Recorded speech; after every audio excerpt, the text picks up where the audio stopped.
Richman Shop โนหนึ่งเรื่องเติมเกมเหนือกว่าทุกการเติมผู้สนับสนุนหลักอย่างเป็นทางการลีก MSL Thailand เติมได้นับร้อยเกมพร้อมบัตรเติมเกมและบัตรกำนันอีกมากมายเติมถูกเติมไวผ่อนได้มีเงินคืนจ่ายสะดวกไม่ว่าจะโอนหรือผ่อนชำระและใหม่ล่าสุดรองรับการแบ่งจ่ายผ่าน SPayLater ดูแลทั้งก่อนและหลังการขายทุกช่องทางบริการ 24 ชั่วโมงร้านเติมเกมที่สตรีมเมอร์ส่วนใหญ่ไว้วางใจนึกจะเติมเกมต้อง Richman Shop เท่านั้นแล้วมาเติมกันเยอะๆนะ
Richman Shop โนหนึ่งเรื่องเติมเกมเหนือกว่าทุกการเติมผู้สนับสนุนหลักอย่างเป็นทางการ League MSL Thailand เติมได้นับร้อยเกมพร้อมบัตรเติมเกมและบัตรกำนันอีกมากมายเติมถูกเติมไวผ่อนได้มีเงินคืนจ่ายสะดวกไม่ว่าจะโอนหรือผ่อนชำระและใหม่ล่าสุดรองรับการแบ่งจ่ายผ่าน SPayLater ดูแลทั้งก่อนและหลังการขายทุกช่องทางบริการ 24 ชั่วโมงร้านเติมเกมที่สตรีมเมอร์ส่วนใหญ่ไว้วางใจนึกจะเติมเกมต้อง Richman Shop เท่านั้นแล้วมาเติมกันเยอะๆนะ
Richman Shop โน1เรื่องเติมเกมเหนือกว่าทุกการเติมผู้สนับสนุนหลักอย่างเป็นทางการ League MSL Thailand เติมได้นับร้อยเกมพร้อมบัตรเติมเกมและบัตรกำนันอีกมากมายเติมถูกเติมไวผ่อนได้มีเงินคืนจ่ายสะดวกไม่ว่าจะโอนหรือผ่อนชำระและใหม่ล่าสุดรองรับการแบ่งจ่ายผ่าน SPay Later ดูแลทั้งก่อนและหลังการขายทุกช่องทางบริการ 24 ชั่วโมงร้านเติมเกมที่สตรีมเมอร์ส่วนใหญ่ไว้วางใจนึกจะเติมเกมต้อง Richman Shop เท่านั้นแล้วมาเติมกันเยอะๆนะ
การแข่งขัน MSL Thailand Season 1 Powered by Moonton Official Telecommunication Partner True 5G Official Gaming Phone by Infinix Official Sponsor by Richman Shop Official Gaming Chair Partner DX Racer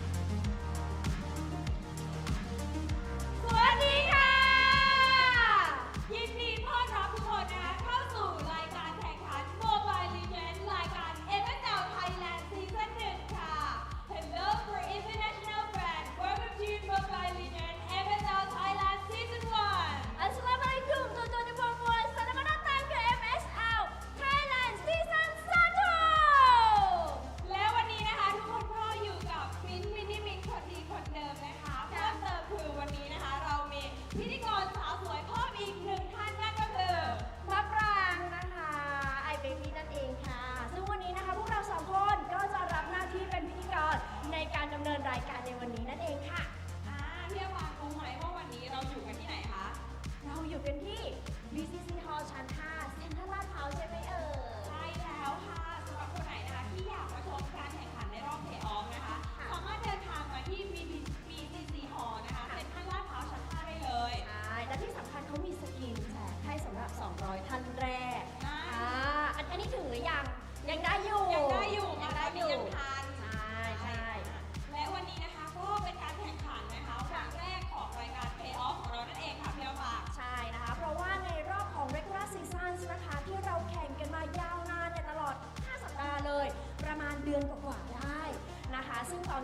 ก็ได้6ทีมนะคะที่แข็งแกร่งที่สุดนะคะจาก regular season เพื่อเข้ามาซึ่งชิงศึกชิงศึกกันนะคะเพื่อมาดูว่าใครจะเป็นผู้ชนะในซีซั่นแรกนี้นั่นเองค่ะใช่แล้วค่ะแล้ววันนี้นะคะเรามีกันยาวๆถึง4แมตช์เลยค่ะถ้าใครนะคะรอดูความมันความสนุกในวันนี้นะคะมีตั้งแต่เช้ายันเย็นเลยค่ะวันนี้ใช่นะคะเจอกับความมันตลอดวันอย่างแน่นอนแต่ก่อนที่จะรู้จักทุกคนเนี่ยคิดว่าน่าจะพร้อมแล้วใช่ไหมคะคือมารอเราเขาไม่ได้มารอเราเขาอยากมาดูแข่งใช่นะคะแต่ตอนนี้ก็นักแข่งก็พร้อมแล้วแต่ก่อนที่เราจะพาทุกท่านนะคะเข้าไปชมการแข่งขันอยากจะให้ทุกท่านเนี่ยได้รู้จักกับ3 บุคคลสำคัญอันนี้สำคัญมากค่ะสำคัญมากนะคะขาดไม่ได้เลยนะคะกับ3 หนุ่มที่จะมามอบความสนุกกับเราในวันนี้พร้อมไหมคะพร้อมจะเจอกับ3 หนุ่มก่อนไหมคะต้องเจอ3 หนุ่มก่อนต้องเจอก่อนเขาเนี่ยการแข่งขันไม่เริ่มถูกต้องแล้ว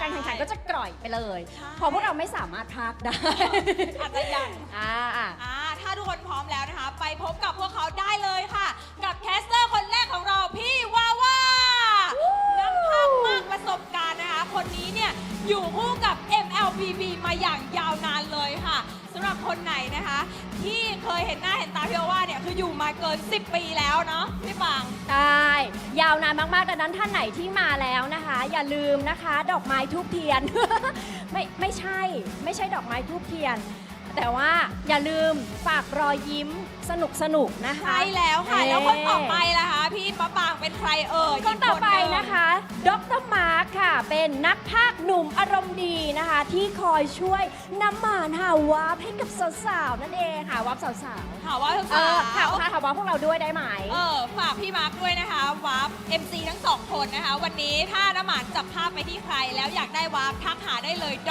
ร.มาร์คคนนี้มีวาร์ปแน่นอน6-7 สักหน่อย6-7คนต่อไปเลยและคนสุดท้ายของเราเลยค่ะมีมาร์คต้องมีเบิร์ดไฟสตาร์หนุ่มแว่นมากความสามารถนะคะนี่ไหนใครชอบถามหาหนุ่มแว่นนี่เลยวะอันเน่เบิร์ดไฟสตาร์นะคะคนนี้เนี่ยขยันทำคอนเทนต์มากเลยนะคะใน regular season ของเราเดี๋ยวจับทำ6-7ด้วยกัน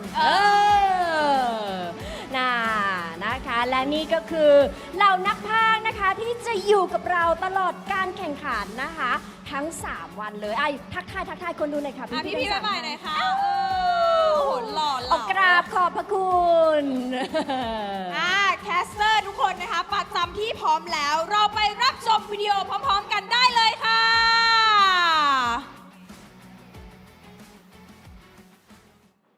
จากหลายสัปดาห์แห่งการแข่งขันสู่ช่วงเวลาที่เดิมพันสูงที่สุดของฤดูกาลทีมไร้พ่ายผู้ครองจุดสูงสุดของเรกูล่าซีซั่นเมื่อพวกเขาบุกไม่มีใครหยุดได้ง่ายๆเป็นศักดิ์ศรีในครั้งที่พวกเขาทำได้เอาชนะแพ้ด้วยไปด้วยทีมที่พิสูจน์ให้ทุกคนเห็นแล้วว่าพวกเขาคู่ควร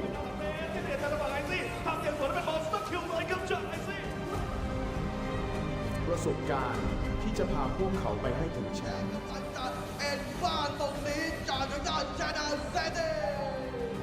ทีมที่พร้อมสร้างประวัติศาสตร์อีกครั้ง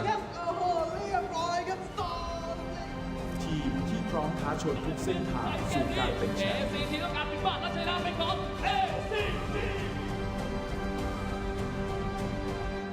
เพลย์ออฟกำลังจะเริ่มขึ้น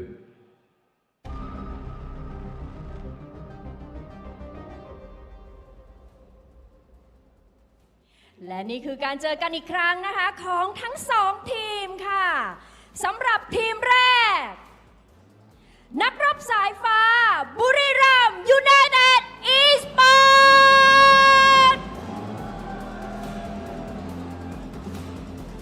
กับไอซีในตำแหน่งโกเลน MC ตำแหน่งโรเอจีตำแหน่งมิดเลนลอยในตำแหน่งจังเกิลและนรากรในตำแหน่ง EXP Lane จงระวังพวกเขาไว้ให้ดีนะคะเพราะว่าตอนนี้บุรีรัมย์มาแล้วและทีมที่2ค่ะฟีนิกซ์เพิร์ก ACT Esport Club คนแรกของเรานะคะ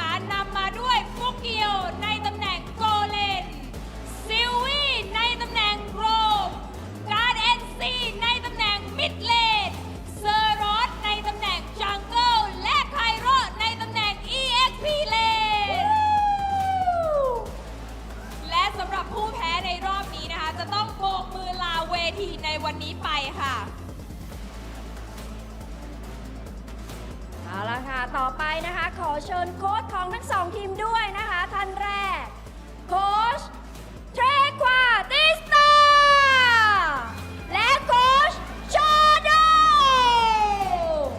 มาพร้อมกับเฮดมาชาของเรานะคะคุณกบค่ะ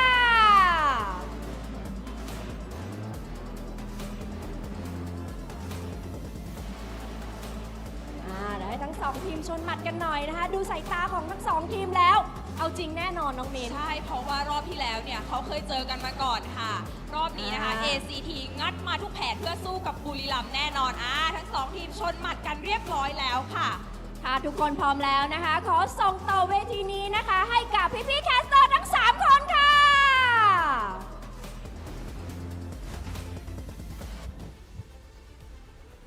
For the amazing opening right there, Mini and iBaby, if I got their names correctly. In the English broadcast, it's me, Arashi, and Midnight leading for MSL Thailand Playoffs Day number 1, and we are stoked to be here, man. Midnight, what do you think about that opening? I mean, it was amazing. Again, seeing the first season, first iteration of MSL Thailand. I'm super excited, super hyped for what's about to come, especially now we are in the playoffs. I mean, I've been gone for 3 weeks now. I haven't, had the chance to go back to cast for MSL Thailand, but I've been getting tabs, and there's been some amazing stories brewing up for MSL. And again, I'm really just excited to see what the playoffs has in store for us, Arashi. Yes, sir, man. Before that, though, I gotta say, the Thai casters have some swag, bro. Like, going on stage with the dances, that was cool. Although, as a meme, with Rock Hard, I was talking about how Bird 5-star. Now, 5 in Thai should be like Ha, so is it Bird Ha star? Well, we've got confirmation it's Bird 5-star, and they are definitely ready for the job as well. First match, though, here, Midnight. Buriram United, they had their own, underdog underdog upset story against Bacon Time just in the last match before the playoffs. So I think they're coming into this match with a bit of momentum. Yeah. I mean, you're right to say that it was a little bit of an underdog upset style, because even though they were one of the favorites heading towards the very first season of MSL, this roster packs a lot of experience. The thing is, first 2 weeks didn't paint the same story. Like, they were struggling a bit. They even lost against I believe it was Full Sense. They lost an entire series against Full Sense.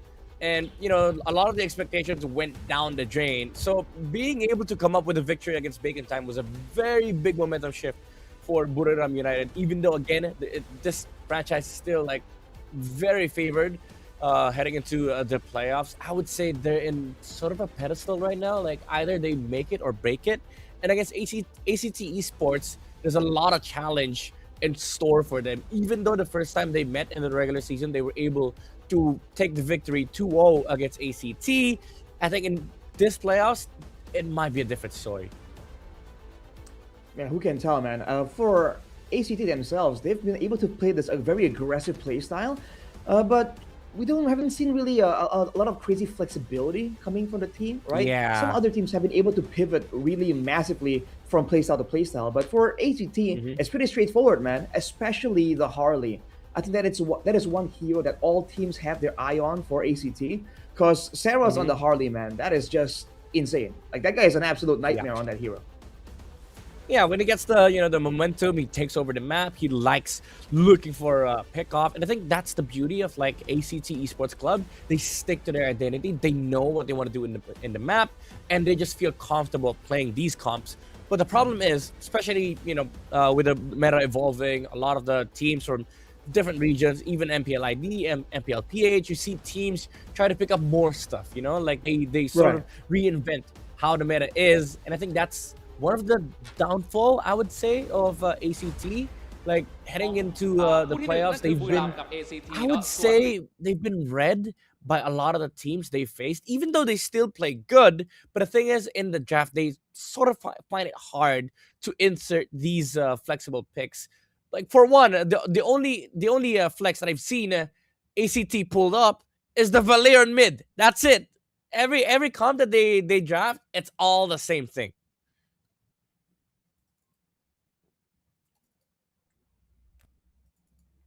they have a lot of tricks up their sleeve. That's part of why the Harley is such a big problem, right? Because you get to overthink, and Saros is really good at looking for that opportunity. As we just saw the playoffs bracket right there, this is still the current match: Buriram United versus ACT, and whoever proceeds here, I believe, goes up against KOG.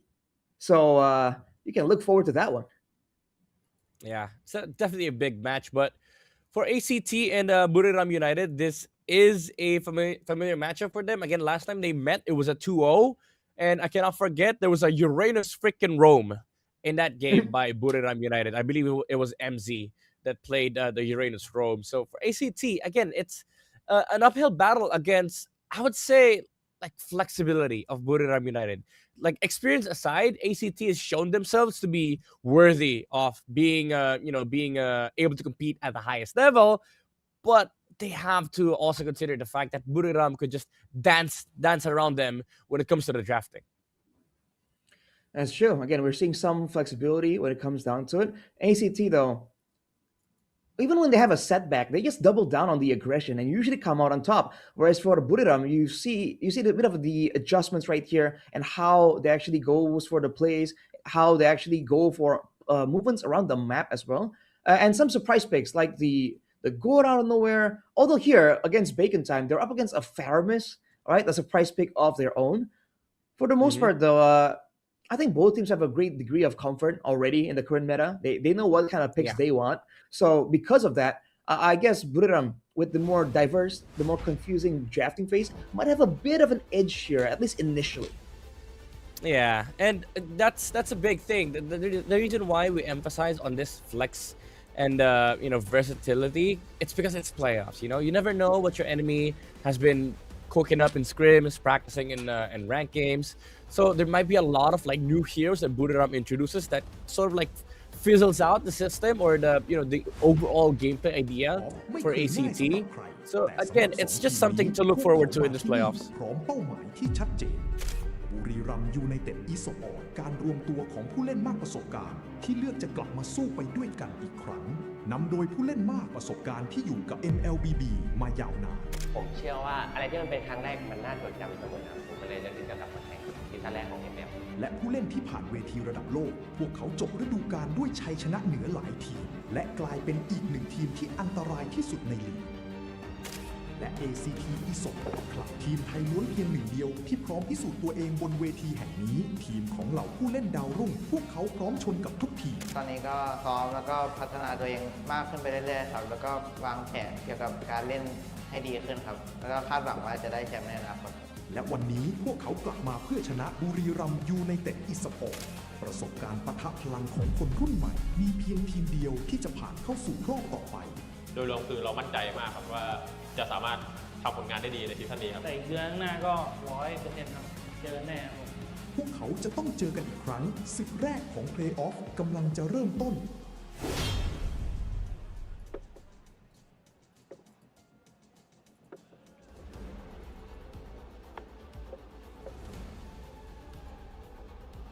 นะครับตอนนี้ก็เข้าสู่ head to head head นะ Buriram and ACT, Lanrakorn and Cairo here, as well as Lois and Saros. I think the jungle and EXP matchup is going to be very important for this particular match. Yeah, I agree.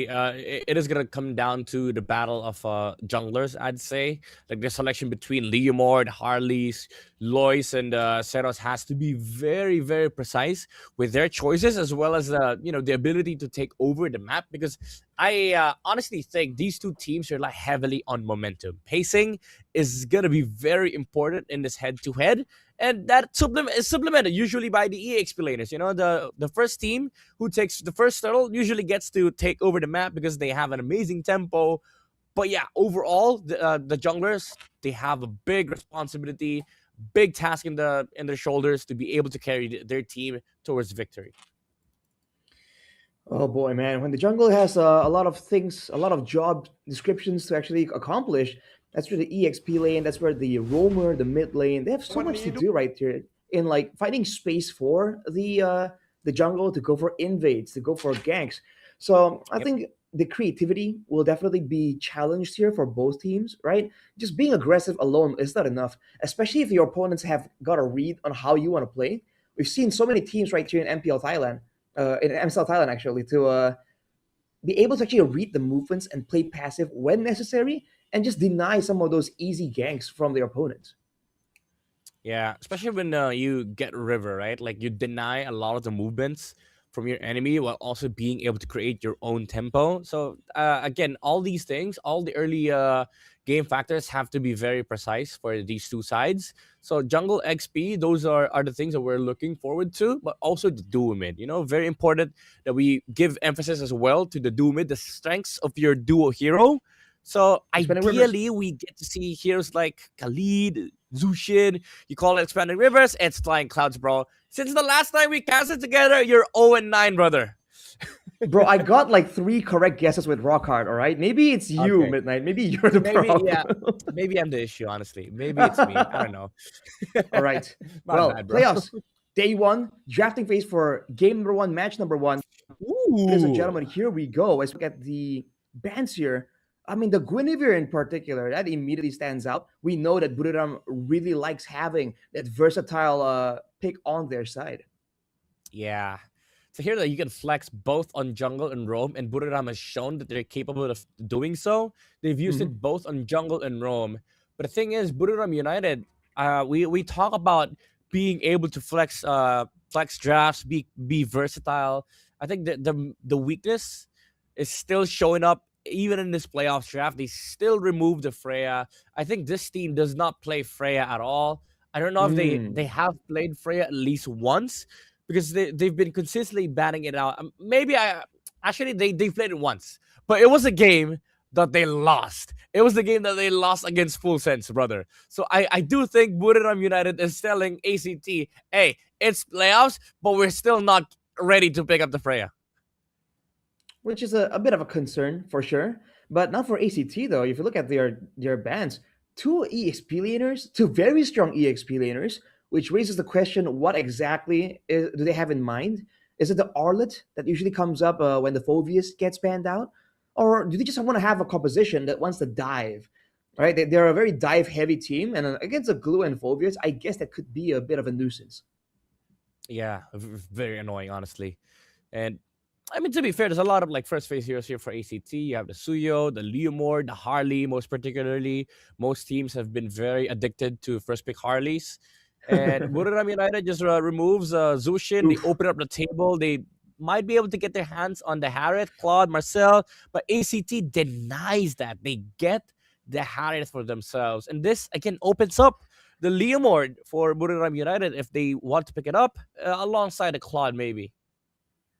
I can go with that Leomord and also the Marcel. Although, again, the Marcel is a bit of a double-edged sword. And sometimes we have seen teams really struggle to make full use of that golden hour passive, right? In MPL ID, at least, you need a full-on proper composition to really get the best out of that kit. So you can't just blind pick it. You almost have to kind of wait till second phase to get maximum value. But Buriram are not phased at all. Marcel, along with the Harley, denying it from ACT at the same time. Yeah, very interesting choice. I thought they were going to leave the Harley open because you already have 2 magic heroes on the side of ACT. But now, at least they removed the possibility of the Suyo coming up. But there's still the Leomord. Even recently, the Hayabusa has been rising on the ranks just to be able to play against a Harley. And now they pick up the Kalea. Oh, they lead the jungle for second phase. I like this choice from ACT. Maybe they're hiding something. Maybe they want to bring up the Fanny, considering Buriram elected to open it up, but they didn't pick up the Fanny for Lois. So it's definitely something that they could look into the second phase, banning it out maybe for Buriram United. But this red 3 pick, okay, they see Kalea, they see Harry, Claude. It's just an insta pick, honestly, for Buriram. So again, heading into second phase, maybe they want to look into banning that Fanny against ACT.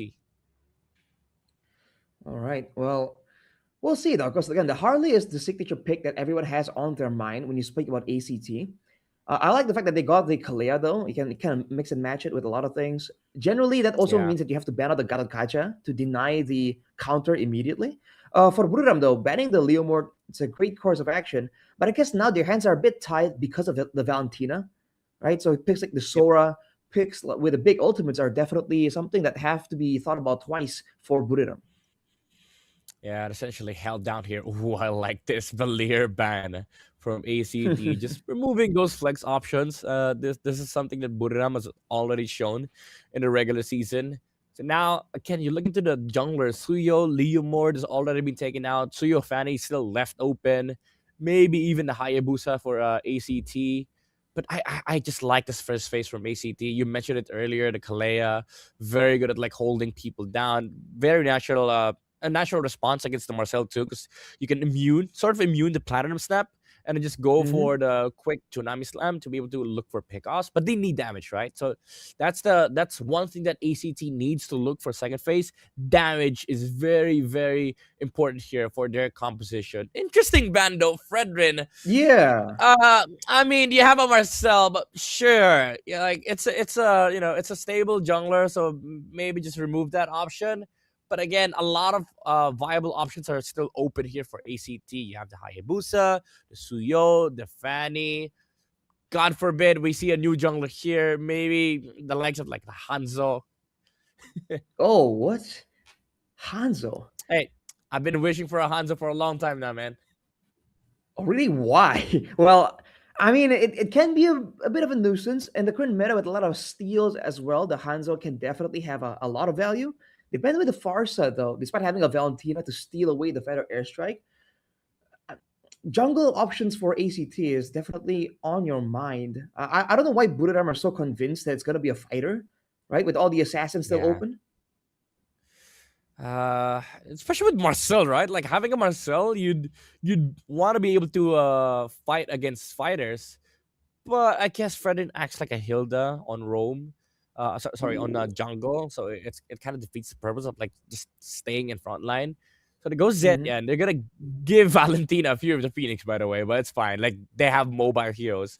So now ACT, what do you go? Do you go Hayabusa? Do you go Fanny? Do you put this Harriet on the jungle? Maybe pick up a fighter gold lane? Yeah, I feel like it has to be something either really mobile or really tanky, right? But no, there's not a lot of tanky options left in the jungle, so I think it has to be something high mobility.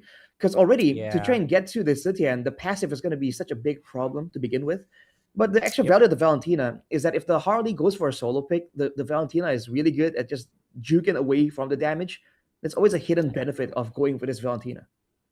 Yeah, Uranus is so good here, by the way, for ACT, if they ever want to pick it up. Oh, they go Sora. Interesting. I thought would have been Uranus, because honestly, Uranus blocks a lot on the side of Buriram United, soaks up a lot of damage, can proc the passive of Marcel, doesn't really mind playing into this comp. But the Sora and the Suyo allows them to have this amazing tempo in the early game, where if they take first turtle, then they just get insane amount of skirmishes with the Sora, Kalea. They have so much jumps. Now Buriram United is still looking for an explainer here. Lapu is kind of okay. Esmeralda is okay too. Uranus even Arlet is okay, honestly. Terizla, yeah, the international placeholder. Yeah, they pick up the Uranus. All right, Uranus it is. There's a lack of damage from the side of ACT, but there's definitely not a lot of shred, right? With the Harriet pick, with the Suyo as well. So it's quite interesting to see how this is going to play out. In the initial objectives, though, I think this definitely favors ACT, especially with the Suyo, man.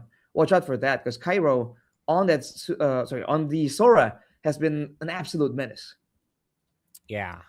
And this is gonna allow the the Suyo for more setups, right? Like for ACT, their game plan is to brute force the early game of Buriram United. Because honestly, even though it looks like the Uranus is gonna be tanky AF, if you eliminate the early game prowess of Buriram United, then suddenly you're looking into Suyo tempo, 5 minutes with the Sky Piercers, just the leading heroes left and right. And you look at the other heroes aside from Uranus, all of them look very burstable for ACT.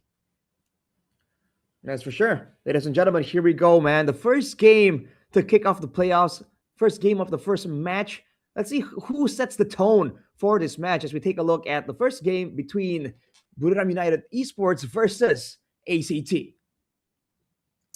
Yep. Again, early game tempo is going to be very important for both sides. One thing that ACT has is the ability to just clear mid and then rotate. Suyo, look at Seros! Brother! What? He's looking to invade level 1. Oh my lord, he didn't take it. Wow, that's a huge time investment. And now, Sylvie, very, very low. Buriram definitely want to capitalize. Agi trying to get the kill. Can't get it quite yet, though. But Seros is on the run with Cairo.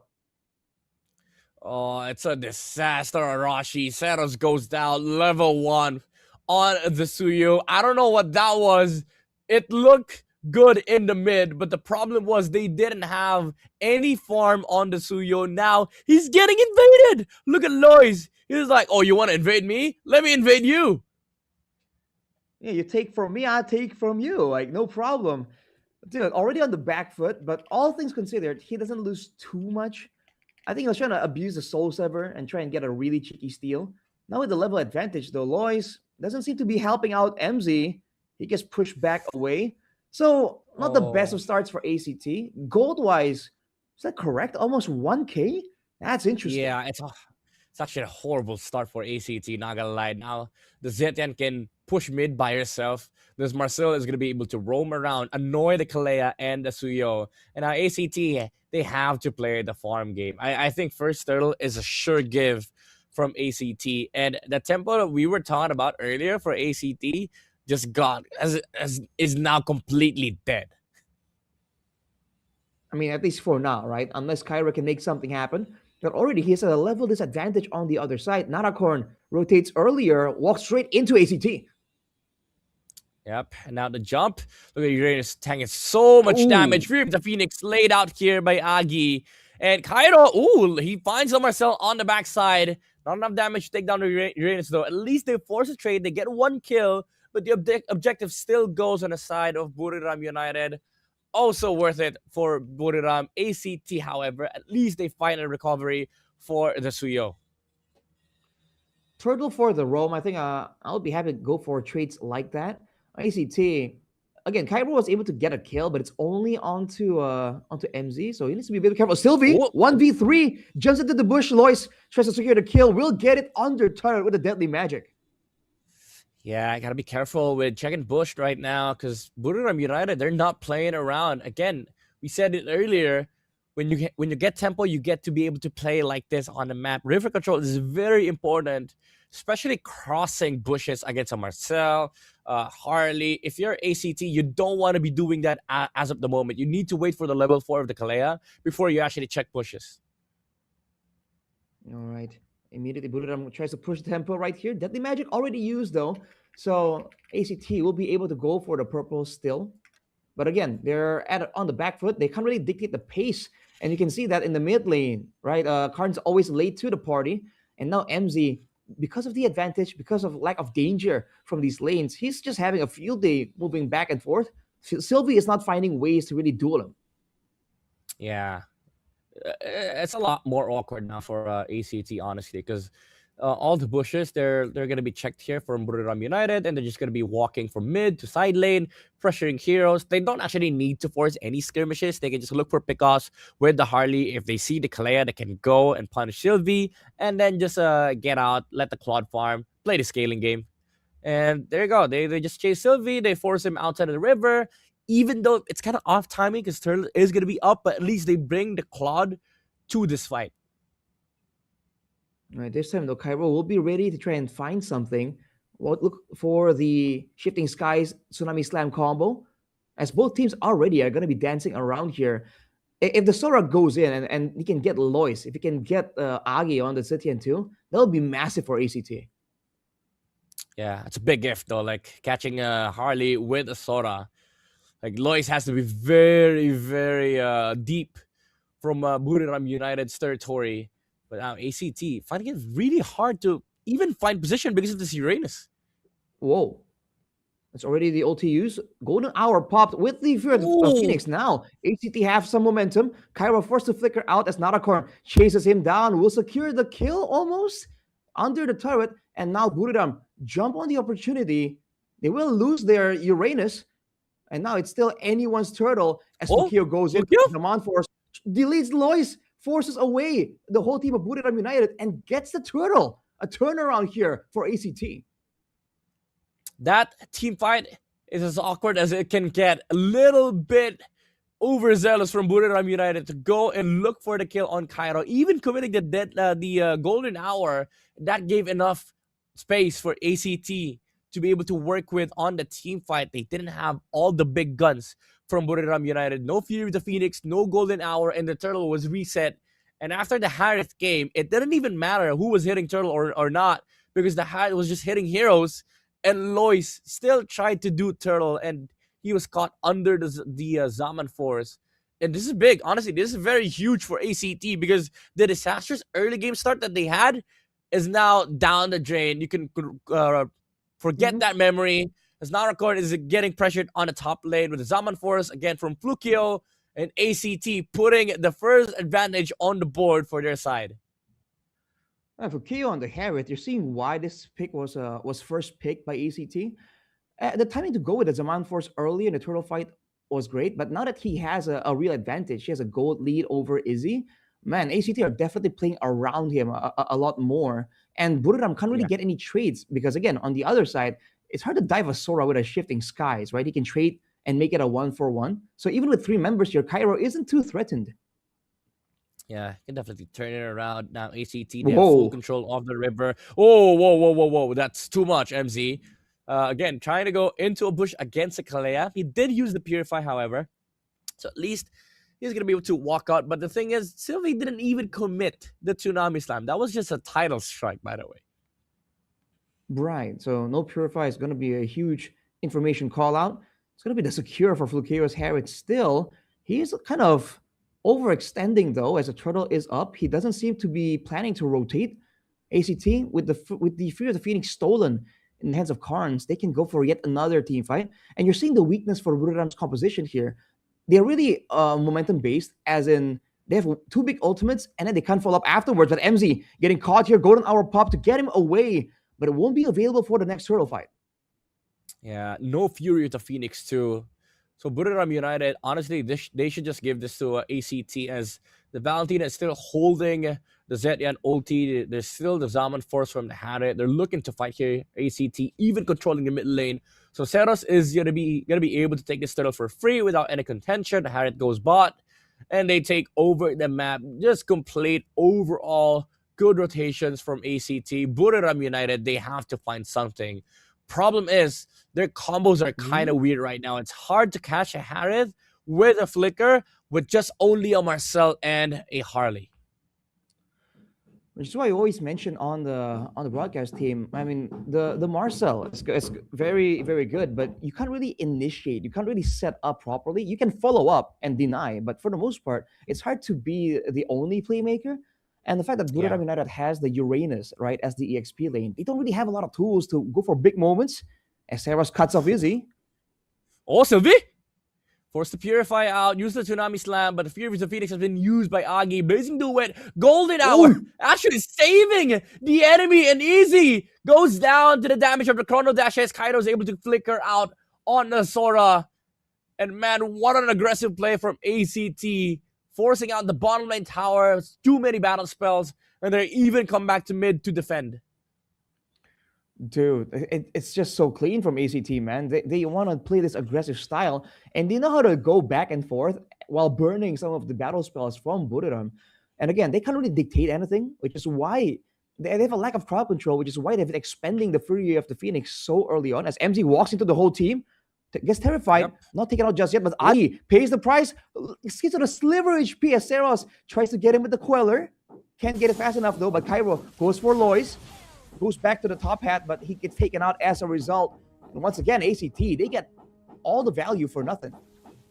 This Harith is massive now. ACT, they're feeling the momentum. They're feeling their timing.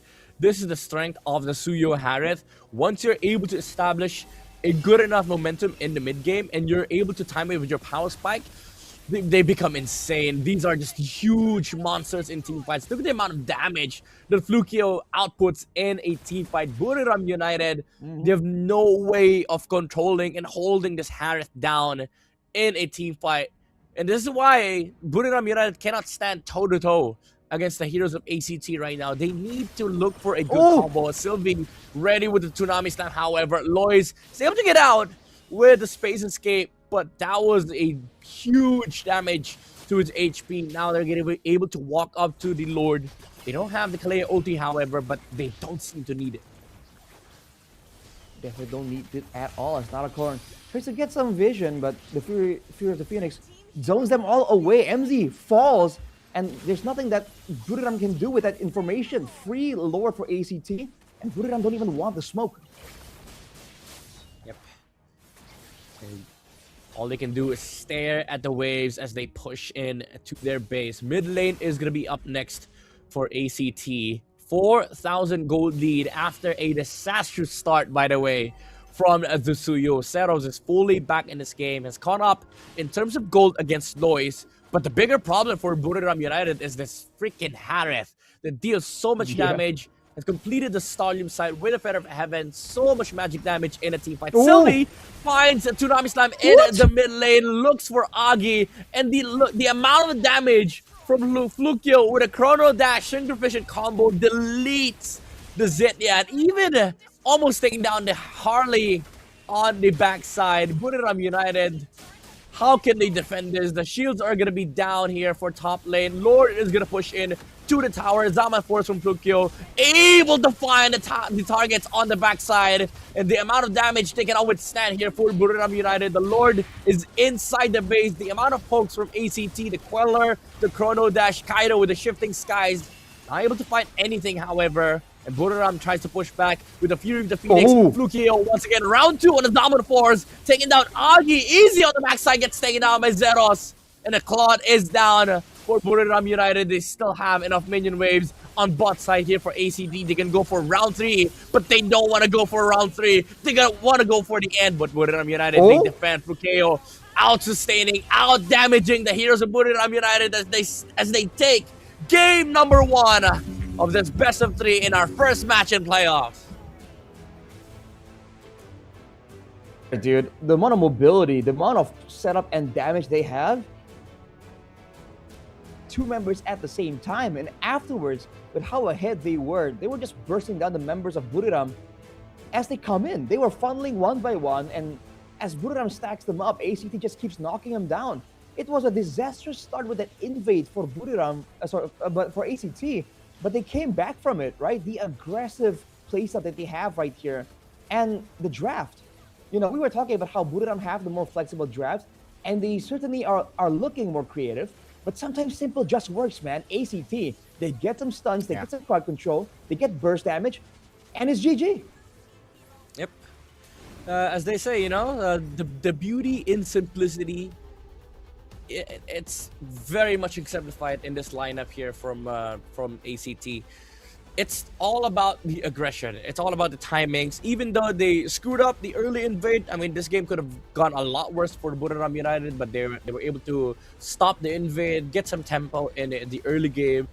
But once Flukeo was able to get his items, join up in the fights, everything just came crashing down. And it was just that one turtle take that Buriram tried to be over aggressive against against the Sora. They used everything. They used the Fury of the Phoenix. No golden hour. After that, Flukeo was like, okay, guys, free turtle. Harley's doing turtle. Let me just use Zaman Force, take down Lois. And then after that, it was just GG. It was just ACT all over the map. Again, they want to secure the kill. They need an extra stun. They only have one from the Zetian, so they don't have it for the actual Red Tree battle. And I guess they were focused so much on the Sora, they forgot about the Harith, right? 2 of these heroes are just so good in the turtle fight situation because you're kind of forced to stay in position, right? So you're forced to take the full damage of the Shifting Skies. If you don't focus on the Sora, right? It's the Shifting Skies that can kind of one-shot your whole team if you're not careful. And on the other hand, there's a man force for Flukeo, right? He just pops it, and there's nothing, like literally nothing that Buriram United can do to stop it.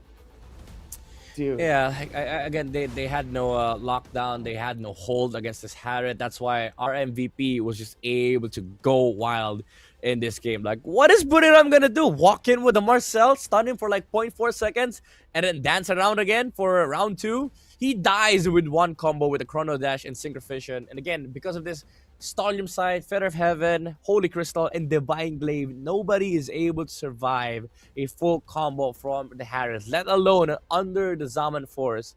which by the way in the late game is just available every like 10 seconds. So it was just overall a crazy good demonstration of what timing is for ACT. Once they got their items, once they are able to play the team fights, they don't stop. They don't let go. Even if that means like letting the Claude go on the side lanes, we pick our targets, we go to mid lane, choose the tower to push, and then we just go. We don't really stop to defend towers against this lineup, because there's a version of this game where the Claude is able to scale up, right? But because ACT knew, okay, they're unstoppable in fights, just look for a target, pick a lane, brute force that lane, and then we just go push.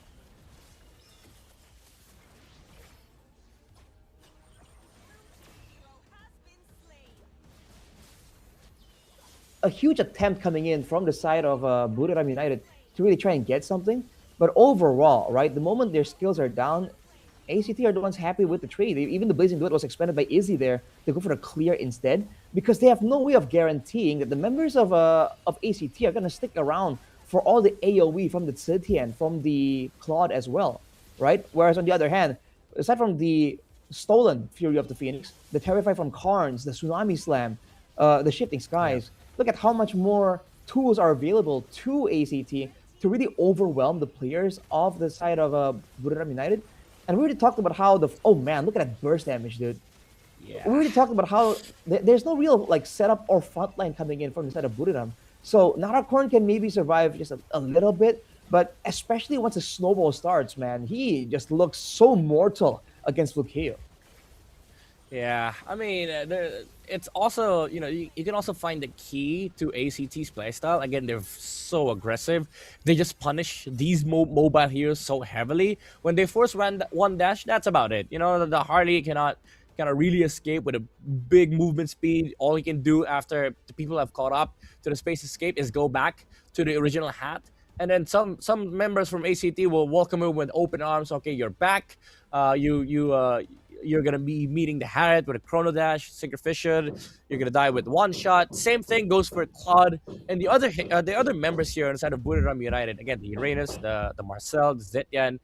They don't have the best of kits to be able to get away from like the Harriet, the Suyo, even the Kalea. Yes, you do have the Purifier, but the thing is, even if you purify it, so what? Like the Harriet can just chase you with unlimited dashes. So long as you're within the reach of the Zaman Force, no one is safe from the side of Buriram United. I don't know if that's true, by the way. The Harley was rocking a Marksman emblem, so more penetration, I guess. But I do feel like it did hurt him in terms of damage and also like just overall aspect of what mages need, especially cooldowns in the early game. But yeah, ACT, they just had a perfect idea, a perfect vision of how to play mid game. 5 minutes in, 5:10 was the game timer mark. We saw them shift focus to the Harriet because they know, okay, we make this Harriet as big as we can, and then we push down towers with him. Suyo Harriet is very incredible in mid stages of the game, and that's where the downside of Buriram's lineup is. If you don't establish a good enough lead, you don't really have the best of mid game. So ACT just pulled ahead with so much in that crazy timing. And I like how, despite them like really doing so well, like especially the Suyo there, Sawas didn't really go for the Sky Piercer too early. He wasn't greeting for it, right? He knows that for the most part there will be extra sources of damage, and he was focusing more on pressuring actually, with a bit more execute potential, with some more extra crowd control still. So, like you said, man, they doubled down on the Harith carry potential, and the whole team recognized it, right? And then the Suyo focuses more on having a bit more penetration, having more poke damage almost for a lot of these big fighters, like the Uranus, like the Marcel as well.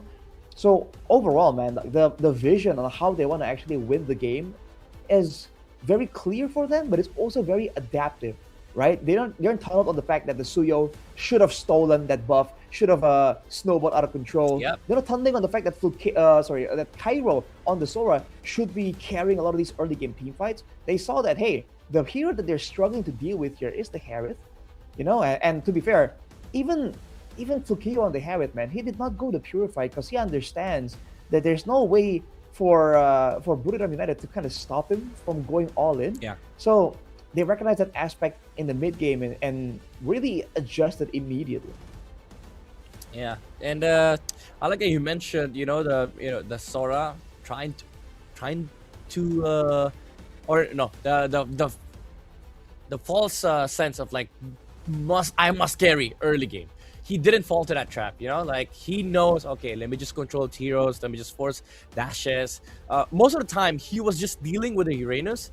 After the second turtle fight broke out, when they were able to shut down Nanacorn on this Uranus, he was just focusing on forcing the Harley dashes, because he knows once they force out the Harley space escape, the Harith threat is tripled at least, because he cannot go back to the team fight, because he's gonna be faced with a Zaman Force, a Suyo with a Blade Surge. So he was just forcing a lot of dashes. He was playing sort of the same way as the Suyo does when they're down and about. They play utility. You don't go full assassin. You play the utility mode because there is a carry in this team. There is a Harith who can just go crazy in a team fight. So I'm not gonna overdo myself. Let me just play utility. Let me just force dashes. Let me force people out of the team fight. If they try and force the fight, then the Harith becomes too big of a threat for Buriram United. That's true, man. I don't know. It feels like right now the composition that Buriram United brought for us there, I think it has some winning potential by all means, right? It's a proper front to back. They have some utility. They have good tankiness and damage output. So if they were doing better, right, if they were able to snowball a bit harder, then maybe the Uranus and Marshall combo will be too tanky to take down, right? The regen and the shielding together. Yeah. But at the same time, the current meta, dude, when you have that kind of composition, you can't really have a say in how the fight plays out, So teams with the mobility and the stuns, which is why I'm really biased towards crowd control. I always have been. But when you have crowd control, you can, even if you're behind, you have a say in when you go for a pickup attempt, when you want to try and move the fight forwards or backwards. So that in combination with the mobility for the side of ACT, there seems to be the pattern that they really abuse, right? The burst damage is great. It's a huge plus. They're able to assassinate players from Buriram. But for the most part, the movement and crowd control alone just gives them so much of a say in how they want to rotate, which is why you see them rotate faster, rotate through more dangerous areas without being punished. Broken walls. Okay, you call it broken walls? Let's see. Bang, dude. Finally! Woo! Okay, 1 in 10. 10% prediction It's rate just that with simple. me. Yeah, it's a simple broken walls. It's a neutral map, so hey, maybe we get to see a normal game here on this game number 2. But ACT is definitely on their way to exacting that revenge from their 2-0 loss against Buriram United in the regular season. But I mean, playoffs victory is so much sweeter, right? Like if they go 2-0 here, then they can completely forget what happened in the past. For sure, man. They want to try and, I don't know, correct that result almost. Looking at the bans, though, it's the same so far. The Sushin and the Freya, again, super prio. And I guess Buriram, you can understand why they don't want to let that go. Along with that, though, they usually ban away the Baksha. That's the other jungler that ACT likes to play around with. Maybe due to the fast rotates, the fast clears as well. But the Valir got moved up right there. Hang on a second. ACT, they have a chance to go for the Phobius now. Yeah, I like the switch up from ACT because they know, okay, I think the concept is, guys, if we go utility first pick, they know we banned Valir game number 1, so they might just rush it. So it leaves the option open for ACT to be able to pick up the utility, which pressures Buriram United on this last ban. Do you go normal Harley ban or do you go the Baxia ban? But even then, if you remove the Baxia, the threat of the Phobius is just so much bigger. So they do go for the Baxia ban. ACT, they can just get away with the Phobius. No, they still get the Harith. And they leave the Phobius open, which I think should be an easy pickup here for Buriram United. Maybe like a Leo Mode Phobius or a Cloud Phobius even. Right, or Kalia Phobius, that can also sort of work. Yeah. The fact that they ban away the Valir earlier than the Phobius, interesting. I'm wondering what they want to play so badly that they don't want to let go of the Valir. But Ooh. I don't know, man. Not for Buriram. Do they want to try and match ACT in their own game? Either way, even if they want to play more Okay. defensive, they need the crowd control. But that Phobius pick kind of seals it. Like they have to play a bit more Yeah. aggressive using the Phobius because this hero cannot move backwards, man. Yeah, I think the idea here for Buriram United is they force the Phobius, get a better matchup. Ooh, they pick up the Khalid. Ooh. I don't know about that. I don't know about this. You know, the Kalea game was already awkward when they saw the Phobius, but now you just gave one more reason why Kalea is actually good in this game. I like Kalea here, honestly. Either Kalea, Hilda. Actually, matter of fact, you can flex the Hilda both on XP and Roam. So that would be a good pickup here for ACT. And now it left the options open in the jungle. You can go full utility with the Fredrin, or Leo's still fine, but still they go back to the same first 3 picks that they did game number 1. The only difference is the Phobius is open here for Buriram United. Okay, do you go Leo mode here for Buriram? That's the question. I think it makes sense. Buriram has a very like forward-moving composition this time. But dude, ACT, you want to talk about straightforward? You want to talk about keeping it simple? Like going with the same picks right here. It's kind of insane, man. They go for the Claude pick again. The Harley completely ignored the Harley and the Marcel. Now remember, we talked about how the Marcel can have a lot more value in the second phase. Now Buriram, without picking it, are they gonna consider it for a ban? Because against the Khalid, the Marcel does get bullied just a little bit, I think. He doesn't really trade well when he's looking for information. But considering that they're up against a Phobius Khalid, right, just having it available for the team fight could be interesting. Although, again, with the Kalia already picked up, like, they got to be really creative if they want to go for that option. Yeah, maybe Marcel XP, I don't know, but Buriram United, they're starting to remove XP heroes. Sora's out of the option here for ACT. They remove the Farsa against Buriram. I think it comes down to who gets their rush on the jungle. Buriram United, they do have Prio on red 4. They can still snatch away the Leo mode for their side, but I think ACT, they might not care at all, because they could just go Fredrin against this Phobius Khalid combo. They don't really have enough damage early game yet, because we don't see. I mean, I personally don't see any more threats against the Fredrin unless they pick up something like a Kadita. But even then, it's not enough of a burst, especially early game with the with the Kalea giving Fredrin so much HP with the Surge of Life. Oh, I was thinking about the Lapu, but I didn't think it was gonna be all that fearsome for Buriram to ban it away, because they don't really have a vulnerable backline just about yet that usually suffers against the bravest fighter. But maybe they're looking for exactly that, Midnight, like a huge damage component that's immobile in the mid lane. I think the Yeve comes to mind. The Farsa already banned out. Aside from that, I don't know, man. There's not a lot of other big mid laners. We've theorized that the Vexana might make a comeback, but as of right now, there isn't really any sign of that. Ooh. Okay, they removed the Lee Mord. When it comes to mid, I think you go back to Zetyan still. Like, they need this disengage with the Fury to Phoenix against the against the Tsunami Slam.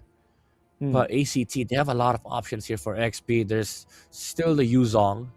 There's still the Terizla, the Alice. Even the Uranus is actually okay. Now, I like Uranus here on ACT, even though they have so much magic.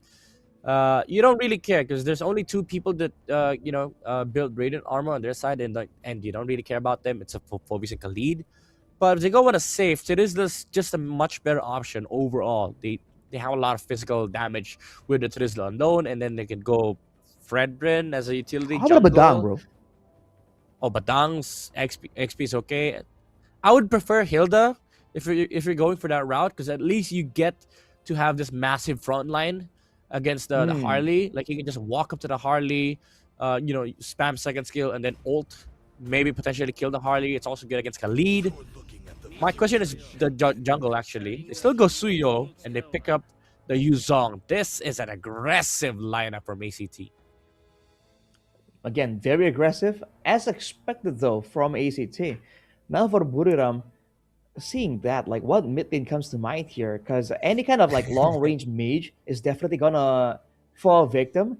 And once again, the amount of threats thrown by ACT, they can dive with a Yuzong, they can dive with a Suyo, with a Valentina, with a Kalia, with a Harith. Yeah, dude. Everyone can move in and out, and that's the big problem here. And they still go for a Gord despite all that. I don't know about that, dude. Like, I don't think the Gord's gonna have a good time.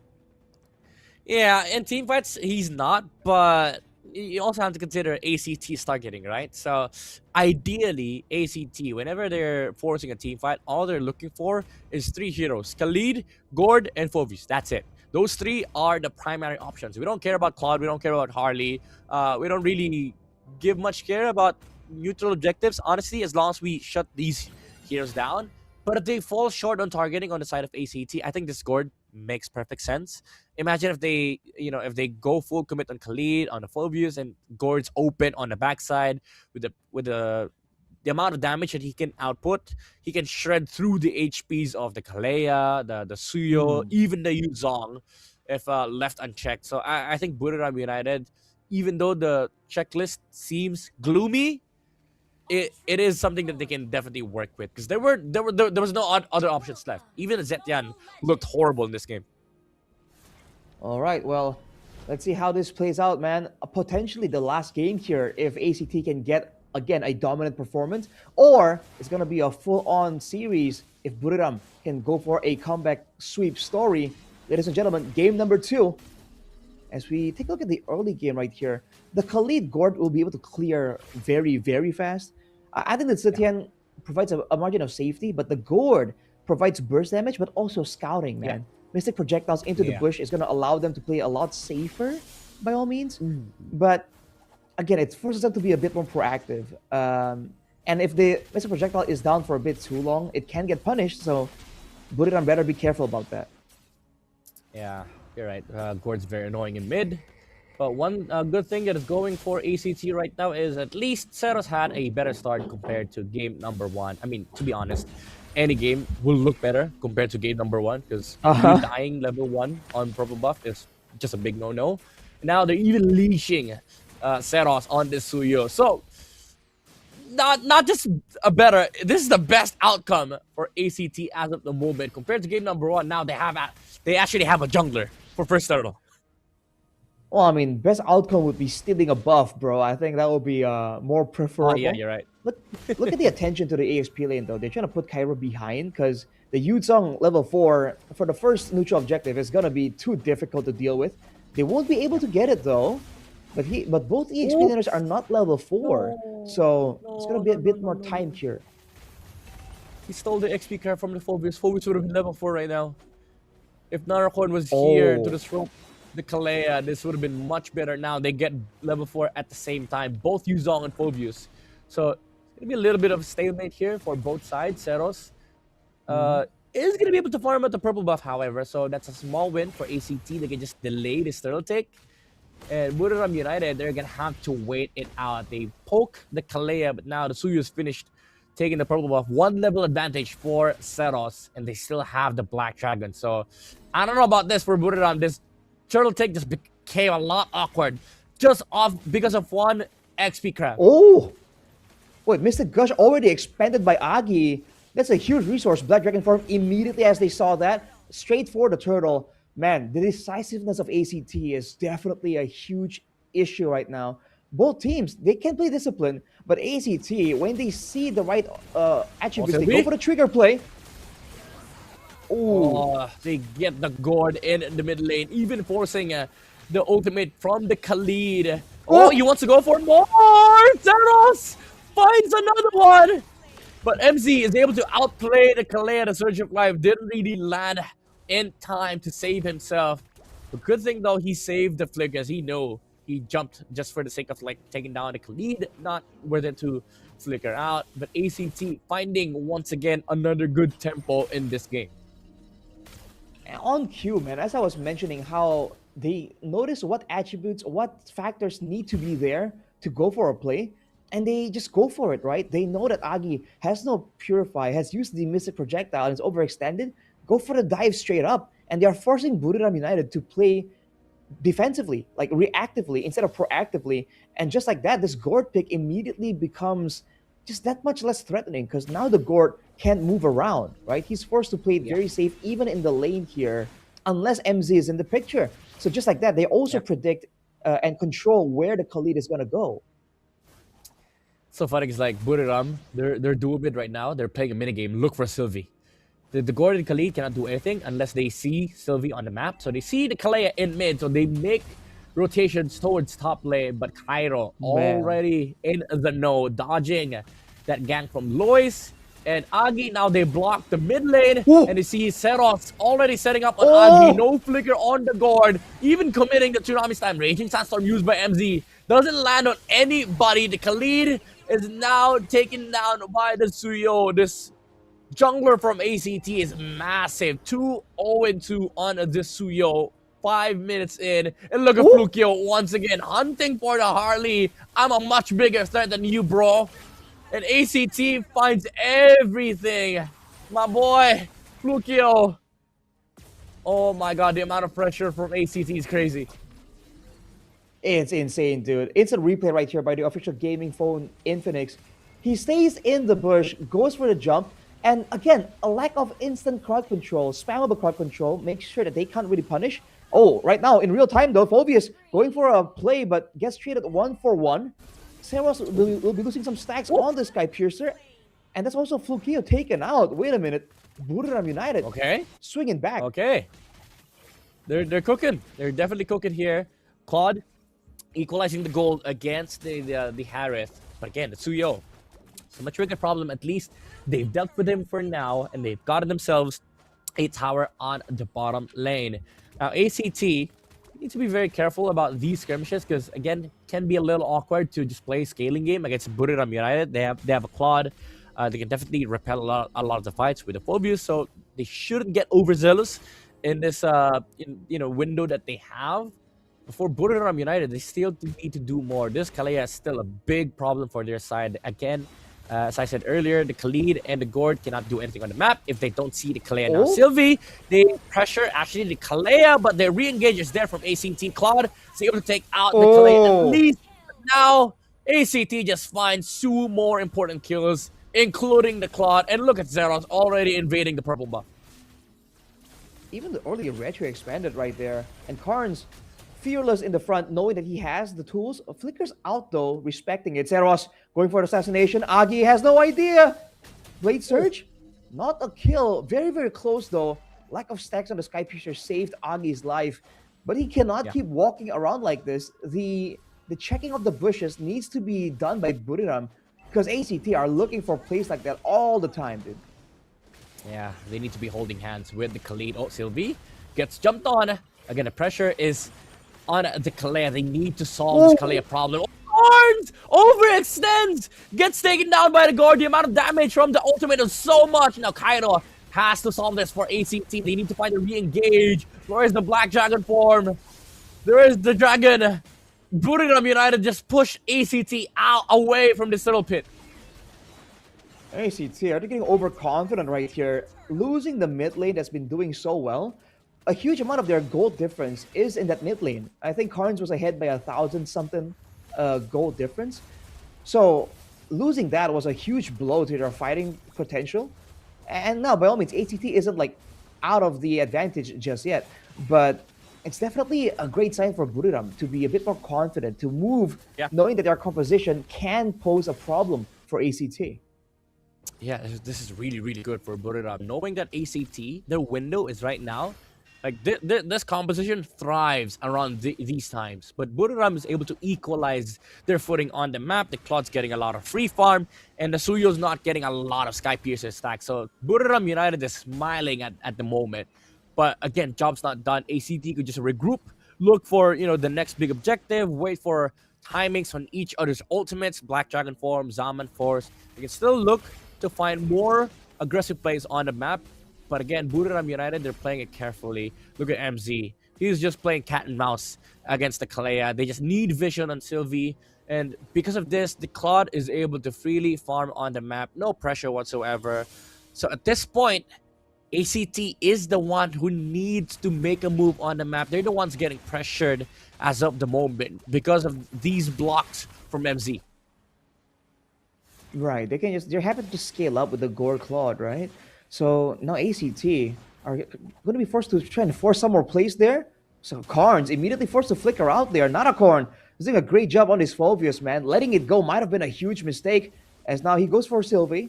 He'll jump out of the area. But look at this, man. Buriram now have control on where and how they want the fights to begin. Oh!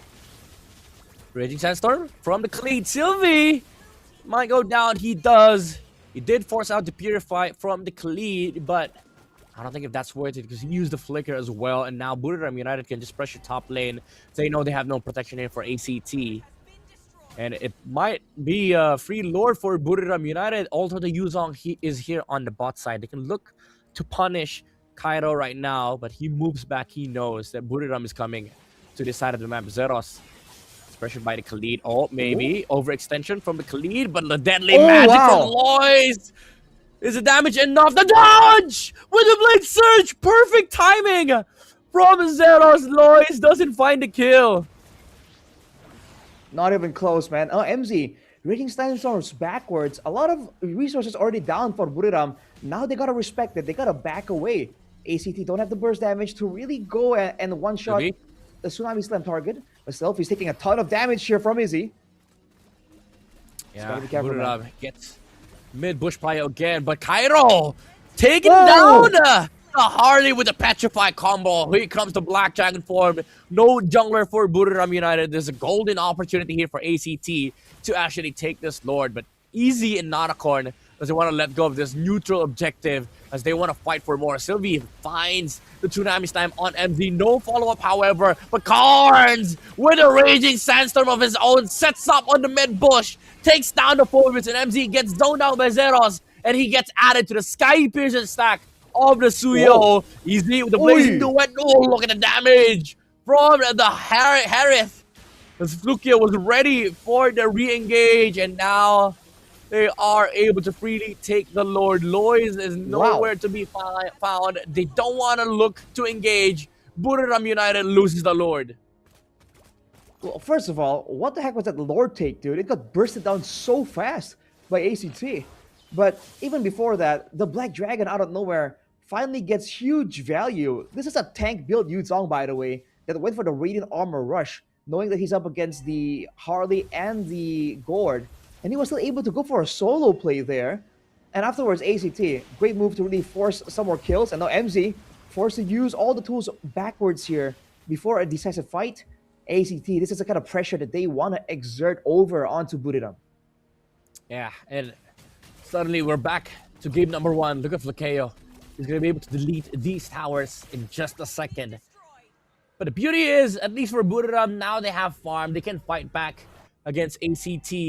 But this Lord defense is going to be very hard, especially if ACT times it right.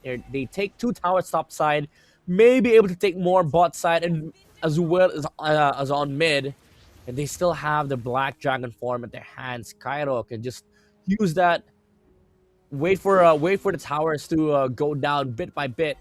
And ACT, they can look to set up one more big team fight before this Lord dies. But Buriram United actually is able to defend bot side. They let go of mid just to be able to deal with the Lord. And because of that, they still have base towers as of the moment. But ACT, they can just start freezing the map. Calm, cool, collected, man. There's no need to force anything, right? By all means, the late game is kind of terrifying from Buriram, but it's not like ACT doesn't scale either. Look at this fight in the jungle, though. Whoa, MZ getting jumped on with Tsunami Slam.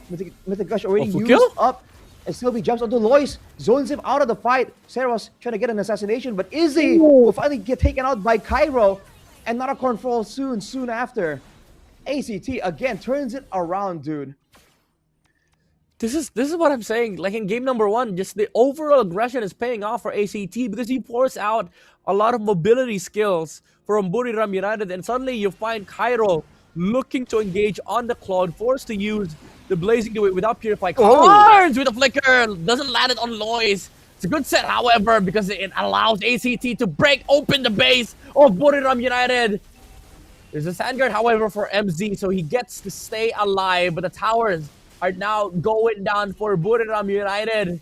It is looking like the same picture from game number 1, ACT inside the base of Buriram United. 20 seconds before the Lord spawn. Sylvie finds the Tsunami Slam onto MZ, use the Purify, and now ACT, they can just play it slow. Wait for the Tsunami Slam round 2 for Sylvie, and then just go for Lord. I mean, ACT, they got the far side base turret as well, so everything, it looks chaotic, but everything is calm, cool, collected here for ACT. 6k gold lead, macro advantage, burst damage advantage as well to a degree. Buriram, they have to get some big AoE combo if they want to go for something. Cairo gets out of that Mystic Gush, and just like that, Buriram, they have to back away, man. This is too dangerous. Yeah. Lord's half HP. They still have a Black Dragon form with the Petrify. If they ever want to fight for Buriram United, Black Dragon form has been used. Oh, Fierce Dive already onto Narakorn. Just forced out the disengage from Buriram United. Very calculated. A disciplined approach as well from ACT. Forced to flicker out from the Phobias as Narakorn was scared for his life right there because of the Furious Dive. And because of this, ACT, they still have everything. Almost all battle spells will be ready for their Lord push. It's looking like the beginning of the end, man. Buriram, unless they get like a big 3-man, 4-man Raging Sandstorm or Dark Wave, and a big Blazing Duet from Izzy, who has the Winter Crown this time. I mean, you can see a big combo turning it around, but ACT will not let them have that opportunity. They won't stick together without spacing like that. Yeah, look at this Harith, man. It's becoming a big problem. Carnes as well with the Flicker Raging Sandstorm and the Valentina. Now Black Dragon form! It's a wombo combo from ACT! Buriram United, they were not ready! As they were not united to fight back against ACT! And they get the sweep here in our first match in the playoffs as ACT moves on to the next stage. A dominant sweep, and they had all bases covered. They are the one who knocks, man. Buriram United are forced to react time and time again. And honestly, against a team like ACT, that is just not where you want to be at, man. They just go for the place when you least expect it. And just like that, a decisive, dominant end right there. A wipeout into the crystal. ACT, man. They don't show a lot of different looks, again. But what they do show is definitely very impressive. Yeah. The simple, the better, and the better team that prevailed today is ACT against one of the tournament favorites, Buriram United, as they drop them out. Remember, guys, this is the play-ins. ACT moves on to fight King of Gamers Club, and Buriram United, they're out of playoffs contention. What a revenge for ACT after a 2-0 loss in the regular season. Waited for 3 weeks and they exact their revenge against the United. What an amazing display of, aggression against Buriram. They say revenge is a dish best served cold, but ACT went in hot and just deleted the whole team. Like a triple kill for Flukeo into the win. Let's hear from them on stage right now. ขอขอบคุณทีมบุรีรัมย์ยูไนเต็ดอีสปอร์ตมากๆเลยนะคะสำหรับตลอดเวลา5สัปดาห์ที่ผ่านมานะคะในรอบ regular season นะคะโอ้โหถือว่าเวลาเนี่ยผ่านไปเร็วมากจริงนะคะสำหรับทุกฟอร์มการเล่นที่บุรีรัมย์ยูไนเต็ดโชว์ให้กับแฟนๆดูเนี่ยทั้งหน้างานแล้วก็ออนไลน์นะคะถือว่าเป็นฟอร์มที่ดีมากๆแล้วจริงๆนะคะสำหรับทางทีมบุรีรัมย์ยูไนเต็ดอีสปอร์ตค่ะยังไงก็ขอเสียงนะคะให้กับน้องๆบุรีรัมย์ยูไนเต็ดอีสปอร์ตหน่อยค่ะเดี๋ยวให้น้องๆนะคะได้โค้งขอบคุณนะคะแฟนคลับนะคะทุกคนเลยเนาะก็ขอเสียงอีกสักหนึ่งรอบนะคะให้กับนักรบสายฟ้าบุรีรัมย์ยูไนเต็ดอีสปอร์ตขอบคุณน้องๆนะคะสำหรับความสนุกตลอดเวลาที่ผ่านมานะคะตอนนี้เดี๋ยวให้น้องๆนะคะได้ไปพักกันก่อนนะคะ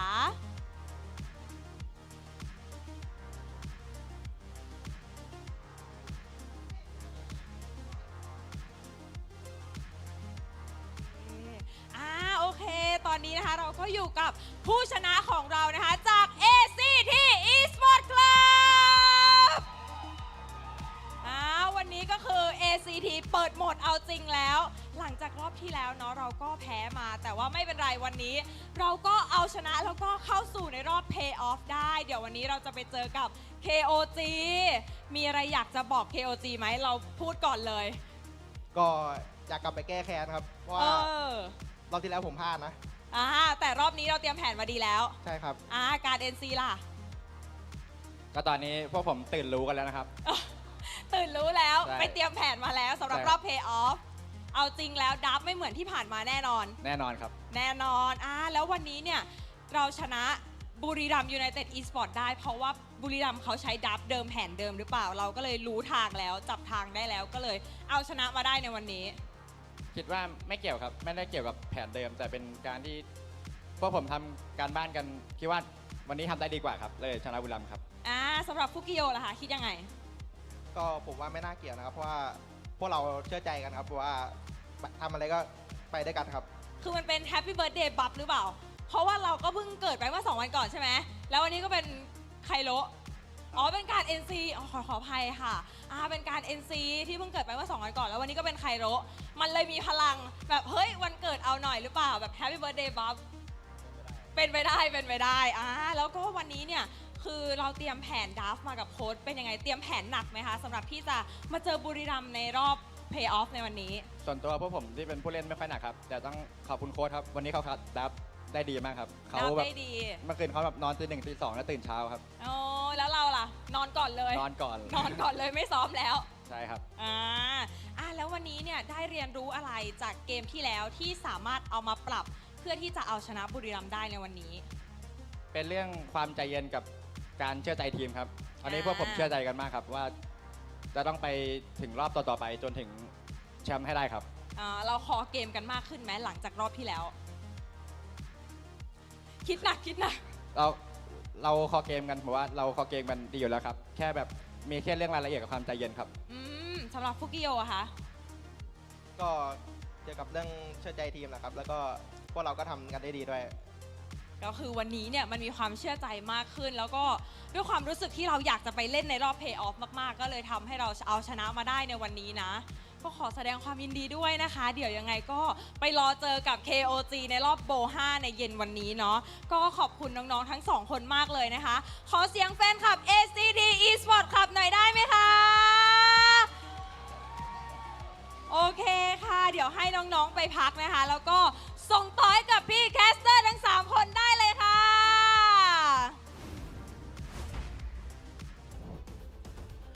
Confident message they're coming in from ACT.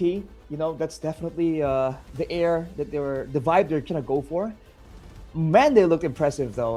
Both games, they had like a setback and they just kept on track, man. They just understand how they wanted to win the game. And in the end, the aggression. It's crazy to see that these teams, we're behind by 2K gold. It doesn't matter, man. With the draft that we have, we can make the plays happen. And as long as we have plays in the bag, you know, there's always a chance for us to really go for a comeback team fight victory. Yeah, and I just want to say what a commanding performance from their gold laner Flukeo, man. Flukeo on the Harriet was such a menace. I'm pretty sure King of Gamers have probably watched this game. They're probably gonna ban Harriet all 5 games. You know, it's a best of 5. So, you know, a lot of the teams will have to look into this game, see what the comfort picks are for ACT because they look too clean with something that's so simple, that is so elegant. And this is the classic MLBB. You make it simple, you keep it clean, and then you just play to the absolute best execution you can do. And in this game, even though I would say there were some points in the game where it kind of looked awkward, but the decisions, the intentions were very clean from the side of ACT Esports. And coming from an open qualifiers team, by the way, which I did not expect because, again, first 2 weeks, it was amazing for ACT. Following weeks, not so much. But now in this playoffs, they look terrifying, honestly. Yeah, I mean, respect bans are definitely in order for this team. But that's the danger here, right? They're pretty straightforward. They have a one signature style. in the playoffs, man, teams are definitely keeping an eye out for your strengths and weaknesses. So they definitely have to prepare some kind of curveball, some other different looks, just in case, just in case something happens. Because up against them next is KOG, and those guys are a different level. Yeah, they're the big dogs. They're the top dogs of MSL Thailand. But for now, they get to enjoy their victory here against Buriram United. And the MVP of game number 2 is a guy that couldn't play game 1, but was able to play game 2. In fact, set up a lot of tempo for ACT. And in this game, it was a Tsuyo, able to land so many good blade surges onto the backside, finding the gourd, shutting down the Khalid. And because of that, he was able to set up a good amount of window for ACT, especially now with the Sky Piercer on the Tsuyo. He became an actual threat. Game number 1, he was playing a pseudo Fredrin gameplay on the Tsuyo. This game, it was a full-on Tsuyo. It wasn't smooth sailing, man. Initially, it looked really good, especially right here. Like, he was able to get some steam going for the snowball, get the assassination onto Agi here because of how vulnerable the gourd is. And he got like a stack or two, right? This is the first stack he got on Sky Piercer. But afterwards, he gets taken out, right? That's where the Phobia's threat.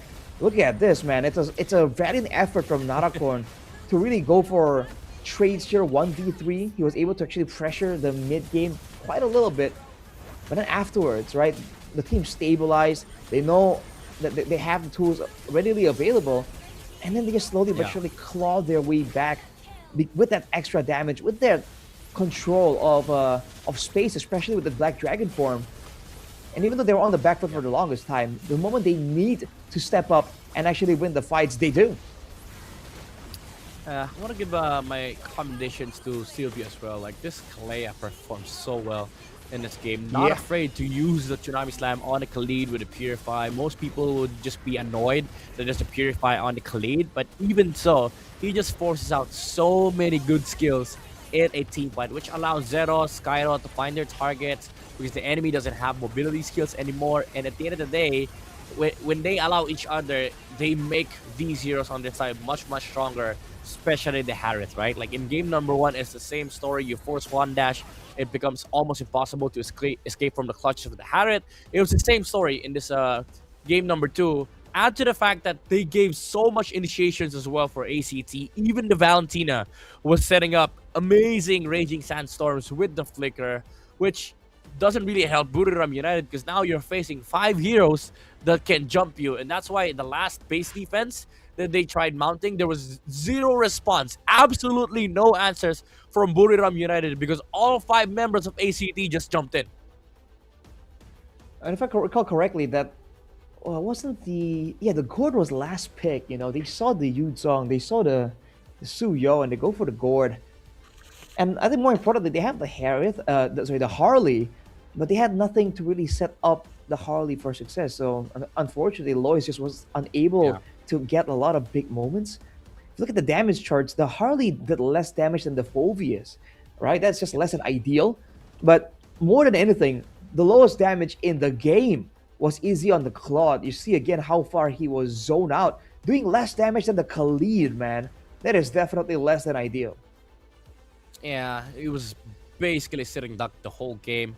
Too passive because they didn't have enough space in the mid game to be able to provide him some farming room, which is a bit annoying against this lineup of ACT. Again, we talked about the Harith, Tsuyo timing. These guys, they don't really, they don't really care about you farming. They don't give you space. They eat up the mid game timing of the game. They force a lot of fights. And for Buriram United, unfortunately, their lineup really cannot stand this combo from ACT, especially if you add the Kalea and the Yuzong to the mix. There's really no guy for Buriram United that can hold the game down and tell the Claude, "Oh, it's okay, bro, just farm." There was no guy for that on their side. Yeah, no real way of getting proper protection, no real way of setting up. I think that was a big problem for Buriram. Unfortunately, that cost them, I guess, their chance at attaining that victory, right? That proceeding through with the playoff stage. So congrats to ACT. Nice try, Buriram. They're gonna come back stronger, definitely, after a result like that. They definitely wanted to go even further, but problems has just begun for ACT. Again, they're up against a very strong opponent in their next match, so I think we're gonna see them being forced to do something different at least next time. Yeah, challenges are definitely becoming bigger and bigger. So hopefully they bring new flavors against KOG, because again, KOG is looking super tough. Like this team, even if you talk about like comfort, flexibility, versatility, doesn't matter. Nothing equates to being as dominant as a team such as KOG, because they just have, I would say, the better macro amongst all the other teams here in MSL. But I do hope for an amazing time for that series. That is going to be a best of 5 match. So a lot of things to expect between ACT and KOG. But we're not moving to best of 5s yet. We're still watching best of 3s, as Tenacity and Solix are going to be playing next. I would say these two teams, they came as a surprise to me, because again, the last time I was able to cast for MSL was week 2. Tenacity and Solix weren't really in a good of a position as they are in right now. Right, and honestly, I think they are pretty evenly matched, so you can look forward to that. Because for now, me and Rashi and Midnight, we're gonna throw over to the break. See you guys after the short one.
Richman Shop No 1เรื่องเติมเกมเหนือกว่าทุกการเติมผู้สนับสนุนหลักอย่างเป็นทางการ League MSL Thailand เติมได้นับร้อยเกมพร้อมบัตรเติมเกมและบัตรกำนันอีกมากมายเติมถูกเติมไวผ่อนได้มีเงินคืนจ่ายสะดวกไม่ว่าจะโอนหรือผ่อนชำระและใหม่ล่าสุดรองรับการแบ่งจ่ายผ่าน SPayLater ดูแลทั้งก่อนและหลังการขายทุกช่องทางบริการ 24 ชั่วโมงร้านเติมเกมที่สตรีมเมอร์ส่วนใหญ่ไว้วางใจนึกจะเติมเกมต้อง Richman Shop เท่านั้นแล้วมาเติมกันเยอะๆนะ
Richman Shop No 1เรื่องเติมเกมเหนือกว่าทุกการเติมผู้สนับสนุนหลักอย่างเป็นทางการ League MSL Thailand เติมได้นับร้อยเกมพร้อมบัตรเติมเกมและบัตรกำนันอีกมากมายเติมถูกเติมไวผ่อนได้มีเงินคืนจ่ายสะดวกไม่ว่าจะโอนหรือผ่อนชำระและใหม่ล่าสุดรองรับการแบ่งจ่ายผ่าน SPay Later ดูแลทั้งก่อนและหลังการขายทุกช่องทางบริการ 24 ชั่วโมงร้านเติมเกมที่สตรีมเมอร์ส่วนใหญ่ไว้วางใจนึกจะเติมเกมต้อง Richman Shop เท่านั้นแล้วมาเติมกันเยอะๆนะ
Richman Shop โน1เรื่องเติมเกมเหนือกว่าทุกการเติมผู้สนับสนุนหลักอย่างเป็นทางการ League MSL Thailand เติมได้นับร้อยเกมพร้อมบัตรเติมเกมและบัตรกำนันอีกมากมายเติมถูกเติมไวผ่อนได้มีเงินคืนจ่ายสะดวกไม่ว่าจะโอนหรือผ่อนชำระและใหม่ล่าสุดรองรับการแบ่งจ่ายผ่าน SPay Later ดูแลทั้งก่อนและหลังการขายทุกช่องทางบริการ 24 ชั่วโมงร้านเติมเกมที่สตรีมเมอร์ส่วนใหญ่ไว้วางใจนึกจะเติมเกมต้อง Richman Shop เท่านั้นแล้วมาเติมกันเยอะๆนะ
Richman Shop โนหนึ่งเรื่องเติมเกมเหนือกว่าทุกการเติมผู้สนับสนุนหลักอย่างเป็นทางการลีก MSL Thailand เติมได้นับร้อยเกมพร้อมบัตรเติมเกมและบัตรกำนันอีกมากมายเติมถูกเติมไวผ่อนได้มีเงินคืนจ่ายสะดวกไม่ว่าจะโอนหรือผ่อนชำระและใหม่ล่าสุดรองรับการแบ่งจ่ายผ่าน SPayLater ดูแลทั้งก่อนและหลังการขายทุกช่องทางบริการ 24 ชั่วโมงร้านเติมเกมที่สตรีมเมอร์ส่วนใหญ่ไว้วางใจนึกจะเติมเกมต้อง Richman Shop เท่านั้นแล้วมาเติมกันเยอะๆนะ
Richman Shop โน1เรื่องเติมเกมเหนือกว่าทุกการเติมผู้สนับสนุนหลักอย่างเป็นทางการลีก MSL Thailand เติมได้นับร้อยเกมพร้อมบัตรเติมเกมและบัตรกำนันอีกมากมายเติมถูกเติมไวผ่อนได้มีเงินคืนจ่ายสะดวกไม่ว่าจะโอนหรือผ่อนชำระและใหม่ล่าสุดรองรับการแบ่งจ่ายผ่าน SPayLater ดูแลทั้งก่อนและหลังการขายทุกช่องทางบริการ 24 ชั่วโมงร้านเติมเกมที่สตรีมเมอร์ส่วนใหญ่ไว้วางใจนึกจะเติมเกมต้อง Richman Shop เท่านั้นแล้วมาเติมกันเยอะๆนะ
การแข่งขัน MSL Thailand Season 1 Powered by Moonton Official Telecommunication Partner True 5G Official Gaming Phone by Infinix Official Sponsor by Richman Shop Official Gaming Chair Partner DX Racer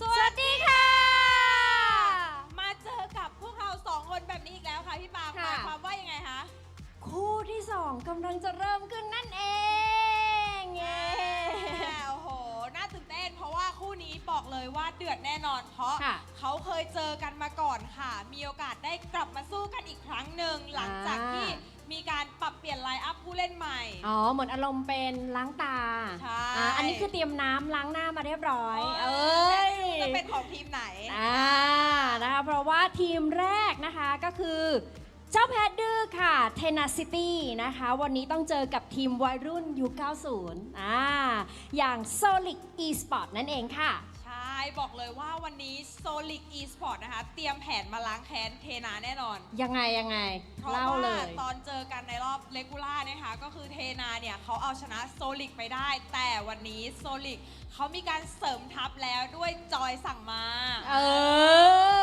ก็เปลี่ยนไลน์อัพใหม่อะไรๆก็จะไม่เหมือนเดิมกลับมาเจอกันอีกครั้งก็อาจจะมีโอกาส นะคะ อันนี้ก็มาลุ้นกันว่าจะเป็นโซลิกที่จะมาล้างแค้นหรือจะเป็นเทนาที่จะมาตอกย้ำชัยชนะในวันนี้ ตอนนี้คนดูก็พร้อมแล้วพิธีกรก็พร้อมแล้ว ค่ะ แคสเตอร์ก็พร้อมแล้วเช่นเดียวกัน เพราะฉะนั้นขอส่งต่อให้กับพี่แคสเตอร์ทั้ง3คนได้เลยค่ะ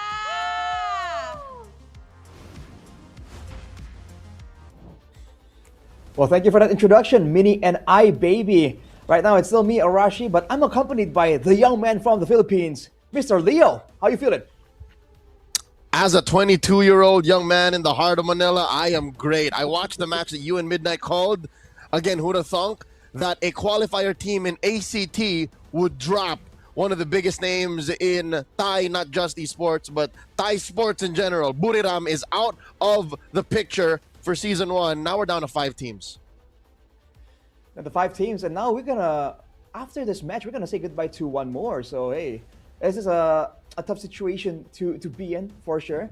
This match against Tenacity, with Tenacity against Solix, it's definitely an interesting one. From my understanding, they're both similarly similar at a similar level, but they have very different styles almost. Yeah, Solix took a lot of L's in the early part of the season. Again, it's a mid-season switch up with their gold laner and a jungler that kind of really, jolted them back into the fight. But for Tenacity, they've always been a good contender. If ever Bacon Time did not find, that last wind in them and started to clean up their matches more 2-0s than 2-1s, there's a world where Tenacity was second seed.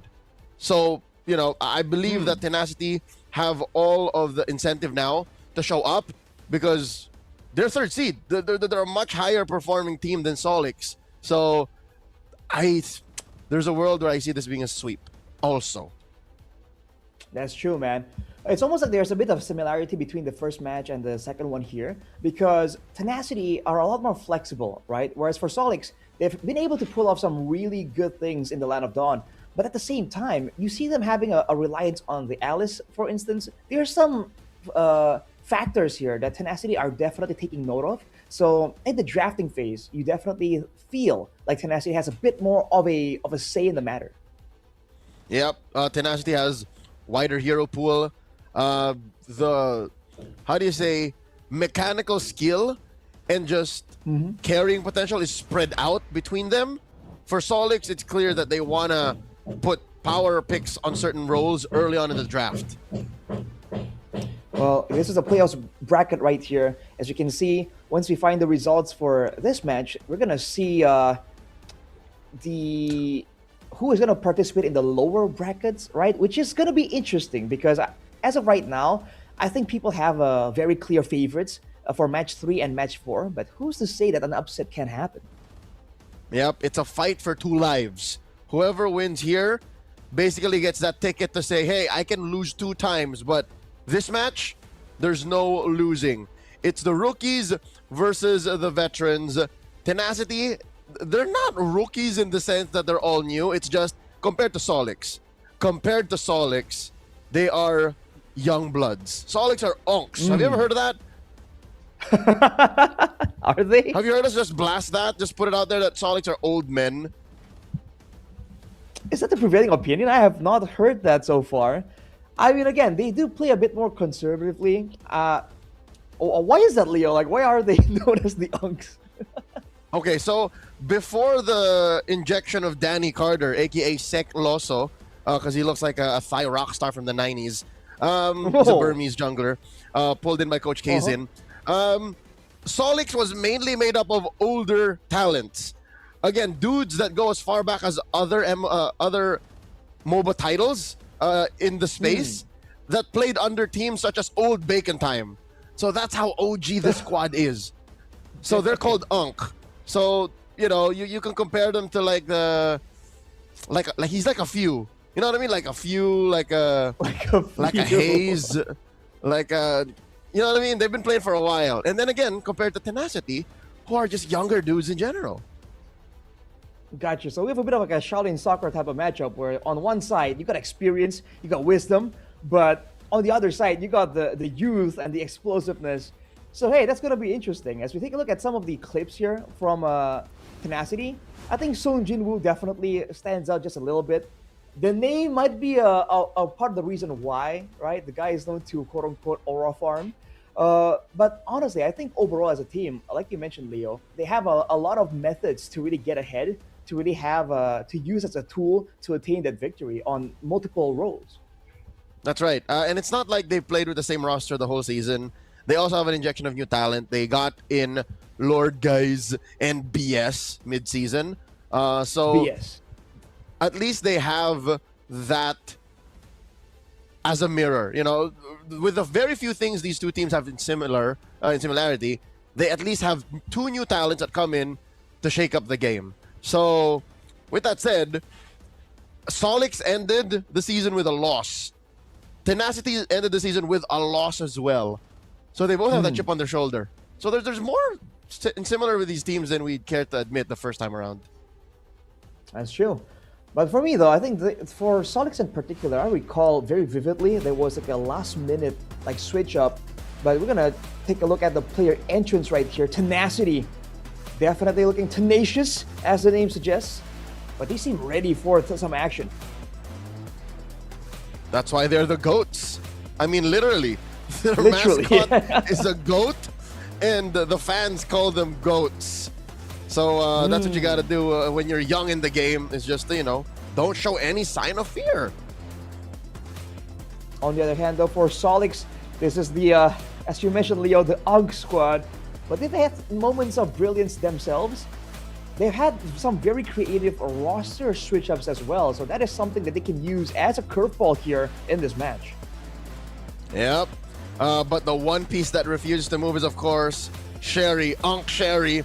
One of the few players who gets the first pick Alice, the first pick Uranus, the first pick Phoveus. So that might be to their detriment, or they could use that and weaponize the draft. Again, Phoveus is big in the meta. The other heroes, not so much. Alice, Uranus, nah. Yeah. Well, let's see, man. The coaches, this guy, this guy, and Zin. Hey, did he get rid of the K? He was K Zin in the regular season. Now he's just Zin. Interesting. He's trying to streamline. He's trying to be efficient here, Leo. You can see it from that choice. Both teams definitely feel ready. But again, I wonder what kind of curveballs are here, because I get this feeling that both teams are not going to be playing the usual style. As they look like a team lineup here for Tenacity: Sung Jin Woo, Water, Lord Guys, Griff, and BS. And honestly, Griff and BS have been standing out just a little bit more in the last few matches I've seen from Tenacity too.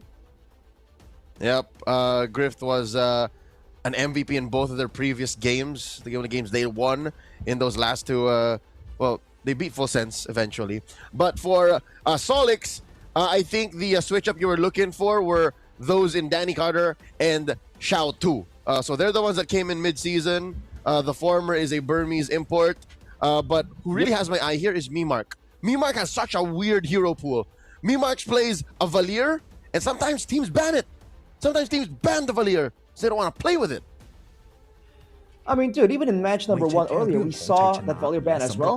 Let's take a look at this VT real quick. พิสูจน์สำคัญของทุกเส้นทางที่ผ่านมา Tenacity ทีมที่มีผู้เล่นจากหลากหลายเส้นทางต่างรวมตัวกันเพื่อพิสูจน์ตัวเอง ผมมั่นใจว่าผมสามารถพาทีมคว้าแชมป์ได้ครับด้วยประสบการณ์ของผมที่แข่งมาครับแล้วก็สกิลเพลงของผม แต่หลังจากผ่านการเปลี่ยนแปลงครั้งสำคัญพวกเขาค่อยๆพัฒนาขึ้นจนกลายเป็นหนึ่งในทีมที่ร้อนแรงที่สุดของลีกวันนี้พวกเขากลายเป็นทีมที่พร้อมล้มได้ทุกทีม Solix ทีมที่เต็มไปด้วยชื่อที่ทุกคนคุ้นเคยผู้เล่นที่เคยผ่านทั้งช่วงเวลาแห่งชัยชนะและเวทีการแข่งขันระดับสูงมาแล้วต่อให้จะเคยแข่งหรือว่าประสบการณ์จากที่อื่นก็จะทำให้ดีที่สุดครับแม้เส้นทางของพวกเขาในฤดูกาลนี้จะไม่ได้ง่ายดายแต่หลังการปรับเปลี่ยนครั้งสำคัญพวกเขาก็ยังคงพิสูจน์ว่าประสบการณ์ยังคงน่ากลัวเสมอดาวรุ่งกำลังลุกขึ้นท้าทายและตำนานกำลังกลับมาทวงคืนศักดิ์ศรีเป้าหมายทีมยังไงเราก็เป็นที่หนึ่งของลีกอยู่แล้วเมื่อมีการแข่งขันเกิดขึ้นแล้วผมจะเล่นให้มันทะลุ 100% ไปเลยครับและตอนนี้ได้เวลาของพวกเขาแล้วใครจะเป็นผู้ได้ดำเนินเรื่องราวบทต่อไป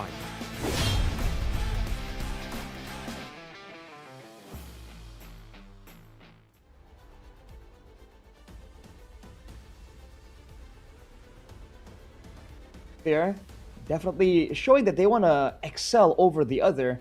Looking at the team head-to-head though for Tenacity, man, the KDA ratio already tells a very terrifying story.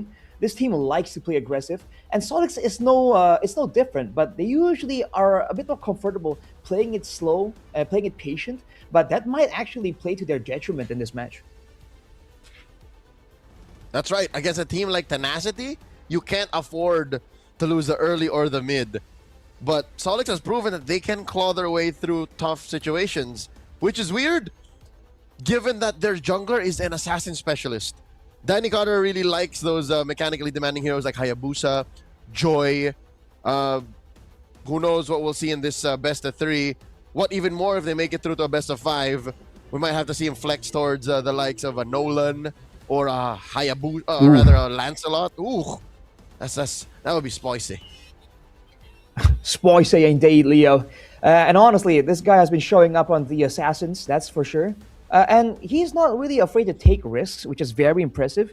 You know, he's been known, I think, at least I've seen him go 1v3 and like go for an assassination, get out. And that kind of X factor type of feel is something that has to be watched out for, right? Because when the game gets slow, when it's like a bit of a lord dance, a bit of a macro battle, that X factor, that willingness to try and take a risk is something that kind of swings the favor in towards your team. And this might be a dangerous grass type of game, Leo.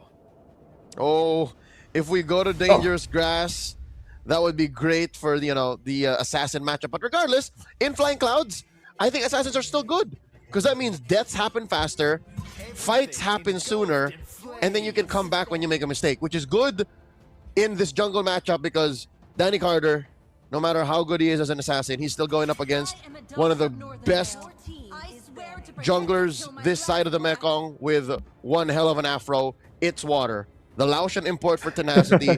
He's played all over the region, and here is the team captain now for Tenacity.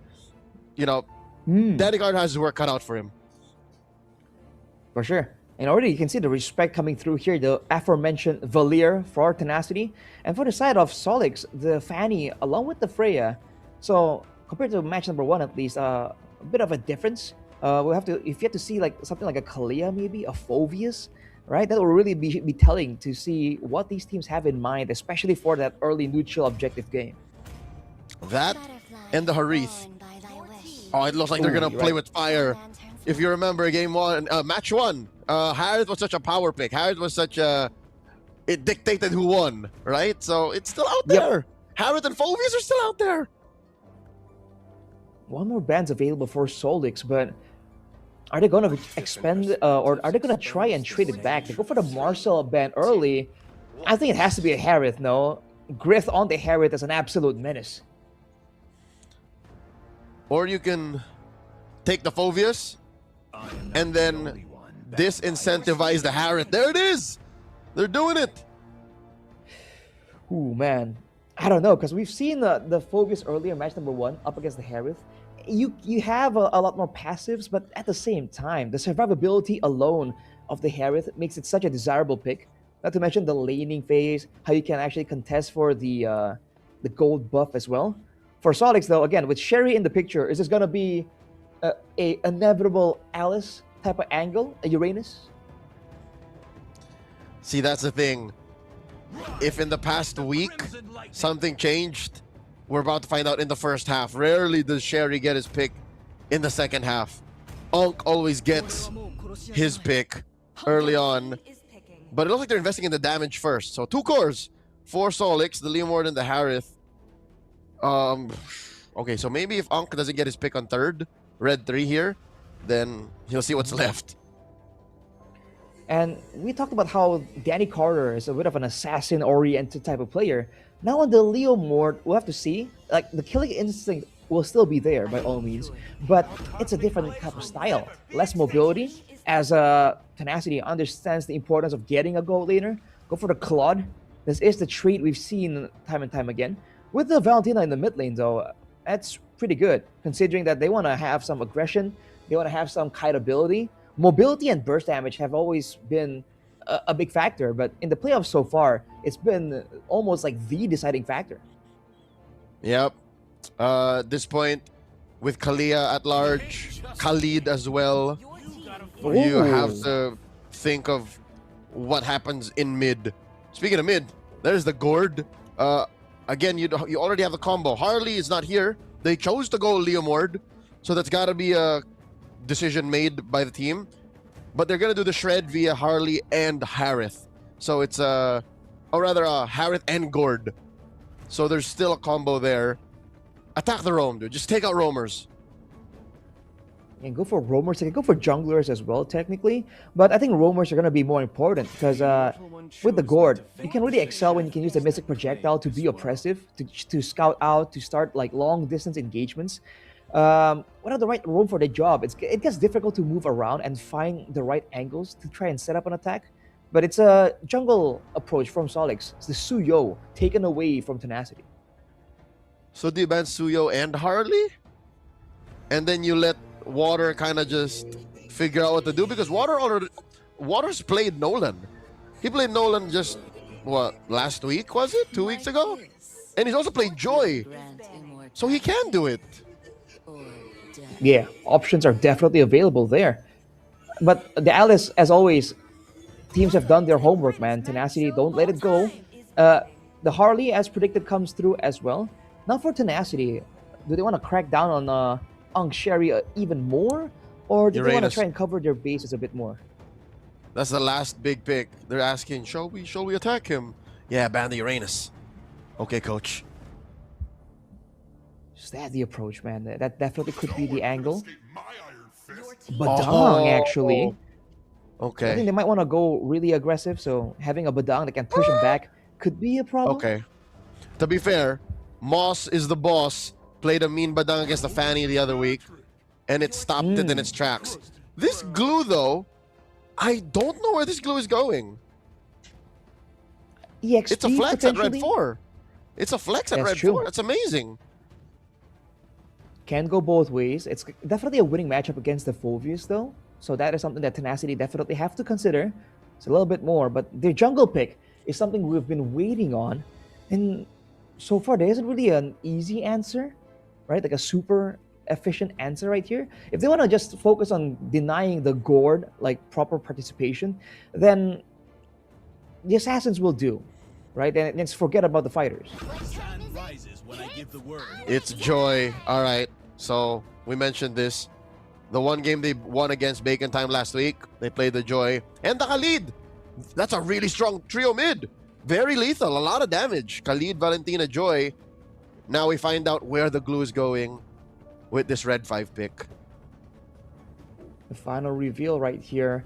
Against this kind of damage, see, the Joy is an assassin, but you can shred through tanks too, given enough items. You know, so the Leeward and glue aren't completely safe by all means.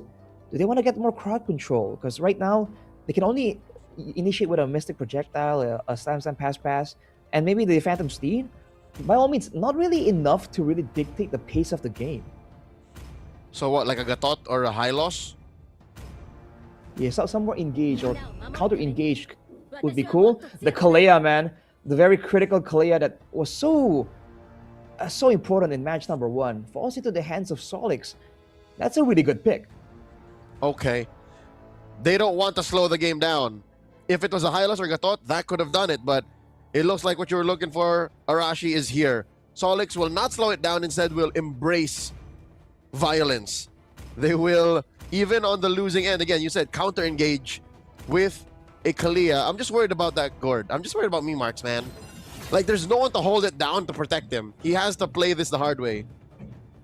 I think eventually it has to be Moss, right? That's the problem here for Moss, because do you want to be aggressive with it? Do you want to go for the pickups, or do you want to try and protect the backline? Because against a Khalid and a Joy, it gets quite difficult. So, hey, there's problems to spare for both teams.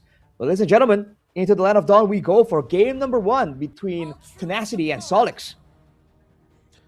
On a spectrum, I'd say the damage is through the roof for Tenacity, right? But I think when it comes down to it, Solix has more tools. Solix can definitely still claw themselves out of weirder positions because of that. Oh my god! Early game, consider Boss! Goes with the flicker, survives via just surge of life.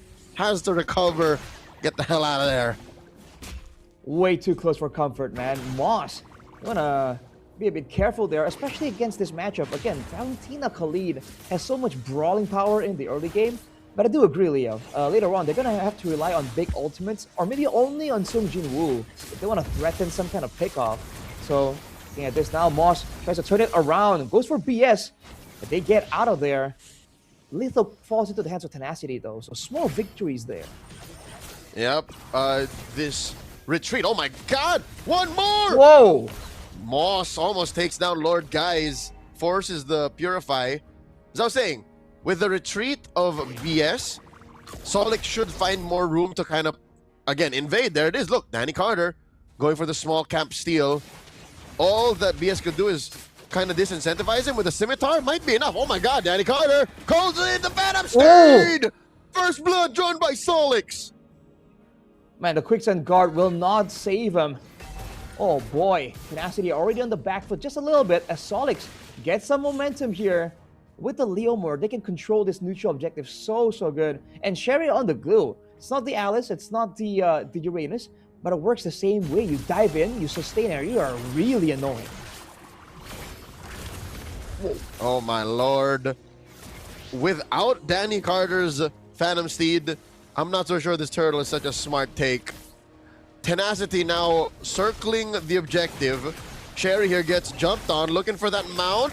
Moss goes to dive in, still no. Tsunami Slam, there it is. Blazing in with that Phantom Steed, but the stolen one works better. Down goes Moss, but Danny Carter secures. Must pay the price. Griffith with a blazing duet takes down 3. One more. Hunk. Get another Hunk. He's running out of here. And he will survive. In comes Xiao. Looking for the punish. Flying Clouds. Oh, the fights keep going, but they got to stop sometime.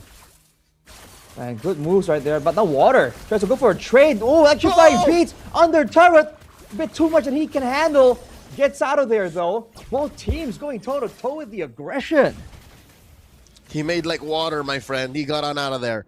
So at the end of the day, despite the turtle take by Solix, I think Tenacity got all they wanted. For sure, man. Using the Phoveus efficiently there, that's why the level 4 is just that much more terrifying by all means. And the fact that Sao Sao got to the fight kind of late allows Tenacity to get a lot more value from that play. And now they're looking to extend that even more. Again, prio-wise in the mid lane, they have a lot more to say. Sustain is the one department where Solix has a bit of an edge due to the Kalea. Yep. Whoa. But that's just HP. There's no amount of peel that can go through the sheer damage Tenacity has, at least until the late game. So if that sequence plays out over and over again, I think Tenacity will win like 4 times out of 5. At least for the next 10 minutes. And again, the fact that they can dive together so efficiently. You saw what happens to Memarks, man. He was in the back trying to do damage with the Mystic Gush, and he just got dove on by the whole squad. The gang pulled up and just beat him up 4v1. So Solix has to find a way to avoid that same outcome in the next couple of fights. And with 15 seconds to try and come up with a different solution here, it's definitely looking a bit troubling for Solix. Okay, it might be better, Arashi, since Xiao is nearby. Xiao 2 is nearby. It might be better because, again, he came in late in that last fight. Griffith beat him to the punch with the blazing duet. So let's see, turtle number 2. Sung Jinwoo is theoretically even further away as well, but both EXP laners are in the picture. Moss definitely looking for a chance to go for a play. Tsunami Slam! BS does get on out of there. The Gush canceled out. Danny Carter again. The sharpest retribution in the game. Still goes into the back line, finds BS. Wailing away. Lord Guys though steals it. And he takes him down. Griffin with another blazing duet takes down Sherry. It's a roamer for 2. And then Lord Guys gets a double kill. Memarks is squished. Oh man, the neutral objective focus here of Solix, it's great, it's working out. They have 2 turtles, but at what cost, man? Tenacity is making it very costly for them to get a lot of these resources. And with this tempo, with this lead, they can start invading or even cutting like this. Water 1v1 with Danny Carter. But the Horseman still has the edge for now. Uh-oh, Moss here. Bang! Gets cut out. Tsunami Slam, but still Griffith's bullets ring true. Sung Jin Woo gets taken down. Xiao 2 does find one. Flickers back, but Lord Guys ain't done with you. Be my back. Xiao will survive. Gush used defensively. Now here comes Onk Sherry, gets the mount. Can Bees survive this? Oh no, too much damage. Lord Guys gets taken down by Sherry and Memarks. Off camera though, how'd that happen? Water 1v1 against Danny Carter. Oh wow, the rematch won by Water. Definitely impressive there. That dive though was definitely overzealous from Tenacity. Lord Guys picked up, turned into Cherry, turned into the glue, turned into Patrick for a little bit. That was definitely a bit of creativity. It didn't really pay off though. Right now, the gold lead is still 2K for Tenacity. And with the chain of events, they are still having their whole jungle available to farm up. So this lead should increase just a little bit more before the next turtle fight. I think it's that fact, Arashi, that made it worth it. I think because there was no punish from Solix, that overextension down bottom wasn't so bad after all. And at the end of the day, Griffith didn't die. Lord Guys died, yes, but it was still a beneficial trade. Oh my god! The Tsunami Slam on the Lord Guys! In comes Danny Carter. Phantom Steed. Him and Shao wailing away at the turtle. Bees. Will they engage? It's Sung Jin Woo and Water here looking for more. Danny Carter 3 for 3. Sharp retribution as always, but in comes Water. Cleaning up Shao. Danny Carter gets smothered as well. He's drowning in it. Double kill for Water. Man, how is Tenacity doing this, man? Solix, they got the pick off, they got the clean neutral objective, and somehow, some way, Tenacity find a way to get 2 kills as punishment, and they're getting the structural advantage as well, man. Turrets are falling in the top and bottom lane. That means more angles for Water to go for these plays, and this guy is doing great so far. Mid turret taken out as well. The jungle is no longer safe for Solix. Oh my god, 7.5 minutes in, gets a Holy Crystal. Water means business. He is 3 levels above Danny Carter, which, in perspective, makes it impressive for Danny Carter that he was able to go 3 for 3 on the turtles. But again, you mentioned the math doesn't make sense. How do the kids say it? The math isn't mathing, Arashi. You take all the objectives, sure, but the map ain't yours. It's the other thing Tenacity is doing, man. The farming. They're allowing Water to actually farm up a lot faster around because the action always happens away from him until the neutral objective is there. And he doesn't even go for the 50-50. He goes for the dive in the back line. Like in the previous fight, 2 members immediately demolished by the electrifying beats. So Tenacity definitely have an angle on how they want to approach these fights. Solix have to adapt here and change how they want to play this. So Memarks holding this brush might not be the smartest. Projectile thrown out plus the gush. These purifies, rather flickers through that. So Gush already spent out. Tsunami Slam as well. And this was all just for the macro play. They were going for this turret down bot. Can't really get it just yet though. You can see Solix definitely feels the pressure, man. They are grouping up S5. Because again, earlier, you saw Danny Carter go for the 1v1 and it did not work out in his favor. Now Sherry is all the way on the bottom side. The Lord is up and Tenacity have enough damage to really go for a quick Lord shred. Solix, are they gonna try and check? Because Sung Jin Woo is ready for the punish. Sherry's very far off. Moss does bump into Lord Guys. Lord Guys gets taken down by a Gush right in the face. So it's a 4v5. Solix have a massive advantage. And it's only the Mystic Gush expanded by Solix, so they can go for a lot more. Tsunami Slam again. BS gets taken out eventually. Blazing Wit from Griff to try and clear the wave. It will be cleared out as Water comes in, tries to go for the dive. Electrifying Beats in the backline. Memarks gets taken out. Jenny Carter full suit as well. 3 down, 4 even for Tenacity. And it's a complete wipeout. Oh no, it's just Sherry left. The mount on Water. They gotta buy time. Patrick! Mayonnaise is not an instrument! He gets taken down! The last member of Solix bites it, and that allows for Tenacity to get a clean Lord. It all went sideways. Arashi, I thought it was theirs. It was a 4v5, then a 3v5, then in comes Water like a tsunami. Bro, like that was the plan all along, it seems like. We said that Water was gonna be a problem. But dude, the timing of when he goes in the back line, Solix had ultimates already. And yet still, they just could not handle it. Like we predicted earlier, Leo, Moss is trying to go for the Tsunami Slams. He gets Lord Guys time and time again. But afterwards, that means Water has all the space in the world to go for these crazy mobility plays. But look at this, man. They're clumping together and just taking waves and waves of damage from the electrifying beats. That's right. I'm pretty sure there was a call by, again, Lord Guys or somebody in, I would assume, Thai, because Laotian and Thai are very similar, saying, there's no more Tsunami Slam, go for it! They can't punish you, kill him! And that's what Water did. And that's why the map is now blue, with the Lord up top, and Tenacity are up 7k! Arashi 7k! 7k, dude. 6.7 actually for the side of Tenacity.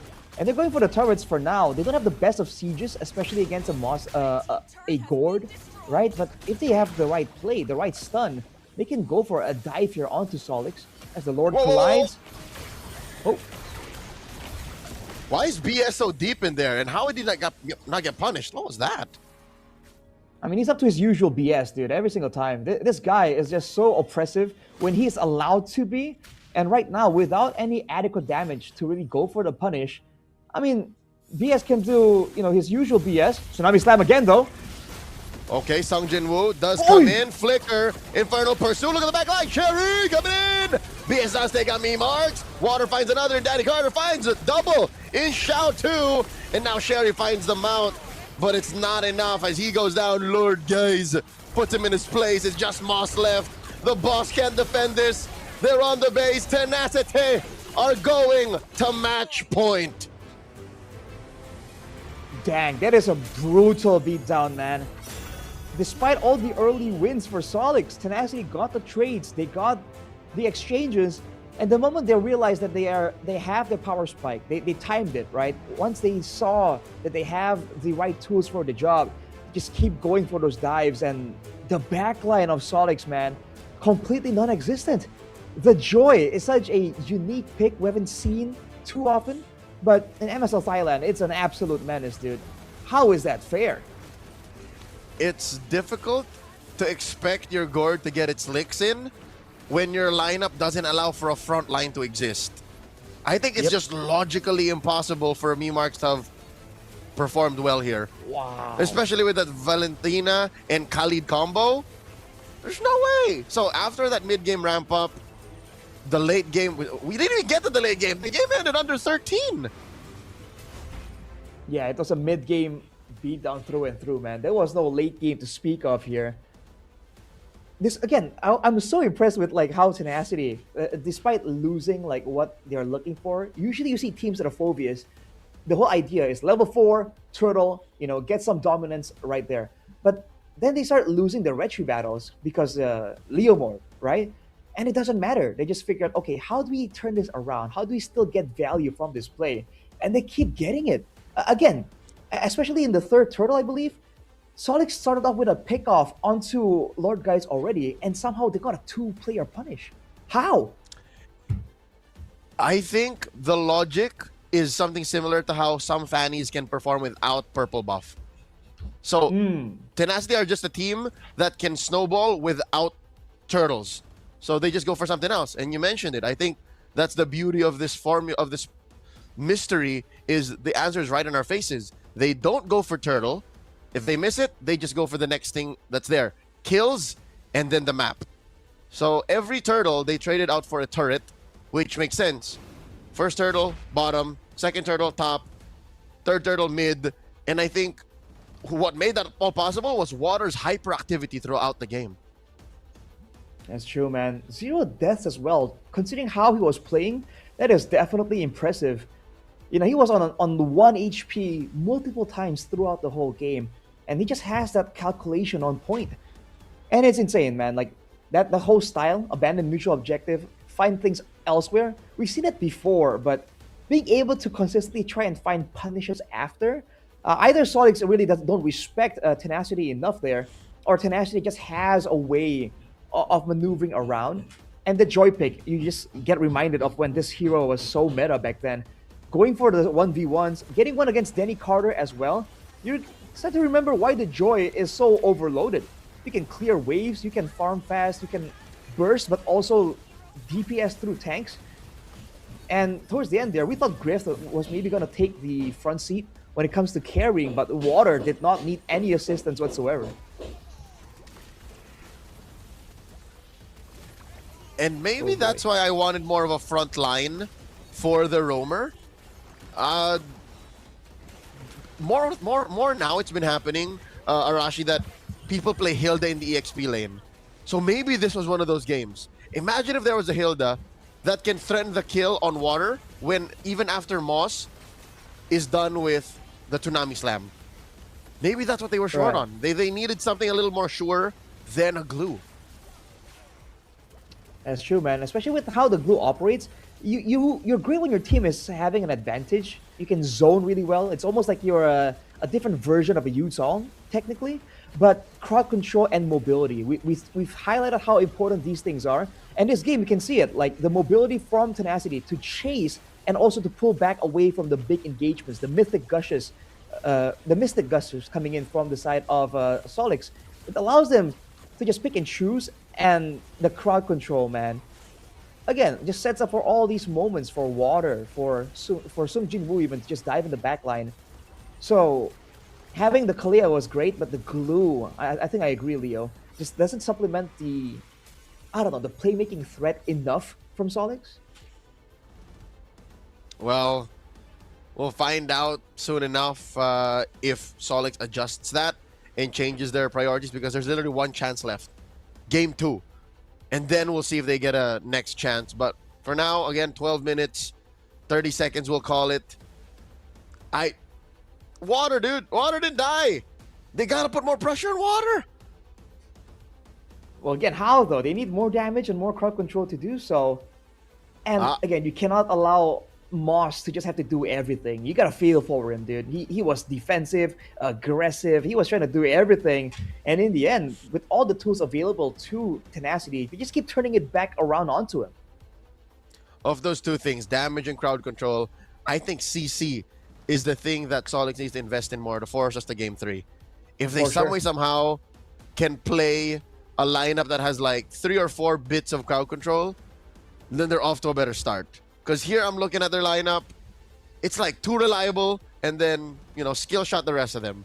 It's not enough. Dude, Water had such a great game, he was so close to getting 1K gold per minute. That doesn't happen in the game anymore. I mean, with the Joy clear speed, the mobility, he was already farming up a Storm. In the team fights, though, once he really got ahead, he was farming heroes, right? He was just he was deleting 2 members at the same time. The AoE of the Joy, this is why it gets really dangerous. And you're seeing why Tenacity banned away the Badang too, right? That could have been one of the options to really stop the Joy in his tracks. But Tenacity just understood the bigger picture. I am not surprised that Game 1 went this way, but also I'm surprised that Tenacity played this clean. Again, sometimes they are an example of a team that changed throughout the break. They cleaned up so well, and I think Solix has 2 ways to respond to this. Shock, and they just cannot respond. Or number 2 is they just put their big boy pants on and say, okay, we're going to play the heroes that need to be played so that we can force Game 3. I'm wondering if like a roster swap is an option, because if I recall correctly, the last time I saw Solix play against ACT, I think they got Ong Sherry and with a switch hit, like a switch up into Remix, if you recall. Remix. So do they need a remix? Pretty okay. That could be an option here for Solix. That's the extra layer of flexibility they have, but I think it begins with the draft too, Leo. I agree. Crowd control. Against a team like Tenacity that wants to take over like this, you need to stop them somehow, right? They're not going to move the way you want them to move, so you need tools to force them into those areas, into to sticking around when they should be disengaging. Yep, you got to play for the streets, as they say. Don't expect that you're going to get to the mid-game unscathed. Assume that the fights start at minute 1. So, again, letting them get the Valentina, letting them get the Khalid. It was really less about the Joy, to be honest. Even if Water was impressive, Water was our MVP, it was less about it being a Joy and more of just the space he was given to play and how well he used the tools he had left to him. So, yeah. I don't know if I want to see Remix, but backs against the wall like this, maybe. It could be their last game. It could be the last match they play this season. So, maybe get Remix in there. Well, in the same vein, do they really want to go for a player substitution, like when it's their last game, right? The synergy, the chemistry, the communication? Okay. Here's why that makes sense, the question. Sherry is team captain. Sherry is Unk. Sherry has been here through thick and thin. And the reason why I reckon why they played with Remix in that last match you called, again with ACT, right? It's because it was literally season's last match. It was the regular season last match. They qualified for the playoffs anyways.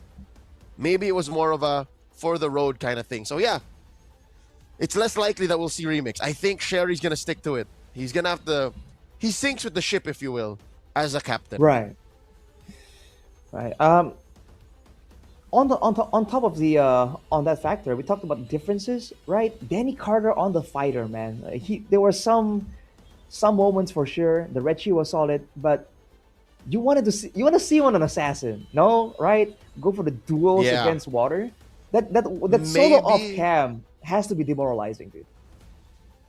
I'm glad we didn't see it. I would have said very choice words if we saw it.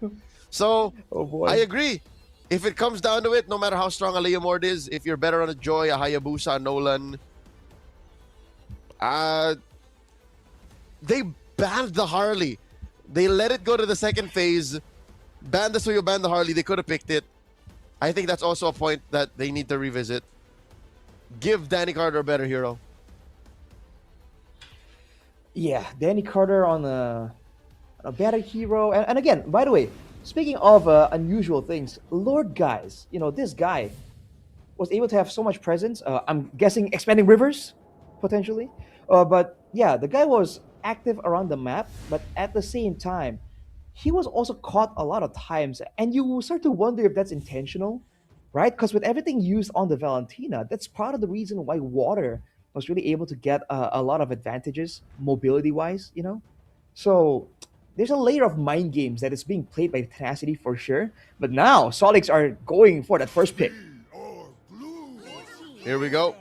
They ban a select set of heroes. I think they're just banning to allow for junglers to be wild out there. So again, Zushin has to go before all this. Marcel's out already. Valentina, they gotta respect the Valentina. That has to go. Valentina can be it. But so far, the Baksha is still a big concern here for a lot of the teams, man, with the high tempo type of game plan. But I don't know, with the glue Fanny for the set of Solix, you don't really get a grasp on what they're really aiming for, by all means. This feels like let's ban these so that we get better picks on the way out. Which I'm guessing they want to get a Harley or a Suyo blue one. That's got to be what Coach Kaizen is thinking right now. Could be it. So far, again, the Sushin has also been very respected, and you can see why. The mid lane right now has so much more to do, right? You saw Lord Guys having so much more impact because he was ahead so much more than Nemarks. But now the Valier earlier was banned out by Tenacity. It's still available right now. That could be red 3 here. But that means the likes of Kali are still open. That leaves Harith, Phovius trade open. There it is. Oh, never mind. Okay. Please give Sek also his hero. Yeah. First pick though, it's gonna be the Freya. It was left open the whole time. Solix banned it themselves earlier, but now with a Freya in the picture, there is some flex available. There's a strong laning potential too. Tenacity, what's the response here? The look on this gentleman's face, he's like, wait, y'all, did we just forget to ban the Freya? But Water seems to be chill about it. Water's like, yeah, no, it's all right. We got this. Don't worry about it. It's not a big deal. We can adjust. We can counter it through macro, right? Through mind games. Phovius Valentina is the option. They really like this Valentina, huh? It hasn't really been as popular as it used to be, this Valen. But Solix, Yi Sun Shin very early on. Again, there's some flex potential here. But I wonder... Oh, they got the signature Alice though, so that one, that's going to Sherry for sure. This is one mess of a first phase. I would be lying to you and to the thousands watching all around the world if I said I understand where Solix is going. Because I don't, Arashi. I don't. The Freya I get. And then you swerve us with the early Yi and Shin plus Alice while Suyo and Harley are out there? I wish I could explain. So many questions. And I mean, they took away their flex potential too, right? By showing the Yi Shin there, they almost guarantee that it's going to be a gold. And by showing the Alice, they guarantee the Freya is going to go gold lane too. So Tenacity know exactly what to expect here. Yeah. And it's because of this honesty in the draft that Tenacity can draft an honest mid laner and duo roamer duo saying, okay, we like what y'all are doing. We need someone to stop that Freya dead in its tracks. And we pick up the Hylos. That's a revitalized roamer right there. A revitalized roam, they can definitely make it difficult, especially in the early game. So with that advantage in the trio mid possibility, I think Tenacity are definitely going to go for another aggressive assassin type of hero. The Suyo, I think the Suyo looks very appealing here. But the Solix ban the Leomord instead. They think it's going to be a neutral objective angle for Tenacity. It could be either. They drafted such a solid 3 in the first that it doesn't matter what they do in the jungle anymore. Same story as game 1. That mid trio is so good that you could just put whatever in the hands of Water and it'll work. And they have the option to leave that final pick to hide Water's what Water wants to go for even more. So yeah. Tenacity, I mean, they in the predicting, in the information battle here, they definitely have a bit more of an edge. For Solix, the final ban, is it gonna be another jungler? The Harley Suyo is or up by all Harley. means. Yeah. Suyo or Harley. Okay. Suyo. So they're saying, make my day. Pick the Harley, Water. And there's the thing, he doesn't have to. Yeah. They can go for the Harith here. It's open. Yes. Red 4, but like Red 5 jungle, you don't have to pick Harley if you don't wanna. I think the gold laner first is going to be a much better call here. Claude is open too, dude. Yeah, Tenacity have their pick of the litter. Oh, wow. How did this happen, man? It's because you first phased the Yi and Shin. There you go. That's the Harith, man. The very terrifying Harith. By all means, it's an overload of magic damage, but all Tenacity have to do is go for a physical damage assassin. And by all means, that's not really available right now with the Suyo taken away. But if Tenacity snowballs, even if they have like a Harley here, it's still gonna be a very terrifying composition. That or a Nolan or a Hayabusa. Nolan too, yeah. Water can take care of that, dude. Solix, what's in Rome? Oh, it's a chip! Uh-huh. And an Odette! Debut pick Odette! Me marks! I didn't think you could get crazier, but since they keep banning your Valier, you pick an Odette! Vas, an Odette? I mean, again, it's a lot of close range heroes for Tenacity, but that's a swan song available to be stolen by Lord guys too. It seems like this is really comfort over meta, Leo, right? Like the chip, like what are you gonna use to set up after the shortcut? You know, the lack of crowd control is still there for Solix, Leo. Hail Mary play. They can go. See, again, I told you that trio is so good. They can pick whatever. They can go shortcut into Valkyrie's Descent or shortcut into Throne of Ruin. But again, those are ults. They're such big ticket sequences that even the Mountain Shocker's an ult. That's a CC, but it's still an ult.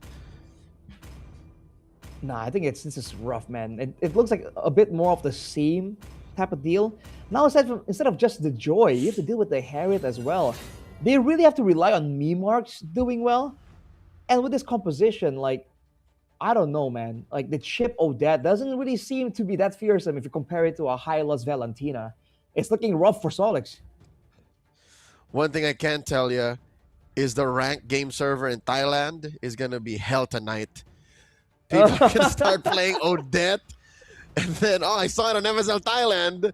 Get off my back. But still, this could be one of two things. Arashi, could be one, pure comfort. This is something that they've done multiple times in scrims and then it works. Or number two is, as you mentioned, it could just be that last pocket strat that's like, for the road. Maybe you can just try it, maybe it works. All right, let's see how this one goes, man. What could be the final game right here between Tenacity and Solix? Ladies and gentlemen, game number 2. That's already a bit more of a passive look coming into Tenacity. I think they're respecting the Freya potential. That's definitely a prio pick, a strong lane. So we'll see what Solix can do with that advantage. As you should. If the gold lane is winning for Xiao, then you could say at least the EXP lane is a dead lane, and then mid, I reckon, should still go to Tenacity. Oh, Lord Guy's taking a lot of damage here. Marks, this is something that we don't really calculate as much. Odette's early game poking. Because we don't really see Odette much in professional play. She has pretty good damage output. And she has some safety in how she pokes as well with a passive, right? Those bounces. You don't have to be all up close to the minion wave for that to happen. And I think he can set up for ganks really well too. And so far, at least before level 4, Solix doesn't really have that shortcut option as well. Later on, I do wonder which lane are they going to try and target using the shortcut. Ideally, I think it should still be the jungle, right? Because the Joy is quite vulnerable if he gets jumped on. But look at this, though. Bit of a flag from Moss. Okay. Water waiting for someone to cross into that Y brush. Oh, the fight might break out in mid. Danny Carter holding that brush here. Spots him out, throws out that Mountain Shocker, and Tenacity just walks away. Doesn't land. One ulti down right here. Marks has this one song, but is the team prepared to back him up? Oh, Throne of Ruin, stuns 3, Water still secures, and Xiao overshoots with the Valkyries that sent Sherry very low, and he gets taken down by Wacha. Lord Guys gets punched by Moss the Boss, and in comes Griffith, taking down that chip. Massive win for Tenacity. Turtle plus a 2-for-1 trade. Once again, Lord Guys is the only casualty. This is looking like a bit of a pattern here. Tenacity, they always send Lord Guys to do the crazy plays, and he almost made it work too. He stole the Swan Song, but unfortunately he got popped before he could like activate it and get that extra bit of shielding and damage. And so far, now at least there'll be the shortcut angle, but oh, there you go, shortcut. Danny Carter goes for a kill, gets one. Sung Jinwoo's in the picture, but that's a bit of a treat back for Solix. Lord Guys is anomaly in professional MLBB play. Rarely do you see mid laners become sacrificial lambs for their team, but I think he understands that. He understands that today it's about Water, it's about Griff, and I just have to steal the right ult at the right time. Solix, they're showing some teeth. They're not letting go just because they lost first turtle. I wonder what's the mindset for Tenacity as well, because that fight was really well initiated using the Throne of Ruin by Sherry. You're seeing why this is the comfort signature pick for the Unk. With 30 seconds to go right here, you're seeing Solix prod away at the vision, trying to find some bushes, some knowledge in the jungle of Tenacity. And at least this time, there's less of a response, less of a punish available for Tenacity themselves. Tenacity are looking for that big moment again, another haymaker, a way to punish weird shortcuts. And I'll tell you now, Arashi, I think they can do it again because it's the same spot. The turtle is in the same spot. So even if Sherry does find another almost perfect Throne of Ruin like in the first turtle, Tenacity just have a better response. They'll know that Lord Guys should get the IMU better, should be able to pop that ult sooner. And look, he's already there. He already has it. Bit of a waiting game right here. Mimar's definitely eager to go in. Moss getting jumped on. Oh, shortcut. Coming through, Throne of Ruin, no one home. In comes Bees, Glorious Pathway. Sung Jinwoo jumping on him. And there's a Swan Song. She's singing. Taking down Marks. Water gets the kill. Water running away from Sherry. Sherry flickers in. Almost takes out Water, but he dashes through. Water skedaddles on out of here. And now Xiao can't find a bead on anyone. Not even the Bees. Bees gets taken all the way back while Moss gets punished hard. Front line gets punished now. In comes Water. Takes down Danny Carter. Sherry falls. So does Xiao too. Marks left. Oh, What is Water and BS doing? The retribution. Water wasn't done with it. Highway robbery right in front of Mimark's face. What can you say, man? They just got completely outclassed there. Water survives from that encirclement, comes back in with barely any HP, and seals the deal for Solix. They were doing so well, and yet somehow Tenacity, again, through pure micro outplays, they were just able to turn it back around. Looking at that replay right here, the Swan Song trade, and then afterwards, Solix grouped together for Sung Jin Woo to just bash him down with all this AoE, man. Water, the greedy guy, comes in, takes out Danny Carter and Cherry. That should not be allowed, dude. That seems illegal. The former Leon Esports Laotian import for Tenacity has reached a new peak in his career. I'm gonna say it now, Arashi. Possibly the best Joy I've seen in 2026 so far. And that's pushing it.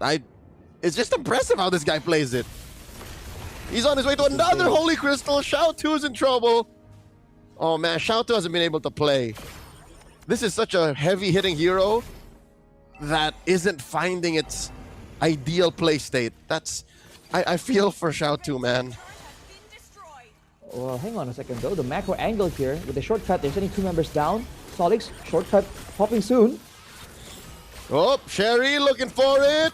Throne of Ruin. Clocks it in. Water with a 3 for 3. Lord Guys takes out Danny Carter. Swan Songs are singing at each other. They do trade out for Waterfalls now. 3 for 2. Solix wins. There you see the value of that huge combo. The fact that the Throne of Ruin now was timed better with Mimark's Swan Song, that was definitely a lot more damage than Tenacity were expecting. Finally, Water, who's been on 0 deaths the whole time, falls for the first time in the match. A great start to a potential turnaround for Solix, but they have to find more moments like that.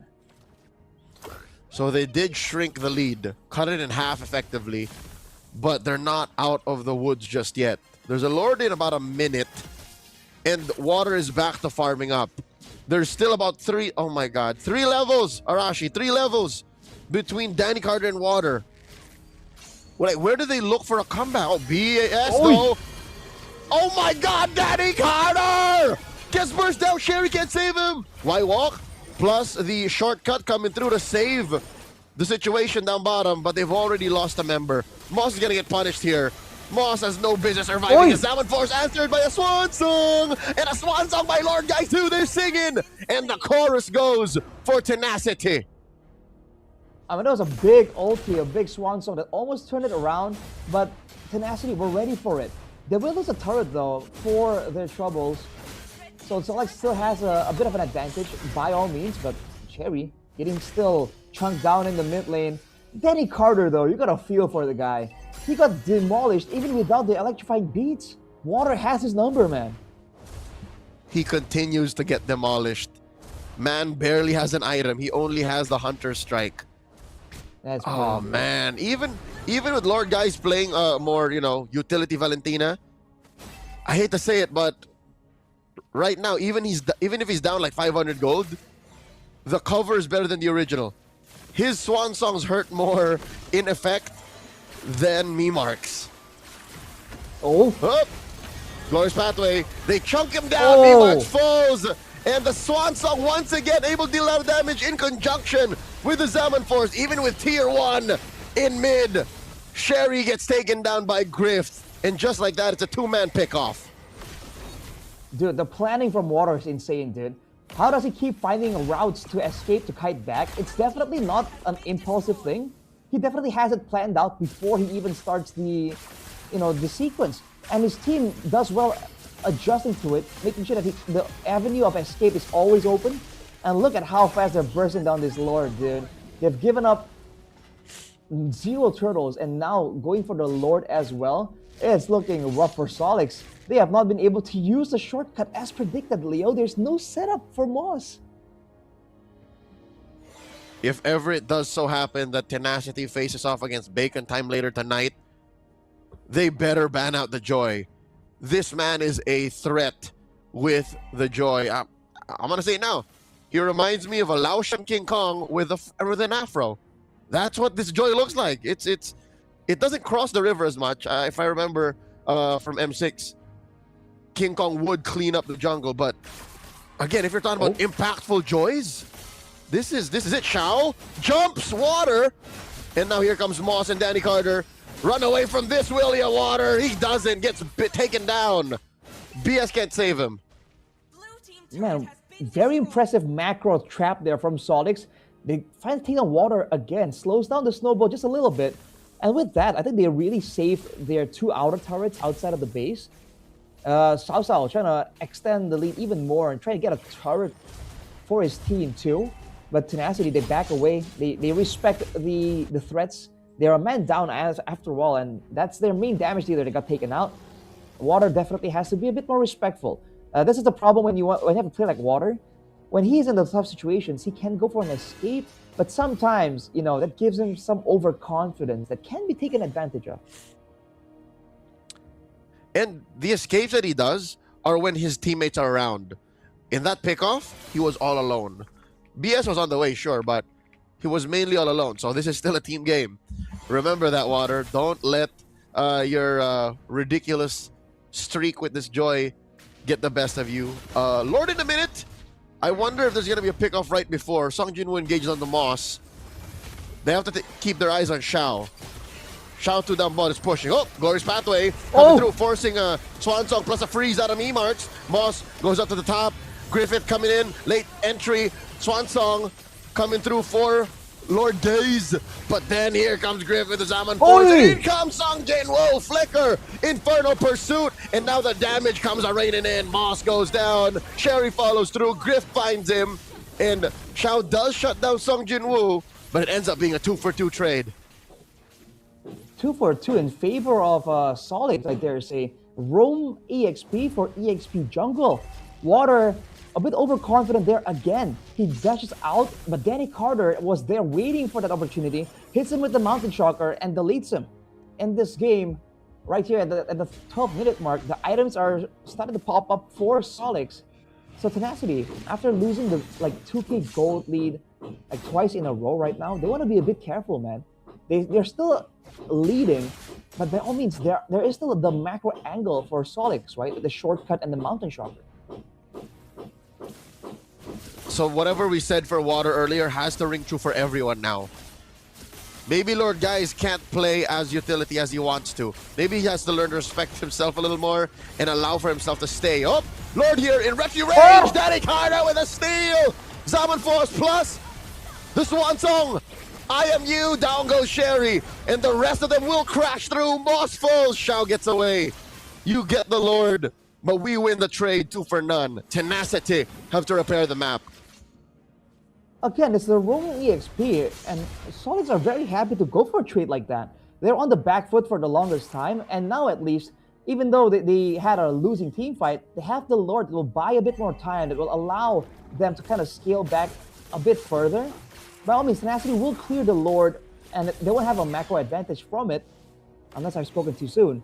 But that aside, it extends the game and makes it a more late game scenario. And in the late game, the shortcut becomes a more valuable tool as opposed to the Glorious Pathway and the Revitalize. So Tenacity, you want to start locking in here, man. Solix has a chance. Yep. It's not as easy anymore. We're already two minutes way ahead. 2 minutes too long of how game 1 ended, and it looked like it was supposed to be the same. So Tenacity, I think they're on their last legs here to hold this lead. If they lose another major exchange, then say goodbye to the lead and maybe say goodbye to ending it in a 2-0 sweep. They got to play a little cleaner. Arashi, they got to learn that, again, as you mentioned, it's not just the full-on lean. Maybe Water has to get better at finding the back line. But who is it, though? Do they focus on Danny Carter first? Or do they, I don't know, wait for the shortcut and then re-engage? The problem now is that Tenacity aren't as mobile as they were just because they have a Hylas and Phobius. These are frontline heroes that want to stick around, right? They want to slow, they want to stun, and stay in the fight. So they can't really kite back out of the Swan Song. So the only option they have is to match the Swan Song with their own Swan Song. But when they do so, that's where Cherry comes in and becomes the equalizer, right? And because of that, because of how simple the game plan is for Solix in a team fight, that means Sao Sao and Danny Carter, as long as they find ways to get to water and Griff, it's looking tough.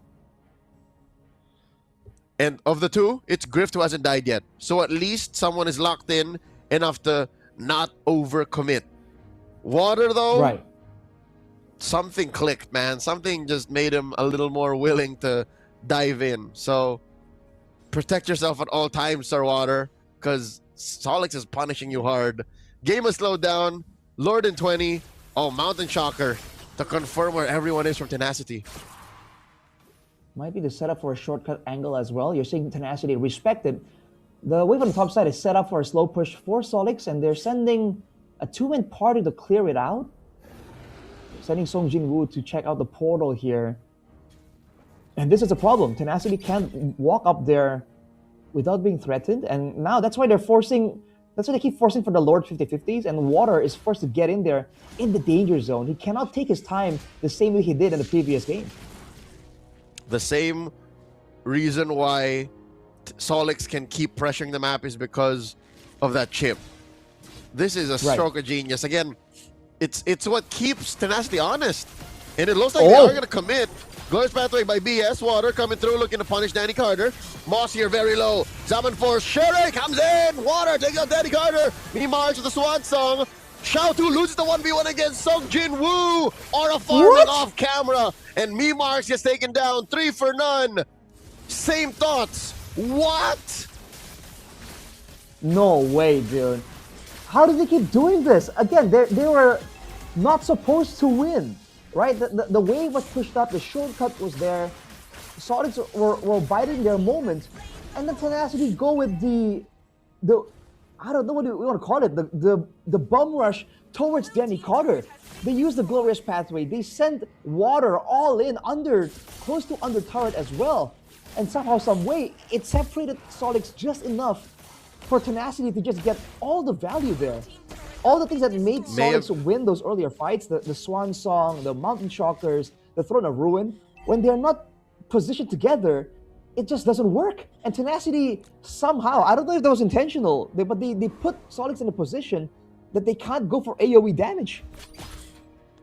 May have been the call. Again, I agree. I think it's more of Tenacity forcing them to sequence it off timing, which made it irrelevant. There was very little impact in what ults we saw out of Solix. So now they have control of the map once more. Lord up top, Chubby Wave in mid. Early Mount Shocker coming in from Danny Carter to ensure that Xiao's split lane push is clear. There's a Glorious Pathway. Mimax with an early Swan Song. No one home. That is a two-man Throne of Ruin. But Tenacity want more. They'll continue to break through. Shortcut calling in Xiaotu. Come back home. We need you for the defense. Xiaotu takes a lot of damage out of Griffith. And Griffith will not finish the job, but he will finish Danny Carter. And now the base is up next. Tenacity sweep Solix. Moving through the brackets. It doesn't matter how close the game looks, man. You can count on Tenacity to get a dominant finish right there. A straight up demolition. Oh boy. Despite the late game angle and how Solix were able to delay, Tenacity has overpowered them time and time again.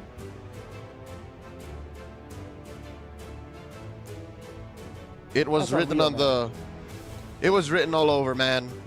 If it came down to it, all Tenacity needed to do was play cleaner. Solix still had the mountain to climb to be able to force us to game 3. This is the play-ins. Such is the nature of competition. GG well played to the Unks of MSL Thailand. This is Solix's last game in Season 1. It's been a great showing, man. It's been entertaining. And the fact that they were able to find moments of success here against a team that's been as dominant as Tenacity. The fact that they were able to they were looking good in the late game after the strong early game that Tenacity were showing. Again, it is impressive, but unfortunately, it's not enough. This was the play here, man. Water just got Danny Carter. You see Mimarks try his best to try and get something, but everyone isn't clumped up together. Cherry late to the party as well. It's just tempo. right? Burst damage, mobility. It's been the name of the game here for Tenacity, and really, it's beautiful to see how it plays out. The only real slow part of the team is that high loss, but let's go to stage.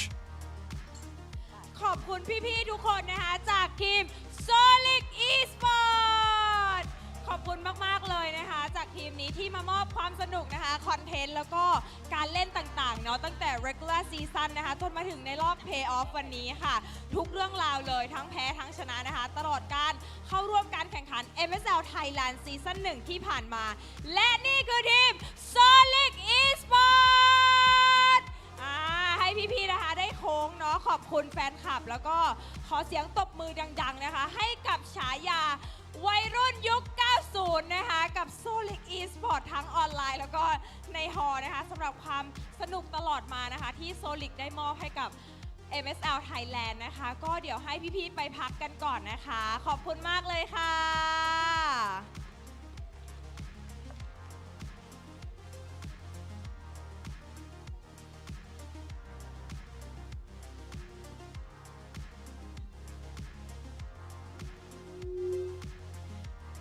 โอเคค่ะตอนนี้นะคะก็อยู่กับผู้ชนะทั้ง2คนนะคะจากทีม Tenacity ตอนนี้นะคะก็อยู่กับ Water แล้วก็ซงจินวูนะคะโอ้โหยินดีด้วยมากๆเลยบอกได้เลยว่าจริงๆเป็นเกมที่สูสีมากเล่นกันได้แบบยื้อฉุดกระชากกันมากเลยนะคะเกมเมื่อกี้รู้สึกยังไงคะสำหรับเทนาที่ได้ผ่านเข้าไปในรอบต่อไปแล้วรู้สึกดีใจครับดีใจครับไม่ดีใจกว่าปกติหรอเพราะว่าอันนี้คือแบบรอบต่อไปคือเป็นโบ5แล้วนะก็แล้วเราจะไปเจอ KOG เราจะไปเจอเบคอนไปแก้มือกับเบคอนไปแก้มือกับบีบอสใช่ครับทรงจินวูล่ะคะรู้สึกยังไงบ้างวันนี้ก็ดีใจเหมือนกันครับที่ได้ผ่านเข้ารอบต่อไปได้ไปแก้มือเนาะใช่เราอยากจะแก้มือมานานแล้วกับเบคอนเนี่ยใช่ครับแล้วคิดว่าจุดไหนที่ทำให้เราชนะเกมนี้ได้เพราะว่าเกมแรกเนี่ยคือ Water Go per minute เนี่ยคือเกือบพันเลยคือรวยมากสรรพากรต้องเข้าแล้วเราคิดว่าจุดนี้หรือเปล่าที่ทำให้เราชนะหรือว่าจริงๆแล้วมันเป็นการดับเกมของเราดับตัวละครส่วนหนึ่งก็เป็นเพราะ Water ความเก่งครับเพราะว่าเกมแรกก็คือ9นาทีเวล15แล้วอะใช่ครับมันเกินไปป้ามันไม่มีใครได้แล้วนะเราคิดว่ายังไงตัวเราเองอะก็ผมเก่งนะครับก็ผมเก่งมันก็ไม่เกินไปหรอกเนาะเพราะเราเก่งโอเคแล้วเนี่ยเราเจอโซลิกอีกแล้วมันต่างจากรอบที่แล้วไหมเพราะว่ารอบที่แล้วยังเป็นไลน์อัพเก่าอยู่เขายังไม่ได้มีจอยสั่งมาแต่รอบนี้เขามาแล้วเราเจอกับเขามีความรู้สึกแตกต่างกันไหมคะก็รู้สึกว่าเขาเก่งขึ้นครับทีมเขามีความเก่งขึ้นแข็งแกร่งขึ้นครับผมสำหรับทรงจินวูล่ะคะก็คิดเหมือนวอเตอร์ครับว่าทีมเขาเล่นได้ดีขึ้นเนาะโอเค B1 B2 คิดเหมือนกันโอเคแล้วเราโฟกัสใครเป็นพิเศษหรือเปล่าในทีมนั้นก็โฟกัสเฉาๆครับเฉาทำไมเราแบบไม่ยังไงเขาเล่นเก่งหรอหรือไงรู้จักกันมาก่อนมันก็เลยมีนิดนึงสำหรับวอเตอร์ล่ะคะโฟกัสใครเป็นพิเศษโฟกัสพี่เชครับพี่เชลี่ทำไมเราโกรธอะไรเขาหรือเปล่าหมั่นไส้เชครับอุ้ยถึกเกินครับถึกเกินถึกเกินแล้วไอ้น้ำอันนี้เป็นคำถามสำหรับคนดูทางบ้านคิดว่าจะมีทีมไหนปล่อยให้เราได้โชว์สกิลแฟนนีไหมคิดว่าไม่น่ามีนะครับไม่น่ามีใช่ครับเพราะว่าเราเก่งเกินครับแต่เล่นตัวอื่นเราก็ไม่เป็นไรเราก็เก่งเหมือนเดิมใช่ครับซงจินวูล่ะคะคิดว่ายังไงผมก็เล่นตัวไหนก็ได้ครับเล่นตัวไหนก็ได้เพราะว่าเก่งทุกตัวชอบนะคะทีมนี้แบบมั่นใจเลิศเลยล่ะแล้วคำถามสุดท้ายคือเราเตรียมรับมือกับเบคอนไว้ไหมเตรียมครับคือดับมันต้องโหดเลยป่ะแบบดับที่ไม่มีใครคาดคิดใช่ครับใช่ไหมดูเซอร์ไพรส์ครับเซอร์ไพรส์สำหรับวอเตอร์ล่ะคะมีอะไรอยากบอกเบคอนไทม์ไหมเดี๋ยวเราเจอกันแล้วในตอนเย็นเดี๋ยวผมจะมาแก้มือใหม่ครับผมคิดว่ารอบนี้ผมได้3-0แน่นอนครับ3-0มาแน่นะใช่ครับโอเคได้เลยค่ะก็ขอบคุณน้องๆทั้ง2คนมากๆเลยนะคะเดี๋ยวให้น้องๆไปพักกันก่อนเนาะแล้วเดี๋ยวขออนุญาตส่งต่อให้กับพี่แคสเซอร์ทั้ง3คนได้เลยค่ะ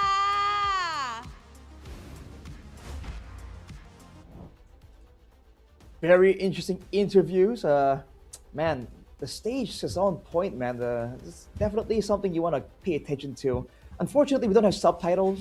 You know, and it's like when you go to Japan and you're like, where are the subs, man? Like we hope, we wish we could understand, but unfortunately, not for now. What do you think about that match, Leo? The match was impressive. Again, Tenacity are great. We do have a real-time translation. Homie of mine by the name of Facepalm came in. Here's a quick run-through of the interview, okay?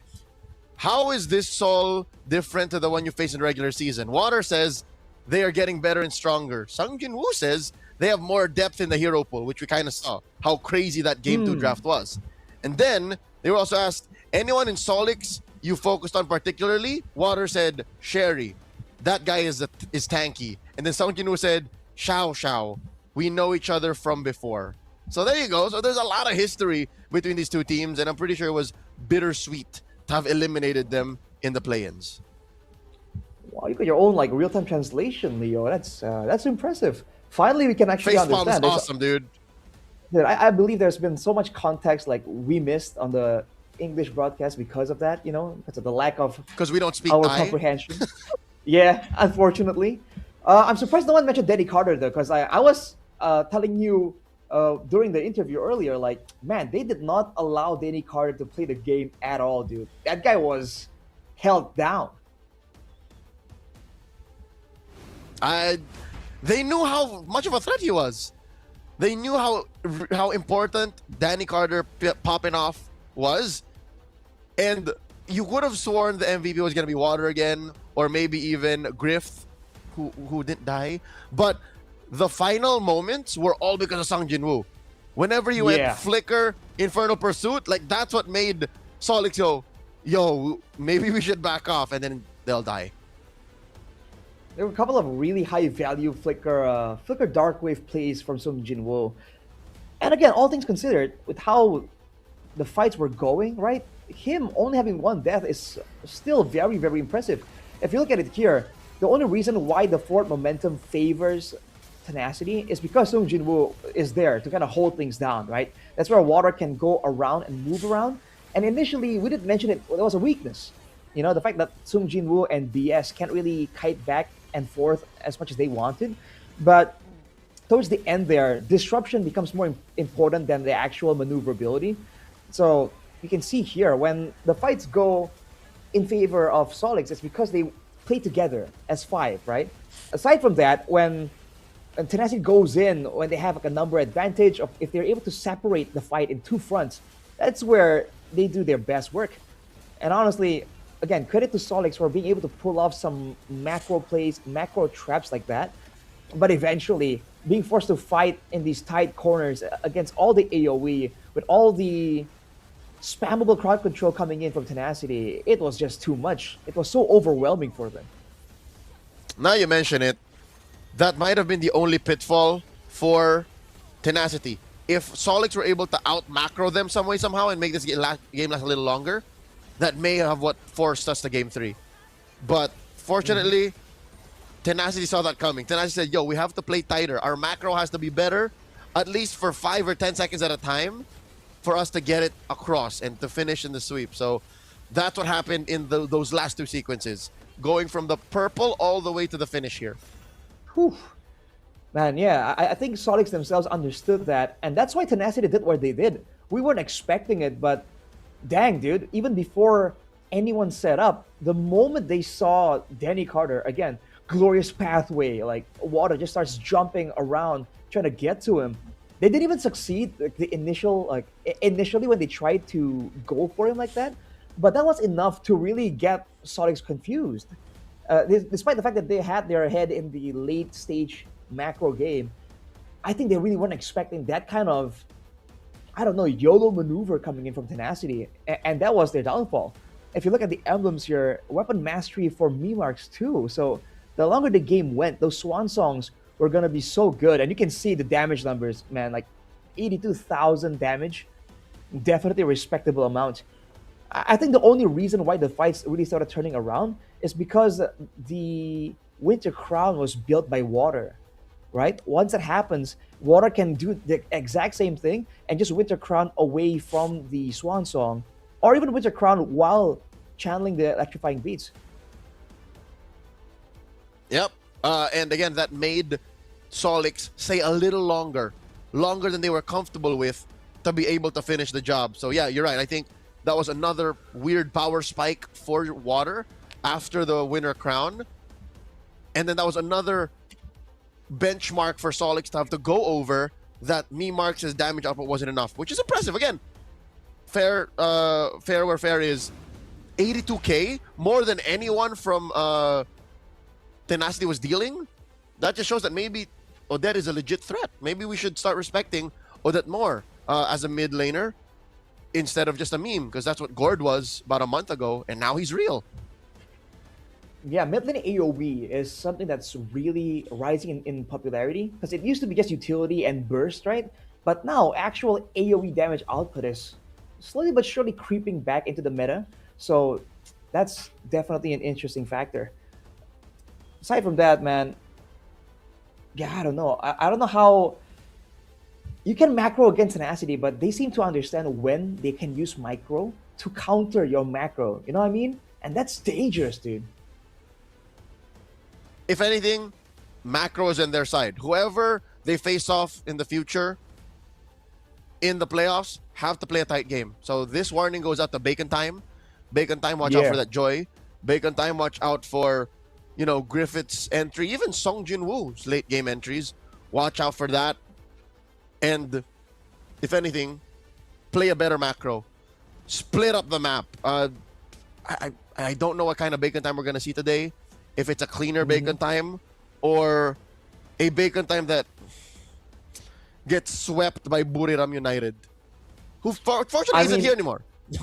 Buriram got knocked out in the first match, so Bacon Time is like, okay, reset.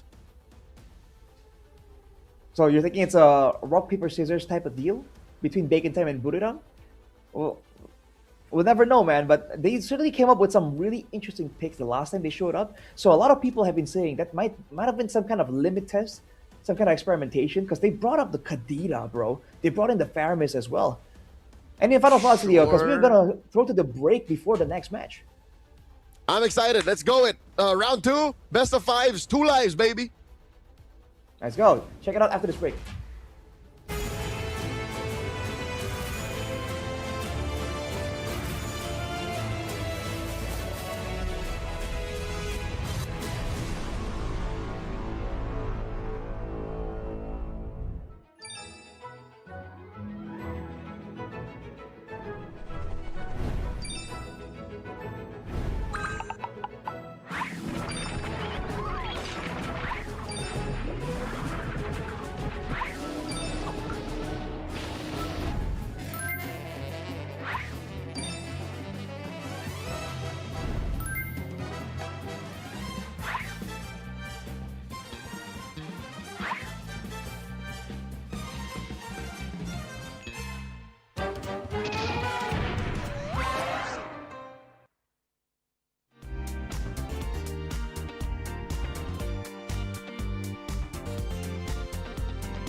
Richman Shop โน 1 เรื่องเติมเกมเหนือกว่าทุกการเติมผู้สนับสนุนหลักอย่างเป็นทางการ League MSL Thailand เติมได้นับร้อยเกมพร้อมบัตรเติมเกมและบัตรกำนันอีกมากมายเติมถูกเติมไวผ่อนได้มีเงินคืนจ่ายสะดวกไม่ว่าจะโอนหรือผ่อนชำระและใหม่ล่าสุดรองรับการแบ่งจ่ายผ่าน SPay Later ดูแลทั้งก่อนและหลังการขายทุกช่องทางบริการ 24 ชั่วโมงร้านเติมเกมที่สตรีมเมอร์ส่วนใหญ่ไว้วางใจนึกจะเติมเกมต้อง Richman Shop เท่านั้นแล้วมาเติมกันเยอะๆนะ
Richman Shop โน 1 เรื่องเติมเกมเหนือกว่าทุกการเติมผู้สนับสนุนหลักอย่างเป็นทางการ League MSL Thailand เติมได้นับร้อยเกมพร้อมบัตรเติมเกมและบัตรกำนันอีกมากมายเติมถูกเติมไวผ่อนได้มีเงินคืนจ่ายสะดวกไม่ว่าจะโอนหรือผ่อนชำระและใหม่ล่าสุดรองรับการแบ่งจ่ายผ่าน SPay Later ดูแลทั้งก่อนและหลังการขายทุกช่องทางบริการ 24 ชั่วโมงร้านเติมเกมที่สตรีมเมอร์ส่วนใหญ่ไว้วางใจนึกจะเติมเกมต้อง Richman Shop เท่านั้นแล้วมาเติมกันเยอะๆนะ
Richman Shop โนหนึ่งเรื่องเติมเกมเหนือกว่าทุกการเติมผู้สนับสนุนหลักอย่างเป็นทางการ League MSL Thailand เติมได้นับร้อยเกมพร้อมบัตรเติมเกมและบัตรกำนันอีกมากมายเติมถูกเติมไวผ่อนได้มีเงินคืนจ่ายสะดวกไม่ว่าจะโอนหรือผ่อนชำระและใหม่ล่าสุดรองรับการแบ่งจ่ายผ่าน SPay Later ดูแลทั้งก่อนและหลังการขายทุกช่องทางบริการ 24 ชั่วโมงร้านเติมเกมที่สตรีมเมอร์ส่วนใหญ่ไว้วางใจนึกจะเติมเกมต้อง Richman Shop เท่านั้นแล้วมาเติมกันเยอะๆนะ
Richman Shop โนหนึ่งเรื่องเติมเกมเหนือกว่าทุกการเติมผู้สนับสนุนหลักอย่างเป็นทางการ League MSL Thailand เติมได้นับร้อยเกมพร้อมบัตรเติมเกมและบัตรกำนันอีกมากมายเติมถูกเติมไวผ่อนได้มีเงินคืนจ่ายสะดวกไม่ว่าจะโอนหรือผ่อนชำระและใหม่ล่าสุดรองรับการแบ่งจ่ายผ่าน SPay Later ดูแลทั้งก่อนและหลังการขายทุกช่องทางบริการ 24 ชั่วโมงร้านเติมเกมที่สตรีมเมอร์ส่วนใหญ่ไว้วางใจนึกจะเติมเกมต้อง Richman Shop เท่านั้นแล้วมาเติมกันเยอะๆนะ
Richman Shop โน1เรื่องเติมเกมเหนือกว่าทุกการเติมผู้สนับสนุนหลักอย่างเป็นทางการ League MSL Thailand เติมได้นับร้อยเกมพร้อมบัตรเติมเกมและบัตรกำนันอีกมากมายเติมถูกเติมไวผ่อนได้มีเงินคืนจ่ายสะดวกไม่ว่าจะโอนหรือผ่อนชำระและใหม่ล่าสุดรองรับการแบ่งจ่ายผ่าน SPay Later ดูแลทั้งก่อนและหลังการขายทุกช่องทางบริการ 24 ชั่วโมงร้านเติมเกมที่สตรีมเมอร์ส่วนใหญ่ไว้วางใจนึกจะเติมเกมต้อง Richman Shop เท่านั้นแล้วมาเติมกันเยอะๆนะ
Richman Shop โน1เรื่องเติมเกมเหนือกว่าทุกการเติมผู้สนับสนุนหลักอย่างเป็นทางการ League MSL Thailand เติมได้นับร้อยเกมพร้อมบัตรเติมเกมและบัตรกำนันอีกมากมายเติมถูกเติมไวผ่อนได้มีเงินคืนจ่ายสะดวกไม่ว่าจะโอนหรือผ่อนชำระและใหม่ล่าสุดรองรับการแบ่งจ่ายผ่าน SPayLater ดูแลทั้งก่อนและหลังการขายทุกช่องทางบริการ 24 ชั่วโมงร้านเติมเกมที่สตรีมเมอร์ส่วนใหญ่ไว้วางใจนึกจะเติมเกมต้อง Richman Shop เท่านั้นแล้วมาเติมกันเยอะๆนะ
การแข่งขัน MSL Thailand Season 1 Powered by Moonton Official Telecommunication Partner True 5G Official Gaming Phone by Infinix Official Sponsor by Richman Shop Official Gaming Chair Partner DX Racer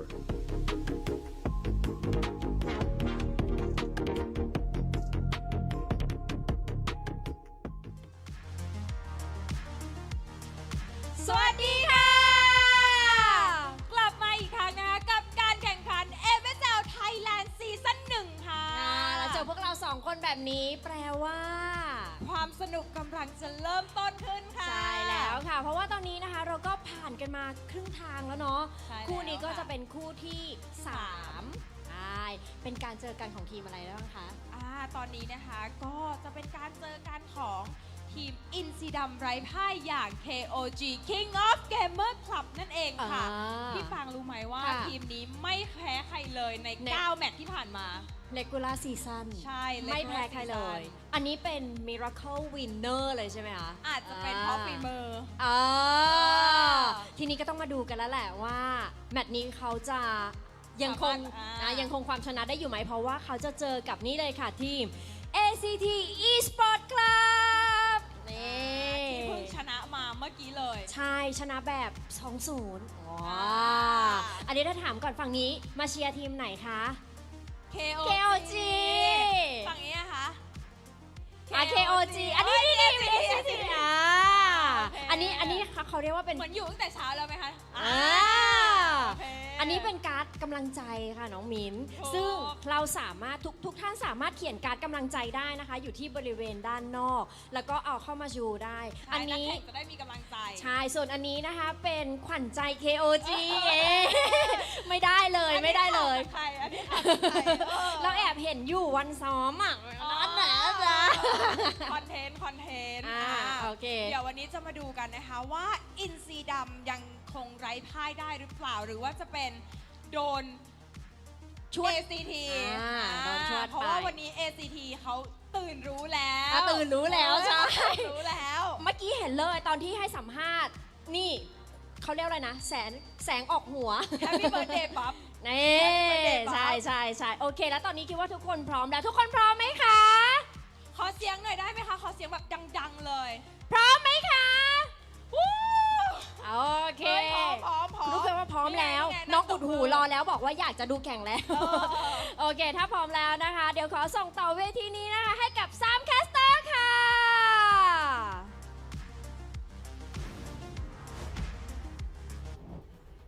We just witnessed ACT and Tenacity advance through the playoffs, and on to the next stage we go. Welcome back, ladies and gentlemen, to MSL Playoffs, day number 1.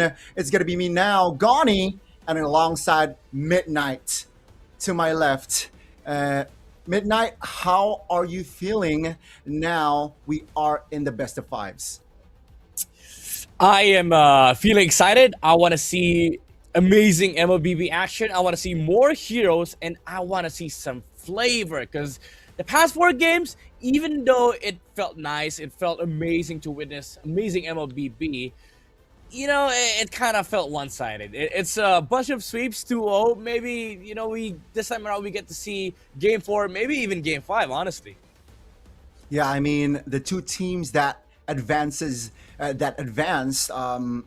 it feels like they're more above tier, I gotta say, than their opponents, at least based on their previous match. So I want to see, I guess, the evolution, right? ACT, they managed to beat their opponents earlier on with a very, very direct approach, I gotta say. And I want to see KOG, you know, being the undefeated team from the regular season.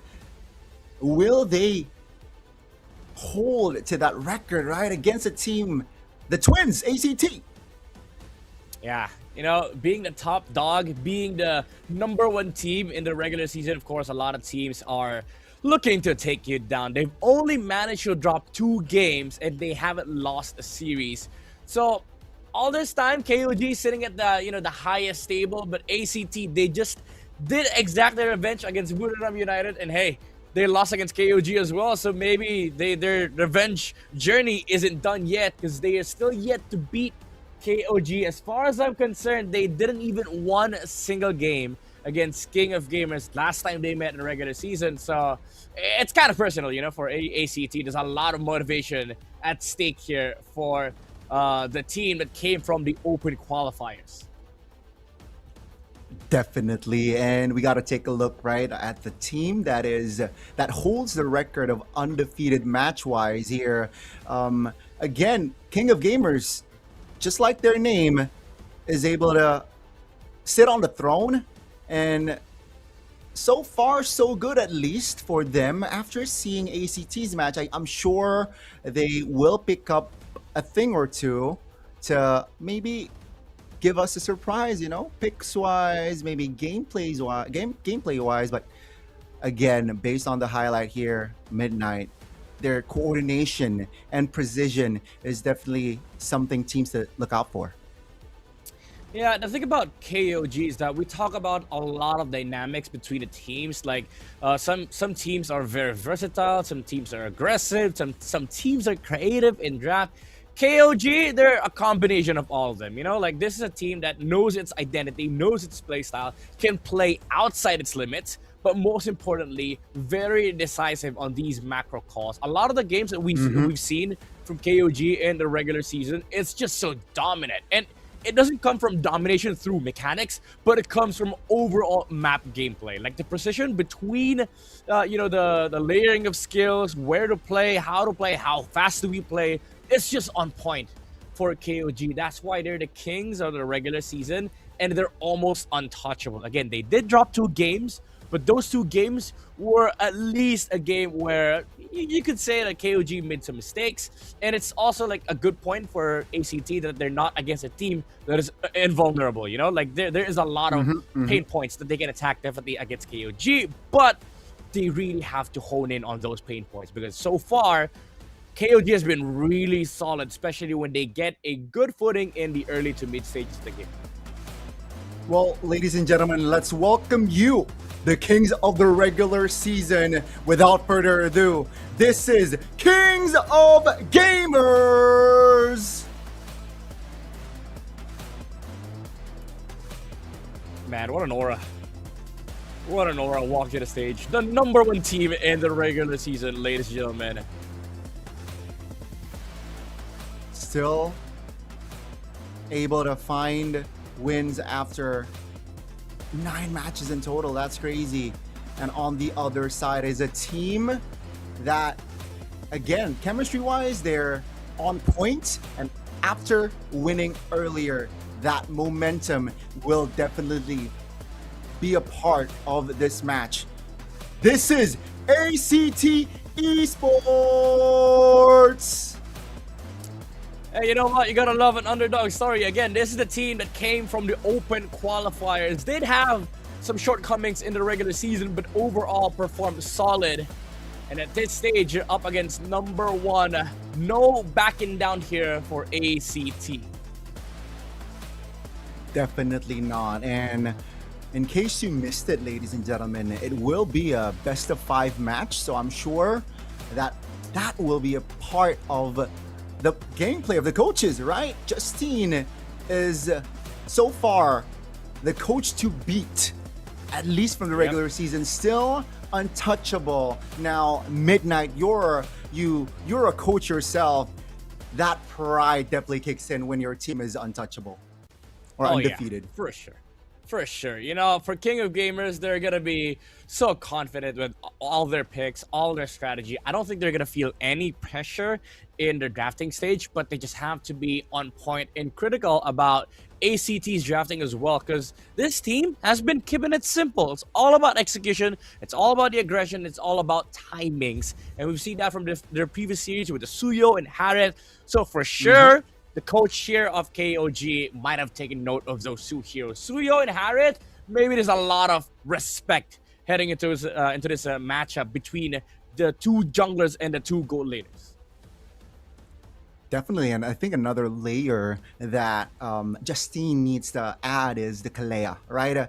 Another hero or another layer ซีซั่น of ที่ผ่านมามีอยู่หนึ่งทีมที่ไม่มีใครสามารถโค่นลงได้ทุกทีมต่างๆพยายามไล่ตามพวกเขาและวันนี้อีกหนึ่งทีมกำลังจะเข้ามาท้าทาย King of Gamer ทีมไร้พ่ายแห่ง Regular Season ด้วยการรวมตัวของผู้เล่นมากประสบการณ์และนักแข่งระดับนานาชาติพวกเขากลายเป็นทีมที่แข็งแกร่งที่สุดของลีกในตอนนี้ก็จะพยายามเป็นทีมที่เป็นแชมป์ใน MSL ซีซั่นแรกให้ได้ด้วยครับ แต่ในรอบเพลย์ออฟคือเวทีที่ทุกเรื่องราวสามารถเปลี่ยนแปลงได้ยังมีอีกหนึ่งทีมที่พร้อมเดิมพันทุกอย่างพวกเขารู้ดีว่าคู่ต่อสู้ในวันนี้คือบททดสอบที่ยากที่สุดนี่คือโอกาสในการหยุดทีมไร้พ่ายและเปลี่ยนเรื่องราวของฤดูกาลนี้หนึ่งทีมกำลังปกป้องบัลลังก์อีกหนึ่งทีมกำลังพยายามโค่นมันลงตอนนี้ผมว่าท็อป 4 ง่ายมากครับเดี๋ยวแค่รายละเอียดเล็กๆน้อยๆที่เราต้องเก็บให้ละเอียดเพื่อที่จะคว้าชัยชนะได้อย่างแม่นยำครับทีมไร้พ่ายปะทะผู้ท้าชิงคนต่อไปศึกแห่งการหยุดทีมไร้พ่ายกำลังจะเริ่มขึ้น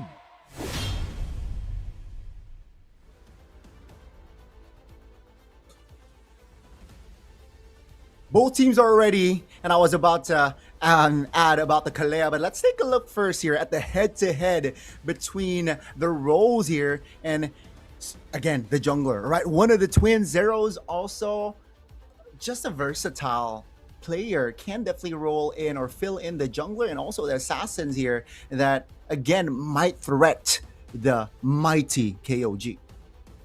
Yep, it is I would say, a tall task for ACT to fill in, especially for Zeros to be able to duke it out against Skazen, one of the more well-known junglers here in the league. Of course, because I'm a Filipino, I know this guy and his capacity. But we've seen, we've seen some amazing things as well from Zeros. So I'm really looking forward to this matchup, as well as on the gold lane. Flukeo has been really dominant on this gold lane performance, especially when he get his hands on signature picks. Lately, it has been the Harith, but I'm also looking forward to like the gold lane hero exchange, because so far the Freya has been a big threat in MSL Thailand. I mean, all regions are always threatened by a Freya picks, but MSL is no excuse, especially in this current patch, right? So without further ado, let's see the first game of the best of 5, ladies and gentlemen, between ACT and KOG, and we will have a broken walls here. Midnight, that was a curveball right there. Yeah, I like to see some crazy maps, but here we are in the most neutral map out of them all. KOG banning out that Suyo. I knew it. Somebody was watching the games earlier. And they can't deny the Harith pick as well, right? I think the Freya ban needs to come through from the side of ACT. And yeah, they're taking their time here. So far, KOG has been really dictating the drafts pretty well.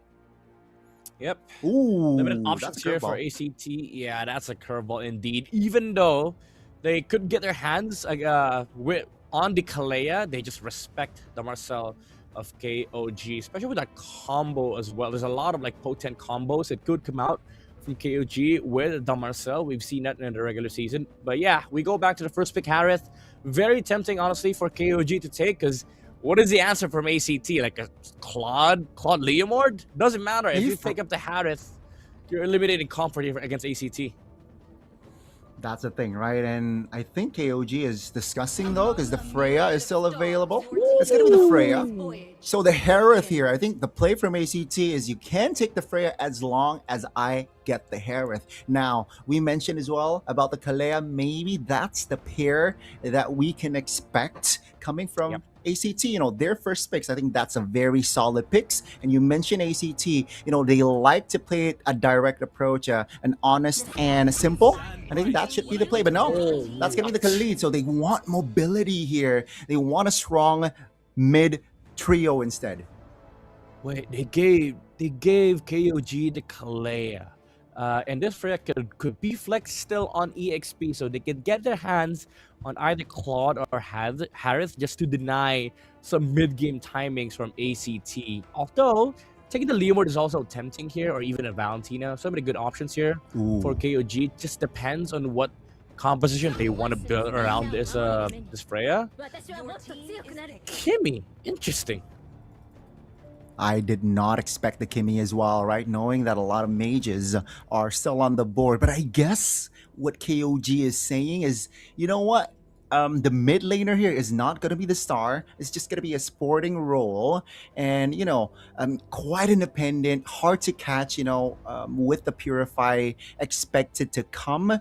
So, yeah, I think more focus on the gold laner and the jungler later on. I think what KOG is trying to build here. Yeah, it's a big problem though for KOG if ACT realizes they can just snatch the Leomord here. Even though it's gonna be up against Kalea. Oh, okay. They pick up the Sora. Very comfort here for Cairo, but I guess it still falls down to the the idea of like they can get the Leomord Red 4, remove some of the Kazan heroes. At least they're gonna limit some options here against KOG.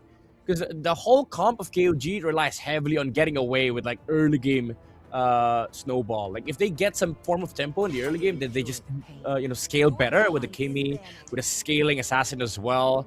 So I'm kind of interested to see what ACT goes with here for the second phase. Because honestly, if KOG is looking forward to scale, maybe they pick up the Yisun Shin jungle as well. Ooh. That can be the case, actually. Yisun Shin jungle, right? Another layer that definitely can disrupt the composition of ACT. And with that addition, right, Sora, I think it adds ammunition to contest the first turtle, right? Because you can expect KOG to 5-man rotate towards turtle with a Freya. But maybe with a Sora, it can increase the odds of that neutral objective take. Let's see though, for the final ban of ACT, they went in for the Valentina ban. That's natural, knowing that they picked up the Sora, and they add another EXP laner ban, and that's gonna be the Uranus. Yeah, I like the Uranus ban. They don't have damage for this guy. They have a Zushin, so it is a problem for ACT if ever that comes out from the side of KOG. And I like that you pointed out that this Sora does solve a lot of issues for ACT. Like it provides some form of control against KOG, so you prevent that early snowball that KOG can get, because now you can actually contest early objectives. Although we say that, they still need to get an early tempo jungler. The thing is, you might be tempted to go utility here. That's why there you go.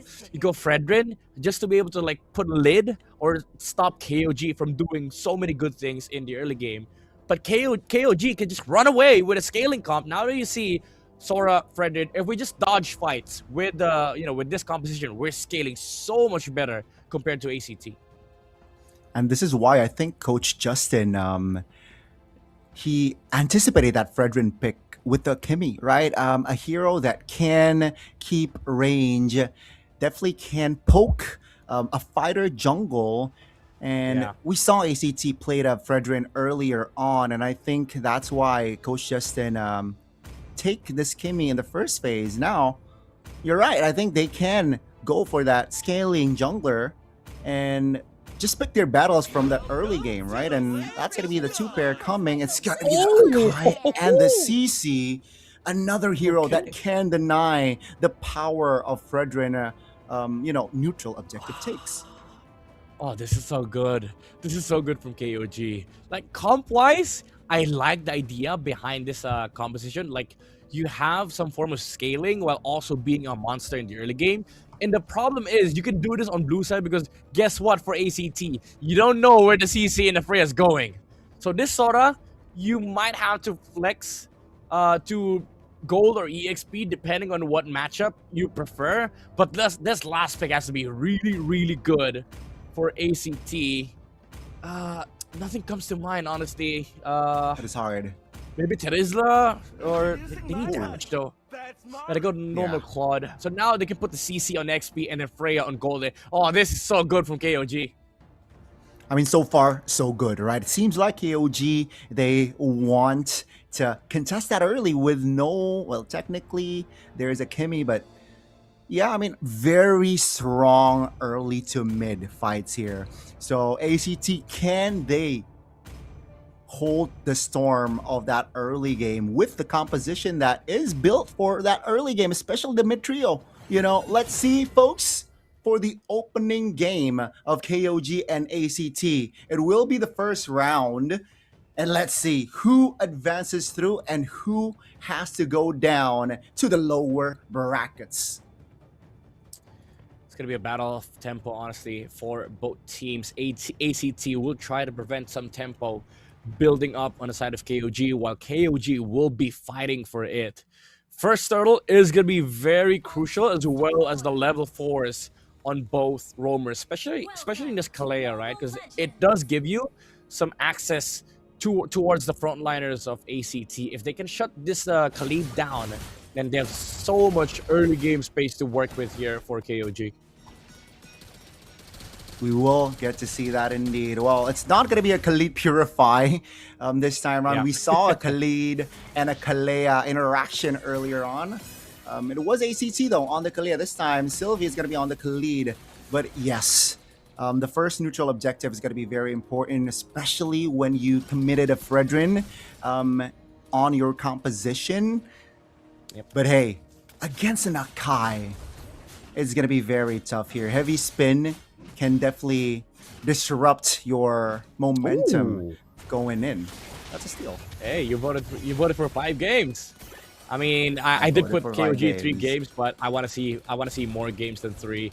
Niall getting heavily poked here. That's the power of the Zushin. I honestly, this is big win condition here for ACT. Like, this dual mid of theirs has to work. The Zushin and the Khalid is gonna be able to provide some form of pressure in the river, but they're working with a window here. Once the Akai reaches level 4 and the Freya starts cutting waves, then that is when you start feeling the problem on the of this lineup from KOG.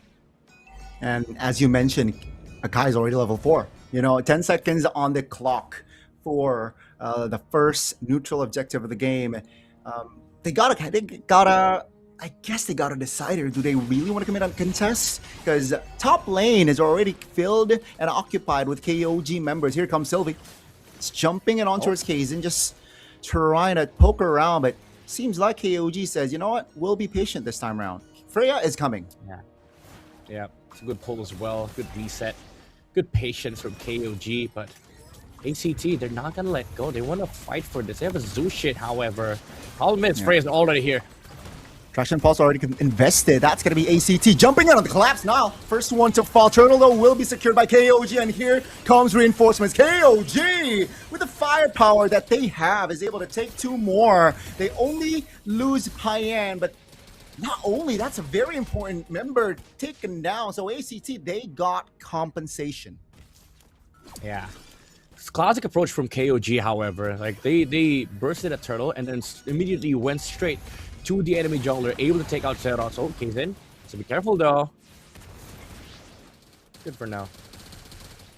Still able to be, he's able to at least take range. KOG now. If you see at the gold gap, it's nothing, right? Almost at an equilibrium. So ACT, I like, at least they realize that they take this Freya down. Now the Freya cannot be as aggressive because he is slightly behind on EXP if you compare it to Flukeo. Yeah.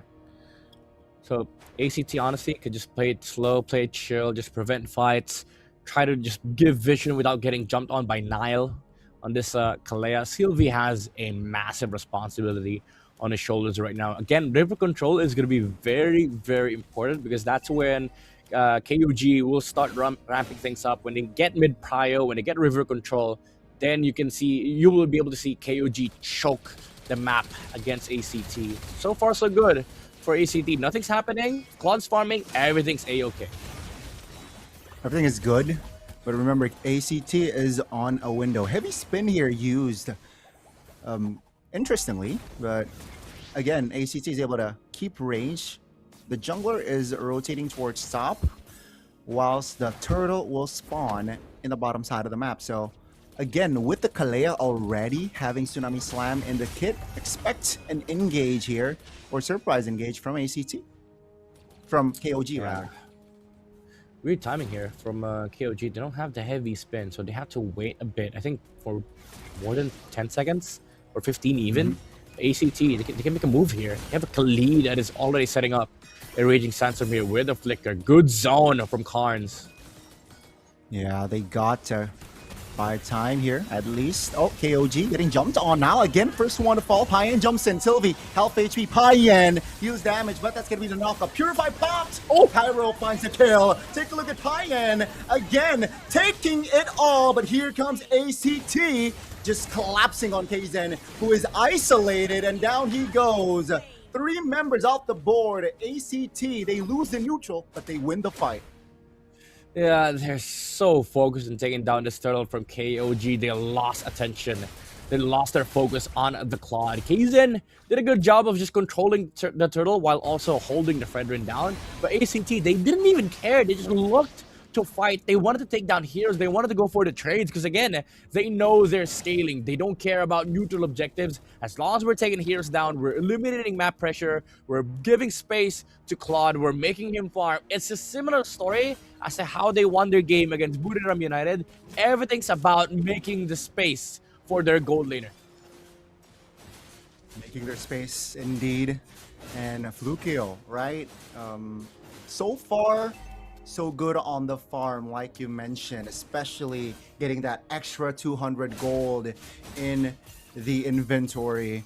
Definitely adds up, definitely adds to the mid-game transition very well for the squad. And you can see the chastised Paul drone already prioritized by Sylvie, realizing and understanding that, going up against Kimmy, going up against Freya definitely can be an issue. Yeah. The thing is, ACT though, even though they have a scaling comp, yes, the Claude is strong. The thing about KOG's lineup is that they don't really... oh! He's in. Accidentally pressed. They're all right there, but going back, it's not really a comp that loses out strength over time. You still have the Kimmy, you still have the Freya. Freya's a strong hero, even in late game. And you also have to consider the fact that there's a CC on their lineup. It's not so easy for ACT to actually deal with the CC late game. Let's see how will they do that later on. That's going to be the taunt coming in. Nile, again, just sandbagging most of the time. 2 big fights here. Nile taken down first. And I haven't seen like a game-changing Tsunami Slam You got to keep that in mind here from Niall. Let's see the final turtle that will definitely be contested by both teams.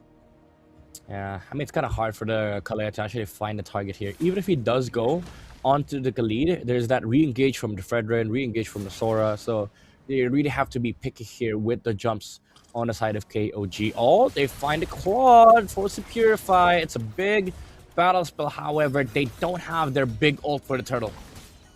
Let's see here, Kzen. Heavy spin is still in the bag. Airborne, that's going to be the jump. That's going to be the stun. Kzen again finding the neutral objective, but here comes the fight. Karns in the back, not going to survive as KOG. This time around, they will focus on the fight as ACT is able to keep their distance, but in the back, 33rd is dealing damage to Cairo. 2 members off the board. KOG again on the engage. No Purify means Fluke KO is a vulnerable target, and down he goes.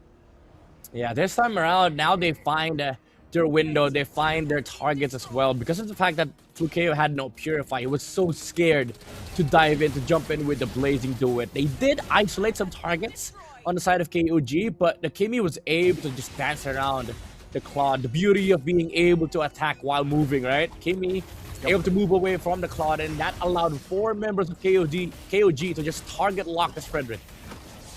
Yeah, and the chain reaction is nasty. Now they are forced to fight again. Heavy spin on towards Zeros. This time will not be able to escape. It's a 5v4. Payan looking for a jump. ACT still able to keep range, keep their distance, but they lose Zeros. Take a look at that final turtle chain reaction, right? They win the fight. All tier 1s are down.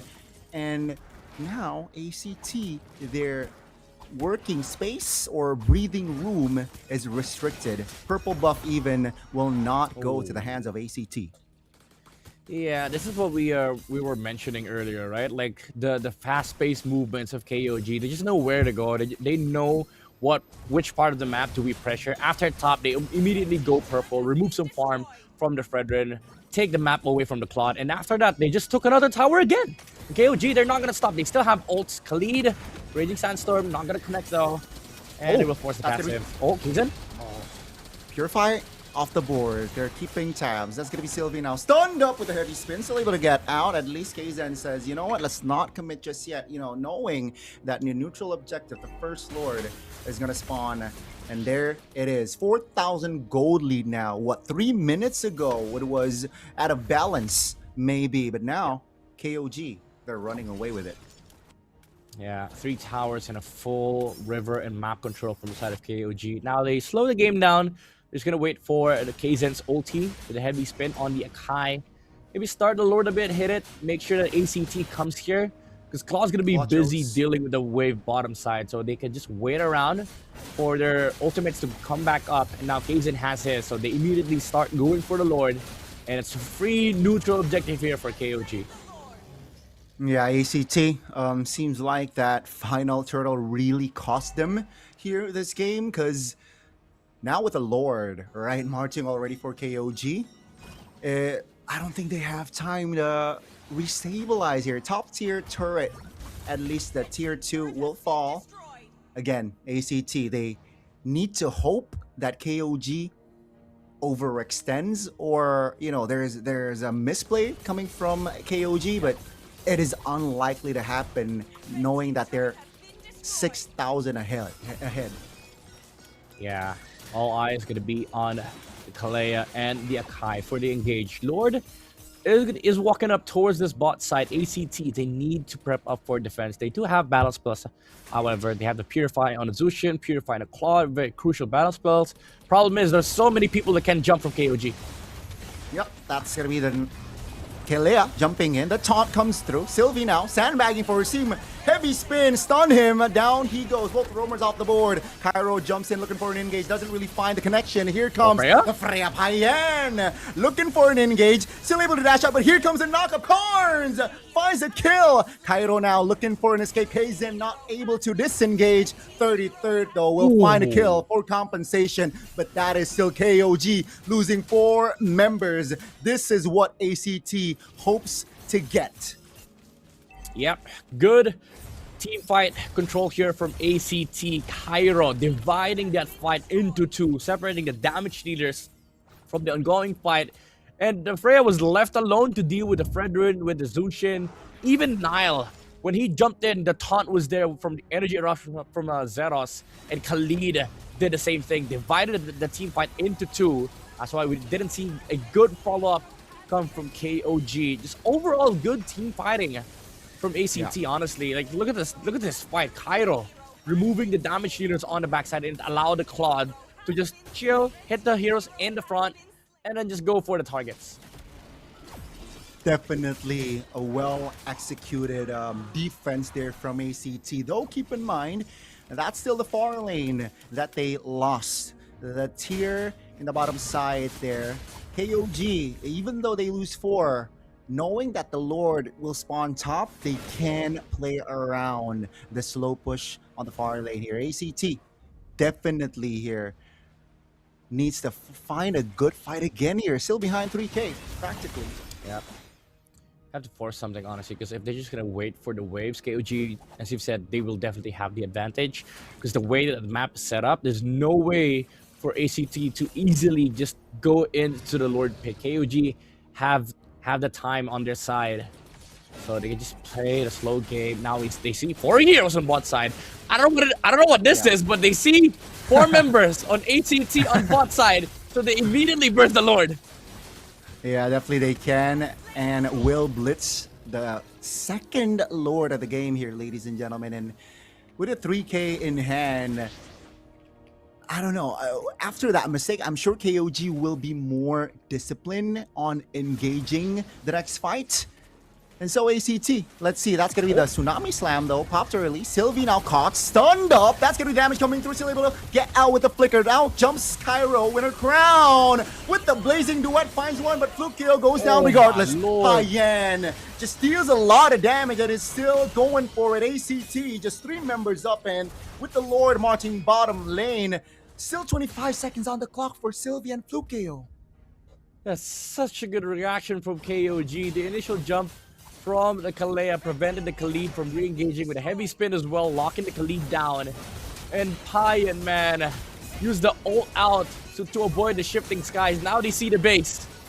Uh-oh, the Lord is touching the base. 3 members only defending. Kzen not finding the engage. Will have to reposition. Here comes the heavy spin, though. Seros still able, but that base is very vulnerable. Here comes the mid-wave. Will they able to crush it out? Oh my goodness! They will be able to defend it this time with a double kill from Flukeo.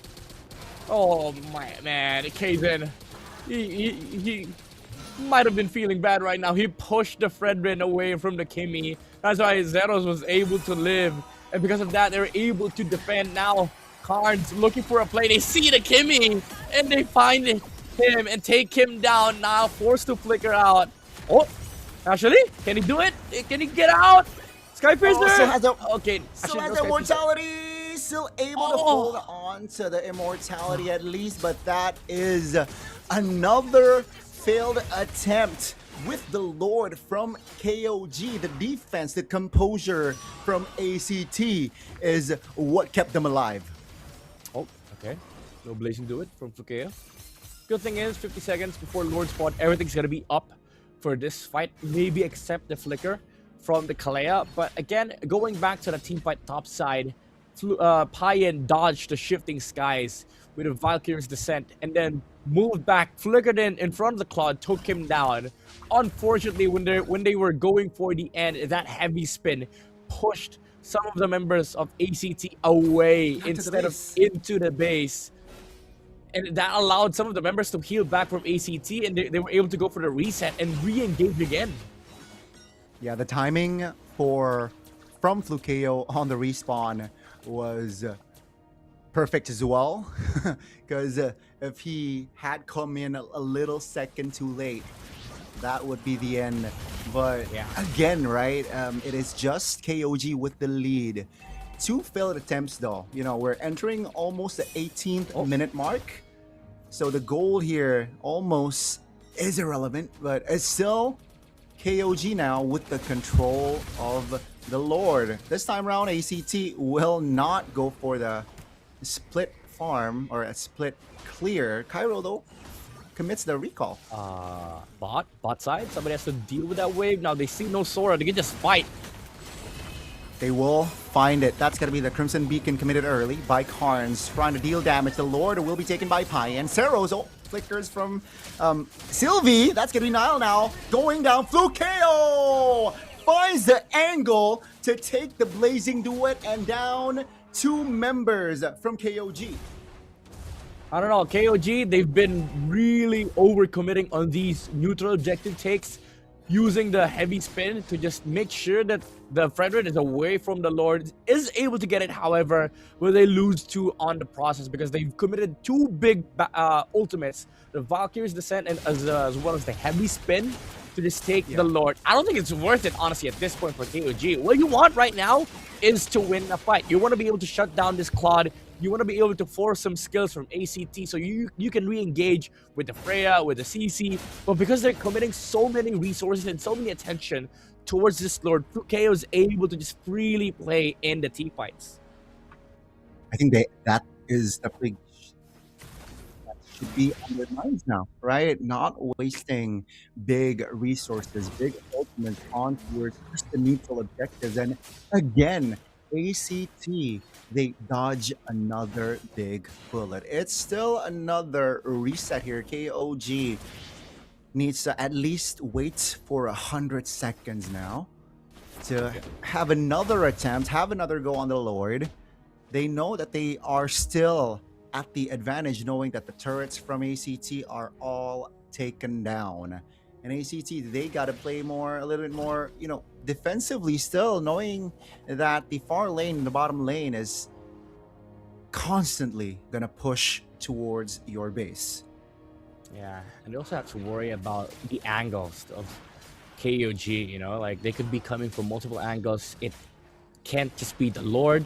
The Kalea, the Akai, or even the CC can make plays from the backside of the team fight. So ACT, they have to be careful about how they thread their side of the jungle, especially if they want to contest for these Lords. So it's not just the waves that they have to worry about, but also the bushes, the lanes where KOG might be coming from, weird angles, weird concealed plays from Nile. We've seen that so many times in other regions, MPL ID, MPL Philippines, these weird late game calls where teams are just moving from all over the map, like bot side, top side, anywhere they could be coming from here for KOG. Yeah, I think they gotta slow things down now that ACT has the firepower.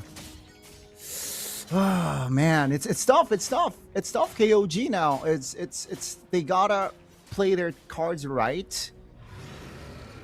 Now that the Lord is up, let's see. It's going to be the 4th attempt on the Lord. First and second, they got the Lord. They got the push, but the third time is the Lord was irrelevant. ACT pops the conceal. Doesn't really get it, but yeah. It's gonna be another reason. I mean, they wanted to force because now they have to deal with the bottom wave. I think you either risk it, let go of this bottom wave, or you just let this Lord go. And ACT at the moment, they don't seem to be sure what they want to do. Now they're gonna send the Claude bot side. KOG can just retake the Lord pit because of this. Now they have Lord Prio once again. And there's so many waves to deal with here for ACT. Again, this is the thing that we were mentioning earlier. Like KOG, they have time on their side. They can just play it slow. They can just let the Lord go. They can also farm for a bit. Now that the Claude's massive, KOG can just get some more items on the Kimi and the CC, get the immortalities up, and just wait for an opening against ACT. That's what they're expecting. That's what they're hoping indeed. Freya showed bottom lane earlier, and KOG, they repositioned to a safer zone. That's discipline right there. Now with the Freya coming back in there, poking the Lord here, waiting on information on the whereabouts, especially the Claude here that hasn't shown in the map. It's just going to be another reset until then, right? KOG playing their cards right here. 22 minutes, ladies and gentlemen, and this is just the first game of the best of 5. Here comes an engage. Here comes a Lord. Will be taken by KZen again. But here comes a fight. Order Crown Pot. Payan pops a win in nature. All alone. Flicker. But nobody to cover him. Down he goes with Flukeo securing it. Cairo will be the only trade. But with the Lord evolved now in play, KOG can still play on the offensive side. They want to go for the end. They have the Lord. This is an evolved Lord, by the way. This is going to be hella strong inside the base. And they have 2 waves marching in for KOG. Can they actually base lock? They have Zed here that can play through range. Here comes a minion spawning, helping ACT out to buy time. KZen still able to disengage, reposition. So far, so good here from ACT. Still able to restabilize now without Payan. They're hesitating, right, on the engage, on the collapse, and with the composure and patience, ACT, what a defense yet again. This is going to be annoying for KOG. A little bit hard to end the game, especially with how ACT built this composition. You can see Zushin is going for full utility, the slows from the Ice Queen wand, his movement speed as well. He's able to chase heroes down in a team fight. And even though Payan deals so much damage, it's just one win of nature from Flukeo. Even the Freya has his own win of nature, but you cannot beat the mobility of the Claude, especially under the Blazing Duet with the Purify as well. There's just so many kits from the side of ACT to kite the members of KOG, especially if KOG just wants to focus their attention on the Lord. So I think, honestly, if KOG wants to win this game, they have to drop this Lord obsession and just fight ACT head on. Let's see if that will happen or not. Because I think Payan, without the Purify, definitely cost him some sort of, potential engage, knowing that the Zushin is already on the opponent's side, right? When he wants to engage, Karns with the Lanterns definitely can reposition Payan, and we saw that multiple times where he got repositioned to a very awkward place and cost him the fight. So let's see here. 10 seconds on the clock for another Evolved Lord. I don't know what it is with MLBB, but all 5 Lords spawn top side. This is it should be investigated. That's Sorry, true. what is this? But hey, imagine, the bottom. If, But at least the top turret from side of ACT already collapsed as well. That's a 2-man taunt. Yeah, looking true. for an engage. True. But yeah, you're right. 5 Lords spawn top. That's going to be the poke coming from Flukeo and friends. Half HP on the Sakai. Now, ACT, can they, utilize this to their advantage? Yeah, they're going bot side. They're playing the slow lane, push the tower with the Claude. Payan is in a very interesting position, however. They can go for a B line play against this Zushin and Claude. They don't... Okay, now they see the Claude. But KOG cannot even do anything. Now, Khalid is setting up a weird play of his own. Cairo is going to look for the bushes. They still don't see the Freya. Yeah, I mean, it's going to be played around the conceal. Here comes Sylvie. Finds a raging sandstorm on time. Here comes the collapse. Now, who gets the low heavy spin pot? It's going to be KZen again. Now, ACT, they got to focus on taking members down. Ceros all alone, isolated. Take a look at Freya top lane. Payan finds a clear. Finds the angle with a wave coming on towards their base. And ladies and gentlemen, that should be the end of game number 1. KOG. It was hard, it was tough, but they got the dub. Oh man, the patience from this Freya. They knew it was literally nigh impossible for them to actually take that Lord fight. As we saw the beauty of the team fight here from ACT. They know they're a much stronger composition. They can play around the kits that they have, the slows from the Zushin, the stunts and the controls from the Fredrin. So Payan was like, okay, if I cannot fight them, let me fight your base. Your base doesn't fight back. Man, again, the adaptation coming in from KOG. It took them 5 lures or 4 lures, but at least they finally, on the final attempt there, able to find the angle. Take a look at the Freya here, already clearing up, and that's it. ACT, they defended very well, but unfortunately, having no turrets alive, yeah, they can't really be proactive per se in that game. They gotta just stay on the defensive. They gotta stay on the reaction. And fortunately for the side of KOG, they finally adapted and used the advantage to their side. What a game! What a win! Yeah, you could definitely argue that there's a lot of ways for ACT to maybe have won this game, but because of the damage that KOG has dealt in the mid stages of the game, where they took out all the tower, especially that bot side for 5 lords, they had the slow lane advantage. I mean, KOG, they're maybe having their lucky day. Even if they didn't take down the tower top side, they would have had the advantage all game long because of where the Lord spawned every single time.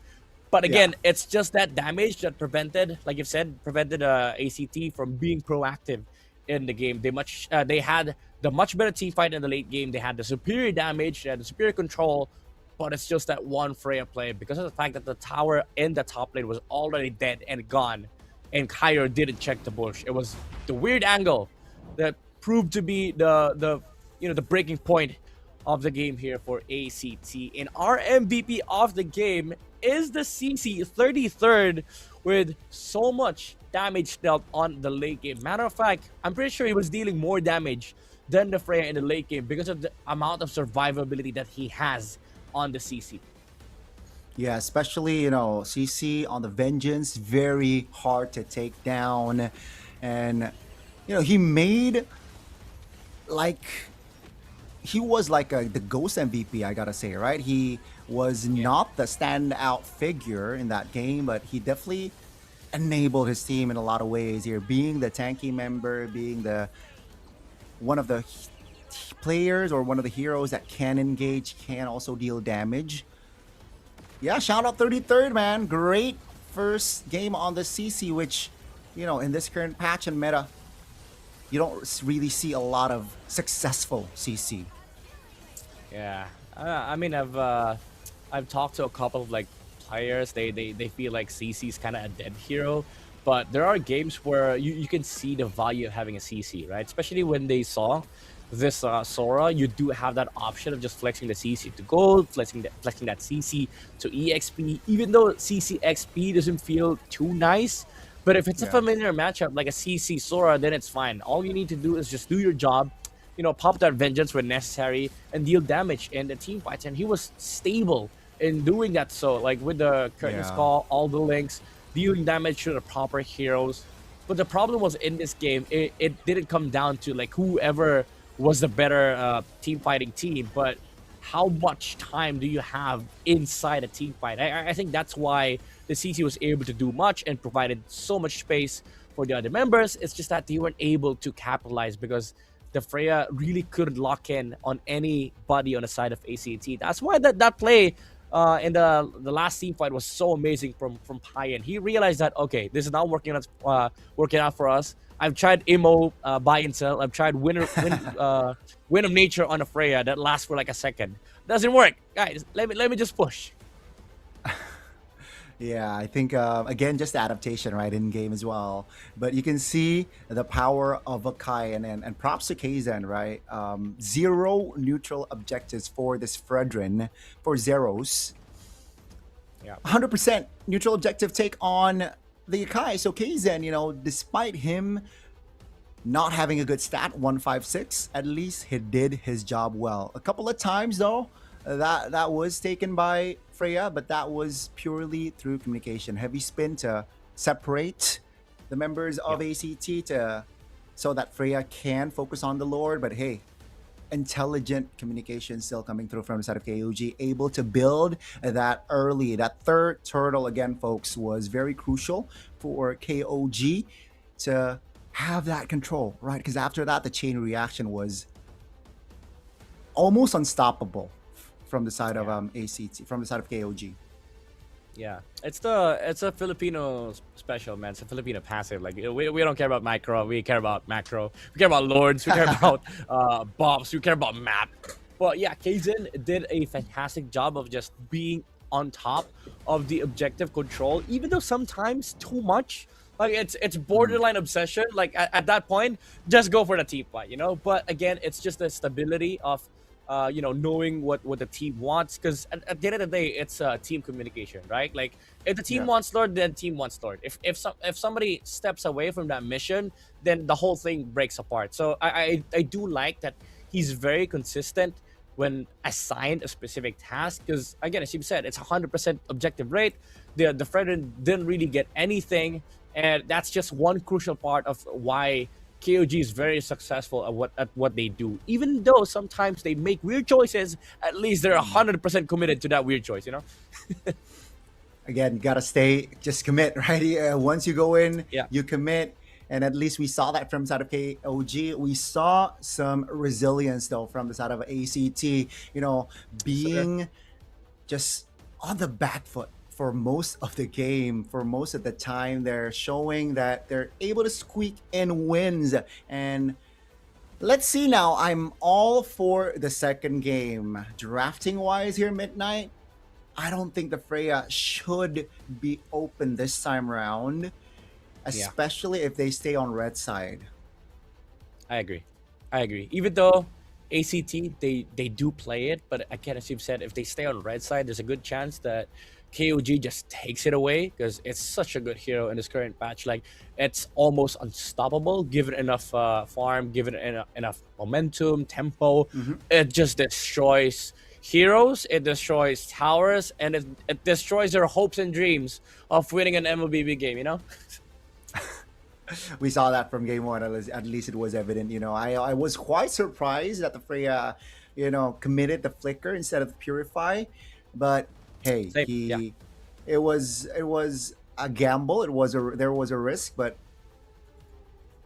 I guess it worked. I still prefer the purify in that game. I could have sworn if that he went on the purify, I think that game could have lasted shorter. But hey, a dub is a dub, a win is a win. It's still one game. But the journey, folks, in case you missed it, it's still it's going to be a best of 5 now. So they're not at match point just yet.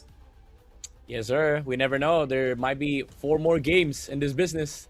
And there's a lot of catching up for ACT to do in this game. A lot of adjustments definitely for this series. But coming off from that game 1, at least we have a preview, right, of how close this series is. Even if KOG gets a good standing in the early game, ACT does have that capacity to just claw their way back, especially on Flukeo, man. This guy, very reliable on the gold lane, so strong on whatever hero you give him, Harith, Claude. He's gonna be able to perform in this game as long as nothing too crazy happens.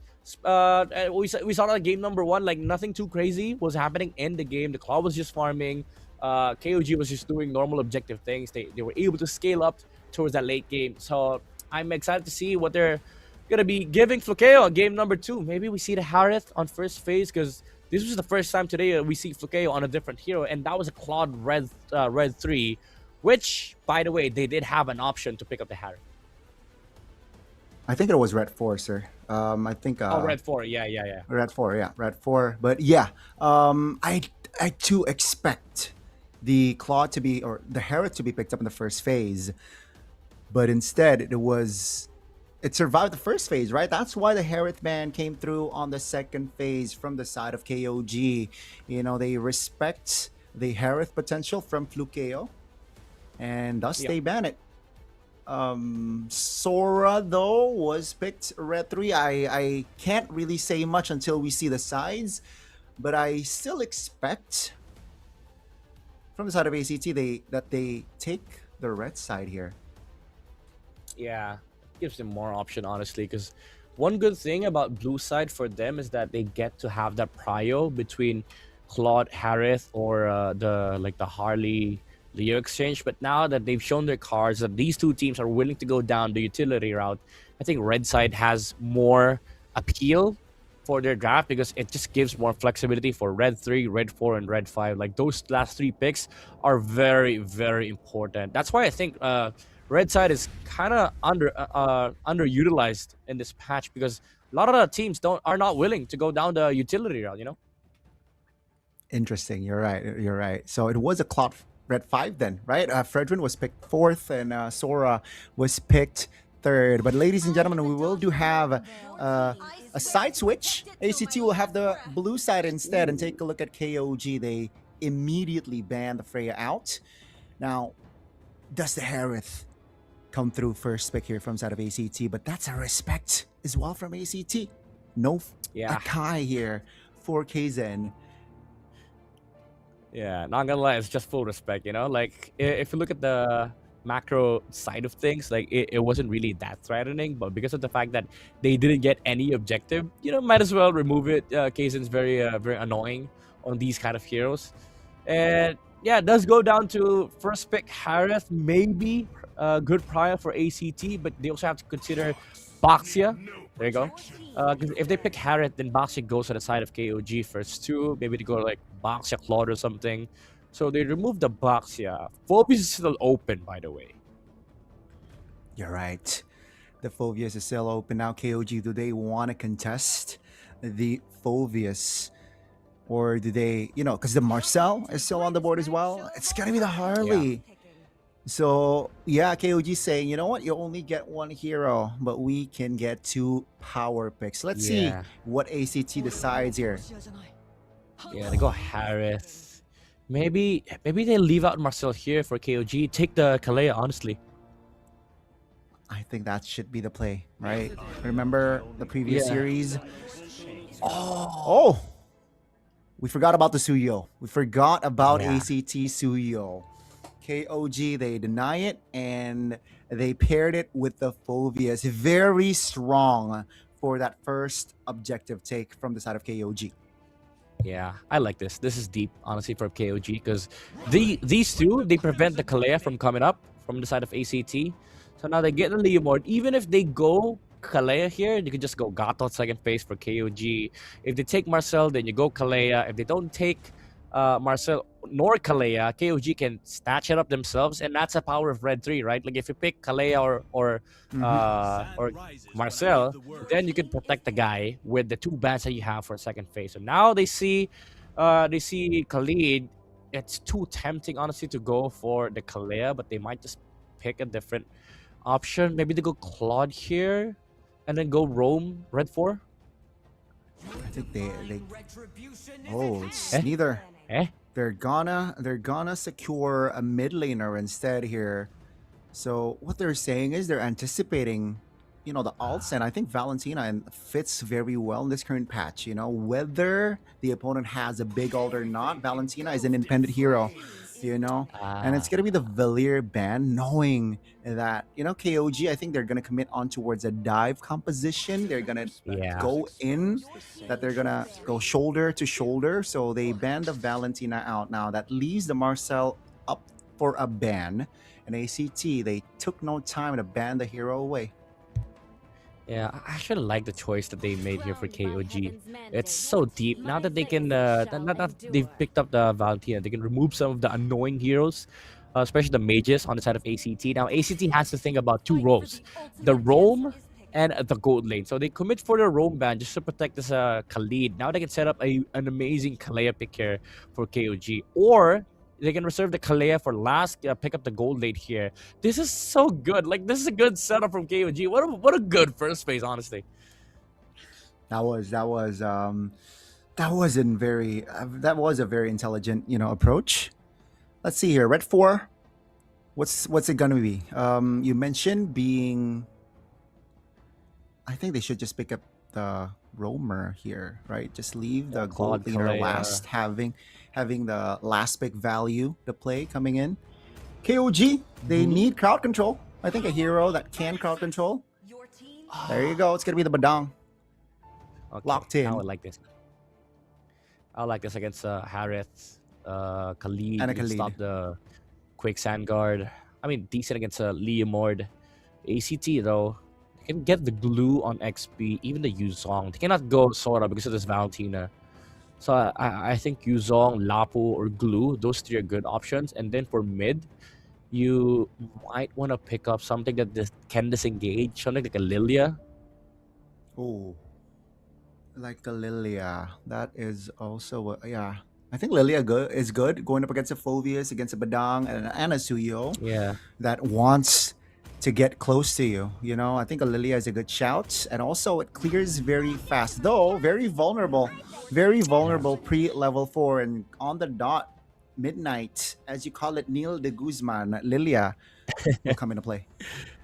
As much as I love Uranus, I would have wanted a more oppressive XP laner because the amount of disengage from KOG is so insane. Like, you need one more engage. The Uranus can be a frontline nuisance against KOG, but they will find a way to deal with him in the later stages of the game. So KOG, if they go Claude here, it should be okay. Either Claude or Moskov, honestly. Yeah, hero that can shred. You know, Yeah. The Uranus down. I think that should be the play from side of KOG. They're taking their time here before committing onto their final hero. But yeah, I think a good AOE and a good shred is going to be the Claude. Yeah, Moskov. But no, instead they want to play around the map, right? With the Moskov, you know, far lane is in control. A surprise SOD can definitely come into play. Yeah. So that's the approach that they're taking. Yeah, this is why I would have liked the Yuzong or Glue on the EXP here for ACT, because you prevent this Moskov option from being a good thing. Because with the Claude, yeah, sure, they scale, but we're a much stronger team fighting lineup here for ACT. But now with this current configuration for ACT, they have a Moskov problem in the later stages of the game. This Uranus, if he doesn't get a good start in this game, let's say there's no tempo for ACT whatsoever, Moskov's going to have a free game during the Lord fights. The window is definitely smaller here for ACT. Ladies and gentlemen, it's going to be the second game of the series. First game, it was a long one, 22 minutes, if not more. But KOG, they got the dub. Let's see and witness together what will happen here on the second game. ACT looking to equalize. Lanadon, here we go. Yep. Again, same thing as game number 1. Very important is the tempo here, but this time it's for ACT, not KOG. KOG is actually playing to scale, playing for neutral objectives. They're going to try to avoid some skirmishes because there's a lot of brawly heroes on the side of ACT. This is ACT just taking away the orange buff. Now, Sylvie will be the casualty here, but they take the orange buff. KOG now looking to close the distance. Oh, Hazen finds the stun. That's a double from the Suyo. Almost a triple Z though, secures it. That's going to be Carnes with the power of Lilia finding a compensation kill now. No black shoes just yet, but here comes Sylvie. 2 members off the board. 3 from the side of ACT.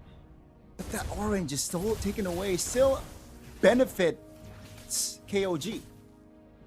Yeah. I was going to say, like, if the Suyo didn't get 2 kills there, then, you know, the offset would have been enough for ACT. But now, even if they did steal the orange buff, it doesn't matter because he got extra XP from that. And now they get mid-prio. They get so much tempo out of that early skirmish. And I don't want to curse it, Gani, but it looks like they're going to have a hard time here for ACT. Because now they have a big problem with their hands. They have the Suyo problem. They're going to have a Phoebus problem. And they will also have a Moscow problem late game. Yeah, the risk on that steal was not worth it at all here for side of ACT. And now with the turtle up, with the position that they're currently in, I think it's hard for them to contest. But let's see here. Seros is slightly ahead EXP-wise, but both junglers are level 4. Cairo jumps in. Kaizen finds the neutral objective. That's a stun on towards the Leomor. 33rd being a hassle for ACT. 33rd finds a good dark wave, but not anymore. KOG satisfied with just the turtle. Yeah, good peel coming out from Nile, pushing the right targets, allowing 33rd to actually escape. The Phoebus was really looking not too good there. It was gonna die, but because of the punches from Nile, able to zone away some of the members. Oh, orange buff, round 2, grant them orange. They don't know KOG, they have no idea. They thought that, you know, that play was all over. Shame, fool me once, shame on me, fool me twice, shame on you type ACT saying, you know what, we don't care. We will take your orange buff regardless. KOG looking to find a fire back, but the orange buff from the side of ACT is nowhere to be found, still spawning in 10 seconds. Good play, good recovery at least from side of ACT. Yeah. And they're getting some green camps here for KZ. Overall, good resource trades on both sides. But ACT, again, they have to make sense of this Uranus pick, right? Like, so far, he has died once. And we all know how unfortunate it is for a Uranus to die in the early game because you lose that tempo, you lose that advantage. Okay, Zen. They want to commit on towards this fight. That's going to be damage coming through. KZen deleted alongside now. That's going to be SOD landing. Sylvie 1 HP as Zed. Not enough resource to get out there. It's 3 members off the board. ACT finds the clap back. Yeah, now there goes the recovery for the Uranus. 2 quick kills for Cairo, and he's back in the board. This is the strength of the Lilia Leomord combo, especially with Nile assisting as well on the Badang. It looked like a good peel from the Badang with the wall, but actually made it almost impossible for KOG to run away from the Leomord and the glooms coming up from Karns. Yeah, again, being too jumbled up there was definitely the death of KOG. Oh, taken very low here. KZen not able to take the neutral objective. And I believe this is the first neutral objective on the board for Zeros. Now pops the steed. Stunned up. Here comes the damage. They find the collapse to fight and down 2 members. Nile and Zed off the board. Open things up here for ACT. SOD. Good recovery, landing honestly. 33rd. That's going to be the damage coming through, but 33rd a little bit too far there. Glooms will be eaten up by the Phobius. Down he goes. Yeah, Lilia is so good this game, honestly. Like, he's making a lot of work for ACT. The amount of damage that KOG is taking. Oh, Zed! I don't think they respect the damage coming from side of ACT. Yeah. I don't think they expect, even not just respect, they don't expect the amount of crazy damage that this lineup outputs, especially with the amount of control that they have, right? Like the only CC for ACT is actually the Raging Sandstorm, but again, because of this this Padang, it's kind of making it awkward for KOG to fight into ACT, because when you peel, you're also blocking some of your members from moving away from that spot, and that's where the Leomord and the Lilia shines. And they also have to worry about this insane front line coming out from the Uranus. Like, yeah, sure, he died early game, but so what? He got 2 kills. He was able to recover. Now he has an Oracle, has her Dreadnought armor, heavily reducing the damage from the Phobius and the Suyo. He's moving to build a Dominance Ice next. It's definitely will, hinder the development of KOG. That's going to be KZen jumped on, still able to dash out. That's going to be the stun on towards Nile, though. All alone, isolated, still has the flicker to keep his distance. But take a look at the backside. That's going to be stun on towards Flukio. Shaman Force pops now. Does he have enough damage? There you go. With the jukes, he will be able to escape, and down 33rd goes. What a mechanic there shown by Flukio. Yeah, and this is the crazy part about, the region development with Harith, right? Like, teams sometimes don't care whether they pick Harith into Phobius or letting enemy take Phobius when they have a Harith, because it feels like, yeah, sure, you get the passive, you can jump here, front and back, but the thing is, you're still going to be under the Zaman Forest. You refresh the jumps that you have, all the while getting so much damage dealt onto the Phobius. So most of the time, the Harrods don't even care, because the Phobius is just dying under your ultimates, and then you add the Leomord and the Lilia into the mix. So 33rd is not gonna have a fun time jumping in these fights. Definitely not, and it was evident. Oh, there's a solo kill on the bottom side of the map here. KZen, the Suyo is struggling there to get out. And another big win for ACT, claiming the neutral objective and getting a kill on KZen, who has the Sky Piercer. So the stacks not looking good here for KZen. Yeah, definitely not. And scaling wise, it's also kind of scary for KOG to fight into this composition of ACT, because the Suyo has to face so much magic damage, and even under the immortal form, it's not gonna protect him. So they need a lot more for KOG. They need more items. They need more damage from this Moskov. They need time, honestly, on their side. But ACT, all the time in the world, they have Can just push the towers here, force some passives in the middle lane, and then just clean the map from KOG so that the Moscow is not able to take farm. No, indeed. It's a similar story, but different side here. First game and second. 7,000 gold gap here for ACT. Now, in the first game, KOG with a sort of lead struggled to find, the end. Let's see how ACT handles it with this composition. 30 seconds on the clock for the first Lord here, ladies and gentlemen. And KOG, they're just banking on Payan here, who is still at a 0-0-0 stat to get the farm, to get the Holy Trinity, and then be a figure or be a standout figure for KOG. Yeah, they have a long way to go down as Moskov needs the DHS. He does need the Malefic Gun, and he does need the Rose Gold Meteor. So ideally, you're looking at like 3, 4, even 5 minutes of farming for the Moscow. So they have to delay by a lot. And ACT is already knocking into their bases, trying to force some passives on the tower. And now it's a free Lord. Didn't even land the SOD at the right time. The ACT was on top of that Lord Prio. Yeah, what a timing though if the SOD lands on the Lord. Yeah, good. But yeah, now with the Lord in play for ACT as the 6th man, definitely can, with the passive, with the Holy Shield already triggered here, top and mid, ACT definitely can cause more problems here, turrets-wise, on the side of KOG. Yeah, we also have to talk about this Divine Glaive coming out from the Lilia, already doing so much magic damage against the Fulvio, Suyo, even the Badang. Yeah, sure, you built your Radiant Armor, but the Glaive's already done. Oh, here comes the attack. Uh-oh, what's happening? Midnight, that's gonna be the turret taken down in the mid lane. It's gonna be stunned, Fluke KO jumping in. That's going to be ACT now, focusing on the top turret. I think that's it. Should be it.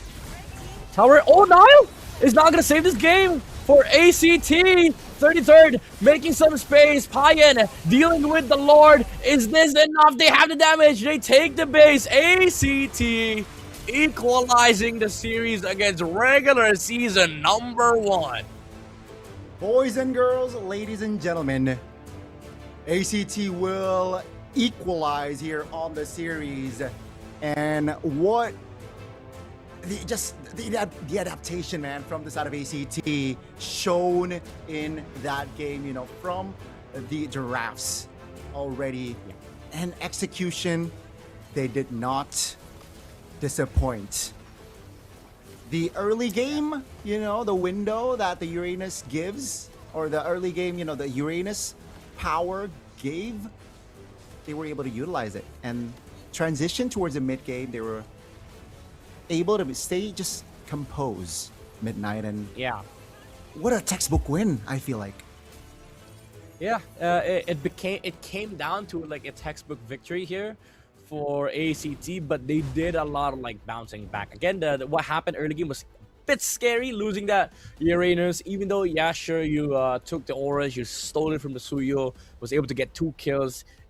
On paper, that was KOG's timing already. It was like game over at that point. But because of the fact that they had this recovery kill in the river, the Uranus was able to get 2 kills, able to get his items intact and the timings intact as well.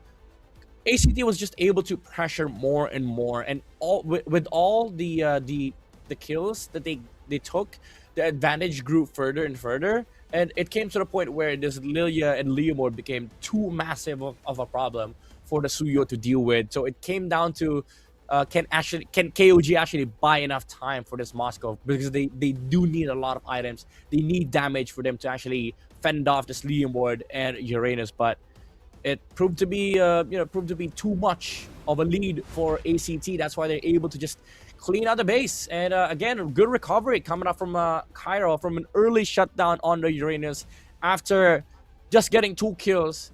Got off the Dreadnought armor into the Oracle, into the Antique Cuirass, removing majority of the damage output coming out from KOG. Yeah, again, I think the series, the focus is going to be on the EXP laners, right? First game, it was 33rd, getting the MVP. Second game, Cairo finds the clap back here. The Uranus was on point and it was a big factor on that game. Why? The space that ACT has was massive. And, you know, they make it look effortless here at Midnight, right? Moskov was irrelevant. The last pick value that KOG had was not a factor in this game. 0-0-0 till the end, I believe, or maybe an assist towards the end, but he was not seen. Maybe the Claude was a better pick in after all.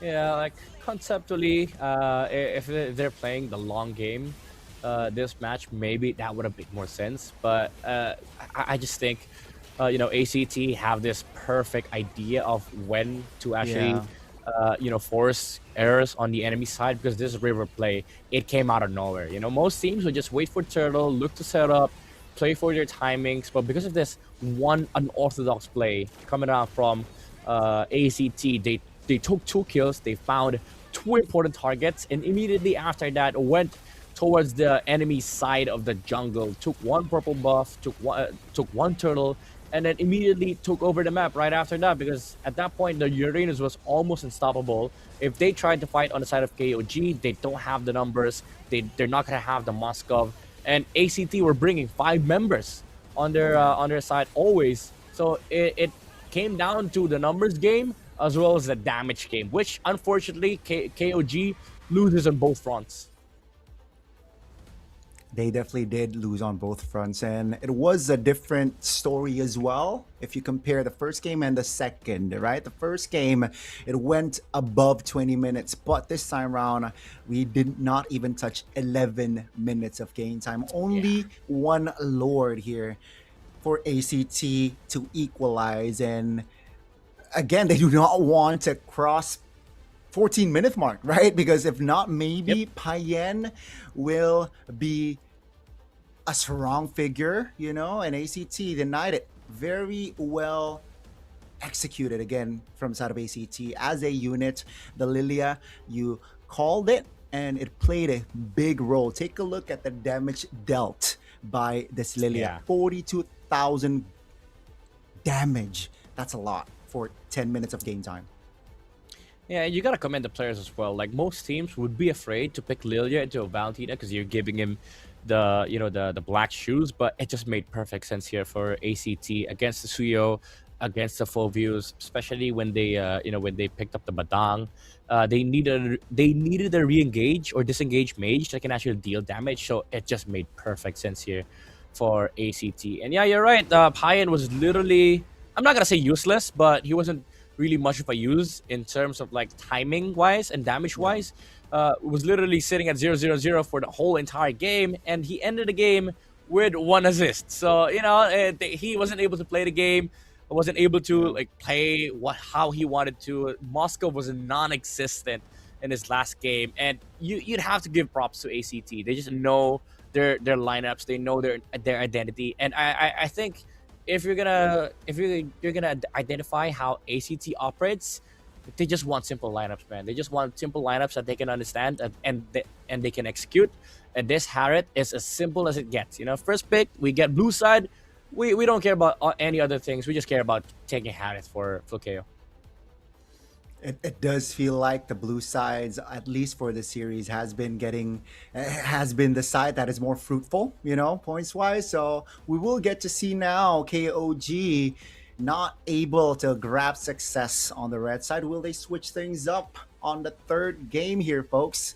Again, it's a best of 5, so neither team is at a match point, and I want to see the adaptation, right? The Lilia, is it going to be denied or banned away from the side of KOG if they want to, especially if they want to prioritize the Fulvius? That's going to be a big hero to at least they got to think about, you know? If they lock in the Fulvius, the Lilia is too expensive to give away. Yeah.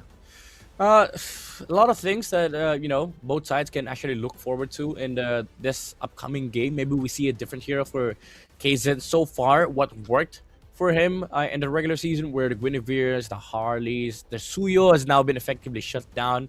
So I think ACT, they're definitely confident on letting that go. So aside from mid and jungle, we also have to look into EXP lanes. The reason why the Valentina has been heavily priored here by KOG is just to remove the Sora from Cairo. Maybe they look into like letting that go, looking for a better matchup, essentially not locking our mage into a Valentina pick just to prevent a Sora. So a lot of adjustments for both sides in terms of draft. Bigger adjustment should come from KOG because the pressure is on them. Not saying that because they don't draft that well, but even with the draft they pulled out on game one, ACT was able to, push them on the edge. So I think there's a lot more challenges for KOG in terms of the draft because, again, ACT, they just keep it simple, man. They simplify things. They don't overthink. They pick their lineups. And here's the thing, Midnight, before we get on towards more details on the upcoming game, we'll have a short interview here on what's going on there in Thailand. Let's see, folks. ทางลาดโฮมนะครับเชียร์เนี่ยดูเอา KOG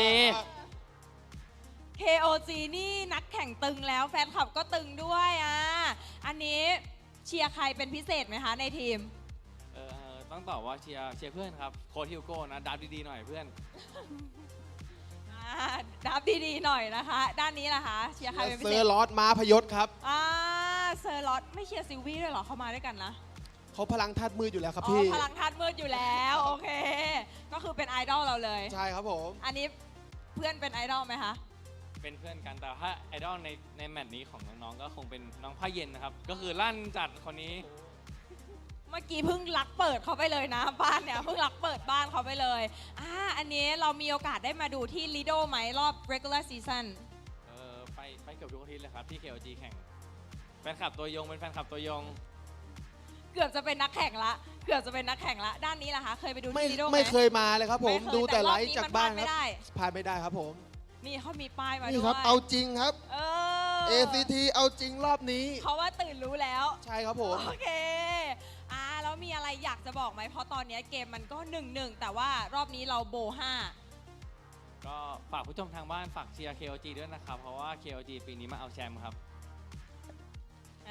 KOG มาเอาแชมป์เขายังไม่เคยแพ้เลยแล้ววันนี้ก็จะไม่แพ้ครับวันนี้โอเควันนี้ก็จะไม่แพ้ACT ล่ะคะมีอะไรอยากบอก ACT ไหมก็ไม่บอก ACT ครับบอก KOG กันครับเล่นเบาๆหน่อยก็ได้ครับแบบอ่อนๆให้เหรอใช่ครับไม่ทีมเราตื่นรู้แล้วเขาพร้อมเดี๋ยวเจอพลังธาตุมืดครับพี่โอเคค่ะอันนี้สอบถามนิดนึงมาจากไหนกันคะมาจากบ้านครับบ้านอยู่ไหนมาสาทรครับมาสาทรครับเดินทางสะดวกไหมสะดวกครับมาเลยฟ้าติดกับเลยฟ้า MRT ลาดพร้าวเลยครับโอเคค่ะด้านนี้นะคะมาจากไหนบางบ่อสมุทรปราการครับโอเคอันนี้มาไกลไหมก็ไกลครับแต่ก็ใกล้ BTS ครับผมเดินทางสะดวกใช่ครับต่อเดียวแล้วเพราะฉะนั้นนะคะถ้าใครนะคะอยากมาชมแบบสดๆนะคะสามารถเดินทางมาได้เลยนะคะ BCC Hall เซ็นทรัลลาดพร้าวชั้น 5 ค่ะโอเคขอกำลังใจแบบฮึกเหิมให้นักแข่งเราหน่อยอีกสัก1 รอบแล้วเราจะไปดูแข่งกันละ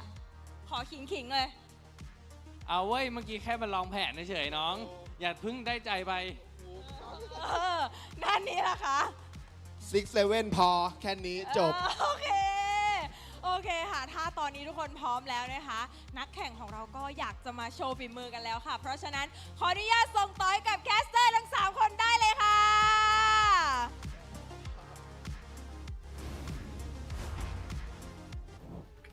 Thank you so much, Minimin, for that wonderful interview. It seems like they're having a lot of fun there back in the offline venue. But hey, you know, it is a lot of fun. It's 1-1, folks, in case you just tuned in between ACT and, of course, KOG, the team that went undefeated in their regular season journey.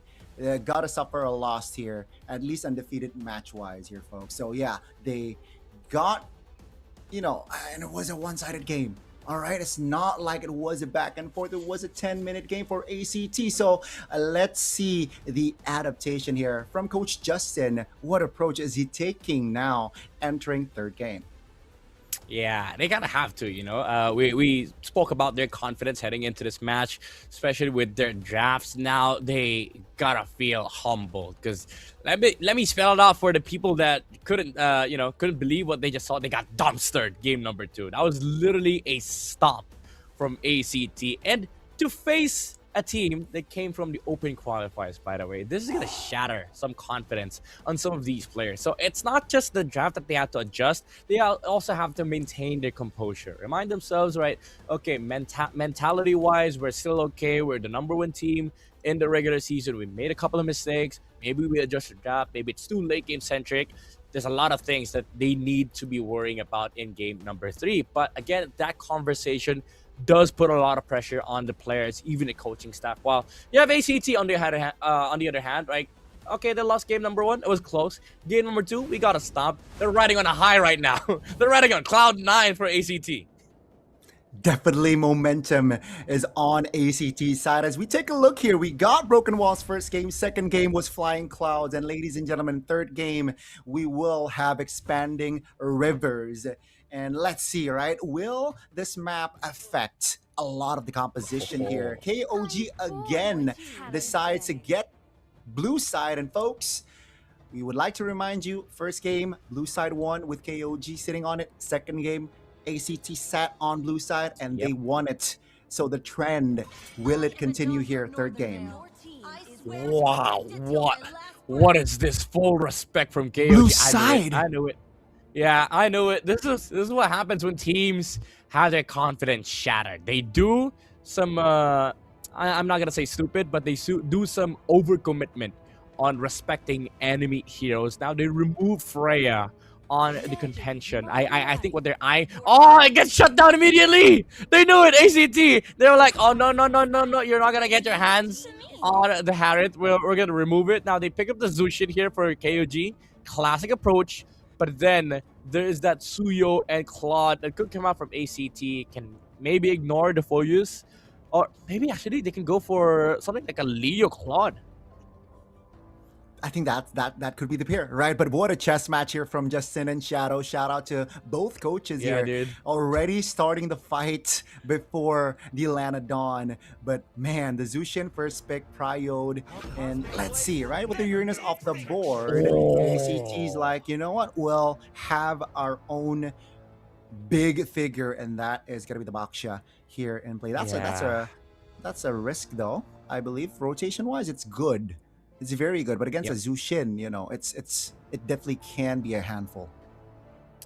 I think they're banking on the fact that if they get Baxia right now, they can pick up an XP that also dives on the backline against KOG. So they're really looking to set up some insane tempo here with the Baxia, draft a solid team fight comp that can just go in and jump backlines. So for KOG, they have to keep that in mind. They need some peel roamers here on their side. So they go Cho carry. I don't know where this comes from. Too early of a Cho pick, I would say. Now ACT, they could just get some, good peel heroes as well, like a Gatot. Even Kalea makes sense, even though they have a Baxia. We've seen this from Onyx TH. The Baxia Kalea isn't too weird of a combo because you have so much survivability early game, especially against this late game comp coming out from KOG. Yeah, I think it's very interesting, right? The Cho, it's gonna be the Marcel here picked up third, but yeah, I think what they're saying is the Cho is the power hero of Nile here. I think they already pull their trump card here, maybe with the Cho being Nile's power hero and paired with a carry late game. Any member of ACT, even the Baksha, can be shredded down. So I think that's what they're banking on here from set of KOG. Power over meta. It's gonna be the glue ban out here, second phase, and Shadow has been, I guess, in the minds of Justin here so far, already playing, mind games. Yeah. What's crazy is that if Justin falls to the trap, I think there's a trap being laid out here by ACT. They're forcing KOG to ban Phobius themselves. They banned the Selena. Interesting choice. They're gonna leave the Phobius open maybe on the side of ACT because they're threatening Phobius Red 4. If KOG doesn't ban it, maybe they pick it. But even if, let's say, KOG bans Phobius, it leaves a lot of XP options available for ACT. Crazy ones like Benedetta, Paquito even, who just got recently buffed. And it's going to be insane, damage, insane dive, good backline heroes as well. They remove Fredrin. I like this choice. They don't let the utility route be open for KOG. They want to force KOG to get their hands on heroes like Suyo, who needs farm, who needs scale, but it effectively gets shut down by Baxia and Marcel. Yeah, I think without the Akai and Fredrin available for side of KOG, it does restrict a lot of picks, or maybe it limits the choices here for side of KOG. Now, you mentioned the Phobius being banned. Seems like KOG will neglect the Phobius. Instead, they're more concerned of the Lilia. Yeah. Phobius or Eve is the option here for ACT. They can leave the Phobius open, honestly. They have a Baxia. So I think Eve takes higher priority, but if they want to make it keep it safe, Phobius is the choice. But KOG, they can definitely answer it up with something like a Lapu or maybe even a Terizla. So I honestly think just take Eve here. Let the Phobius choice be on the side of KOG if they want to take it. Maybe. Let's see here, ACT, what will they lock in? They have AoE. Oh, they want utility, and that's Zetian, right? Level 2, very strong without level 4, so early, strong presence, but late game, very, very good utility-wise. Yeah. And it's hard to engage. It's hard for the Cho to engage Zetian. Yeah.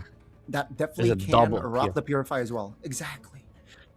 Yeah, like the Zetian can peel for himself, the Marcel can peel for the Zetian, they can peel for the Claude. Actually, there's so much peel for the Claude. You can almost call this lineup a banana comp, there's so many peels on their side. KOG, thank you. Suyo, Phobius, Suyo, Terizla, Suyo, Arlet, those are the options that I'm kind of thinking about. Art is kind of terrible. Okay, so they go Leomord, they go Phobius. Normal route. Do you go Paquito here? Is the question. Paquito, Hilda. What else? Lapu? Glue is off the board. I think the Lapu, if they want to add another layer of crowd control, Yeah. I think that can work, but later on, it will be tough going up against a carry. But Paquito, that's an interesting one. Give it to me. Give it to me. It's a good... Cairo, can you rock the Paquito? Yeah, give it to me. Oh, never mind. They go... Esther instead. Yeah. They go classic. They go classic. This is what I call like the international placeholder of all roles. Like Terizla is just there. It doesn't win the lane. It doesn't lose the lane. He's just there. He's just a stable hero. In fact, if you're gonna look for a good example of a stable hero, Terizla's the picture you're looking for. Well, there you go. From Coach Midnight himself.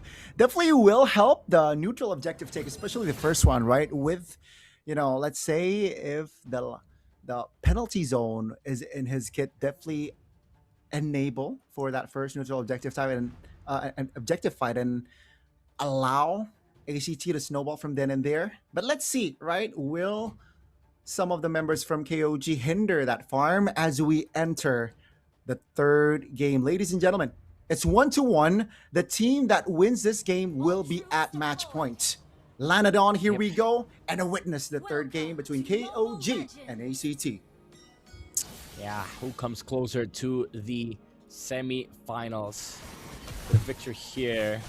Now, I honestly think there's a good chance KOG establishes some good footing in the early to mid game, especially with the aggressive heroes that they have, the Cho and the Zushin. Even though we say there's a lot of peel from the lineup of ACT. That's in terms of like team fight prowess, right? But in terms of overall map movements, I think this Zushin and Cho is gonna be able to control River more competently than the Marcel does, and I feel like the box rotation is gonna be stopped by the Zushin alone, and then you also factor in the Leomord tempo into this game.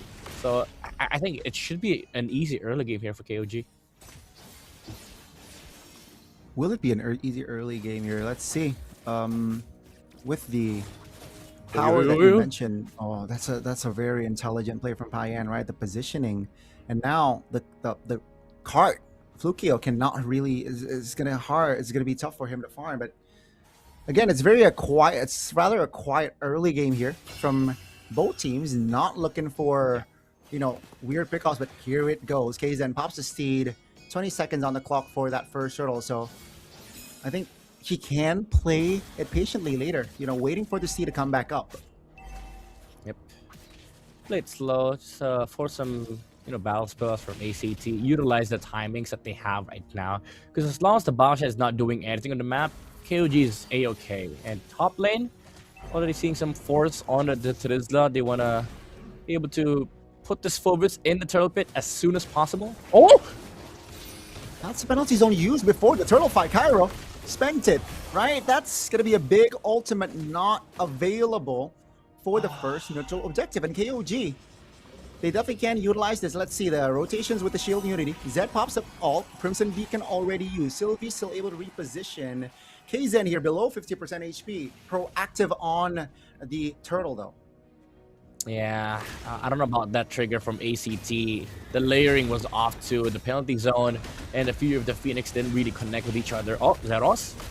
And the turtle pit can actually steal.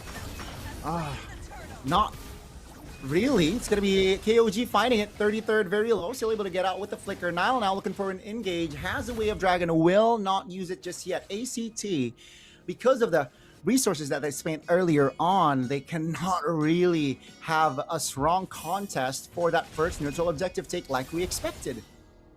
Yeah, now they force the Zetan passive in the mid. Again, it's just a weird combo that they pulled off on the top side. Didn't really land with the shield unity, the Fear, the Phoenix. Would have been an amazing kill, honestly, on the Leomord. Cairo, very weird spot, however. No tower. Oh, nice takedown there by 33rd. He actually killed the cannon first, so the tower shifts its attack towards the Terizla. Good coordination there by the Cho and the Focus. Yeah, good call to at least take something more there. And yeah, Cairo, again, he's level 6, but with that kill, it actually equalized here by 33rd, who was level 4. Let's see here, ACT looking for a jump on towards now. 50% HP. Payan still able to dash out to safety.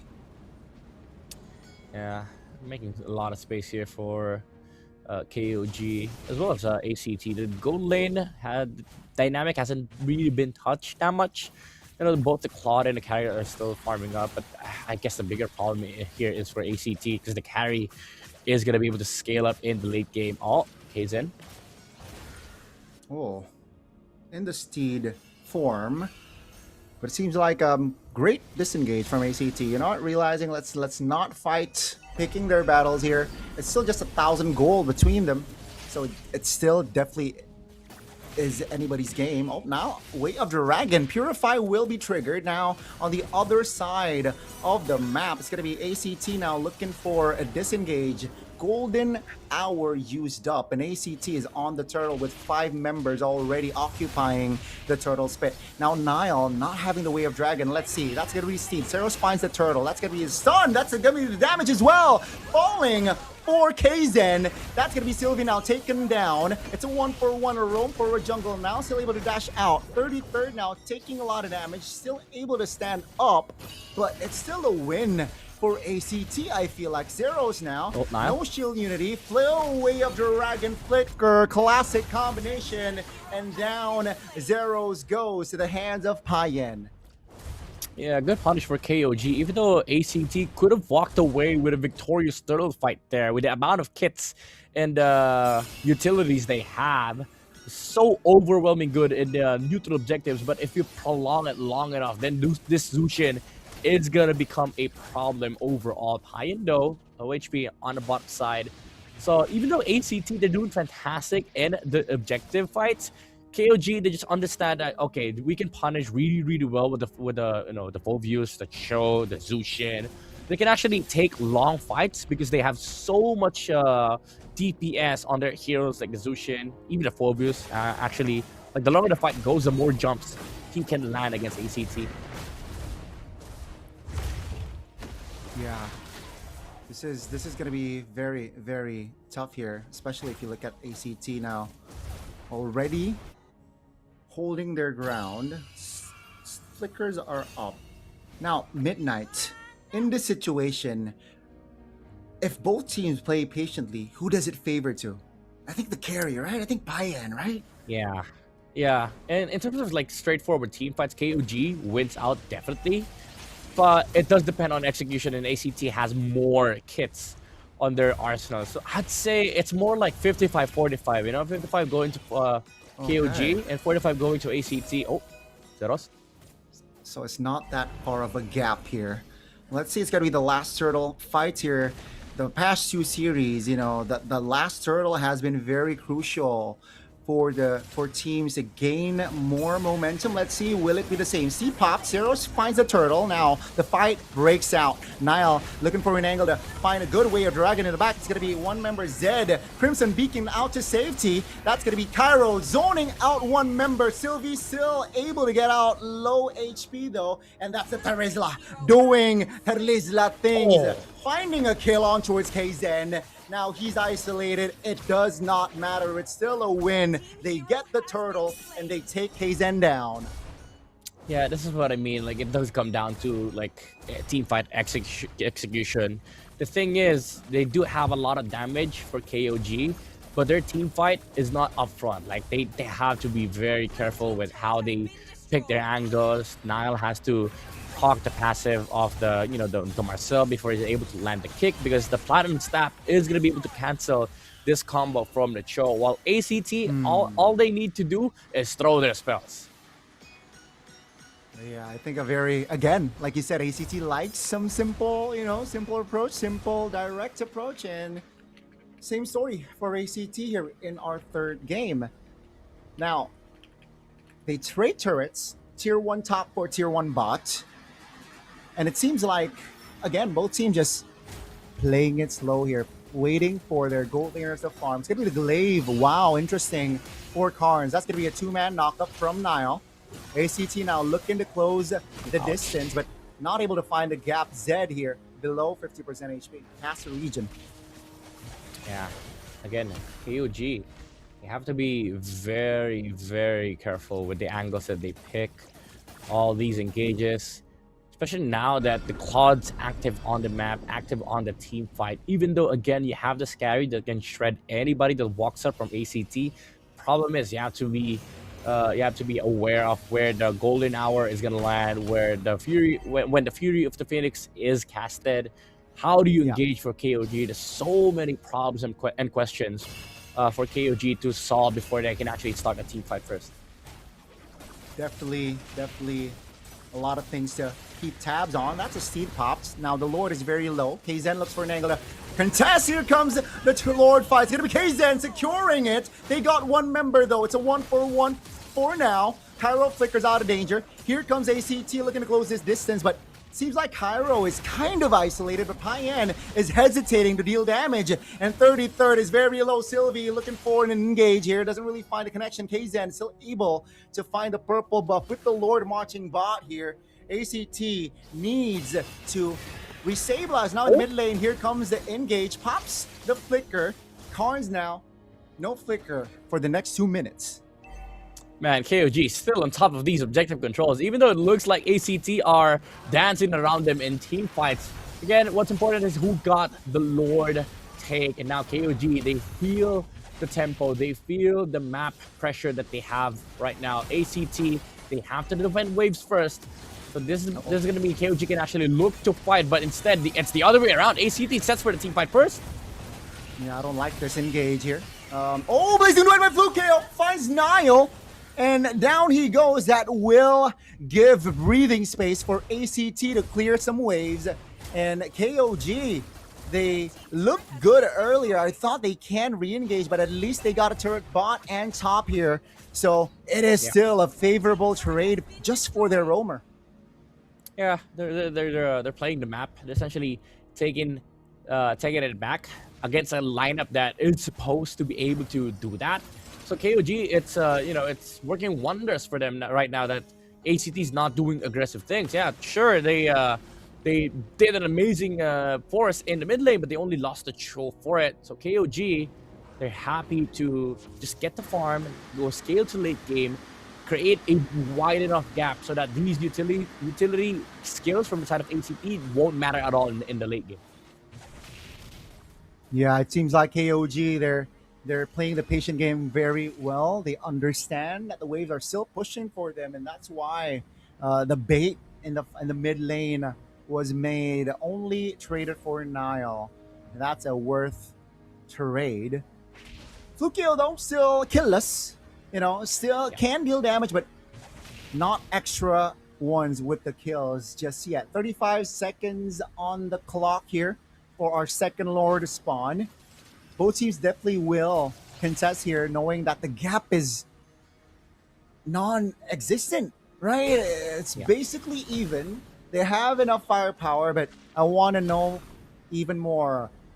Trinity hasn't been locked in yet for Flukeo. Hopefully we get to see that coming, but the gold leaders, Man Pai Yan, with 2 kills in his hand, definitely on the advantage.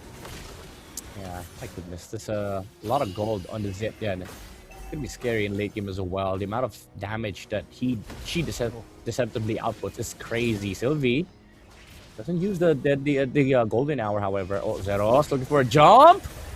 Oh, Blazing Duet used early, not to anyone. Zero is taken very low. That's going to be the penalty zone, finding 2. Golden hour paired up. Here comes the damage from ACT.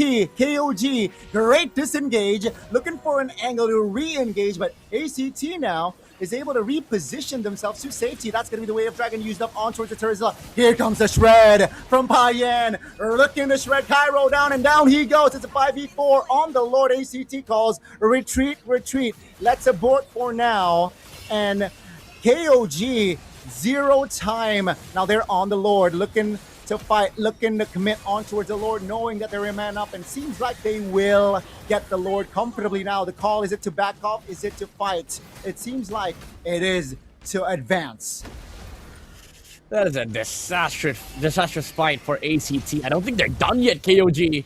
They want to go for more, but the minion waves has been cleared. Again, a very disastrous fight for ACT. It looked good at the start, but when they missed out the Blazing Duet as well as the Purify from Flukeo, they were not in fighting shape any longer. Even though they landed a beautiful golden hour after the penalty zone, they just didn't have the firepower. Oh, Here if the Phoenix finds 2. That's going to be 30. 30 now off the board with the Lord still marching the bottom side of the map. Here it's Nile in trouble. Still able to stay up here despite him being immobilized. ACT satisfied with taking 1 down, and they got to focus on taking down the Lord. okay, they messed up one team fight, but they caught KOG by surprise. KOG didn't expect that ACT was looking to fight in the middle lane, but they only got the full boost. KOG still have all the right heroes that they need to push towers, but again, ACT, they're looking to fight. They're just preventing KOG from doing objective moves, but now Zeros in a very difficult position. Even Carnes went down as well. It's just both teams throwing haymakers, but KOG now with the control. Top lane is still pushing for them. Definitely can't play around it. No holy shields at this time of rate. 2-man knockup by the Jet Kundo now. Looking for the shred on towards the tower, but ACT can defend for now. Here comes another wave with 2 members still off the board for ACT. They will gladly take the far lane turret, and down the turret goes. Lord will spawn the bottom side of the map, and KOG again with Prio. Yeah, you see the damage from one Lantern Slam onto the Claude took half of his HP. with just one slam from the Zushin. So now ACT have to worry about the scaling component of KOG. Yeah, sure, you have the Claw, you have the Zed, yeah, you have incredible damage, but all you have are 2 damage dealers and then amazing kits. While on the side of KOG, there's a lot of damage dealers on this lineup. Even the Phobius can deal so much damage against the Boxshell with the HP-based damage. And also just the Zushin alone. Like if you group up on the side of ACT and then the Zushin finds the Baksha with the Lantern Slam, throw him on top of a squishy hero, then suddenly you're taking so much damage from just one hero alone on the side of KOG. They should not underestimate the damage output this Zushin can actually deal. Yeah, definitely not. Especially with the Glowing Wand and Ice Queen Wand already in hand. So it's full utility from Zed here just to, again, enable KOG. Be that, supplement for fights. With the Lord again, spawning bot. With the wave, take a look at the fat wave top lane already marching for ACT's base. ACT, what's the call here? KOG, great, intelligent, disengaged there. Not baited for a fight, not baited for a commitment just yet. Yeah, they see the Zed then up top. Even though it's a Zed, yeah, it can still participate in the fight with a few of the Phoenix. Now they go for burst. Who gets it though? Oh, Golden Hour! Oh my goodness! But the Lord falls for KOG. Blazing Duet. Winter Crown as well, but no timing on the BMI. Down goes Flukio. And here comes the clash from KOG. They lose 33rd. Kzen will not survive as well, but ACT now, can they hold on? Pyro being a strong figure, but with the shred of carry has, down he goes. It's a 2 for 2, but they get the Lord. KOG still in it. Yeah.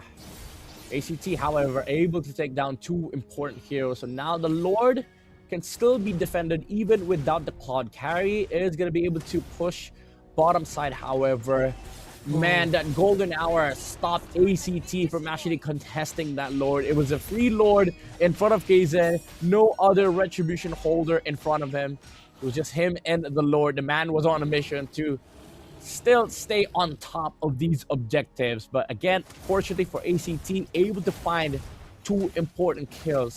So they stay alive this game. He definitely is able to hold on.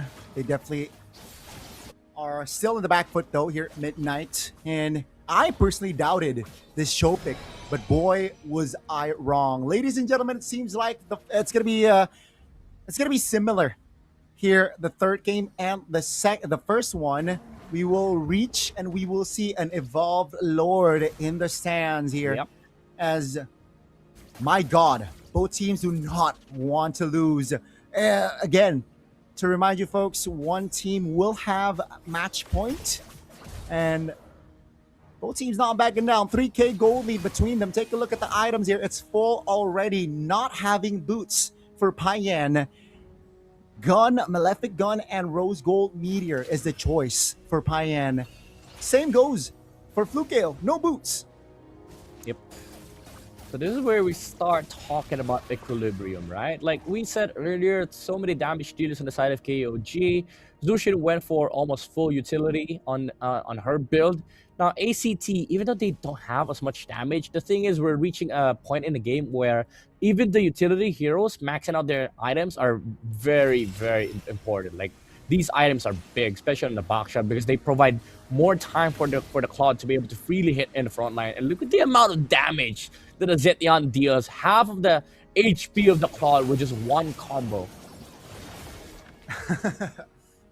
You're right. And again, I think that the important thing later on here, Midnight, is the golden hour from Sylvie here. Needs to be precise. Here comes a conceal, looking for a potential engage. Doesn't really find the right angles and connection there. ACT backing away instantly. The Lord spawned already. Here comes another Lord that KOG needs to play around with. Pacho's bot. Yep. To be able to walk freely towards this mid lane, especially. Oh, actually, reverse the opposite way. So the Claude will have a bit of a harder time reaching this Lord, but it's fine. Lord's sitting at 30k HP. They go for the reset. They want to play it slow because they have the build-up on bot side. Intelligent now. ACT, they gotta call it, right? Is it to clear? Is it to fight? KOG definitely can play around this patient game here. 20,000 HP on the Lord below. By the way, here it comes ACT with still 5 members around the Lord's area. Oh. Seems like the call is to fight even, knowing that the way bottom lane is still pushing. Here comes KZen with the seed, already invested it early. KOG, knowing that the Claude already shows in their base, they pull the trigger on the Lord. Yeah, it's good. It's a good force. They got a flicker from the Marcel. Now they can just go in a deadly hour used by Sylvie too early. Oh, Niall!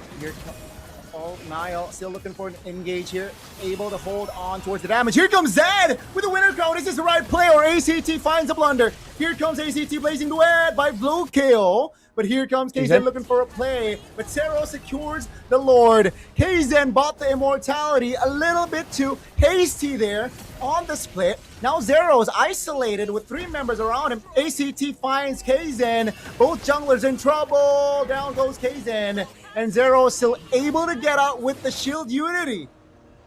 What a turnaround. Oh my, blunder from KOG. They could have just gotten the reset. Went for the Lord. The Claude was not there, but KZen decided to go for the base push. He was not Payan. He wasn't the Freya in game number 1. Now ACT, they have 5 members. They see Payan without flicker. They take down a carry. I think this is it, Donnie.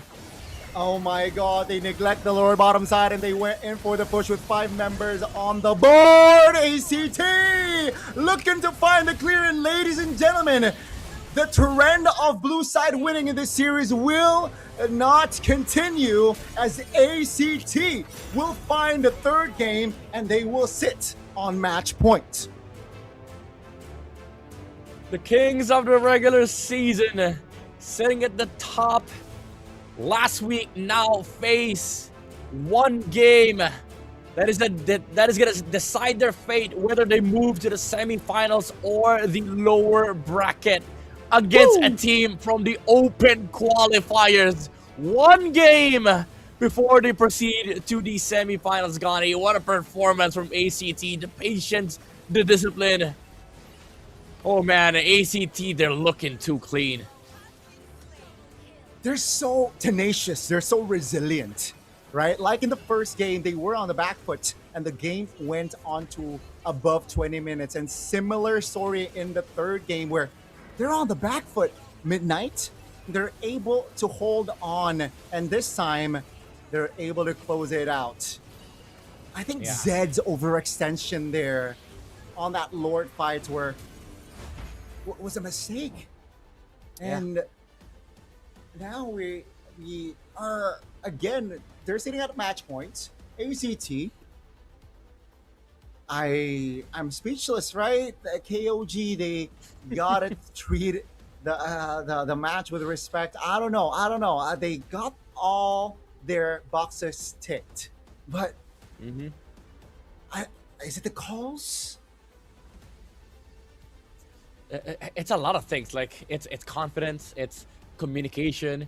Everything fell apart. Everything was broken after that Lord fight. You know, Sylvie started that fight with an awkward golden hour. And KOG's response was dive. With a Lord that was sitting at like 60k HP, they wanted to go for the team fight, and ACT, they obliged. They were happy to do so because at the end of the day, there's no split decision for ACT. If you wanted to fight, then we can fight. We have a Baxia, we have a Claude. But then when ACT obliged, KOG didn't know what they were gonna do. Do we fight? Do we split? Do we go for the end angle? And KZen decided to be pie in this game, and he was like, okay, let me end this game, boys. But ACT, again, learning from game number 1, they were like, not today. We already have our basers destroyed. We have our eyes oiled up and are always on the lookout for these weird plays from KOG. And mind you, this was a game that KOG, they had their tempo. They had their conditions checked. ACT were the ones who were looking to like force plays out of the map just to be able to give Flukeo some space. And it came down to this one weird fight, one weird decision from KOG. Everything fell apart, man. This is why you cannot count a team that, you know, turrets wise are behind, gold wise are slightly behind, maybe down out just yet. Things like this can happen. You know, you're right. The transition from the early mid was beautiful from the side of KOG. Even here, 17 minutes of game time, they're still able to find the perfect fight, able to execute very, very, you know, accordingly. Yeah. But then one bad call, one bad decision, maybe not one bad decision, multiple bad decisions there happened here from the side of a KOG. And you mentioned it, it all fell apart for KOG and ACT. They capitalized it, right? Evolved Lord, we don't care. It's 3v5. And suddenly it's just 1v5. And they got the base. Goodness me. Yeah, you know, this game, I think it now comes down to who has a better mindset, who has a better mentality. I think ACT, they're just here playing the game, knowing what they're supposed to do. In KOG, they're shattered, honestly. They're scattered. Their minds are scattered at the moment, and they have to pick things up because they feel like they're frustrated after that loss in game number 2. It feels like there's no confidence in their play whatsoever. These decisive calls are nowhere to be found. Like in the regular season, we see them go transition from objective to objective. Even in game number 1, we saw that. But in this game, it feels like they're flustered, they're confused, they're dazed. It feels like they don't know what they're supposed to do. They cannot find the right answer. All the while, ACT, they see a mistake, they capitalize. They see KOG not doing anything, they force. It feels like every single time it's all ACT making the moves and KOG just reacting to every single one of those moves. And I couldn't agree with you more. I think the calls has been more straightforward for the side of ACT. And more importantly, when the call is made, ACT commits to it, right? They understand as a unit on what to do despite them being on the back foot, right? And again, the carry goes to Flukeo, man. What a gold laner this guy is from ACT. Just able to go pro. He should go pro, man, at this point. But again, shout out to Zeros being a Baxia. Very, you know, a hero that is, I gotta say, situational in this current patch. And picked first phase. You know, carry is the counter that Baxia, but he's able to stay relevant in that game and still one of the factors why they were able to just be stable. Yeah. On that game midnight. Yeah, it's not a fun hero to play, honestly. Like, especially this game, there's a lot of like ways for him to die. Against a carry. Against a carry, against so many utilities, against a kick. But he was also protected by a lot of utilities as well, from the Fury of the Phoenix. Also, this Marcel, phenomenal gameplay, very annoying in fights, actually. That's the thing about Marcel. Like, there's no right or wrong way to play this hero, because the way that this hero shines is when he becomes too chaotic in a team fight. Like, who the heck expects a Marcel to use a golden hour, 6 A Lord HP? I'm pretty sure that's part of the reason why KOG was like super frustrated. Like, what is this? What is happening? Why is Marcel walking into us using the golden hour? Does the enemy want to fight? Are we in a very weird spot right now? I think that is what also broke the game here for KOG. Just the mere fact that there's a Marcel walking towards you, doing God knows what, and there might be a punish. So for KOG, it feels like very frustrating to play this game because you don't know what's coming next. And I think that's what amplified this presence of the Baxia and also the Claude in the team fights, because KOG were just so scared to react to the Marcel. They don't even attempt to go for a counter kill. They don't go for like the punish on the Marcel. They just try to regroup, and then when they see the Boxer rolling around, the Claw with the Blazing Duet, that's the time they react. But at that point, it's already too late. You gotta pick your lane. You gotta pick your options. And honestly, again, for KOG, they have to regroup because they cannot have this mindset moving forward, especially for game number 4. Imagine if the same thing happens again. If they pick up the Marcel, imagine the feelings of the players like, oh, there's a Marcel again.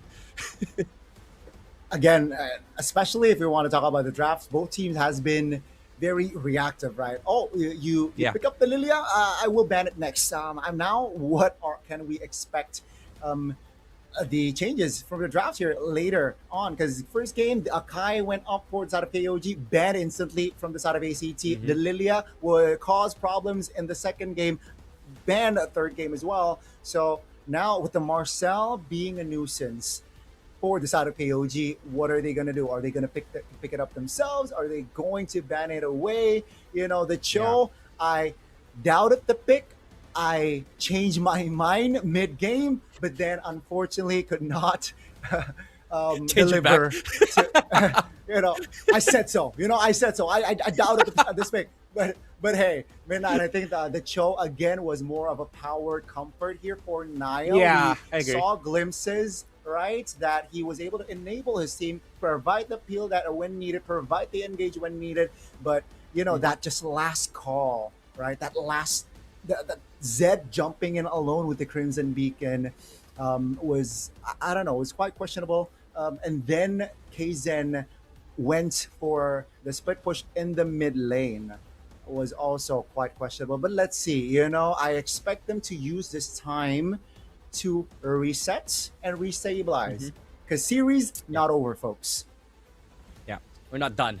You know, there could be one more game. Sorry, there could be 2 games, but there could be just 1 game to determine the first team who goes to the first semi-finals. Again, bigger challenge for KOG. I cannot believe I'm saying this. A bigger challenge for KOG. Regular season number 1 up against an open qualified teams. Now shattered in defeat after a devastating loss in game number 3. Let's see what the map is for game number 4. Is it? Oh, it's dangerous grass. Another chaotic map for these 2 teams. If I don't want to be in the position of KOG, honestly. Like, this is so frustrating for them.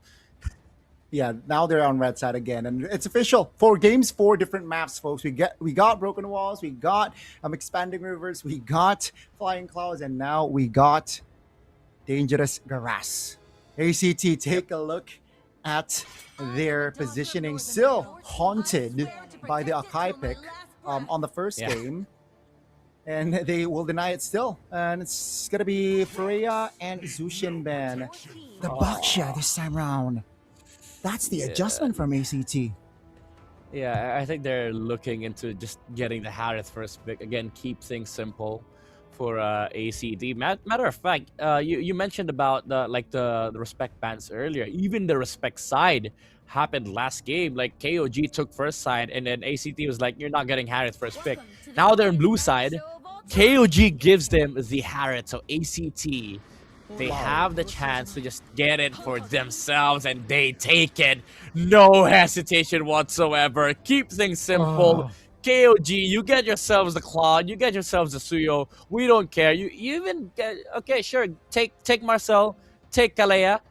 We don't care. We have answers for that on the side of ACT. If you take Marcel, they get Kalea. If they take Kalea, maybe they go Kali, maybe they go Gato for ACT. Exactly. Especially after what happened on the previous series with the ACT, just combining the Kalea and the Harris very well. That you know, the Kalea needs to be.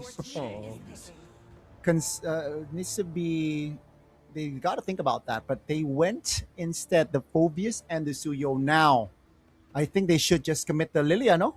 The Lilia again, alongside the Kalea. I think that's a good starting point for ACT. Yep. Like Kalea Lilia, Khalid Lilia. I mean, the Khalid. Maybe they take Leomord Lilia. That's almost the same concept with game number 2. We see, Suyo Fulvius automatically answer that with Leomord. There you go. Maybe they take Lilia here or Kalea. Those are the 2 good options, unless they want to take Terizla first, just for safekeeping. Terizla, Yuzong, those 2 heroes, maybe even the Glue. Okay, they take a lead. Interesting.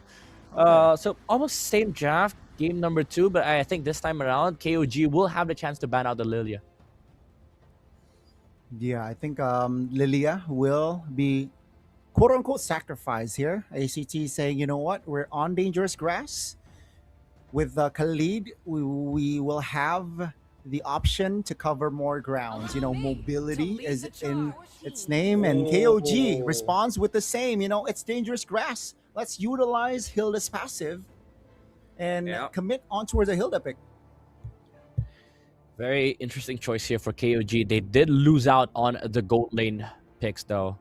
So ideally, both Carry and Claude will be taken out. Maybe ACT, let's go, off the Moskov, because again, same idea from game number 2. Like, it's useless if it doesn't have farm. So KOG removes the Uranus just to mitigate that Uranus Fulvius matchup, because that is what terrified them in game number 2, like Cairo being a nuisance in that position. So yeah, yep, got MVP. Now Claude has been taken out. Maybe Carry is next on the chopping block here for ACT. Oh, I like that, man. Again, Valir, in this current patch, it fits well, knowing that a lot of composition or a lot of approaches from coaches are they want to go shoulder to shoulder, you want to close the distance, and Valir, one of the heroes that can push you off, can be annoying and hinder that movement. I've been waiting for You call the carry out, off he goes, off she goes. Yeah. No carry pick. What's gonna be the red 4 pick here for inside of KOG? They need Should be a crowd mage. control, but yeah, a mage that can provide utility. Zetian, perhaps. I think take Lilia, no? Crowned by heaven's mandate. Oh no. No. You dislike the Zetian pick, eh? Yeah, because now you open up a world of hurt for KOG. Both Val and Lilia is so good for ACT. And then they could just get an Alice or maybe a Lapu, Esme even. I like Esme here, by the way, so much. So many good XPs, honestly. That's an interesting approach. An Esmeralda. But yeah, definitely can... definitely a lot of good options here for ACT. What are they gonna go for? It's gonna be the Sora and the Valentina. Okay, sure, comfort. Okay, Cairo, sure, go comfort. I like this. I like this confidence using Sora in Phobius, by the way. So it's pure comfort. It's the same idea as the Cho early game, last game. Okay, maybe Cairo. Let's give him some pass. Too early to judge. Maybe he performs this game. I don't know. Let's see. But my goodness, Midnight. This game might take ACT to the semifinals. Yeah, especially if we These see picks Moskov right here. Moskov is a great shout. Ooh, what about Is Beatrix? it gonna be the Moskov? Oh, against the Sora. The tyrant of wrath, and burn this wretched world.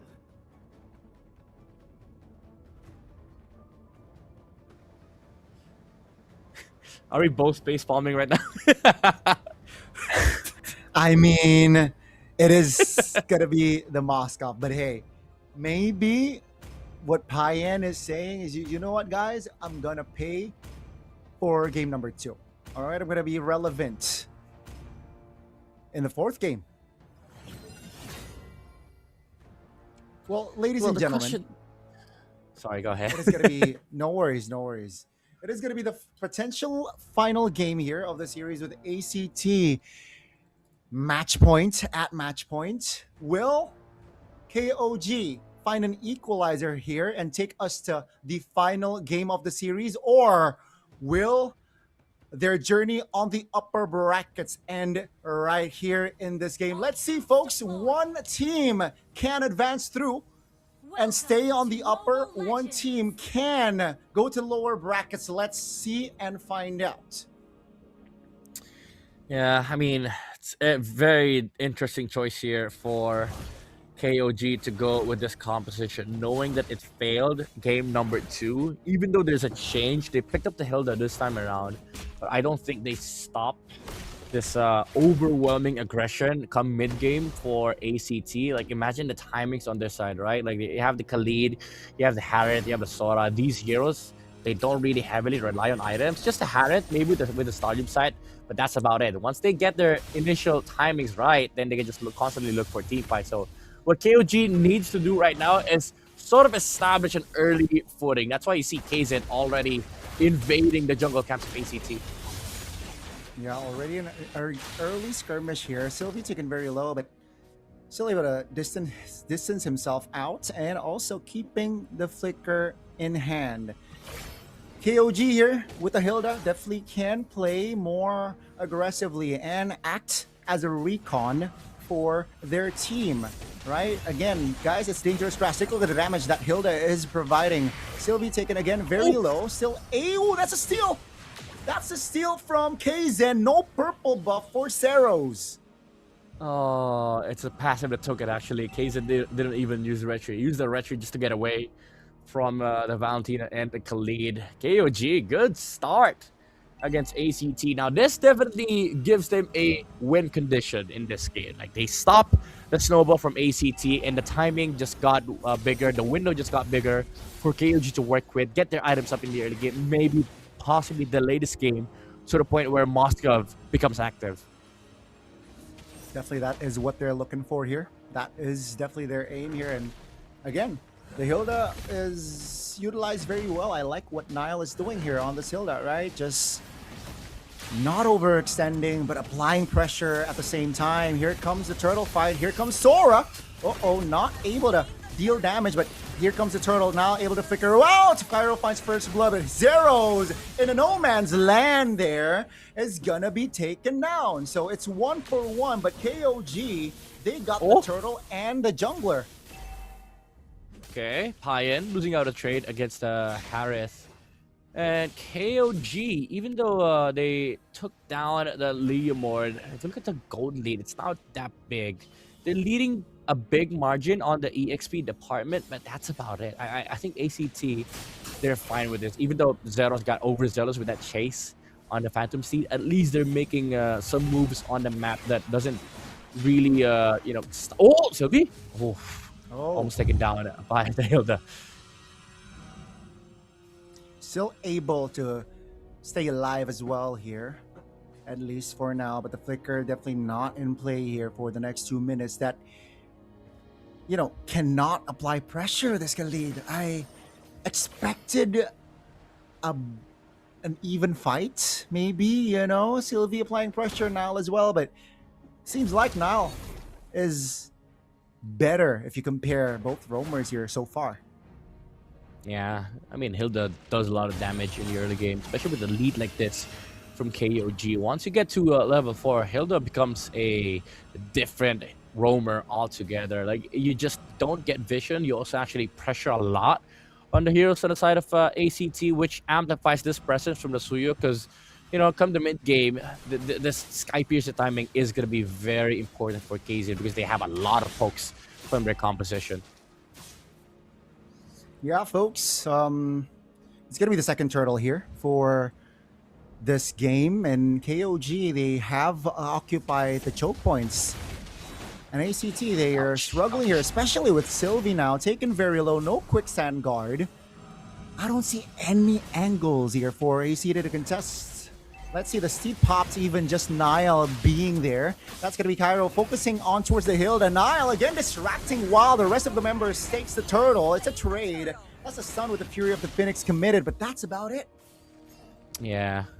All they can take is the Hilda kill. All kills from ACT are all the deaths off the Hilda. Oh, good escape coming out from KZ. ACT, at least with the shutdown on the Hilda, able to move around the map quite a bit, take some river control while the Hild is dead. Now he comes back to the river, so gonna have to give it back.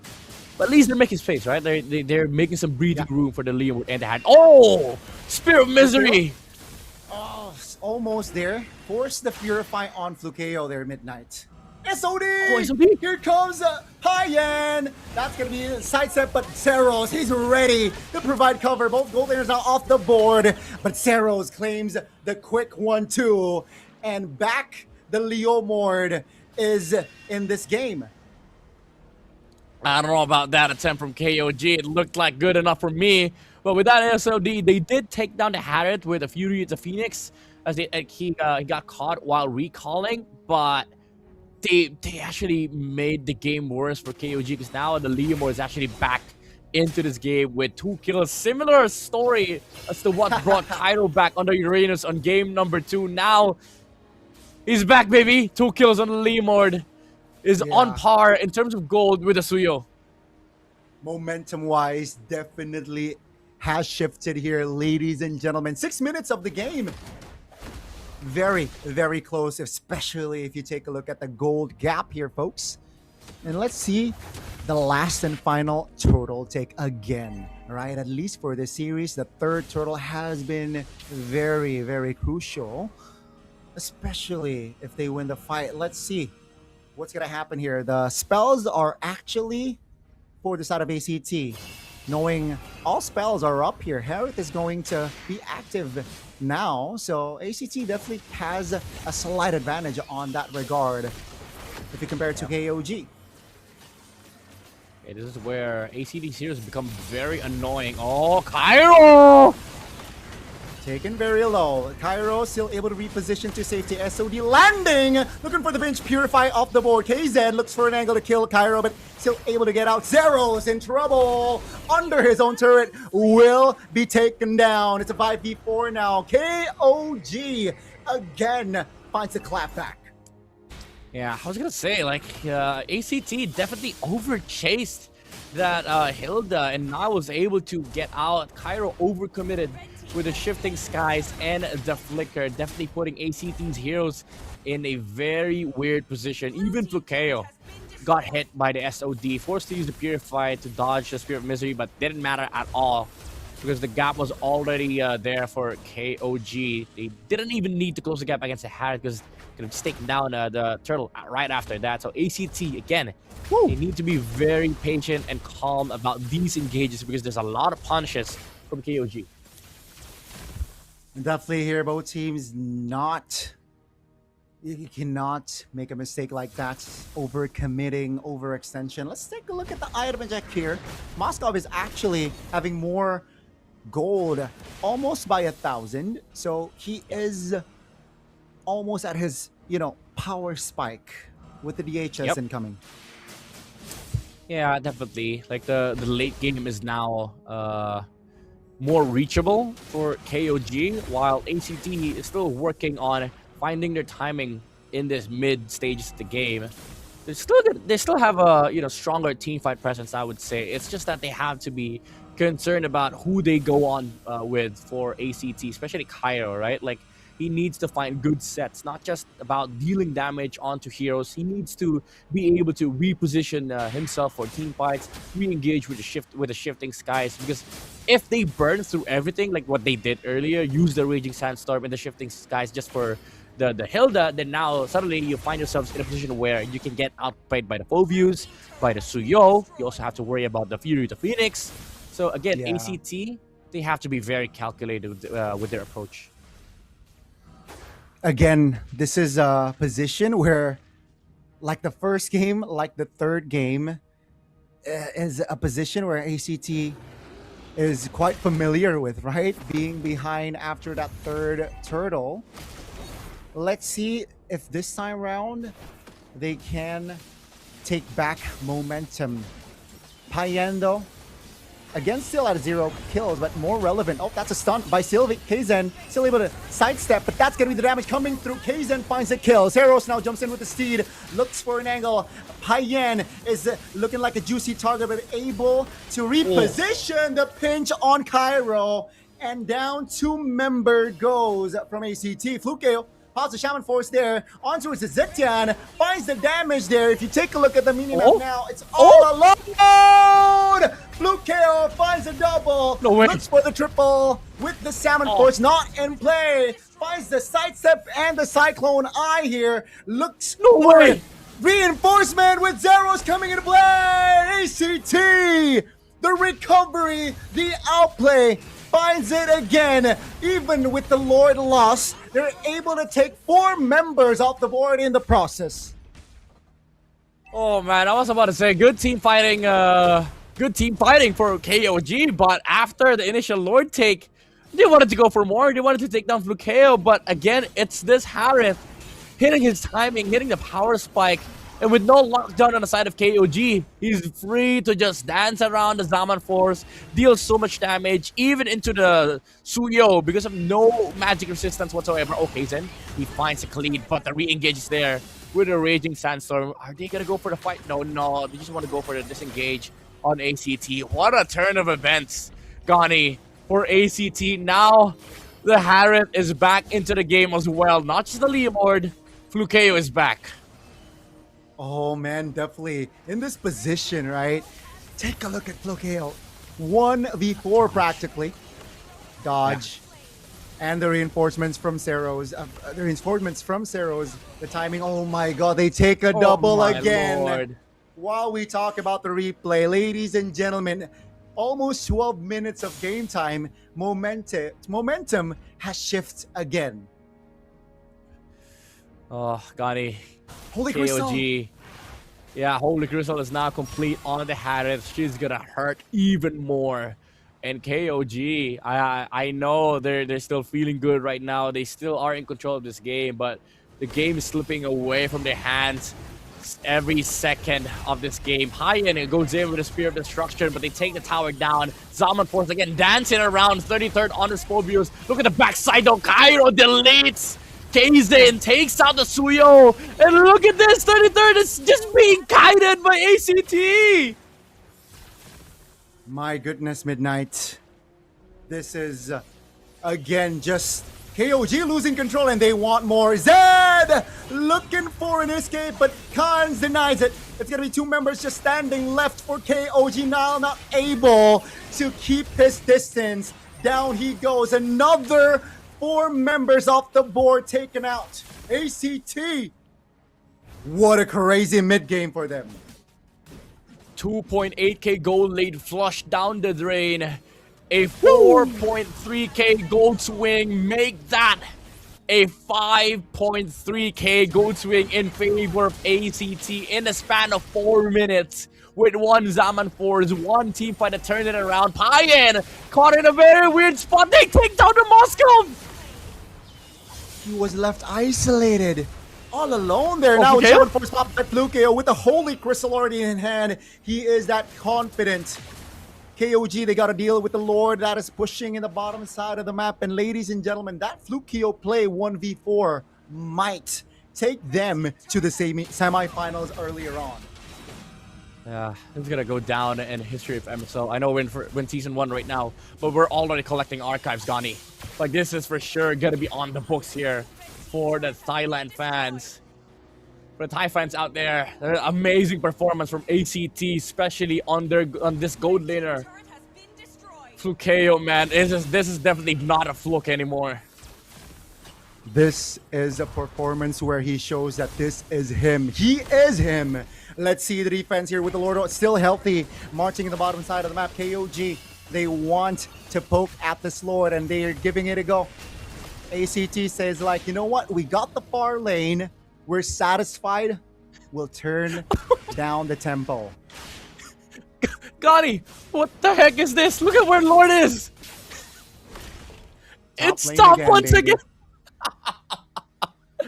Oh man, Lord is a paid actor. KOG again losing grip on this game. The Harith, so much damage now with the Divine Glaive. You also have to consider the fact that Cairo has always been on damage form with the shifting skies. Kaizen cannot breathe in team fights, cannot find the angle because there's so many jumps from the side of ACT. And this Moscow man, oh, Flukeo once more. He wants to fight. He knows that he still has to purify, and he is that confident. On taking by SOD, looking for the pinch on towards Cairo now. He is advancing!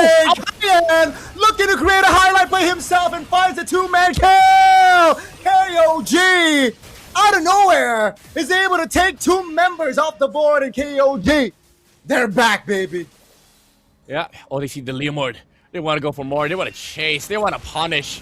They want to kill this Leomord. Zeros, can he actually run away? Run, horsey, run. But the members of KOG are there. They catch the Leomord off guard. But they have to go back to defend. Far lane is still a worrisome for KOG. But they have time. Kaizen is marching towards straight to this Lord.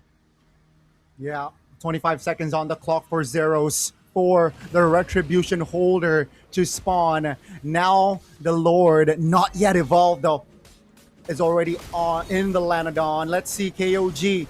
They're trying to blitz it with Payan already. Being proactive, initiating on this Lord. ACT looking to close the gap, looking to delay so that their jungler can be relevant. But down goes the Lord. KOG says, we will take the Lord right here, right now. Yeah, disciplined play as well from KOG. Stopped heading for a bit when they saw the Harith. Came around the corner. It was one Chrono Dash Synchrovision could have stolen that Lord. And KOG, they have to collect themselves, regroup, play for this Lord. Fortunately for them, Lord spawns top side. So they can just group up bottom side, let the Lord push top side, maybe get some grounds in this mid area. But again, there's a Purify on the Harith. It'll be a very tricky fight for both sides, honestly, especially for ACT. They have to be concerned about this SOD angle from the Moskov. Definitely needs to be utilized there. SOD, the timing and the precision needs to be on point if they want to force a game 5 here. Ladies and gentlemen, the Lord is marching top lane, and ACT, they have hits to clear this wave, but it all comes down to Flukeo staying alive. KOG, can they close the distance to at least be a threat? The Lord charging already towards the top, but KOG says, like, you know what? We're not gonna commit on towards taking the turret just yet. Two-man Dark Wave, but not engaged. So yeah, KOG playing it patiently here. Yeah, they're actually playing for the window where the Harith doesn't have the Zaman Force. Unfortunately for 33rd, he caught the Harith still inside the base, so they aren't confident enough to just dive in and go force the Harith Purify.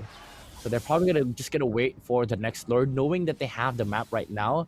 But again, Gani, look at where the Lord is. I don't know what the heck it is with this game, but Lord has spawned. I think the Lord has spawned only twice or thrice this entire series on bot side. Every Lord has spawned top side. And it does favor ACT at the moment because KOG, they have to worry about bot side. Good thing about their lineup, however, is that they have a Moskov, so you know the worry isn't really that big on their side that much compared to like the earlier games, because they can just send the Moskov on the opposite side of the map. But ACT, knowing the same things as we do, they're gonna be playing up against this Moskov. So all 10 players on this game are playing bot side.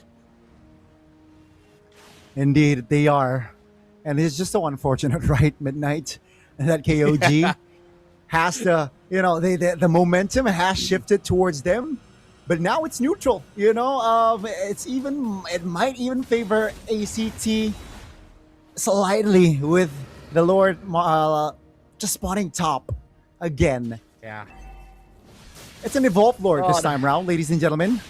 And that's going to be the winner crown coming through for Karn. So let's see, a potential outplay may occur from Karns. Keep an eye out from him. Also look out for the SOD from Payan. Very crucial. We've seen this guy time and time again win out games with just one SOD alone. He's already done one against Flukeo. Can he do it again? But look, Kairo's hunting. He knows the Moskov is going to be here. He's going to be able to set up the slow lane. Oh, this is so good. This is so good. KOG, they're not in position to punish. So they get a slow lane. Now they have time on their side. ACT, they've gotten the setup. They can play it slow. They have to send somebody bot side. And he's gonna stay. He's gonna go for the hunt. They're playing bot side. They don't wanna deal with Lord. They're not. They're really taking their time here. KOG, they do not want to repeat on past occurrences. Athena Shield for 33rd. Understanding that Carnes and Flukeo is the main threat from side of ACT. Man, boys and girls, is this the third time of this series? 3 out of 4 games that we have seen 20 minutes past? Yep. Oh. My goodness. So good. What a series. Good MLBB. Yeah, good MLBB. Look at the Sora again. Just overall patiently waiting on bot side, resetting the flow of the map. This top side is gonna slowly build up for ACT, and the Khalid is in position to stop anybody that wants to reset this. Actually, never mind. It's KOG that has a building wave on the top side. Now they make a move on Nile. They force a flicker. SOD lands, SOD? bro. That's gonna be the bench. Raging Sandstorm used up. Settles! Out of position and taken down. KOG. They pulled the trigger. Down goes Sylvie as well. This is the opening that they wanted, and ACT give it on a silver platter. What a crucial window for KOG, capitalizing on a Leomord without a horse. And the punish with the SOD, they saw the Khalid move out. And then the flicker dark wave from 33rd actually salvaging this Lord setup from ACT. Now they have to defend their base without a Leomord, without a Khalid. Boys and girls, I think we are going to game 5. KOG still has a Lord to play with, which will spawn right now. And KOG, they have took down 2 important base turrets, top and mid. In the process, Ceros and Sylvie, they're up. It's going to be a 5v5 defense. But my goodness, when they pull the trigger, it really lands a spot. KOG, crazy stuff. Yeah, but unfortunately for KOG, they cannot fight 5v5. Somebody has to stay behind. Okay, they've dealt with the wave on the bot side. The Zetian is gonna come towards the mid lane. So ACT, they might have enough time to defend this Lord. Question is, will KOG try and force it? Let's see. This is the evolved Lord, ladies and gentlemen, that ACT has to deal with. That's going to be the SOD landing. Used up. Now the Lord is touching the base. Steed used by ACT. They got to manage the focus very well here. That's going to be the shifting clouds use. Oh, the Lord is still up here, ladies and gentlemen. The turret bottom side is still up, but ACT, they hold on for now. KOG, Kaizen taking very low, loses immortality. 3-man stun. That's going to be KOG now, looking to provide the damage. That's going to, again, just fluke KO in a vulnerable position. Seed Pot stun as well. Shaman Force fused by fluke KO. Now they got to clear the mid-wave. KOG, they lose Kaizen, while Sylvie falls as well. It's a 1-for-1. ACT is still defending their base. Oh my lord, Cairo is not done. He wants to go for more. He wants the shifting skies. They take the immortality of 33rd. Now Flukeo, he knows the Moskov cannot fight him right now. There's no flicker on Payan, so they find another kill. What a defense from ACT, man. Cairo with the shifting skies. He went for the damage. He landed the combo with a Winter Crown. Kaizen didn't expect that at all. He was able to buy and sell, however, but it gave enough time for Carnes to look beyond the backline, steal the Fury, the Phoenix, and then use that to reset the fight. And Flukeo, with the buy and sell Winter Crown Immortality, is able to save himself from Payan and Nile. So many clutch plays from ACT, and because of that, they get to play Lord once again. Let's see, Kaizen just spawned, while 33rd has to wait 20 seconds or so. Let's see, it's gonna be Nile out there, terrified. KOG now advancing through, looking for an angle.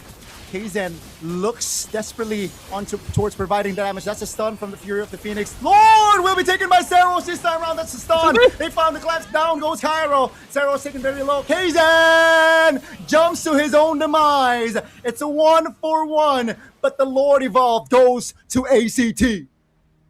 Oh my lord, ACT, how can they do this time and time again? After winning the fight inside their base, they realize they can just burst the Lord because without the flicker from Pai, he cannot use the SOD the same way. He cannot just go inside the fight. And Flukeo with his Armored Force bursted down the Lord. And Sylvie with the Raging Sandstorm divided the fight into two. Kaizen thought he had backup. When he went in with the Blade Surge, there were no teammates to be found nearby, and he was shut down with one Chrono Dash, Synchrovision combo from Flukeo. Now he has Winter Crown with Purify as well.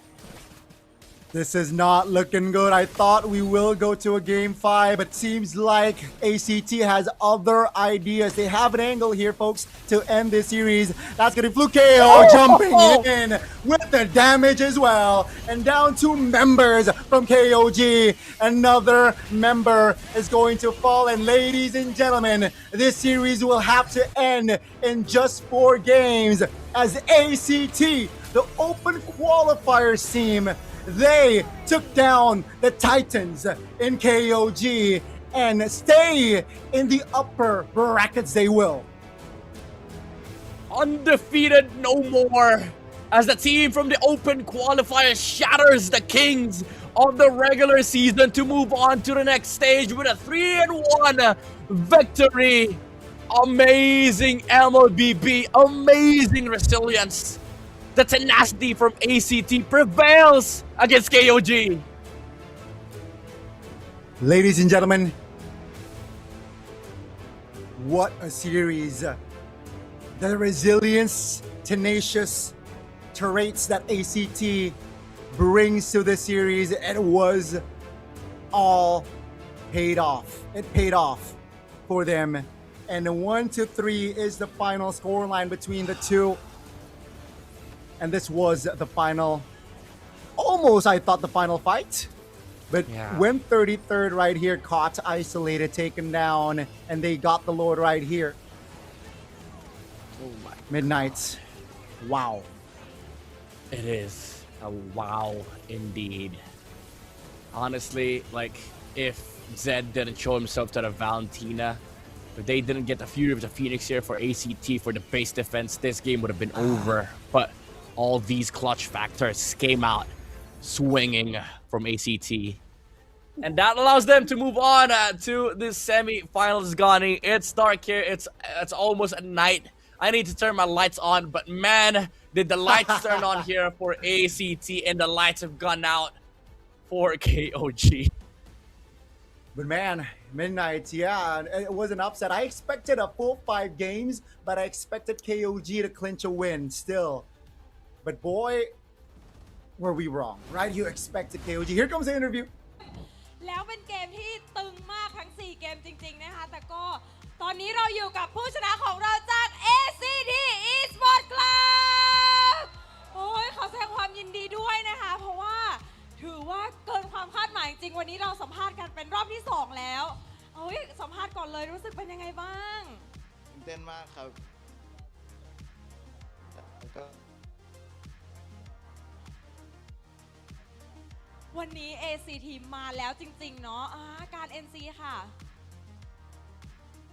ฮัลโหลก็ดีใจไหมครับที่ชนะ KOG วันนี้แล้วก็พวกผมตื่นรู้แล้วจริงๆครับมันตื่นแล้ววันนี้มันตื่นเลยใช่ครับคนดูก็อึ้งเมื่อกี้ MC 2 คนนั่งกรี๊ดจนแบบเฮ้ยมันเกิดอะไรขึ้นสุดยอดมากจริงๆเนาะคือเราทำการบ้านมาเยอะไหมคะกับการที่จะมาเจอ KOG ในวันนี้แทบจะไม่ได้นอนเลยครับไม่ได้นอนเลยเหรอซ้อมกันหนักมากเลยใช่ไหมใช่ครับสำหรับไคโรล่ะก็เหมือนกันนะครับซ้อมทั้งวันเลยเพื่อมาเจอแมตช์นี้โดยเฉพาะใช่ครับโอ้ยโหคิดว่าทีมไหนจะมาเจอกับเราในรอบถัดไป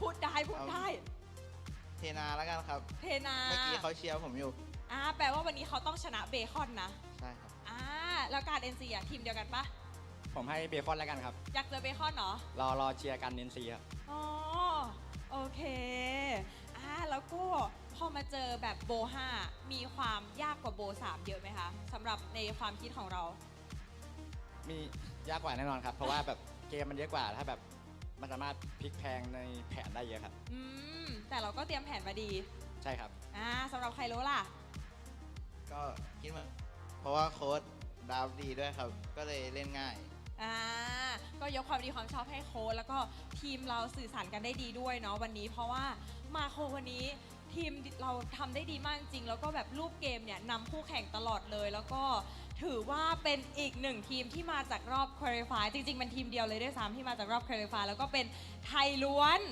คือน้องๆเก่งกันมากๆจริงที่มาถึงวันนี้ได้แล้วก็แบบโอ้โหชนะอินซีดำไร้พ่ายได้ก็ถือว่าเป็นประสบความสำเร็จมากๆเลยเนาะจากวันที่ไม่มีใครรู้จักพวกเราเลยแล้ววันนี้มีคนรู้จักเราเยอะมากขึ้นเลย เรามีความรู้สึกยังไงคะดีใจมากครับ ดีใจมากๆเลย ขอบคุณทุกคนครับ โอ้ยการ NC ล่ะคะ ก็ดีใจมากครับ แล้วก็ขอบคุณแฟนคลับทุกคนครับเพราะว่าทุกแรงเชียร์มันส่งมาถึงพวกเราจริงๆครับ เฮ้ยแก๊งนี้มันแบบ Happy Birthday บัฟมันได้จริงๆเลยนะวันนี้สุดยอดเลยมีอะไรอยากจะบอกกับทีมที่จะเจอกับเราในรอบถัดไปไหมคะ รอบถัดไปก็เตรียมตัวมาดีๆกันครับ เพราะว่า ACT ตื่นรู้แล้ว ใช่ครับ ไคโลค่ะขอสักนิดหนึ่ง ก็เตรียมใจไว้ดีๆครับ เพราะว่าพวกผมมาเอาแชมป์ อันนี้คือหน้าตาของแชมป์ซีซั่น1หรือเปล่าเดี๋ยวยังไงขอถ่ายรูปด้วยอินฟินิตก่อนแล้วกันเผื่อเป็นแชมป์เดี๋ยวไม่มีโอกาสได้ถ่าย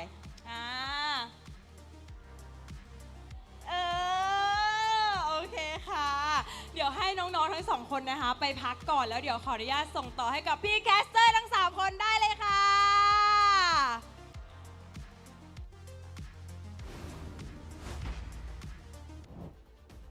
Thank you so much for that wonderful interview, Mini Mint.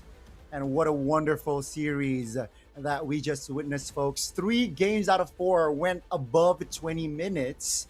And ACT got the better of KOG this time around. After playing 2 games previously. So they played a total of what? That's 4 plus 2, 6 games, and they're still able to keep their focus. That's very impressive, Midnight.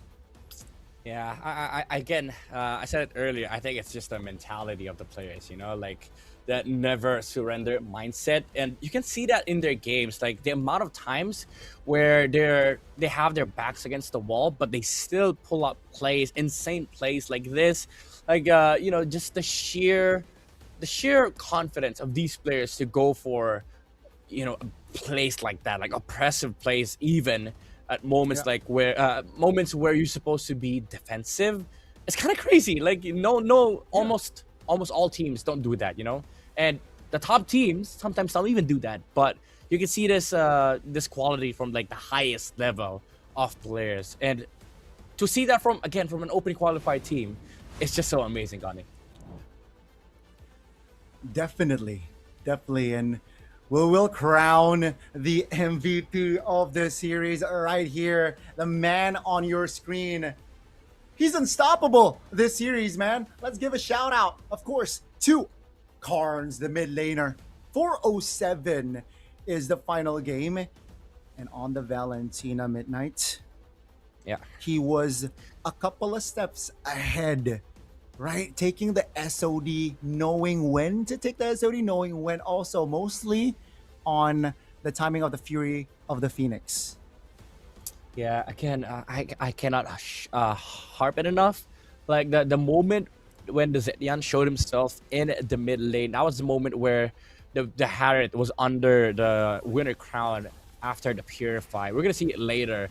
It was so clutch, and you know, those moments you cannot find that every game. That actually saved this game here for ACT. But let's give a big shout out to KOG as well. Like they did an amazing. They had a fantastic performance here in this game, especially that Moscow, like after that SOD on the top lane, they were able to shut down Fukeo. At this moment, like right here, Yeah. this was the turning point. Honestly, this game had a turning point after a turning point and then into a turning point. It's kind of like watching Inception, you know? Turning pointception indeed. And this was, again, just the chain reaction of that fight. And the momentum in this moment was definitely on KOG. And I thought it was done deal. I thought we were going to game 5 right here, right now, right then, Yeah. midnight. This play, Winter Crown, and then Carnes again had that Fury of the Phoenix. Oh my lord, that reset saved the Harith with the Zaman Force, able to fight further, and he was the key to taking down this Phobius as well. That was a clutch play from ACT, most especially from Carnes. Not to mention, like, the amount of times, again, Sylvie separated the team fight into 2, which made it awkward for Kaizen and the gang to fight and focus on targets because they were essentially just waiting for each other, allowing the Harriet to just use the Zaman Force, kill anybody that is in front of them, and essentially just lay down the damage needed to kill heroes on the side of KOG. Oh, definitely it was a heated and intense one. 26 minutes. Was that the longest that we had this series? I think so, right? I think so. That was the longest, right? We only get to touch maybe 23 or 24 minutes of game time previously, but 26 minutes of game time, folks, for the closer right here. As, again, the twins. Again, just the connection between them. And, of course, Flukeo. Let's not forget on that play earlier on Flukeo 1v4ing while behind. That was crazy. Yeah, honestly, it came down to the battles like gold laners. Payan saved this game a little bit for KOG with that one SOD, the 1v4 from the Harris. There's a lot of like good highlights for a lot of the players in this game. Even Kaizen had a very good early game. In mid game, yeah, sure, he got shut down by the Harriet, got outplayed a little bit, but still, you know, became a force to be reckoned with in the late game, especially with the Sky Piercer. That the threat of like the sheer damage output from the Blade Surge into Soul Saver combo was enough for KOG to actually just hold their ground. But you also have to commend, you know, the roamers. Nile and Sylvie did a fantastic job of like holding this game to each their own, you know, the Hilda, the Khalid, they were stopping the opposition from doing so many things in the map, providing river control. I'm still speechless, man. I asked for amazing MLBB and we had a phenomenal MLBB. I couldn't say, you know, I can say anything more than what a wonderful game what we had here, Gani. I mean, I was about to ask you any, you know, last words before we enter the final match of the day, but that was beautiful. And guys, it is just the first season of MSL. And yes, sir. Third match, it was very intense. One team stays top, one team has to go down to the lower brackets, and unexpectedly, KOG are the ones that is sent down by an open qualifier team. Again, guys, KOG was undefeated match-wise in the regular season. Now they have to fight and, you know, continue their journey from the lower brackets. Let's see their resilience on how that will fare. But folks, you know, we got another match for you. Another team, it definitely can stay afloat in the upper brackets. Another team will be sent down alongside KOG. We will have to figure out later on, is it going to be, you know, Tenacity, or is it going to be Bacon Time? Midnight, any predictions? I'm pretty sure a lot of the folks out there who are watching MSL Thailand are expecting Bacon Time to move on to the next stage, but I do have high hopes for Tenacity. You know, this is a team that sort of underperformed for a little bit in the start of the MSL Thailand, but they got their footing. They figured out how they want to play the game, especially their jungle, water.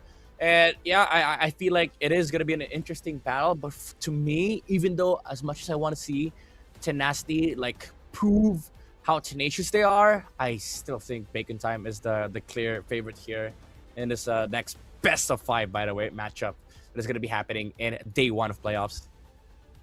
Hey, let's not count upsets out just yet because it just happened here on the third match. But yeah, on paper, definitely, knowing that Bacon Time is on a better standing, they definitely have a better chances. But before we move on towards the details, ladies and gentlemen, we will take an interview again, just to have a feel on what is going on the site venue. So let's throw it to the venue.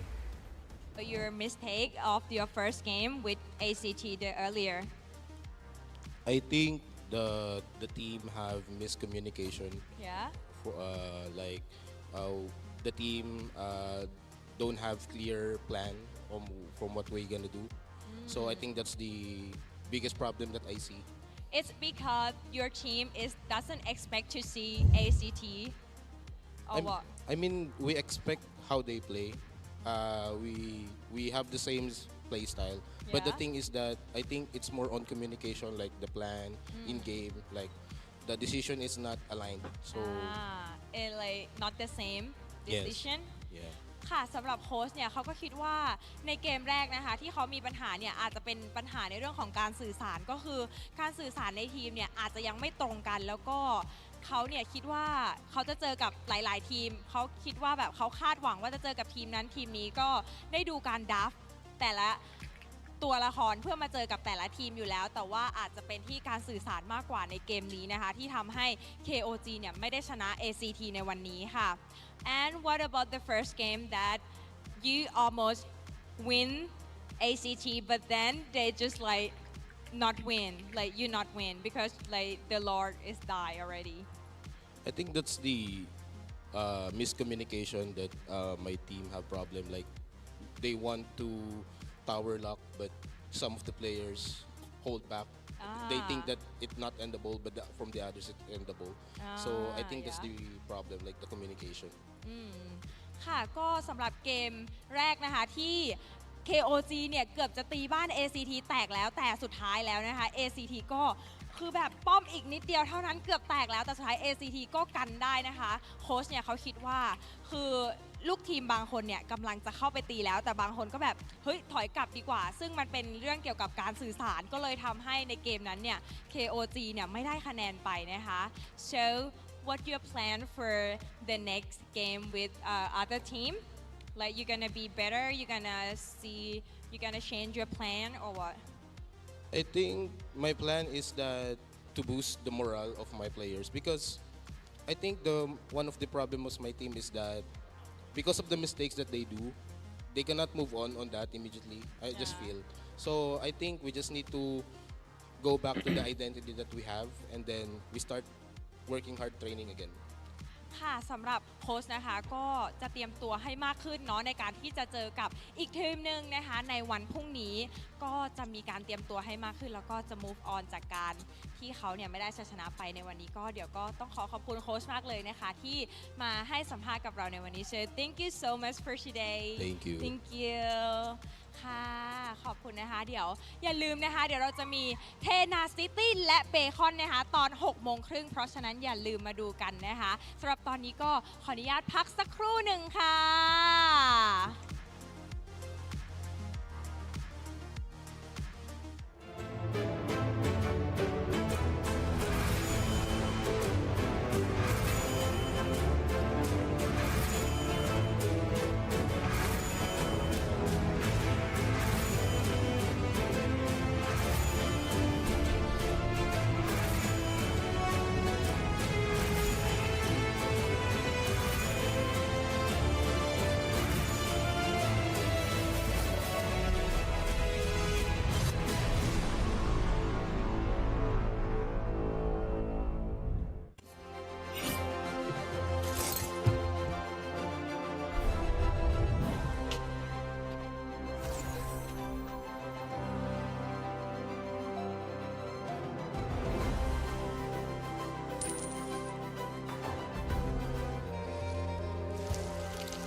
Richman Shop โน1เรื่องเติมเกมเหนือกว่าทุกการเติมผู้สนับสนุนหลักอย่างเป็นทางการลีก MSL Thailand เติมได้นับร้อยเกมพร้อมบัตรเติมเกมและบัตรกำนันอีกมากมายเติมถูกเติมไวผ่อนได้มีเงินคืนจ่ายสะดวกไม่ว่าจะโอนหรือผ่อนชำระและใหม่ล่าสุดรองรับการแบ่งจ่ายผ่าน SPayLater ดูแลทั้งก่อนและหลังการขายทุกช่องทางบริการ 24 ชั่วโมงร้านเติมเกมที่สตรีมเมอร์ส่วนใหญ่ไว้วางใจนึกจะเติมเกมต้อง Richman Shop เท่านั้นแล้วมาเติมกันเยอะๆนะ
Richman Shop โน1เรื่องเติมเกมเหนือกว่าทุกการเติมผู้สนับสนุนหลักอย่างเป็นทางการลีก MSL Thailand เติมได้นับร้อยเกมพร้อมบัตรเติมเกมและบัตรกำนันอีกมากมายเติมถูกเติมไวผ่อนได้มีเงินคืนจ่ายสะดวกไม่ว่าจะโอนหรือผ่อนชำระและใหม่ล่าสุดรองรับการแบ่งจ่ายผ่าน SPay Later ดูแลทั้งก่อนและหลังการขายทุกช่องทางบริการ 24 ชั่วโมงร้านเติมเกมที่สตรีมเมอร์ส่วนใหญ่ไว้วางใจนึกจะเติมเกมต้อง Richman Shop เท่านั้นแล้วมาเติมกันเยอะๆนะ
Richman Shop โน1เรื่องเติมเกมเหนือกว่าทุกการเติมผู้สนับสนุนหลักอย่างเป็นทางการลีก MSL Thailand เติมได้นับร้อยเกมพร้อมบัตรเติมเกมและบัตรกำนันอีกมากมายเติมถูกเติมไวผ่อนได้มีเงินคืนจ่ายสะดวกไม่ว่าจะโอนหรือผ่อนชำระและใหม่ล่าสุดรองรับการแบ่งจ่ายผ่าน SPayLater ดูแลทั้งก่อนและหลังการขายทุกช่องทางบริการ 24 ชั่วโมงร้านเติมเกมที่สตรีมเมอร์ส่วนใหญ่ไว้วางใจนึกจะเติมเกมต้อง Richman Shop เท่านั้นแล้วมาเติมกันเยอะๆนะ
Richman Shop โนหนึ่งเรื่องเติมเกมเหนือกว่าทุกการเติมผู้สนับสนุนหลักอย่างเป็นทางการ League MSL Thailand เติมได้นับร้อยเกมพร้อมบัตรเติมเกมและบัตรกำนันอีกมากมายเติมถูกเติมไวผ่อนได้มีเงินคืนจ่ายสะดวกไม่ว่าจะโอนหรือผ่อนชำระและใหม่ล่าสุดรองรับการแบ่งจ่ายผ่าน SPay Later ดูแลทั้งก่อนและหลังการขายทุกช่องทางบริการ 24 ชั่วโมงร้านเติมเกมที่สตรีมเมอร์ส่วนใหญ่ไว้วางใจนึกจะเติมเกมต้อง Richman Shop เท่านั้นแล้วมาเติมกันเยอะๆนะ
Richman Shop โนหนึ่งเรื่องเติมเกมเหนือกว่าทุกการเติมผู้สนับสนุนหลักอย่างเป็นทางการลีก MSL Thailand เติมได้นับร้อยเกมพร้อมบัตรเติมเกมและบัตรกำนันอีกมากมายเติมถูกเติมไวผ่อนได้มีเงินคืนจ่ายสะดวกไม่ว่าจะโอนหรือผ่อนชำระและใหม่ล่าสุดรองรับการแบ่งจ่ายผ่าน SPayLater ดูแลทั้งก่อนและหลังการขายทุกช่องทางบริการ 24 ชั่วโมงร้านเติมเกมที่สตรีมเมอร์ส่วนใหญ่ไว้วางใจนึกจะเติมเกมต้อง Richman Shop เท่านั้นแล้วมาเติมกันเยอะๆนะ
การแข่งขัน MSL Thailand Season 1 Powered by Moonton Official Telecommunication Partner True 5G Official Gaming Phone by Infinix Official Sponsor by Richman Shop Official Gaming Chair Partner DX Racer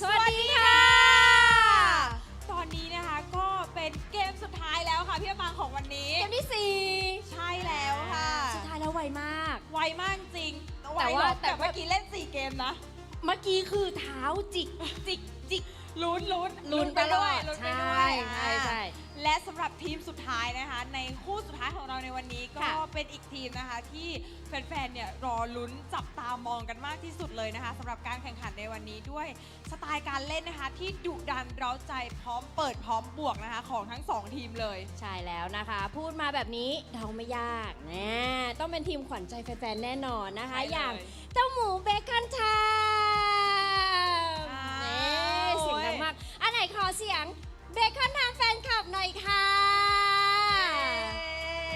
อุ้ยตายแล้วรอบนี้มี ป้าย กับ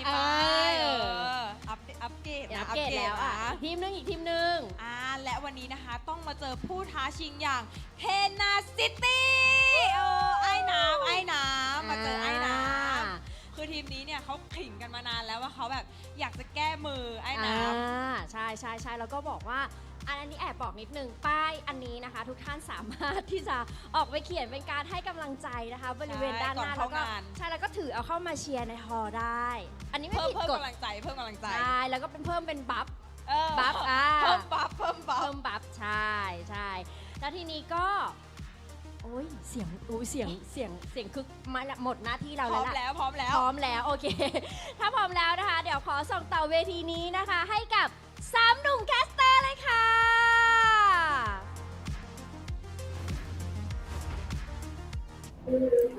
After a thrilling series, 3-1, actually the favorites to advance to the semifinals has been brought down. The undefeated KOG sent down, and we get to see ACT advancing through, staying up in the upper brackets. What will happen in our closer here? It's Bacon time going up against Tenacity, back with MSL Playoffs here. Gani, and this time around, it will be Dan Kubangay. It's Leo. What's up?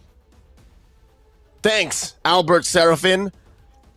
What a series you called with Midnight. I cannot believe it happened in the playoffs that KOG, the de facto kings of MSL Thailand, had to fall to a, of all things, qualifier team. I'm not saying that in a way that it, downplays what they did and who they are. It's just, imagine you being undefeated the whole regular season, and in your first game in the playoffs, that happens. Yeah. Is the upper bracket cursed? Is that what might happen here? Will Bacon Time fold to Tenacity? We will witness that together as we will find the conclusion, right? Will the favorite on paper be able to hold on? But yes, what a series we had earlier.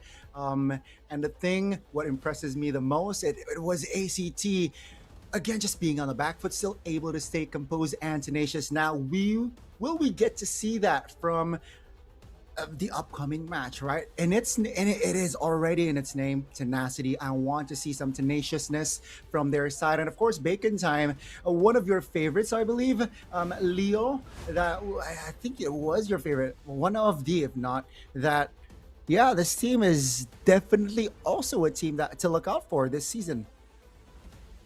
I think Bacon Time have a lot of fans, regardless to say whether it's my favorite or not. But looking at the way things are going, my theory is ACT has had the whole day to play, right? ACT beat Buriram United in a sweep earlier today, and then took 5, and then went to hit KOG with a punch they've never felt.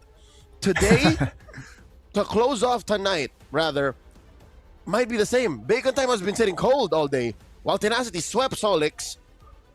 Bacon Time has just been watching. So maybe it was a matter of warming up. It might be, right? That momentum after a win definitely boosts morale, chemistry, and at least in that previous match, KOG, even we get to see the interview, the losers interview, KOG said, there was misalignments between the communication. Now, let's see. It's Bacon Time again. Throne challengers, guys. They went second overall standings throughout the regular season, only losing to the undefeated in KOG. Now, they will be challenged by Tenacity. All right, they have B-Boss in their lineup, who is, again, GPM-wise, is so efficient.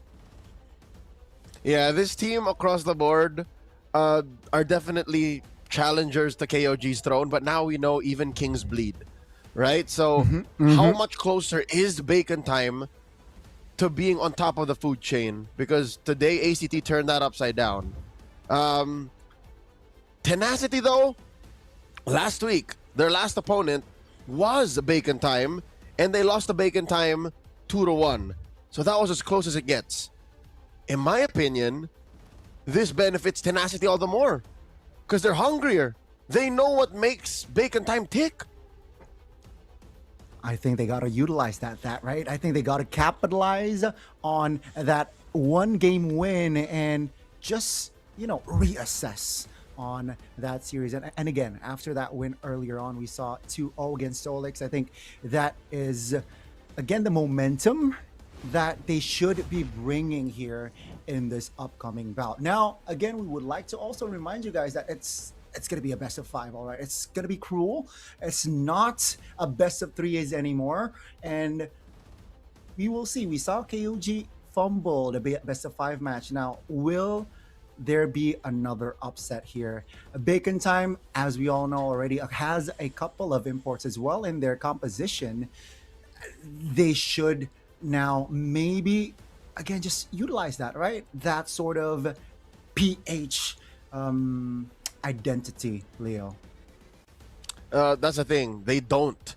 As much as they have a world champion and MSC champion among the ranks, you can't force a team to play a certain way. There's still clear shades of, the Mekong aggression in Bacon Time. And if not the Mekong aggression, it's more of we wait till the mid-game till we finally figure stuff out. But that's basically the identity of the whole league. MSL Thailand, that's why KOG are on top, is because they figured that out first. So, in my opinion, I think regardless of imports or not, it really is just how well you play as a team. And today, I might have to redo my predictions, but I don't want to mess with our producer's workflow. I'm going to keep it at that. So, I'm not going to tell you what it is, but I think I might have it wrong now. I think Tenacity will upset us once again, because compared to KOG ACT, this might be closer. This is by no means a David versus Goliath matchup. There's a world where Tenacity is the one in the upper bracket.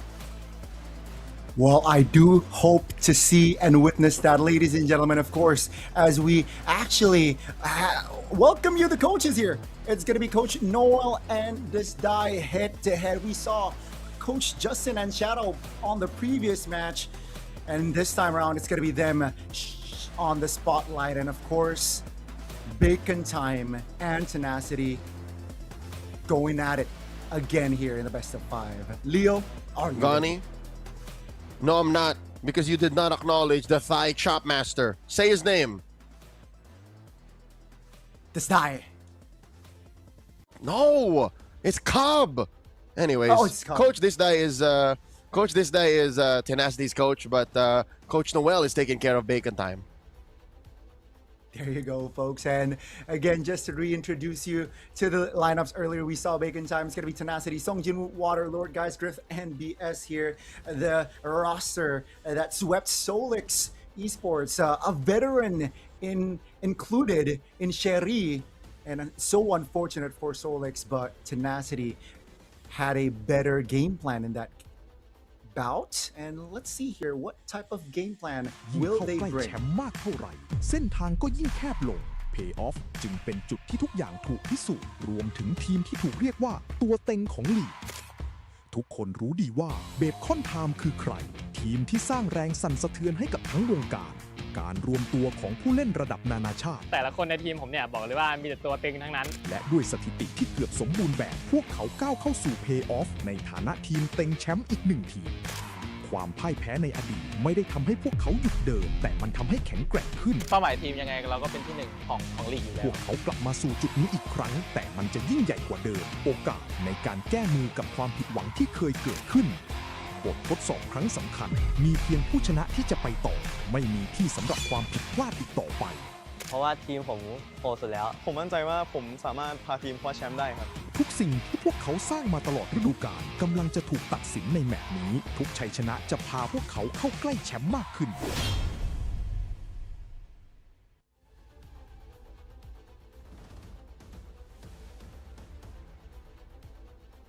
Preview there you saw, and we'll get to see a look on the head-to-head here. Bacon Time and Tenacity. Again, B-Boss and Water, a highlight to a lane to watch there. And of course, the mid laners here, Lord Guys and Exord here, Leo, is also, I guess, mid laners as an anchor. You want to have that stability on your mid laner. Yep. Bacon Time runs through the mid trio. So Exort, Spider Miles, and B-Boss. If they can push the tempo, then all the more they can destabilize Tenacity. But the stats tell you a story of how much cleaner Tenacity is as a team. I don't know if those stats already include this afternoon's match, but again, their sweep against Solix when they eliminated them, that was pretty brutal. And again, a number 2 seed and a number 3 seed, it's close, but how often is it that it's the 3rd seed that have a cleaner game? And without like further ado, we will get into details on what will happen later on here as we are about to enter the drafting phase. There's going to be flying clouds for our first game, but yeah, I think it is going to be so much closer here. And guys, Tenacity regular season first half of the bid, they didn't do pretty well. So again, just the adaptation from Tenacity has been tremendous. Let's see, Bacon Time will have blue, and they will prioritize the ban, the Fanny, and the Khalid out. Now, do they go for the Harith first pick? I think that's going to be their play here. I think that's what they're looking for. More often than not, they actually ban the Harith. So from blue, they've been known to do that. They did that against Buriram, but they lost. So maybe they shouldn't. There you go. They ban out the Harith foil, and they open it up clean. They're looking at Guns, saying, Guns, go for it. I think a first pick Harith is in order. I think that's going to be their approach. And Tenacity's like, all right, I see the scenario. Let me ban the Zushin out. Again, the Kalea is still open. Maybe that's going to be the trait that they're looking for. As expected, Bacon Time will retrieve the Harith and Tenacity here. What they're saying is, you know what, we'll get potentially the Leomore still open, the Kalea is still open. If that's what they're looking for, I think Valentina Claude instantly. Ooh, okay, that's an interesting. I'm not approach. against it. Valentina, I like Valentina, but maybe with a jungler here should be okay. Tenacity, what's going to be the call? We haven't really seen many teams rush junglers, but you know, for the first time in a while, Harley's open. So we get half that right. There's the Claude and the Leomord. Okay.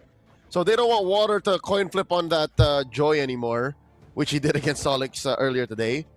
But the choice to go Leomord over Harley and Suyo? Thailand metagame is evolving. And definitely, it is evolving. And as you mentioned, the Valentina being one of the priorities in the mid lane, definitely will be locked in by Exort and the Baksha. And quick to respond here, Tenacity, saying, you know what, you committed the Baksha, let's pick up the Valir, a hero that definitely can be annoying against Baksha. I'm surprised Baksha came through. That's surprising to me. They want rotations. Wow. I mean, still very good in Turtle Pits. Very good in, again, yes, rotations, invading. But here we go. Lord Guys picks up a page out of Memark's book. His fallen counterpart from Solix earlier today. Picks up that Valir, which is good against the Baksha. And against dive comps that has a Harith and core. I like it. Good start. Yeah, great. I guess great adaptations, and they were quick to respond. So I guess they were kind of expecting the jungle, the tank jungler here from the side of Bacon Time. So second phase, here we go. It's gonna be the Hilda ban out from the side of Tenacity, and knowing that it is gonna be a Flying Clouds game, we can expect like early aggression type of movement. Knowing that if you recall, you can get back to lane rather quickly. But yeah, it's going to be the glue ban now from the side of Bacon Time. Again, you committed the Baksha. Going up against a glue is going to be very, very annoying. And they eliminated that fact. And what do they need? They need crowd control from the side of Bacon Time. So Tenacity, I think they can ban another roamer that has big crowd control. Like the Kalea, unless they want to pick it up Red 4. Actually, both teams need some semblance of crowd control and peel. I'm not solved on the Baxia alone for Bacon Time, nor am I happy with just the Phantom Steed from Liam Ward on water. So, yeah, the aforementioned Kalia is good. A Hylos or Gatot would be good too, like a revitalized frontliner. What else are we looking at in Rome? Yeah, I wouldn't Cho. There's no room for a Cho here. Marcel got banned out, so... Yeah, we saw Badang, but then again, the peel you mentioned is quite lacking, but it's good at controlling bushes. Here, will it be picked up? But then again, there's a Valentina, right? The IMU can backfire your crowd control, and that's why they lock the roamer. They delay the roamer take. Instead, they prioritize the Riz EXP Red 4. Yep. As mentioned by our analysts, Terizla's an NPC. Terizla's like just vanilla good most times. But wait, this is a Spider Miles special. We see a Florin in, and despite it just being a singular Baxia as the main frontliner, with Blooms, with a Florin, it might be enough. What a start for Bacon Time. And this is I guess again, his own identity being shown here, right? You mentioned Spider-Man Special and Benedetta in the EXP, knowing that the Baxia is already supplemented. Why not? Why not go for a damage EXP? So there's the Gatot Gacha, the aforementioned frontliner that Tenacity needs. A little more traditional. Tenacity is approaching this matchup while Bacon Time get a little risky. The coin flip for the relatively out of fashion roamer healer. I can't remember.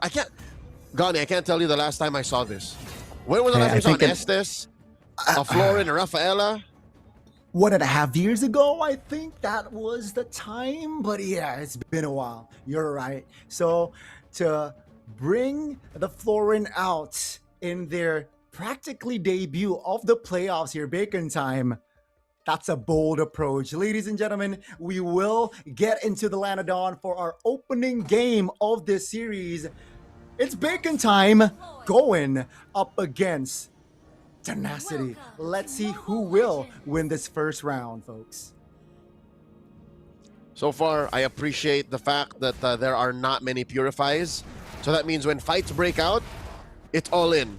When fights break out, you either win or you get on out of there, go again. You learn your lesson. So this is a fight unlike most we've seen today on broadcast, because those are defined by crowd controls, by catches. Oh no, poor guys. That's a stun. That's the annoying Valir that we get to see. This is the early game, and that's Water connecting on the first blood. Tenacity here having the first say in this first minute. Going up against Valir, that's interesting that they commit to that area. There you go. Real quick, acknowledging the talent prediction. See, I told you it's risky to say this now. We didn't know what Tenacity was bringing before we set these predictions. So you said a sweep, I said 3-1. Might be the opposite way around, but again, if it's damage we're talking about, you can't deny Tenacity's propensity for it. And Spider-Miles heals aren't there just quite yet. So definitely Bacon Time got punished for thinking they can engage. Yeah, I think they did not respect the damage coming from the side of Valir, and that was just a perfect scenario for Lord guys to deal and provide damage. The first turtle is going to be up here, knowing that B-Boss went down earlier. Will they commit? I guess they're initiating right now, so let's see here with Kang already 4. So with the turtle dance started, Tenacity clearly has the lead here. B-Boss looking for the entry. Again, B-Boss's first time on the Baxia. Oh, Baxia finds a neutral objective. That's going to be the stun. Oh, Electro final blow canceled. That's going to be Bacon Time now disengaging. Tenacity looking to close the gap. B-Boss still tanky enough with the Poisson's popped. So that's a win. They lose B-Boss early on, but they got the turtle. So it's a good bounce back from Bacon Time. I appreciate that much.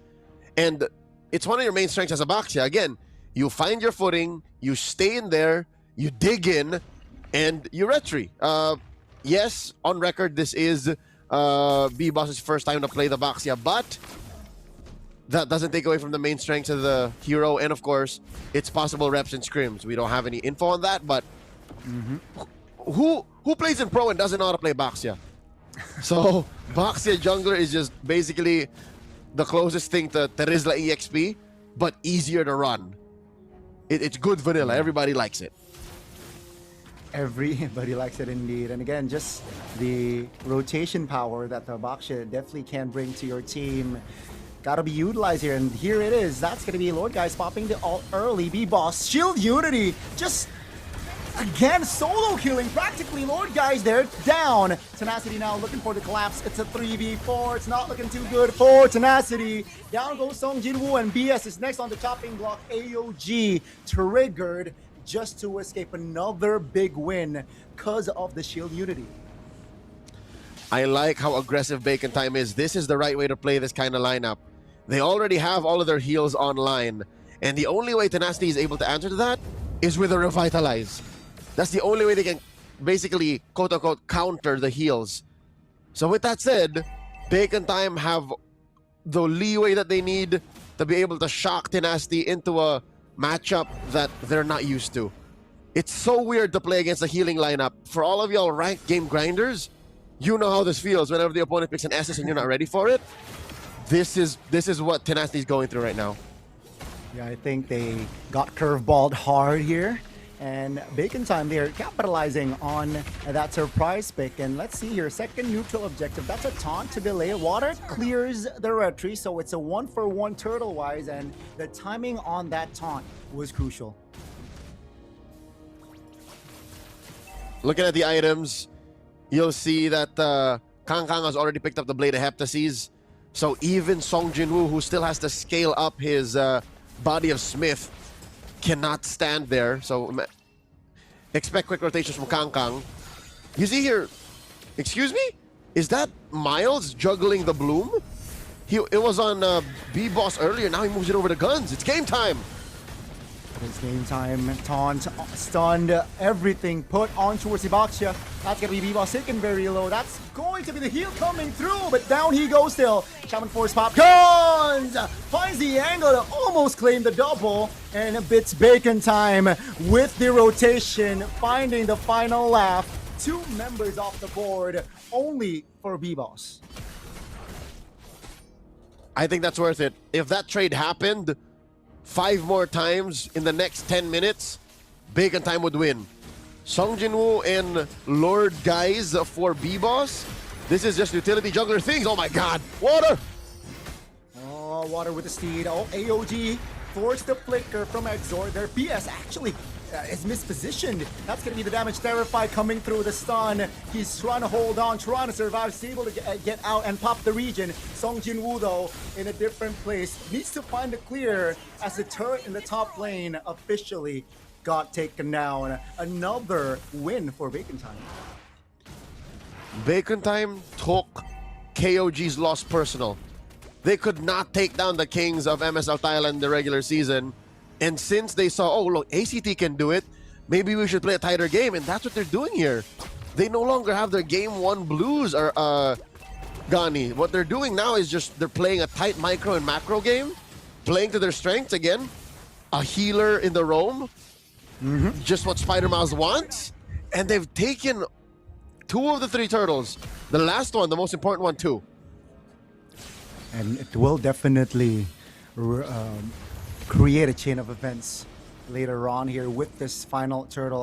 Let's do a quick item check. Harith is above about 700 gold here against Claude. That's a good sign. And Claude is still on his way towards second. Should get his second item here very soon, but it's still a big win. Almost 1,000 now, Harith, between the two.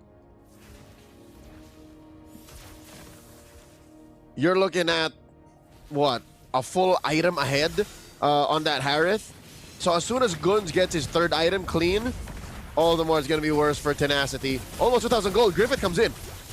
Now with the BMI towards the back, that's going to be the flicker committed, but the tower in the bottom side has been the main agenda for Bacon Time, and they will gladly take it. So the tier 1 stop and bot has been taken down. Tenacity, no compensation for it. It's hard for Tenacity to find trades. Even when they go 4-1, Bacon Time are so lethal. Kangkang can go 2v1 and still either win or leave unscathed because of the blooms. So it just doesn't happen very often that there is a universal ult for teams these days. That's why this Florin is so out of nowhere and it catches them off guard. What is Beast doing? Oh no, he is out of position and will be punished for it. It's a 5v4 now in around the purple buff area. Water has yet to claim it, finally get it. And Bacon Time says, you know what? One is enough. Let's find one and go back. And here's the thing, Gani, they didn't even find one. BS served himself up on a silver platter. He was like, I want to fight y'all. That's not the right call, dude. I guess Tenacity have to learn the hard way now. They don't have the roamer. He will be back via Flying Clouds. I don't think that slowed down Bacon Time enough, even if it was all according to plan. It doesn't sound like a solid plan to me. They're bursting down the Lord. What's going on? Yeah, I think they're baiting on the whereabouts. Bottom side is pushing for Bacon Time though, so they definitely can hit the reset here. And again, just utilizing on the macro play that they have here. Tenacity, they gotta be more, I guess, disciplined. That's a stun. That's the penalty zone. Finding 3. Water claims the retribution. Now the fight breaks out. B-Ball's taking very low. AOG onto it. Taunt as well. Now the blazing duet from Griffith doesn't deal enough damage just yet towards B-Boss. Is still all 5 standing. Exort finds the penalty zone. Kang finds an angle to take the gold laner down. On paper, it might seem like it's worth it for Tenacity to get the Lord, but at the end of the day, the map doesn't belong to them. So they won't be able to take advantage of this Lord take anyways. Look at how little this matters to Bacon Time. B-Boss is back. He's running his way down. And look, the Lord didn't even get the takedown mid. This is just macro superiority out of Bacon Time right now. The Lord was irrelevant. Now the purple buff contest, B-Boss will gladly take because the Leomord is not around here. Tenacity again late to the rotation. That's the flicker from Spider Miles. Guns though is still able to get out. B-Boss on the other hand, isolated here, will not be taken out just yet. Not enough damage. Again, Lord guys finally gets the kill. It's a 5v4. Bacon Time, they failed to disengage, but again, nothing is really up for grabs for Tenacity except for this purple. Yep. So a stroke of genius there for Tenacity. They were able to split the formation of Bacon Time. Yes, you are a Florin lineup, but you still need to be able to fight in your area. And what they did was they split up Guns, they split up Kangkang, they split up Exort. And that led to the damage of Bacon Time being all over the place. And that's why Tenacity were able to close the gap. There's barely a gold lead between these two teams.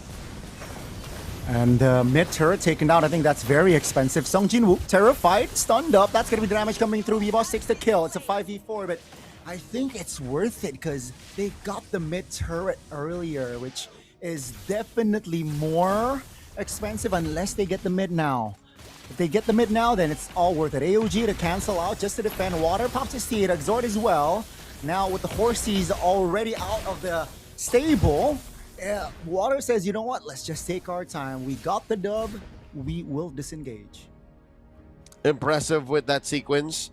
Over the past 2 minutes, Tenacity were able to equalize the map. Hell, even put it to their side. They're actually up 1 turret. So now we're going to start to see Griffith's strengths. As a Claude, you're able to pressure the map more. You're able to rotate, shoot him up, come back, and then actually join the fight. So Bacon Time have to figure that out. They have to send Kangkang where Kangkang ain't ever been, man. And that's here, the long lane. But how is he going to catch up? That's the question. It's not like he's a chip or anything or like a low yi. So he has to make up for this. He has to really say, come send someone to me or I'm taking down your tier 2. Definitely got to be strong figure in the top lane. Well, Kang is already rotating towards the Lord's bit here, as Tenacity's call is going to commit on towards the Lord's. Water still claims it. Song Jinwoo now trying to reposition Exort, dies in the process. That's going to be the Petrify coming from Kang. Not enough to take Lord guys down. Guns denies the escape. It's a 1-for-1, and Tenacity is still able to claim the Lord, who is marching up top. Okay, Bacon Time are juggling that Lord up top. They're allowing it to push in a little, but they fail to answer to the question of what if Tenacity blitzes the Lord. Second time this game they've done this, and they can only really say, maybe we'll just defend. This is tough. Tenacity have found the power spike. This is what they were looking for. And I don't think Bacon Time was ready for it. My question is, how many anti-heal does Tenacity have, and where is it? Is it just on Lord guys in BS? BS is on his way. You can see on the bottom right of the corner, on his way towards dominance. That's the Steed committed. Water deals a lot of damage on towards Kang. Still able to get out with the final blow there. B-Boss, on the other hand, will be the sacrificial lamb here. Oh, unless the heal is enough. No, not just yet. He was in a no man's land. Taken down. Nothing for it. Nothing to compensate for it. Oh, wow. Tenacity are punishing Bacon Time's lineup. There's a reason why healer utility roamers aren't in right now. And Tenacity are proving it. Oh no, they're gonna run through Guns!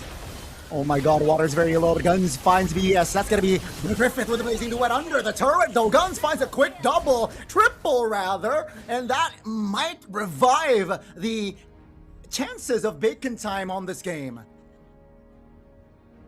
The lack of Purify gets mad punished. That was the right time and place to get that Terrify, and the right time and place to deny Griffith the BMI out. That turret, oh my lord. It swings the other way now. Tenacity are barely 500 gold up on Bacon Time, and yes, the map is disgustingly red. But looking at that instant replay, Guns really played the bait here. Look, he flickers back, and then Kang comes through. And then wait, look at this. Griffith. Oh, there it was. He thought he would get enough lifesteal, but not underneath tier 2. On overcommitment from Tenacity right there. Got them. And we're out of balance again, folks. 15 minutes in. Again, map-wise, sure, one base turret taken by Tenacity, but the Lord is top, so they cannot really utilize the far lane, at least for this Lord take. So Tenacity can just continue to do the same thing. They're gonna blitz it, and then they can win. But wait, Bacon Time looks to engage early. All right, compromise B's. BS is back off. Yeah. Bacon Time though on the oh my god, Exort pops the Steed in the mid lane, pops the flicker as well. Water looking to close this distance. That's gonna be Exort taken down alongside Kang. It's a 5v3. EOG finds 2, no clear follow-up, but here comes the Harith. Now Guns finds an angle to take the Retribution holder down, and Bacon Time suddenly on the engage despite them only 3 members standing up. You don't take a knife to a Guns fight. And Guns has yet to die. Guns single-handedly denies Tenacity the Lord take.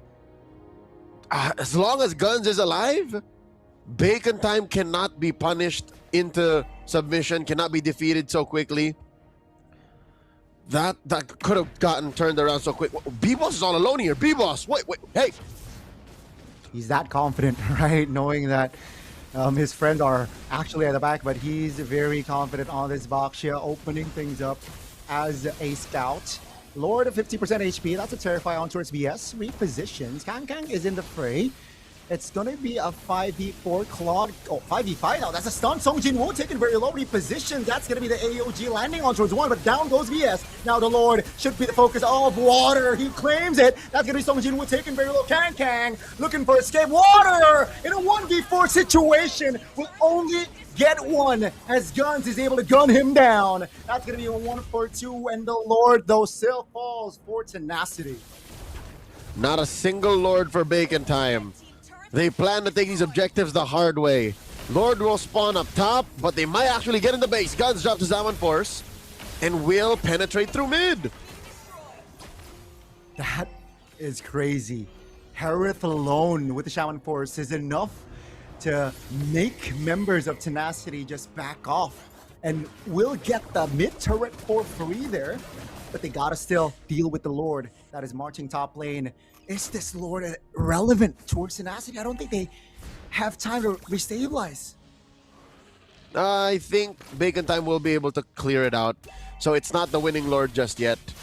We're gonna have to wait for the next Lord to spawn or something completely horrible happening. But this should be fine again. The game is at a stalemate right now. Bacon Time have put the fear of God back into Tenacity here. Tenacity have to reconsider how much they're willing to give. Oh my God! BS!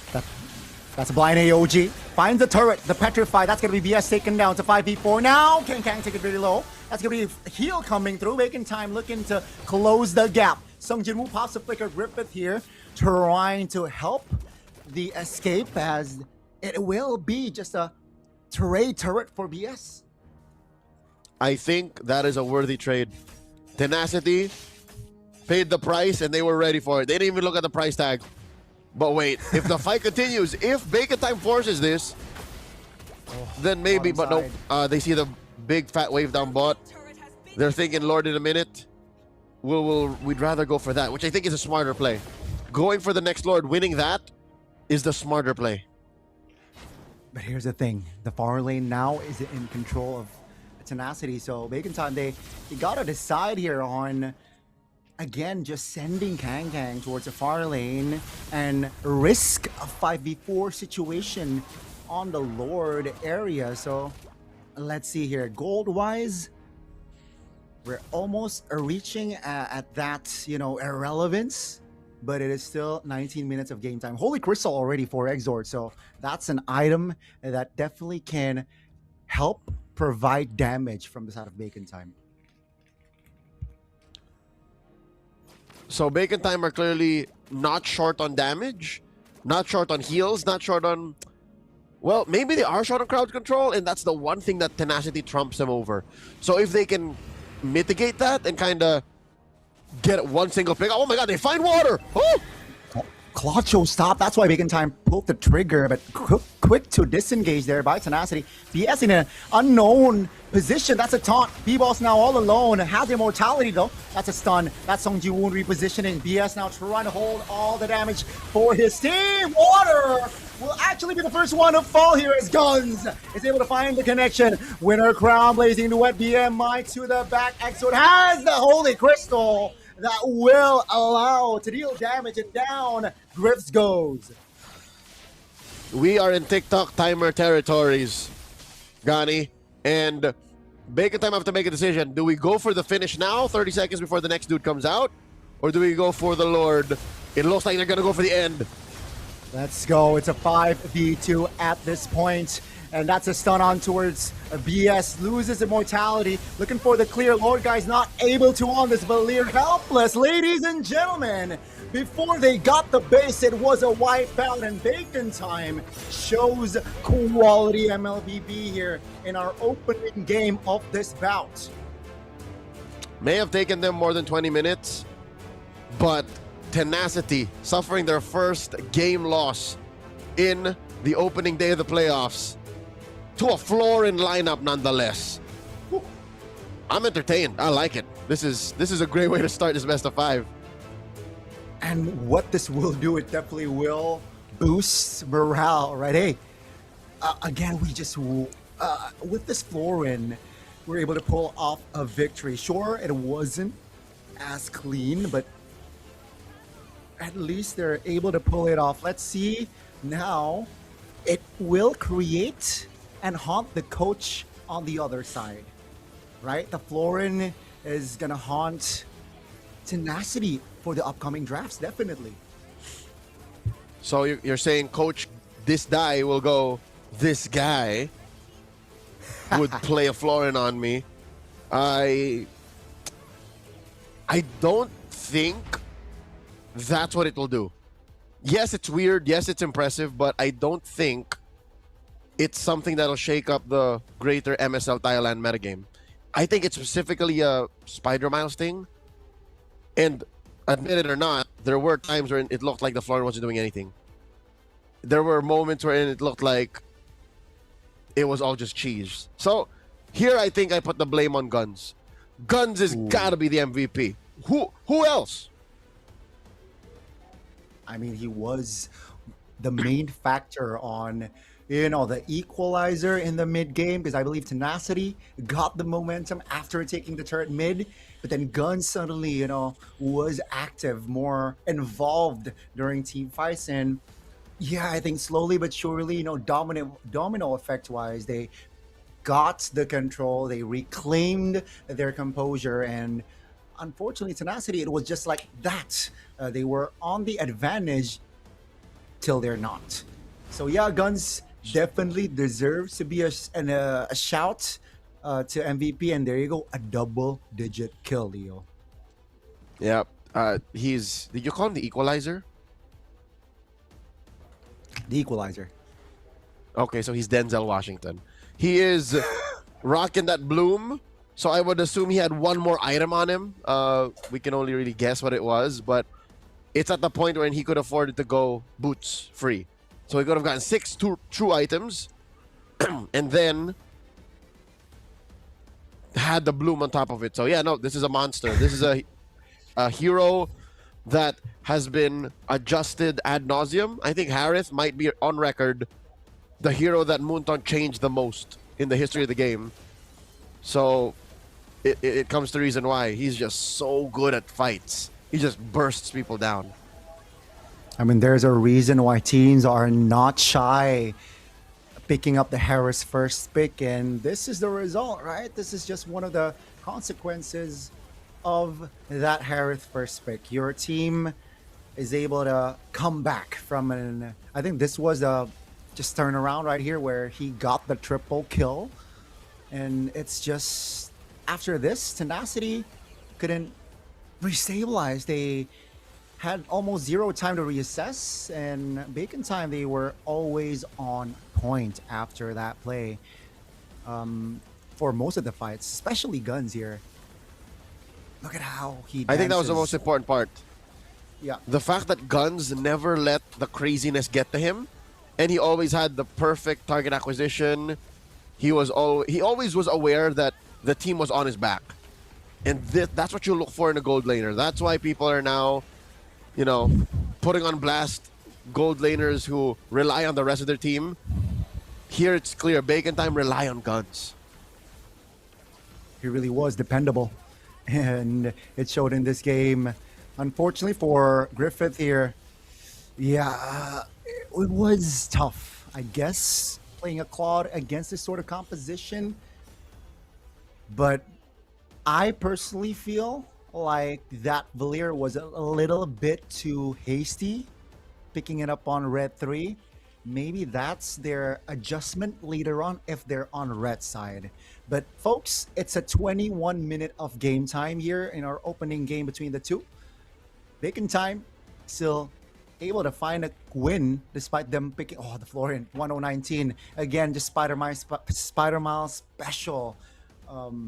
But wow, crazy stuff already for our opening game. So if y'all want to play this Florin in ranked, this is the item build. This is the emblem set. I like how he went mystery shop, because you want to speed up the amount of heals you do. Since you're always around, technically with the bloom, it's universal. Items are the key here. Guns farming through his head here, out of his mind. Also dealing 142k. B-Boss taking so much of the face as the Bakchi. Again, he's the only real frontliner for the team. Bacon Time take all the awards, bro. Taking all the awards indeed. And it just shows it's 20-9 as well. So again, kill wise, we would thought that it was a 13-minute game, maybe 15, but Tenacity was able to at least get the early game, but they failed to transition towards the mid game, I believe. And once the ball started rolling for Bacon Time, nothing is gonna stop a composition where you have Baksha, Harith, and addition to that Florin. So my guess is now if the Baksha is still in play, the Florin can resurface for the side of Bacon Time, Leo. I don't think the Baxia was the issue, but just to stop the shenanigans and to cover your bases, yes. Baxia is a must ban. And that's just how people play, right? I mean, you go to the big three leagues. MPL PH, MPL Malaysia, MPL Indonesia. We all just ban Baxia anyways. That's a high prio ban hero. I don't know how it came through. So block that out for now. Like, cover your bases, open up what you can in the trade. Maybe don't give guns to Harith if you can't, keep it down. And then take care of the Baxia too. That definitely should be the play here for Tenacity entering game number 2. I want to hear your thoughts though, folks back at home. What do you think, right? Drafting phase, what adjustment do you guys think should be made for Tenacity? And heck, if you got something for Bacon Time, shout it out as well. But man, that was, I guess, all according to plan from the coach, game plan wise. They were able to utilize the Benedetta EXP. That is not really, meta, quote unquote, on the EXP lane very well as well in that first game. So they have a good understanding on how to execute, the pairing of the Baksha and healer Florin in this case, alongside the EXP damage Benedetta quite well. And of course, guns on the Harith, self-explanatory, very, very crucial role on why they got game 1. So, Gani, does that make 4 20-minute games for you today? Yes, Leo. 4 it is. And we're still at game 1 here in this best of 5. Now going into game 2. And we are going into Broken Walls. So, this is the first non-flying clouds map for Tenacity today. Whoa, so that's a lot. That's a lot of rotations. That's a lot of clouds that they got to see today. 3. And they lost on one of them. That's interesting. And as expected, Tenacity, we covered about the Baksha, and they will ban it away. Bacon Time, they have an option to let go of the Freya and the Harith if they want to be, if they want to take a risk. Okay. Why the Akai ban? What's going on? Are they trying to let through certain picks? I like that they covered the Baxia already.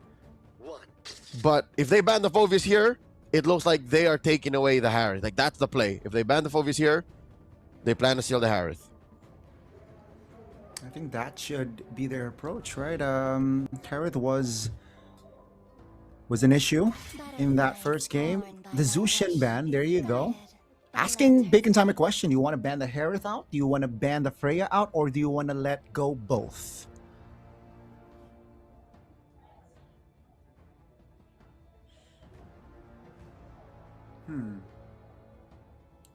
What is going to be the play here from the side of Bacon Time? Marcel, Fanny. My guess is, yeah, they let go both. What? They banned the Phoveus out. They let go both Freya and the Harith. So it's Freya Harith. They go for Freya. Okay. So Guns is gonna Harith. The MVP of game 1 gets a repeat order for game 2. Now going up against a potential Freya though in lane. Will that have a different outcome? Now, what's a good pair again? Without the Baksha. Will we get to see a Kalea? Kaleo was snubbed all game 1. So they prioritize the glue, which is a little bit more of a flex. So I think Bacon Time are giving a little bit more value to the red 5 switch up, which makes sense. Again, you have all this space to play. I would take the time and, you know, play mind games with my opponents too. That's a good approach. Because now it's tricky. If you lock in the Suyo, that's quite a vulnerable target going up against the glue. The Leomord is also a hero that is tough going up against the glue.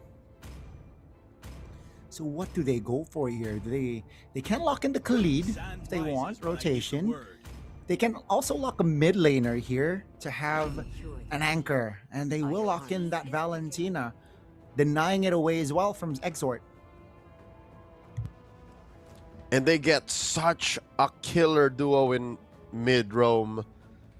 Exort is weighing his options. He knows that this is gonna hurt. Valentina and Khalid, they are literally brawling in the first 30 seconds of the game. He needs a mid laner now, or else just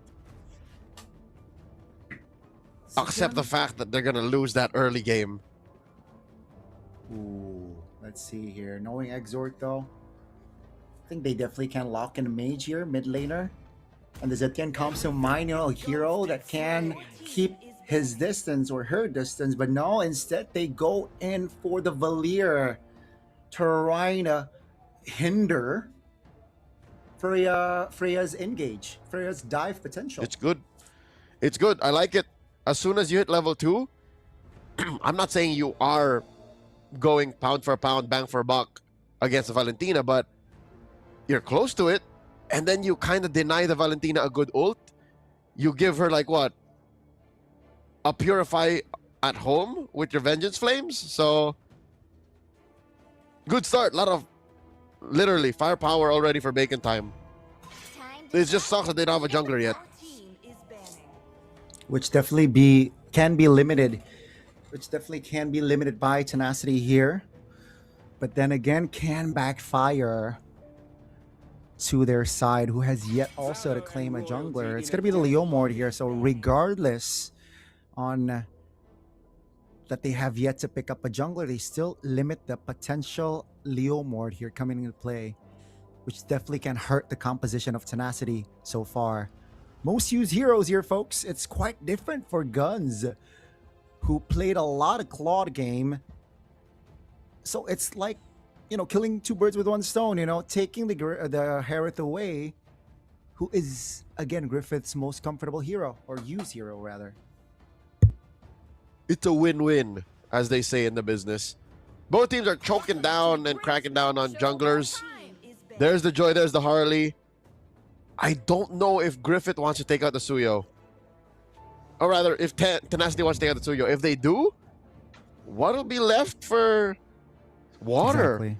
Hayabusa or something? Ooh, Nolan?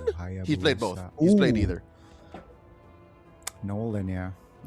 Against a Valir is going to be quite tough on the angles, unless he has control of the bushes. Definitely is going to be the play, but let's see here. Tenacity, they definitely can sway away on the jungler ban, and instead they ban a roam.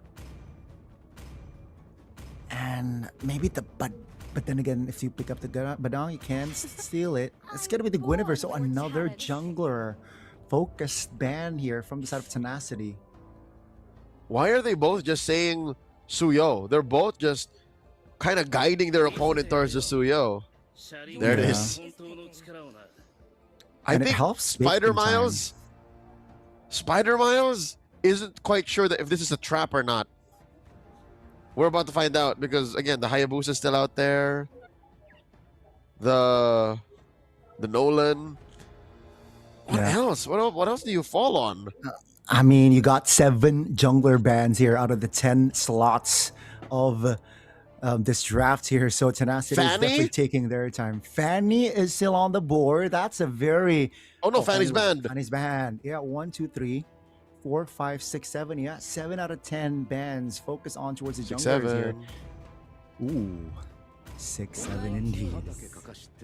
But they lock in the Hayabusa. You mentioned earlier, and yes, he has played it, but that's the official lock-in alongside Alice here, ladies and gentlemen, for Tenacity. This is a very good lineup. I really like Tenacity's lineup. It's firing off on all cylinders. Has good crowd control, has good peel, mobility, damage early, mid to late. They just don't have much scaling. I'll tell you now. They just really do not have much scaling. And if Bacon Time takes this to like the 20-minute mark, past that, if ever Guns will be able to pop off again on this Harith, then that's it. One more pick, Roamer. Or do we already see it? Is it the glue here? Glue. Yeah, we will find out.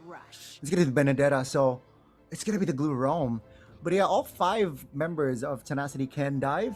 But you mentioned about wave clear. I don't really like their wave clear power as well from the side of Tenacity, right? So if ever the Lord is for Bacon Time, they gotta coordinate the clear well. And let's see, folks, it is set all 10 heroes that will be deployed to the Lanadon for Game 2. So it's Kang with a bang bang Benedetta again. But this time, he doesn't have as much backup in case things go sideways. There's no Bloom to bail you out. But looking at Tenacity's lineup, they're a little bit more dive anyways. It's not like a Claude anymore. That'll kind of bait you out of it. So I like it. I like how both teams just lean into the dive mentality and just say, yeah, if we're going to fight, let's fight. Well, let's see who has more fight in the second game. Is it going to be Bacon Time securing match points, or will Tenacity find an equalizer here in the best of 5? Let's see, ladies and gentlemen, as we enter the Lanadon. Mirrored purple start for both junglers. Lord, guys, is just gonna bully these two. BS just rotates so much faster. That's something you can expect here. Bacon Time will have to be very smart about the rotations because they have to be more purposeful. They have to be more sure about where they go, or else... Oh my god, wait. Fight's breaking out this early. Woo! The lethal fight actually won by Water there. Finds the clutch retribution on that lethal Wanderer. And both teams disengaging. It's going to be, again, just a familiar bout in the bottom side of the map. It's Harith versus Freya. Spider Miles here on this glue. Still able to get out, but very low. Pops to region. But it is all just the pokes from Lord, guys, right? Just able to find the connection, and BS is reconning, saying, hey, yeah, BS has spotted BBoss on the orange. Yeah. So Bacon Time rotations, they don't come as easy as Tenacity. Tenacity can kind of like back off, re-engage. Bacon Time, when they make a call, it has to be sure. Lest be punished by Tenacity just not being there anyways. So that's why they're not crossing the river as much, not as aggressively. And that's what explains the 300 gold lead that Tenacity has. They just are able to get more out of their movement because they just move so much faster. They definitely do. Water, though, finds a shadow, quad shadow onto its Spider Miles there. The Lord is poked by Sung Jinwoo. Now Tenacity is going to commit on towards the turtle fight first. It seems like Bacon Time, you know what? They will concede and not go for the contest. That's a smart approach, as Water is greedy enough to take the green camp on that side. So turtle and a green camp for Water. Tenacity are turning it up to 11 here because they know that they can get away with things. They know that Bacon Time are up against the wall. Bacon Time are thinking twice about their movements because, again, a single slip up and they get punished hard. What they're waiting for is either Kang to get unlocked and then start joining fights, be more of an impact player, or Guns to be unlocked, which is surprising because usually that's one of the things that Freya does well, is early on as a gold laner, you leave and you join fights. But they've been at this 1v1 for so long, we haven't really even put the camera on them. Whoa. That's Water popping the shadow kill in the mid lane. Just chunking Exhort to a half HP, force the region, but the vertical jungling from the side of Water has been, I think, again, just able to allow Water to be more on the EXP, because now there are less farm for B-Boss, because the Water cleared top farm already. Now in the mid lane, a potential fight, a 3v2, B-Boss coming in. Exhort pops the flicker. That's big information before the turtle fight. And Tenacity again getting the small wins here, I feel like, in this first 4 minutes. Impressive stuff. Uh-oh, down bottom. That's almost a solo. 2v1 there. Guns did not even pop the flicker. And that's already a disadvantage for Bacon Time. In case you guys were wondering where the level gap is coming from between Water and B-Boss, where the gold gap is coming from, again, it's the fact that this Hayabusa just sees more action than the Suyo. And yes, Bacon Time are first to the scene up top, but they lose that turret down bottom. And it's not like BS, Water, and Lorgas can take this lying down. Whoa! Water now finds an angle. Exhort very low. Almost taken down. There you go. BS finds a flicker to escape. B-Boss though will deny the escape. Spider-Miles Roamer taken down. BS trying to buy time for his team. Down he goes at 3v1. Blade Surge under his own turret to escape. He finds an angle. Lord Geist on the other hand will not see daylight. Taken down there as Bacon Time on the hunt again. Tenacity said it's enough. Mini heart attack as a Suyo player. He could have sworn that Queller was going to go through the wall.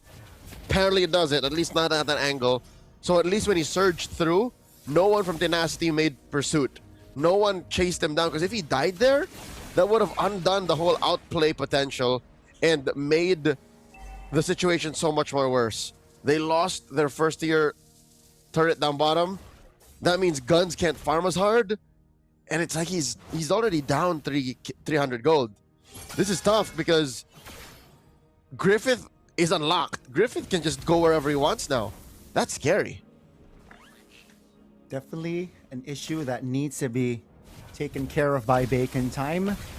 And with Guns already taken down once, that means the farm is already behind here if you compare it to Griffith. And yeah, almost 6 minutes in here, folks. It seems like Tenacity has a better early game. It's not established like very strongly, but that's a win. That's gonna be Water now. Still able to get out with the shadow there. B-Boss looking to close the gap. Raging Sandstorm to escape. Water has the shadow to escape. Great timing there. Bacon Time failed to close the gap, but they will take the turret bot. Oh, traded for mid though. Oh wow. Almost. It looks like Bacon Time won't allow it. Very good rotation here by Bacon Time. It wasn't just trying to kill. Oh, BS! Oh, very low. No flicker in hand. That's going to be the mount coming through. Spider-Mouse secures it. That's going to be Throne of Ruin, finding Spider-Mouse, who is kind of isolated here. Water, though, finds an angle towards Exhort. Pops the flicker. Guns take a lot of damage. That's going to be Water actually securing it.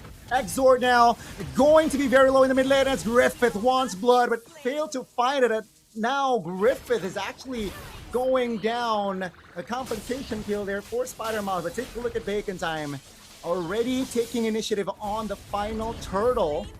And down the turtle goes. It's 2-for-1 in the mid lane. Is still very vulnerable, but for now, Bacon Time still able to defend it. At the end of the day, it was a total 2-for-2. Could have sworn that Water was just going to take that lying down, but he made chase up the river. Bacon Time are trying their best to keep this close. The fact that Guns has died twice means he isn't having as easy a game as he was in game number 1. I think there is still a little bit more tidying up in his play that they can do. But also, Spider-Miles isn't as impactful, at least the way he wants to be, as he was in game 1. I still do not see how this glue is compromising Tenacity to a way that Tenacity has to think twice about their engagements. Not just yet. Yeah, I think we only have seen a good amount there earlier on. Only one good amount from this glue. That's Spider-Miles now. Looking for a potential engage. Sung Jin-woo still able to get out.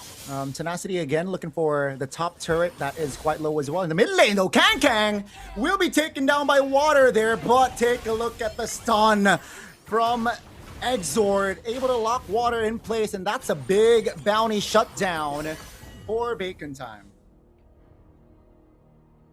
Water did not have the quad shadow anymore. He actually used it to engage. So that explains that punish. But for now, I think they have to address the problem up top, that Valkyrie that continues to be pushing. Griffith now has a Sea Halberd. Griffith should be on his way to a War Axe. But the thing is, Guns isn't letting this lead get to his head. He's still farming out of his mind, and he's trying to. Keeping it close to like 500, 600 between them. Whoever gets his first Lord, this Lord will dictate whoever gets the lead in the mid game. Definitely will determine a lot of control. The team that gets this Lord right here. Let's see though, will they trade a Lord for a fight? Like for a couple of members. Tenacity's on it. Bacon Time here. Again, just waiting for B-Boss to join. No orange buff for B-Boss. That's gonna be the engage. Pulling the triggers! Guns! First one to fall. Not a good sign for Bacon Time already. It's a 5v4 without their gold laner. Jumps in water with the retribution. BS will be the only casualty from the side of Tenacity as they are able to find Spider Miles in the process as well. It's a 2-for-1 and they get the Lord. I find it difficult to comprehend why no one from Tenacity nor Bacon Time play a Purify. It's clear that they both hold stock in crowd control, but could there not have been at least one or two of your cores carrying a Purify? Guns got taken down so quickly. Guns can't even dash around underneath his own Zaman Force. So until they make peace with that, or at least go into the series more respecting the power of Purify, then this is gonna happen. Like, just all the more big trades will be punished like this. That Lord is gonna pop that shield down bot. Yeah, and that's why Tenacity is focusing on the mid lane. The Shuriken finds an angle there to take the low HP Suyo down. Now Spider Miles taken very low. Guns finds an angle to pop the Shaman Force and provide the damage, but Exort is able to secure the kill. B-Boss for BS, and it's still favorable, I gotta say, for Tenacity, who got the tier 2 mid. It's all Tenacity right now. They're pushing the tempo, they're calling the shots, they're driving this in a direction, taking turns where Bacon Time ain't comfortable. And it's weird that Bacon Time played a part of their lineup similar to game 1, but don't support the game. Oh my god, Guns! Oh, water under turret, not able to find the connection. Water taken low, Spider-Man secures it. Now Song Jinwoo is trying to hold on, finds an angle to escape there with the Ode, but finally a win for Bacon Time here. Still a minute though on the clock for the next Lord, but that kill might cause a domino effect for Bacon Time. I think it's fine. Tenacity may have thrown money away that they can afford to throw away, but the lead is gone. That's about 500 gold between them. The map should slowly turn red now because they did not respect Guns' damage output. Definitely got to be more respectful on Guns later on. But I think they're keeping tabs here on the Flicker that is still on cooldown on Guns. Let's take a look at the item check here. Holy Crystal already for Guns. So definitely they got to respect that fact. But he's still behind if you compare to Freya. Yeah. That is a endless battle on the way for Griffith. And a full 1,000 between them both. So it's really just the range issue that Griffith is dealing with. That's why he's not popping off as hard. But I'd say this is still a close game. Tenacity just has better positioning. And when Bacon Time fixes their target acquisition issues, then this should be game. Oh, but wait. Oh yeah, communication needs to be delivered. B-Boss immobilized, terrified. Take a look at the damage he's taken. No retribution for Bacon Time. They find lower guns though. BS very vulnerable. Quicksand Guard will not save him. That's a stun on towards Griffith. Now the Freya can deal problems for Bacon Time, but here comes Song Jin-woo and the rest of the pack. Tenacity looking to close the gap. They find another kill. It's a 2-4-2-4 now. Water. My goodness. Guns walks into that brush. Oh my god. Water taken very low. No shadows left. So both jungler went down, but good news for Bacon Time. B-Boss about to spawn soon. Yep. So that last casualty was uncalled for. Water dying is unnecessary, and I think that shouldn't have happened. We're seeing signs of some of their weaknesses from their first match today. Late game micro mechanical connections. They're blitzing the Lord. Definitely no retribution. Holder forwards out of Tenacity will allow Bacon Time to have that Lord, no problem. And this will buy time for Bacon Time. This is what they need. Winner crown already for Guns now. So Guns in a much better spot. Again, it's less of a power spike in terms of I will kill you, but he will survive more engages than not. Does it make up for the lack of Purify? I don't know. But at least the fact that they're up now almost 1,000 gold makes the map a little bit more even. This Lord will help escort in the push up top. Mid lane, at least they will start to flow a little bit more. That means more room for farming, more room to push the advantage. Song Jin-woo picks up a Pauldron. Should be good against the likes of B-Boss and Kangkang. I don't think we're talking about Kangkang enough. Kangkang is such a thorn in the side of Tenacity. He ruins that placement for Griffith. I respect Kangkang. Definitely can disrupt the formation of Tenacity. That's going to be Griffith now. Looking to escape. Oh, Guns though denies it. That's the damage coming through from Guns.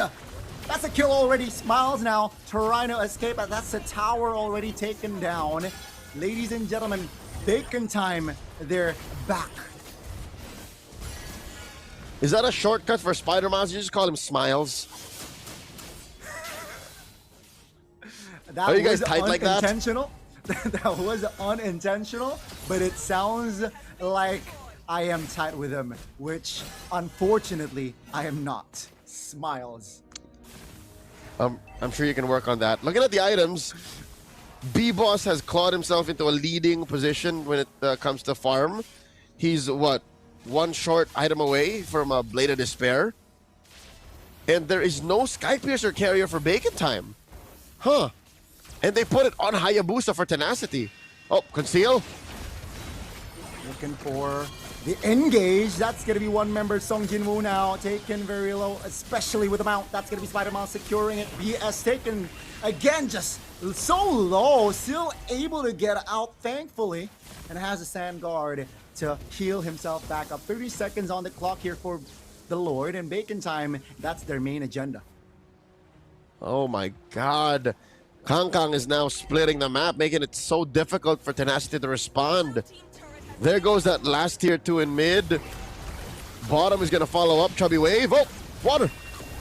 Oh, Guns just, again, just so intimidating on this Harith. Practically solo killing the turret in the mid lane. And with that, that's a sign. You know what? We go, Lord. Gani, fool me once, shame on me. Fool me wait. No, that's not how the saying goes. And I think that's what Tenacity forgot. Is the fact that they gave Guns to Harith again, and off of him single-handedly they're making a comeback. They get the third Lord. My god. Oh my god. 5,000 gold is between them. And with this Lord, this might be a game-ending push. Especially if they got a kill here early. Let's see how Tenacity will handle this defense. This is going to be difficult because BS does not have a flicker. Everyone else has their battle spells on lock. So watch out for how much peel he can do. At least he still has his immortality. That's going to be the Initiation coming from Kang Kang. That's the damage coming through. Throne of Ruin finds 3. Down goes the XP laner. Now BS has immortality, but take a look at it. Zort now taking a lot of pressure. Will be taken off the board. Gun spots the flicker water. Not able to find the shurikens there, but B-Boss finds the equalizer there to take the mid laner down. So it's a 2-for-1 as Tenacity not only defending, but also applying pressure. Hold your horses, say Tenacity. The goats ain't out just yet. What a miracle set by Song Jinwoo. 3-man Throne of Ruin, stopping a Bacon Time from pushing in further, allowing for them to kind of spread out, and then deal the damage where it's necessary, take out Exort and Kang Kang. But I cannot deny, that was a stroke of genius from Kang Kang, being the initiator, and it just sucks that he himself cannot take the heat, because he's just a little Benedetta. Benedettas aren't known to be sustainable, and he's building full damage. Sure, he has a Antique Keras, but yeah, that's not enough. He's on his way to, what is this, a Blade of Despair 2? Ouch. Ooh, that's a lot of damage, but I believe he also took a couple of, turret shots earlier on. That's why he went so low. And shout out Sung Jin-woo to capitalize on that positioning. That's going to be Griffith now targeted off Valkyrie's Descent just to escape there. Oh, Alice has the winner crown. So Bacon Time, if they're not careful, if they're not aware, the winner crown outplay from the Throne of Ruin combination can definitely cause problems here for us out of Bacon Time. And this positioning from Songjin was lethal. You mentioned the Winter Crown. What about a weird entry? That's scary. Grand Theft Purple here. They give it over to Guns. It's clear that Guns is their core. Guns is where they win and lose games off of. And look at the patience of Song Jin-woo, man. Bacon Time don't know where he is. He could be in the base for all they know. He is still there for a He's good minute camping. or two. And this should, if Bacon Time is aware, they should be notified. But hey, Song Jin-woo's been, no one's checking. Spider-Man is trying to check, but Smiles. Bush. Smiles, check it, Smiles! Sung Jin-woo finds entry. B-Boss no secures the turbo, and regardless, that's gonna be B-Boss now. Applied pressure, but the mortality in time. Griffith will lock him down. That's gonna be Bacon Time now looking for a kill. Exhort Sung Jin-woo taken down. Though PS not able to handle the heat as Water is able to find the angle in the mid bush to take B-Boss or Kang Kang down. It's a 3-for-2 while Bacon Time, they got the Lord Evolved marching down in the mid lane. Okay, good news. Bacon Time still has Guns and the Lord. Bad news is they lost 3 members. I don't think there's a world where Bacon Time wins this. Not now. So best case scenario, we go again. We go for one more Lord. Lord number 5. I think that's been the theme here for the upper bracket matches here, folks. That the games are above 20 minutes. That's going to be Spider-Miles or Smiles loses immortality. Griffith just too strong in this Valkyrie's form. But in the face of Guns, he has to fall. Now Guns not having the Shaman Force, still able to have power. Immortality will be paused, but Tenacity is just overflowing him with damage. Down he goes. Take a look at Sun Jin-woo, focusing on the clear. Water taken down, very low HP on the base, and ladies and gentlemen, Bacon Time will close it out with another win, and match point it is for the Bacon Time. Gani, you have no idea how envious I am of the energy in Ladprao. I'm pretty sure the hall was shaking with attention because even Bacon Time could not expect that that's how that would have gone. But you know what? I take it back. Maybe that's why Guns and Spider-Miles engaged, because they knew that they could just buy time, force a response out of Tenacity, and then let the dudes who were gonna respawn anyways run through, get inside the base, hope that the Lord is still alive, and end it. That's what they did. Intelligent. If that was in their playbook, But yeah, Song Jun-woo here, you can see struggled to get the fast clear and only one hit from the jungler there to end game number 2. And Leo, it's match point for Bacon Time. It's a different story if we get to see 20 minutes of game time of buffs. Yes, still like the first semifinals or quarterfinals match, upper brackets match. But this time around, it feels like Bacon Time always able to find and clinch a win. Yep. You know what? You might have been correct after all, Gani. Bacon Time are built diff in the playoffs. They just can see the little cracks in your plan. They're able to outplay when you're least expecting it. And I don't want to simplify it or just put it to, just the fact that they got the Harith again, but they got the Harith again. And that was also another, I think another outplay, or is it, a calculated outplay from the side of the coaching staff, right? They were able to let the Harith and Freya go, asking a question, towards Tenacity, which one are you going to get? They got the Freya, Guns given to Harith, even though early game he struggled, Leo, but he's able to deliver at the end of the day. 749, a different stat if you want to compare his first game with 11 kills, 0 deaths. But hey, he delivered nonetheless. Back-to-back MVP performance by Guns. Somebody get rid of the Harith. Don't give it to him anymore. Did he juggle? Look at that juggle. He bought a rose gold meteor, dog.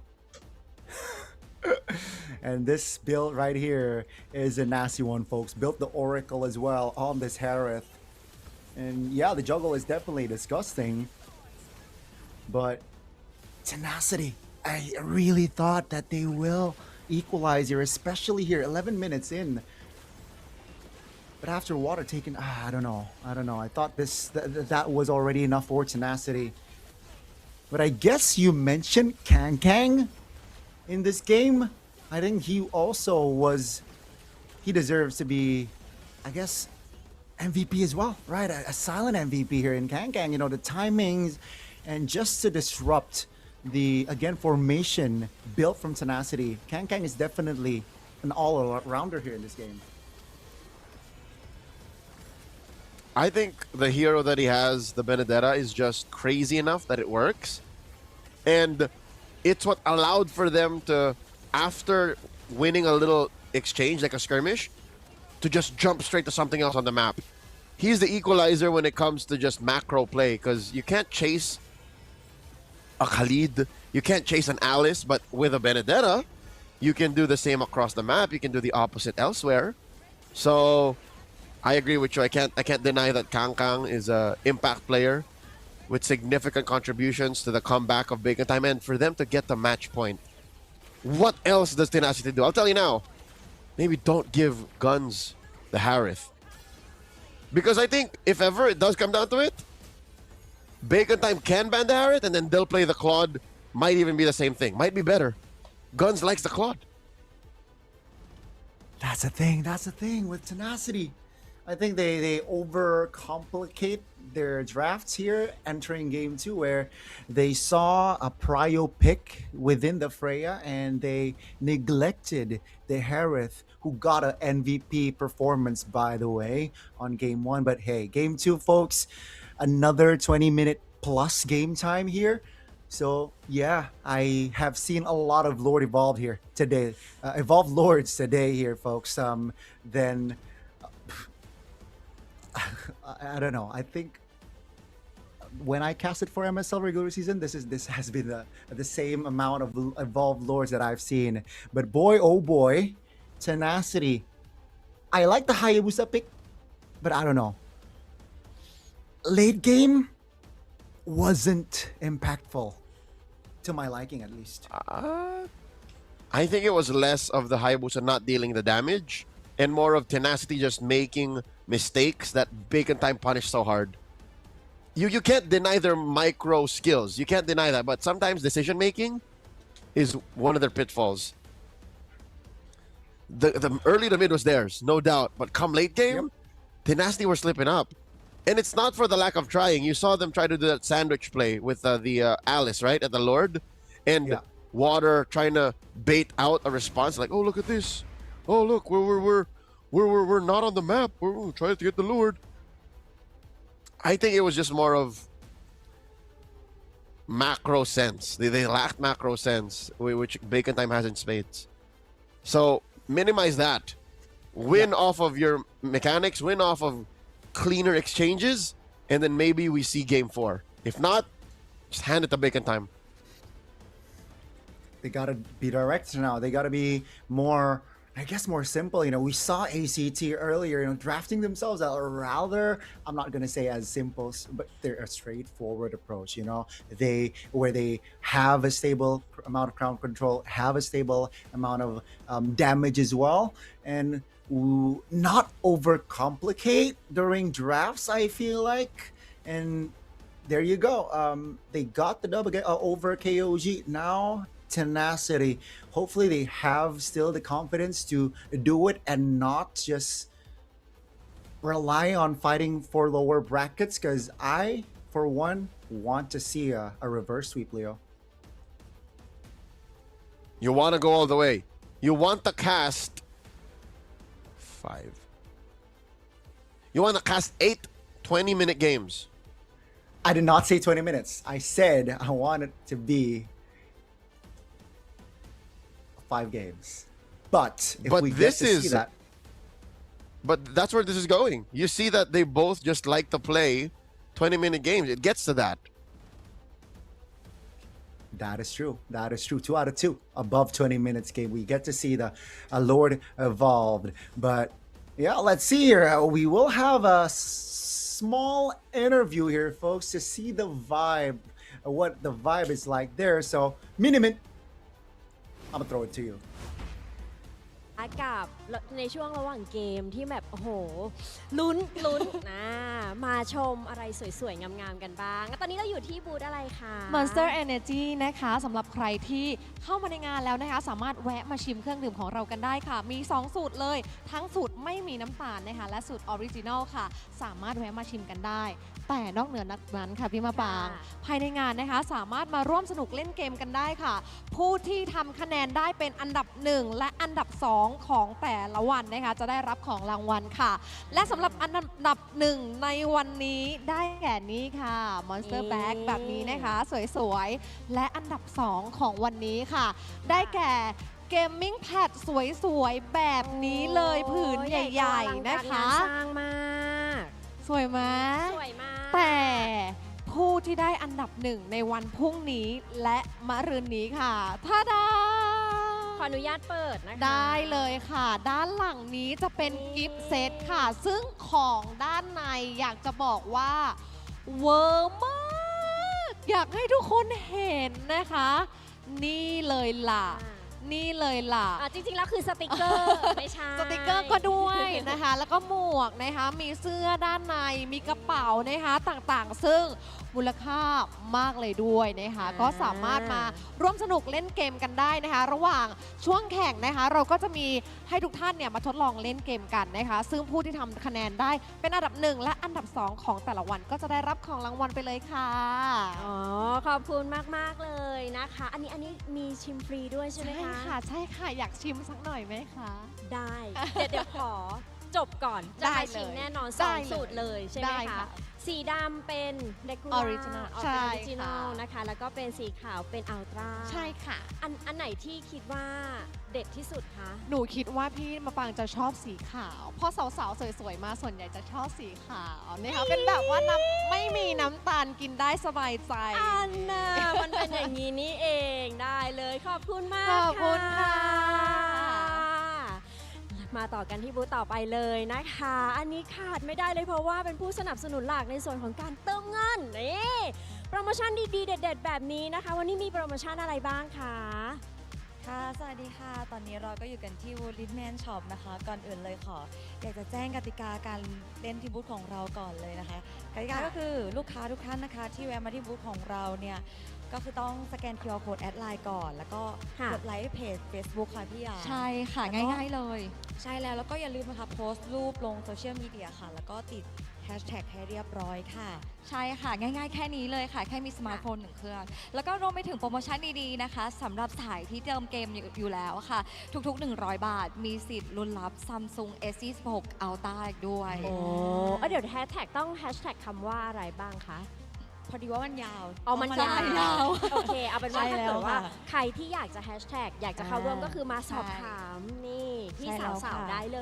ย เพราะว่าจะมีทีมงานของเราคอยสแตนบายช่วยเหลืออยู่ค่ะ โอเคค่ะ โปรโมชั่นมีอะไรอีกไหมคะ นอกเหนือจากทุกๆการเติมแล้วอะค่ะ ทุกๆ ครั้งที่เติมก็จะสามารถสะสมแต้มเพื่อเป็นส่วนลดค่ะสูงสุดถึง 25% เลย ไม่ว่าจะเติมมากเติมน้อยก็สะสมได้เช่นเดียวกัน ค่ะนอกเหนือจากนี้แล้วยังมีในส่วนของ S Pay Later ด้วยค่ะ ใช่ สามารถผ่อนได้นะคะ ผ่านบัตรเครดิตแล้วก็บัตรเดบิตด้วยนะคะใครเงินเดือนยังไม่ออกไม่เป็นไรลิฟ ถูก แมน ต้อง ช็อปของเรารับผ่อนค่ะ โอเค ได้เลย ค่ะ มีอีกไหมคะ มีอีกไหม ครบถ้วนแล้วค่ะ ครบถ้วนแล้ว ใช่ อยากให้ ค่ะ ขายเต็มที่ เพราะว่า ใช่ อันนี้เป็นพาร์ทเนอร์ผู้ใจดีที่ อ๋อ คอยสนับสนุนแบบว่าคอมมูนิตี้ของเราก็เลยอยาก อ๋อ ให้ แล้ว ขาย ก็ เต็ ยัง ม มี ที่ ใน เลย ส่วนของที่ระลึกค่ะ อย่างที่บอกนะคะ ใครที่มาร่วมกิจกรรมค่ะ เรามีในส่วนของเสื้อ หมวก แล้วก็แก้วค่ะ ที่คอลแลบกับทาง MSL Thailand อีกด้วย เป็น Limited Edition ไม่มีจำหน่าย โอ้เพราะฉะนั้นพรุ่งนี้ต้องมาแล้วนะคะ ใครที่อยากได้ของลิมิเต็ดแบบนี้แล้วก็อยากถ่ายรูปนี่นะคะ มา กับ ได้เลย สาวๆสวยๆ ก็สามารถแวะมาได้ที่บูธของ RMS นั่นเองนะ ใช่ คะ ค่ะ โอเคค่ะ เอาเป็นว่าตอนนี้นะคะ ทางแคสเตอร์ของเราก็พร้อมแล้วที่จะพาทุกท่านนะคะ เข้าสู่เกมต่อไป แมตช์ต่อไปเป็นว่า เดี๋ยวมาบางขอส่งต่อเวทีนี้นะคะ ให้กับ3หนุ่มแคสเตอร์เลยค่ะ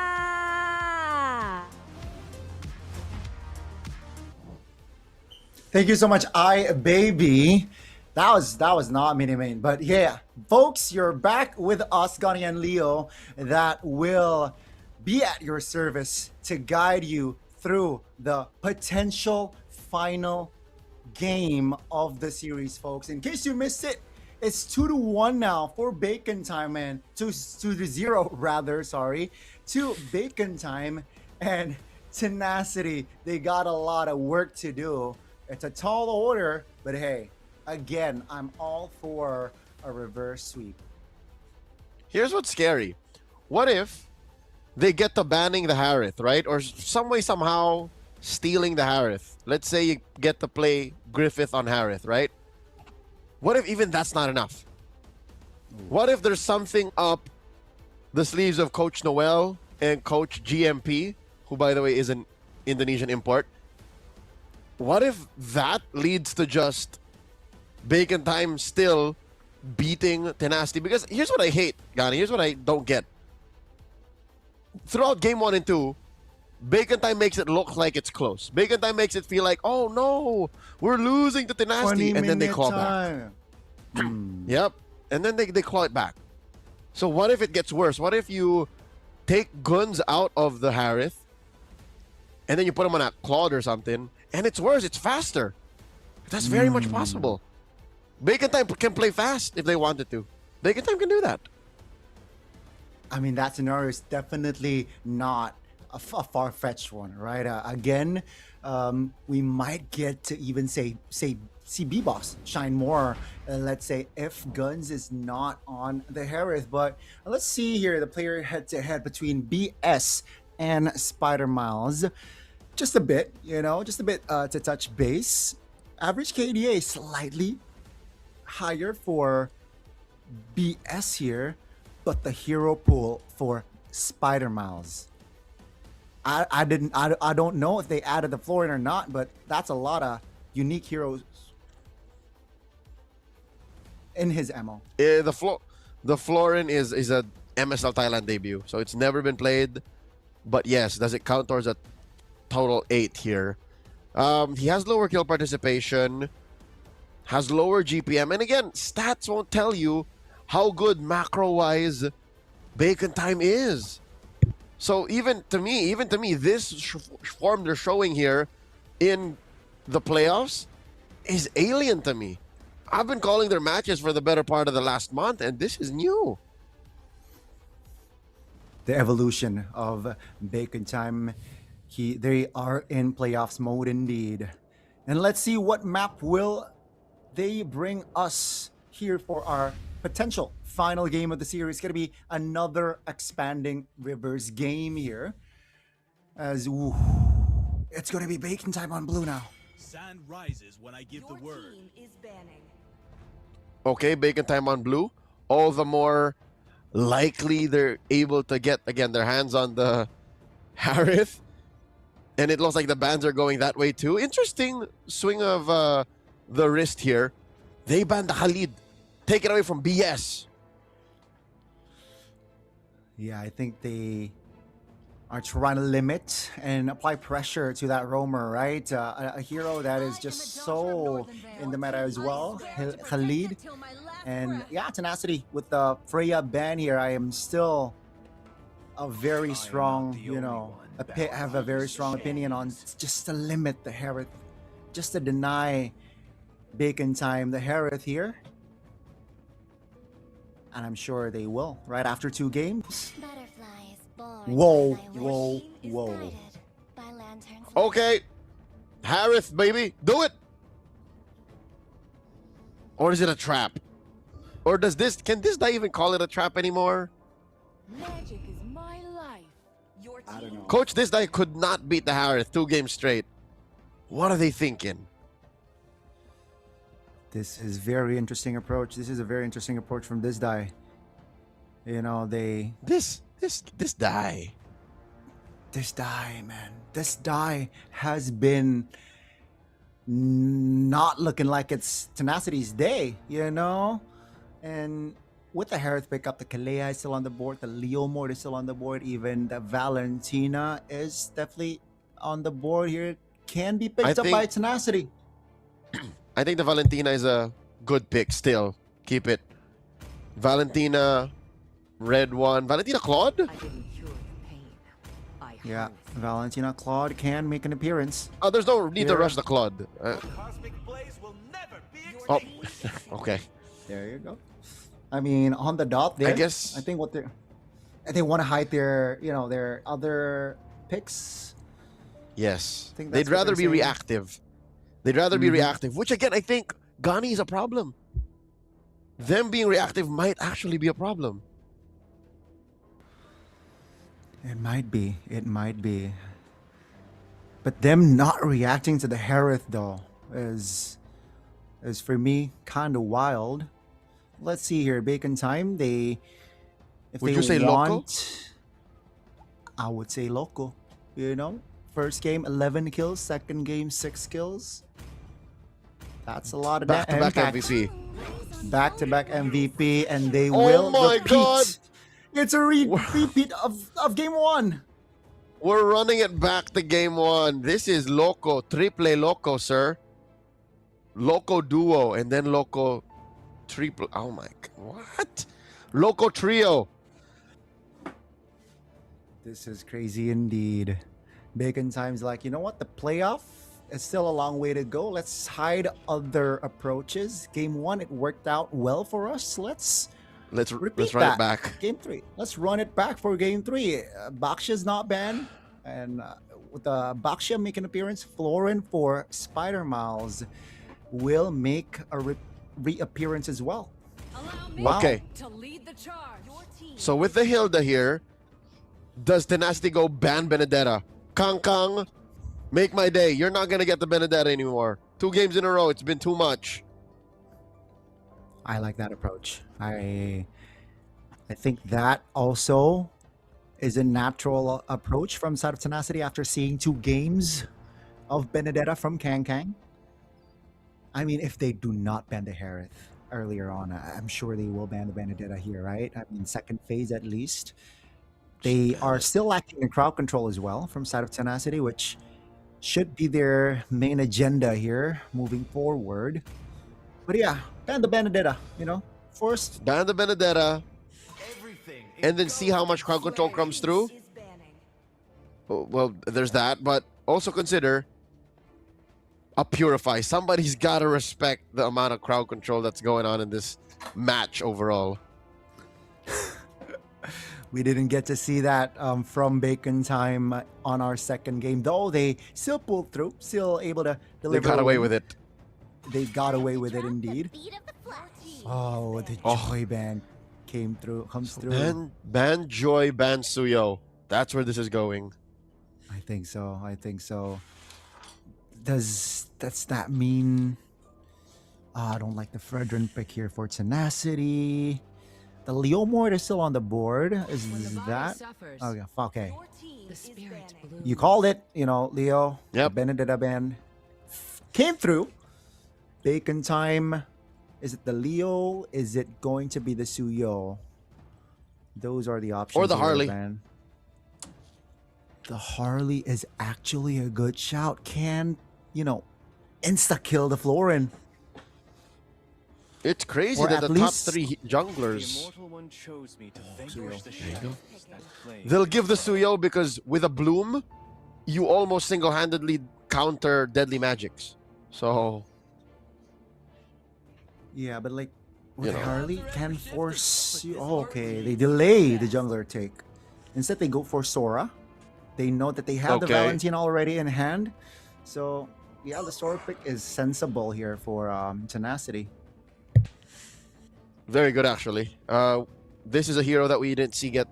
We haven't seen in the series yet, and might be the kind of crowd control or damage, whatever they need, that Tenacity needs to turn things around when they get that mid-game power spike. All the more they gotta respect Purify.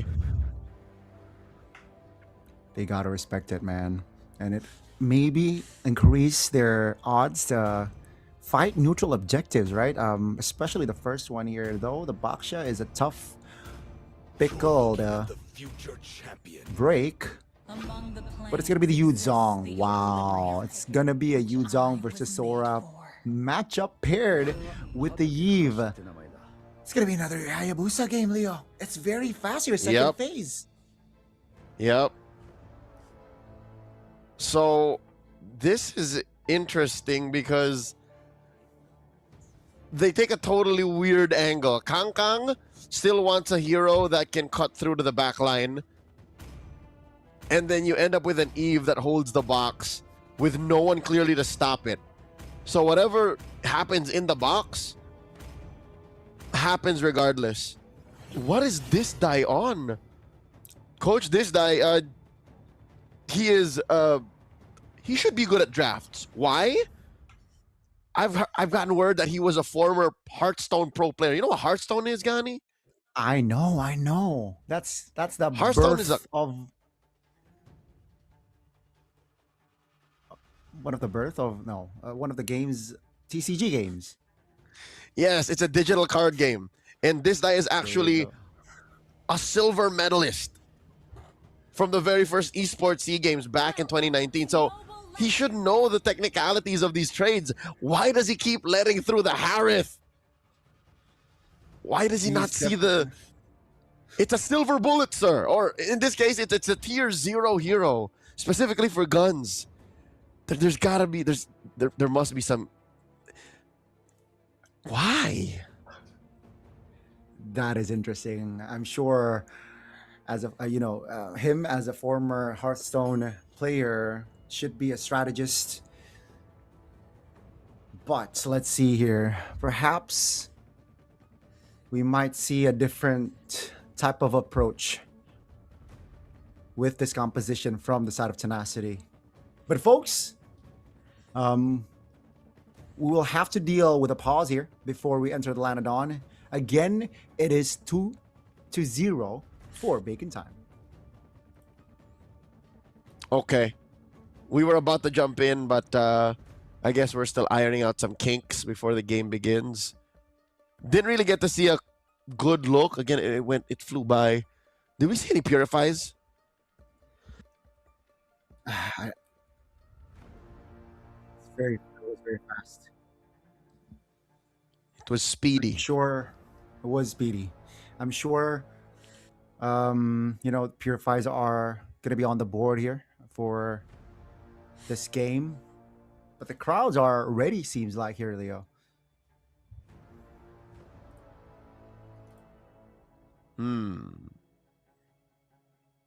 I mean, the crowd on the Tenacity side, I'm sure, are sweating bullets. They are worried because, again, the Harith is out through. The Florin is out through. The Boxe is out through. So, it's hard to say. Whoa, oh my God, 3-0. 3-0 Folks in already. Ladbrau. Exhort fighting Spider Miles. Okay. These are the supporters of Bacon Time. They like what they're seeing here. Noticing the current scoreline. What does that mean? Spider Miles Susu. Well, in Bahasa, Indonesia, susu means milk. But I'm sure it's different in Thai. All right. Anyways, back into the game. Still 0 purifies, sir. Wow. So I expected, a purify here or two. But seems like both teams are confident enough to, you know what? I want to either engage or disengage. Hence, only 2 spells are on the board. Maybe we saw Petrify, so 3 spells are on the board in this game. Retribution, Flicker, and the Petrify. All right, I found it. Susu is fighting. Aha, Spider-Man is there you fighting. Yep. Thanks, Facepalm. Real good to have a native Thai speaker listening in on our conversations. Early rotations, it's purple start for... Actually, you know what? No, it's... Excuse me. How fast did Water get his buff? What rotation is this? That was really quick. So orange straight to purple. So he neglected the green cam stop. And then now he rotates over towards the mid lane, not having the shadow kill just yet. So no real kill threat just yet, actually. Just to poke. That's why. And I guess that's why now B-Boss is at 4, catching up to Water. Oh, nice collision here onto Lord, guys. Whoa. So far, gold lane, skill test, no clear winner there. XP lane, I'm impressed that Kangkang and Song Jinwoo aren't going at it hard. Because those 2 heroes actually don't mind fighting early on. Yeah, you expected them to go raw early game indeed. The Sora and the Yuzong. But it seems like both teams would rather have healthy HPs, their spells intact as well. Now, this is where you want to see both the XP laners shine. B-Boss is on the turtle, initiating it, and BS is providing information. Here comes the Shield Unity, stunning BS down. That's a lot of damage, forcing Flicker. That's going to be B-Boss securing the turtle. Down goes BS as well. So they got the turtle and they got the kill. Bacon Time did something very important there. Key to their victory in that first turtle fight. They delayed Lord Guys' level 4 take. Why did Lord Guys not focus on getting level 4? Tenacity are a step behind. Maybe half a step behind, but this led to them being down 500 gold, a turtle down, and a free kill going over to Bacon Time. Without any, mind you, Gani, without any battle spells spent from Exhort nor Miles. Very, very intelligent approach indeed. Lord Guys again pop the Flicker mid lane. So that's information that Bacon Time is keeping tabs on. But yeah, so far, very controlled from Bacon Time. Even though they got the early advantage, they are not hasty with it. And I don't think they should. Because again, their rotations are more meaningful, and Guns here. Wow, engages 2v1. Wow, that's a lot of damage for an early Harith. BS goes down. I think the information was relayed that BS spent the Flicker earlier, and that's why the commitment from Guns.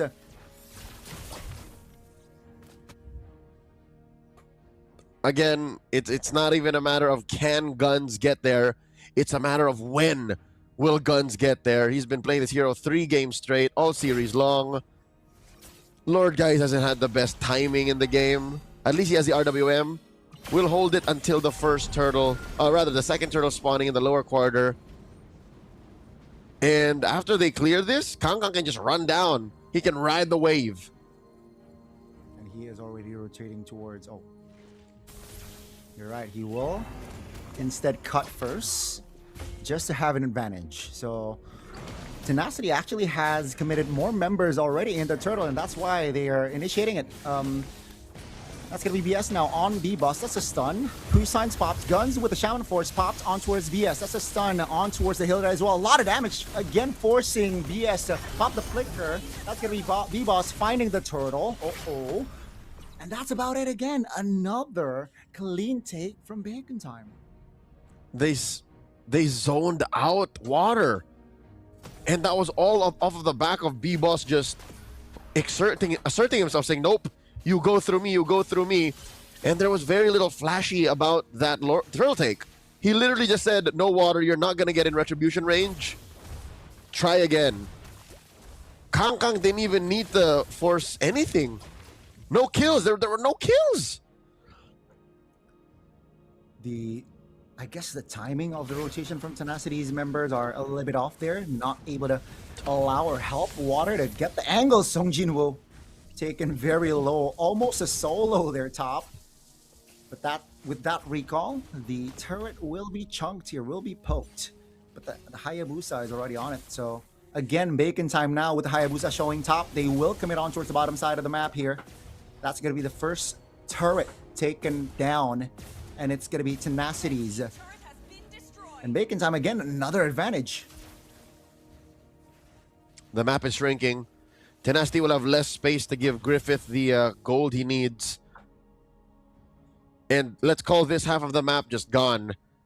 It is just perfect for Bacon Time. Again, macro excellence here in this series so far. That turtle spawns in the upper quarter, and that's where they want to push next. So Tenacity has to put extra effort into winning this turtle, at least making Bacon Time work for it, so that it's not as convenient. Oh my god, water! He's half HP, and the Shadow... Quad Shadow has been committed as well, so that's a good sign for the side of Bacon Time to initiate on the turtle. In the mid lane, though, it will be shoved in, but, you know, nothing grand from the side of Tenacity. Now, I'm sure they should let this turtle go. I don't think they can contest, but let's see here. Bacon Time already, you know, potentially committed to a 5-man rotation with Yu Zong coming in from mid. That's the Black Dragon form invested already just to have a say in the territory. And that's going to be a clean, neutral objective take yet again. 3 on the board, 0 neutral for Tenacity. Now they look for an engage. That's the alt spent. Turret top will be taken down. All textbook so far. I am sensing Water getting a little cold feet. You see how the range on his Quad Shadow isn't even within range of the Retribution? So it's like he wasn't even all in on trying to steal it. So this puts Bacon Time up almost at 2,000 gold since they did get the push up top. Bottom lane at least opens up for Griffith, but that can only last so long. After this first Lord, which looks like Bacon Time should be taking, the map will shrink further. I guess, I would guess this next Lord, if ever it does go to Bacon Time, takes down at least 1 or 2 inner lane turrets. So Tenacity are on a timer right now. Guns is shrinking and expediting the late game. Speaking of...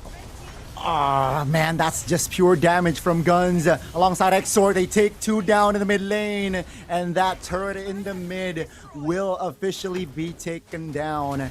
All tier 1s from the side of Tenacity are eliminated. A slight compensation there, taking the turret top, but my goodness, Bacon Time just so direct in this game. This might be their cleanest game, you might say, Gani. Across game 1 and 2, this is them fully warmed up. It was Guns who mentioned in the regular season, in one post-match interview, he said, oh, the team just keeps really losing game 1 because we take the time to warm up. We're just built like that. They seem to have fixed that in the break, dude. They seem to have lost that debuff going into the playoffs. They're just much cleaner now. And especially if given a Harith, man, Guns definitely can pop off. And now with the Lord up 2,000 gold, at least almost between them. How are they going to contest? Here comes the shadow from water. Real world revelation now popped by Exord. B-Boss still secures it. Blazing Duet. Not enough damage just yet. BMI will be cut off by B-Boss. And that's going to be a kill from the side of Bacon Time, and Guns finds another. 2 members off the board in Bacon Time. They get the Lord. They take everything away from Tenacity. Impressive how that happened, given that B-Boss was down a level. Yes, B-Boss was at 12, Water was at 13. He attempted the shadow kill retribution play, but it just was not enough. He was just way too out there, and I do not advise this. Water, 10 minutes in, no kills for his whole team, mind you, not just for him, his whole team still builds a Sky Piercer. I think there were better ways to use a 1,500 gold. Oh. I mean, on a Hayabusa, you want to assert dominance early. We didn't get to see that, and we're about to transition towards a late game here, folks. And here comes the first one, popping the Holy Shield in the bottom side of the map. Hayabusa is clearing top, split pushing, stun, real world revelation from Lord, guys. Song Jinwoo died regardless. Here comes the pressure that the Bacon Time has, already taking down mid turret. Now Guns wants to clear with the Blazing Duet. EMI towards the back, still take down the turret here as all 10 members are still on the board for both teams. Oh, never mind. One got taken down, so 9 members still up. But it's just still 2 turrets off for Bacon Time. Whoa, whoa, whoa, whoa, whoa! Where are they going? BS, nowhere to go. Tenacity now just only defends with 4. They can't end now unless the mid wave here is pushed correctly. Let's see, Bacon Time now looks for an angle. Tenacity gets all in! 2-man stun is enough. Water now taken off the board. Song Jinwoo trying to hold on, but the damage from the side of Bacon Time is definitely more than enough to take the Lucas, the Sora down. Here comes the Blazing Duet. Mid-wave shoves in, and Bacon Time, they have one thing in mind, is to take the main base down. And ladies and gentlemen, the series is over. Bacon Time will stay in the upper brackets. Meanwhile, Tenacity has to go down. Never punished. Bacon Time take all their learnings from the regular season throughout the first games in this series and say, this is endable. Let's not waste any more time. They sweep Tenacity, continue through the brackets with 2 lives, and move on to the upper bracket finals. They are that much closer to getting to the wild card slot in MSC at EWC 2026. And boy, oh boy, what a series for Bacon Time. The run it back approach in Game 3 really worked out well for them. And this will, leave some questions for ACT, their upcoming matchup. This Baksha Florin, how will they handle this sort of draft, right? It's going to be a very interesting semifinals match up top here. But Tenacity couldn't find an answer to Bacon Time's pressure, Leo.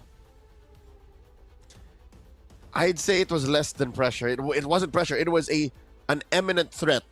It was literally the sword of Damascus just dangling over your head saying, I'm going to use this on you. You better do something to it. You better stop me. And they just continued to give Harith to Guns. ACT, hear me out. Don't give Guns Harith. That is the pro tip. But again, we don't know. What if they have something else in the back pocket? That's what's scary. That's what's scary. Bacon Time got away with getting to the upper bracket finals by one-tricking a Harith. This is, again, beneficial, right? For the side of Bacon Time not having to show a lot of their cards just yet. And ACT, a lot to wonder tomorrow. But man, again, Harith after getting 11 kills on the first game was unstoppable. Now we will have an interview on, of course, the winners that advances through the upper bracket finals. Let's see. ดีมาก ใช่ คังๆล่ะคะ ก็เราเตรียมตัวมาดีมากครับ เฮ้ยวันนี้คาดหวังนะอยู่กับ B1 B2 กล้วยหอมจอมซนอะมันต้องมีคำตอบที่แบบเฮ้ยขิงๆหน่อย แค่นี้เลยเหรอเตรียมตัวมาดีแค่นี้เลย แค่นี้ครับ อ๋อ จริงๆผมคิดว่าทีมเราโหดที่สุดอยู่แล้ว เพราะว่าพูดไปแล้วเนาะว่าเราจะเป็นแชมป์ซีซั่นหนึ่ง ใช่ครับ แล้วเป็นไงคะรอบที่แล้วเราชนะเขา 2-1 แต่วันนี้เรา 3-0 กดดันไหมมีความกดดันไหมหรือว่ายังไงบ้าง ก็มีบ้างนิดหน่อยครับ เกมแรกก็รู้สึกกดดันนิดหน่อย พอชนะได้ก็ปลดล็อกครับ แล้วก็ยาวๆเลย ใช่แล้วก็เล่นแบบชิวๆเลย คังๆล่ะ กดดันแค่เกมแรกครับ แล้วก็เกมต่อไปก็ไม่กดดันแล้ว เพราะ อ๋ ว่า อ สกอร์นำอยู่ จริงๆก็คือคำตอบเดียวกัน แค่เปลี่ยนคำพูดนิดหน่อย แล้วก็เป็นยังไงบ้างคะที่เราเนี่ยยังรักษาสายบนได้อยู่ต้องเข้าไปเจอกับ ACT ในวันพรุ่งนี้เขากำลังมาแรงเลยนะ มีความกังวลอะไรไหม แอบยิ้ม มีความกังวลอะไรยังไงพูดหน่อยได้ไหม ก็จะพยายามให้เต็มที่ครับพรุ่งนี้ครับผม บีบอสล่ะ ไม่มีความกังวลครับ ผมคิดว่าได้แชมป์อยู่แล้วครับ เอาให้สุดเนาะไหนๆจะขิงแล้วก็เอาให้สุดโอเค3เกมนี้มันเกิดอะไรยังไงขึ้นคือไม่มีผิดพลาดเลย เราคิดว่าฟอร์มการเล่นของเราแตกต่างจากรอบ regular season ยังไง ก็รอบเก็บคะแนนเราเก็บแผนไว้ค่อนข้างเยอะครับ ก็เลยทำให้ทำได้ดีในรอบเพลย์ออฟ คังๆล่ะ ก็โค้ดเตรียมคอมมาดีครับ ยกความดีความชอบให้โค้ช ชนะง่ายขึ้นครับ ชนะง่ายขึ้นโอเค มีกดดันไหมวันนี้แฟนๆมาให้กำลังใจเราเยอะมากเลยเนาะวันนี้ คือเขามารอเบคอนกันตั้งแต่แบบบ่าย3เราแบบกดดันไหมกลัวว่าจะทำให้แฟนๆผิดหวังไหมเขาคาดหวังในตัวเราอะไรอย่างงี้ ไม่กดดันครับ ผมคิดว่าผมชนะอยู่แล้ว แล้วก็ขอบคุณทุกคนที่มาเชียร์วันนี้ด้วยนะครับ โอเค ถือว่าเป็นแรงใจให้ผมมากเลย คังๆล่ะ ก็ดีใจมากครับที่มีแฟนคลับมาเชียร์ขอบคุณทุกคนมากครับ ติดตามพวกผมต่อไปด้วยครับจะพยายามให้เต็มที่ครับ อีกหนึ่งคำถามมีอะไรอยากบอกกับ ACT ไหมคะที่เราจะต้องเจอ ก็เอาจริงผมไม่ได้กลัวเท่าไหร่หรอกครับ แล้วพรุ่งนี้ก็ใส่ไม้เต็มที่เลยครับ ธาตุมืดก็แค่ธาตุมืดเนาะ เตรียมบนผมโซโล่คิวทุกคนครับ โอเคค่ะ เดี๋ยวยังไงตอนนี้นะคะ ให้น้องๆไปพักกันก่อนนะคะ ขอบคุณมากเลยเดี๋ยวขออนุญาตส่งต่อให้กับพี่แคสเตอร์ทั้ง3คนได้เลยค่ะ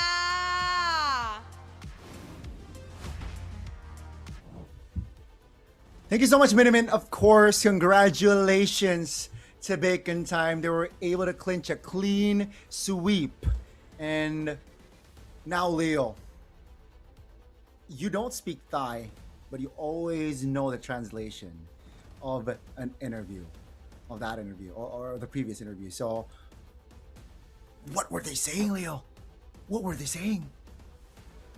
I've already asked, and it will come. We will explain, but I'm pretty sure Minimint had to whip up questions on the fly because who would have thought that you would get 3 games, Harith, 3 games straight MVP.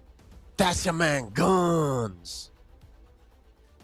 That's Guns right there. That's Guns again. A similar, I guess, approach or similar style of game 1, where he did not die and is able to deliver most of the damage within his team. And again, with the flower bloom from the side of Florin, it allows him to just deal more damage and also survivability, and as well as, you know, kill threats. Okay, I got the translation briefly. Again, thanks to Facepalm for this. Kapkun Krab, brother. Minimit asked, in the regular season, you beat them 2-1. This match, you 3-0'd them. Was there any pressure going into it? B-Boss says a little bit in game 1. And then he said that game win was what we needed to get momentum. Miniman also asked, how is the team's performance different from the regular season? Bibo says, we saved up a lot of strats for the playoffs. We still have more plans up our sleeves, which is again what I'm scared for if ever the Harris wasn't there. So Kangkang adds, all props to the coaches, they prepared us well. And to close off, Miniman asked, you have any words for ACT tomorrow? Bibo says, prepare to get soloed by me. And Kangkang says, just to reel it back a little bit, we'll do our best. Oh my goodness. I love the confidence there from B-Boss. But yeah, again, I expected the Harith man to come through at least for game 3. Just to, maybe have a sniff on what type of hero that Guns, of course there are others, but like at least to force another approach from the side of Bacon side. What we did not get to see that, which will not help ACT tomorrow here. But yes, you can see here it's 11 minutes of game time, and yes, you're seeing it right, 0 kills on the board for Tenacity. The cleanest game that Bacon Time has played possibly in the whole season. Don't quote me on that.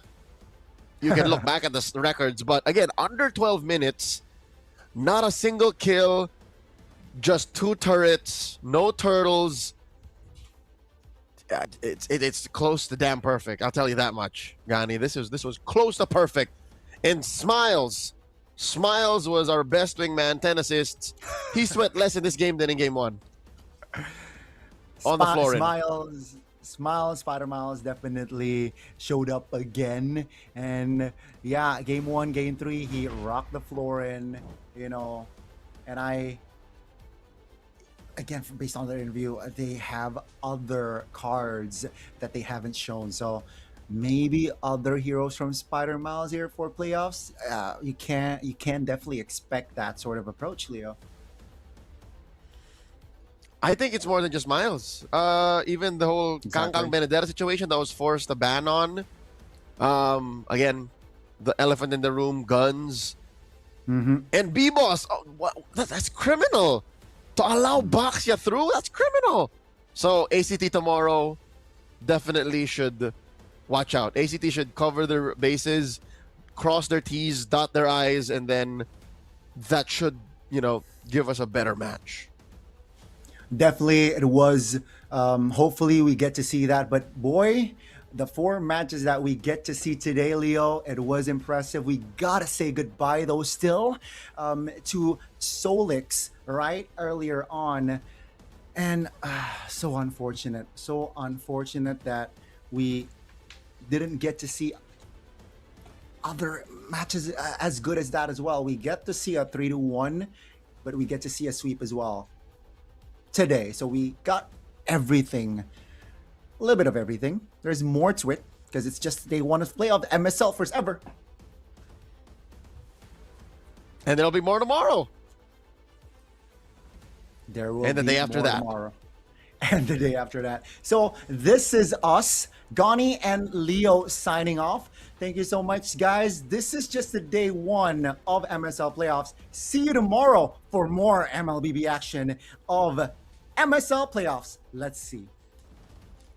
ขอบคุณครับ การแก้เกมแก้ดาบกันยาวขึ้นทำให้ทีมที่เก่งกว่าหรือว่าเตรียมความพร้อมมาได้ดีกว่าจะสามารถชนะได้มีโอกาสชนะมากกว่า โอเคเลยค่ะ แล้วรอบที่แล้วเนี่ยเทนาแพ้เบคอนไป 2-1 แต่ว่าในวันนี้ก็คือ 3-0 เลยแบบม้วนเดียวจบเลยจริงๆสำหรับเบคอนในวันนี้โค้ชคิดว่ามีจุดไหนไหมคะเพิ่มเติมที่ต้องการทำบ้านก็ต้องกลับไปทำกันบ้านทางการดราฟแล้วก็คุยกับผู้เล่นเรื่องคุมสภาพจิตใจอารมณ์ระหว่างเล่นนะครับก็ประมาณนี้นะคะในความคิดของโค้ชยิดไดเดี๋ยวตอนนี้นะคะขออนุญาตส่งต่อกลับไปให้กับพี่แคสเตอร์ทั้ง3คนได้เลยค่ะ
อบ Playoff นะคะ ค่ะ ในวันแรกของเรานะคะพี่ปัง ใช่แล้วค่ะ ตอนนี้เราก็ได้ 4 ทีมแล้วนะคะ ที่ผ่านเข้าสู่รอบต่อไปแล้วก็เจอกันแน่นอนในวันพรุ่งนี้ ได้แก่ทีม Tenacity ใช่แล้ว นี่นะคะ แล้วก็ Bacon Time นะคะ ACT Esport Cup แล้วก็ทีมสุดท้ายก็คือ KOG Cup นั่นเองค่ะ ยังมีการแข่งขันอีก 2 วันนะคะ อย่าลืมนะคะสำหรับคนไหนนะคะ ที่อยากมาดูการแข่งขันนะคะ สามารถเดินทางมาได้เลยนะคะ ที่ BCC Hall เซ็นทรัลลาดพร้าวชั้น 5 ค่ะ สามารถ walk in เข้ามาได้เลยนะคะ ใช่ค่ะ แล้วก็อย่าลืมนะคะว่าด้านหน้าเนี่ยยังมีบูธกิจกรรมนะคะ ใช่ ให้ร่วมเข้า เยอะเลย เล่นต่างๆ เยอะแยะมากมาย เขียนเป็นการ์ดกำลังใจ ใช่เชียร์ทีม ป็นป้ากำลังใจ ไหน ใช่ แล้วก็ยังมีกิจกรรม 5v5 นะคะ บริเวณด้านหน้าที่มี แจก ของแจ โค้ด กใช่เยอะแยะ ใช่ มากมาย จับคู่กันมาก็ได้หรือจะมาเดี่ยวก็ได้ หาเพื่อนหน้างาน หาเพื่อนหน้างานได้ ใช่แล้วนะคะ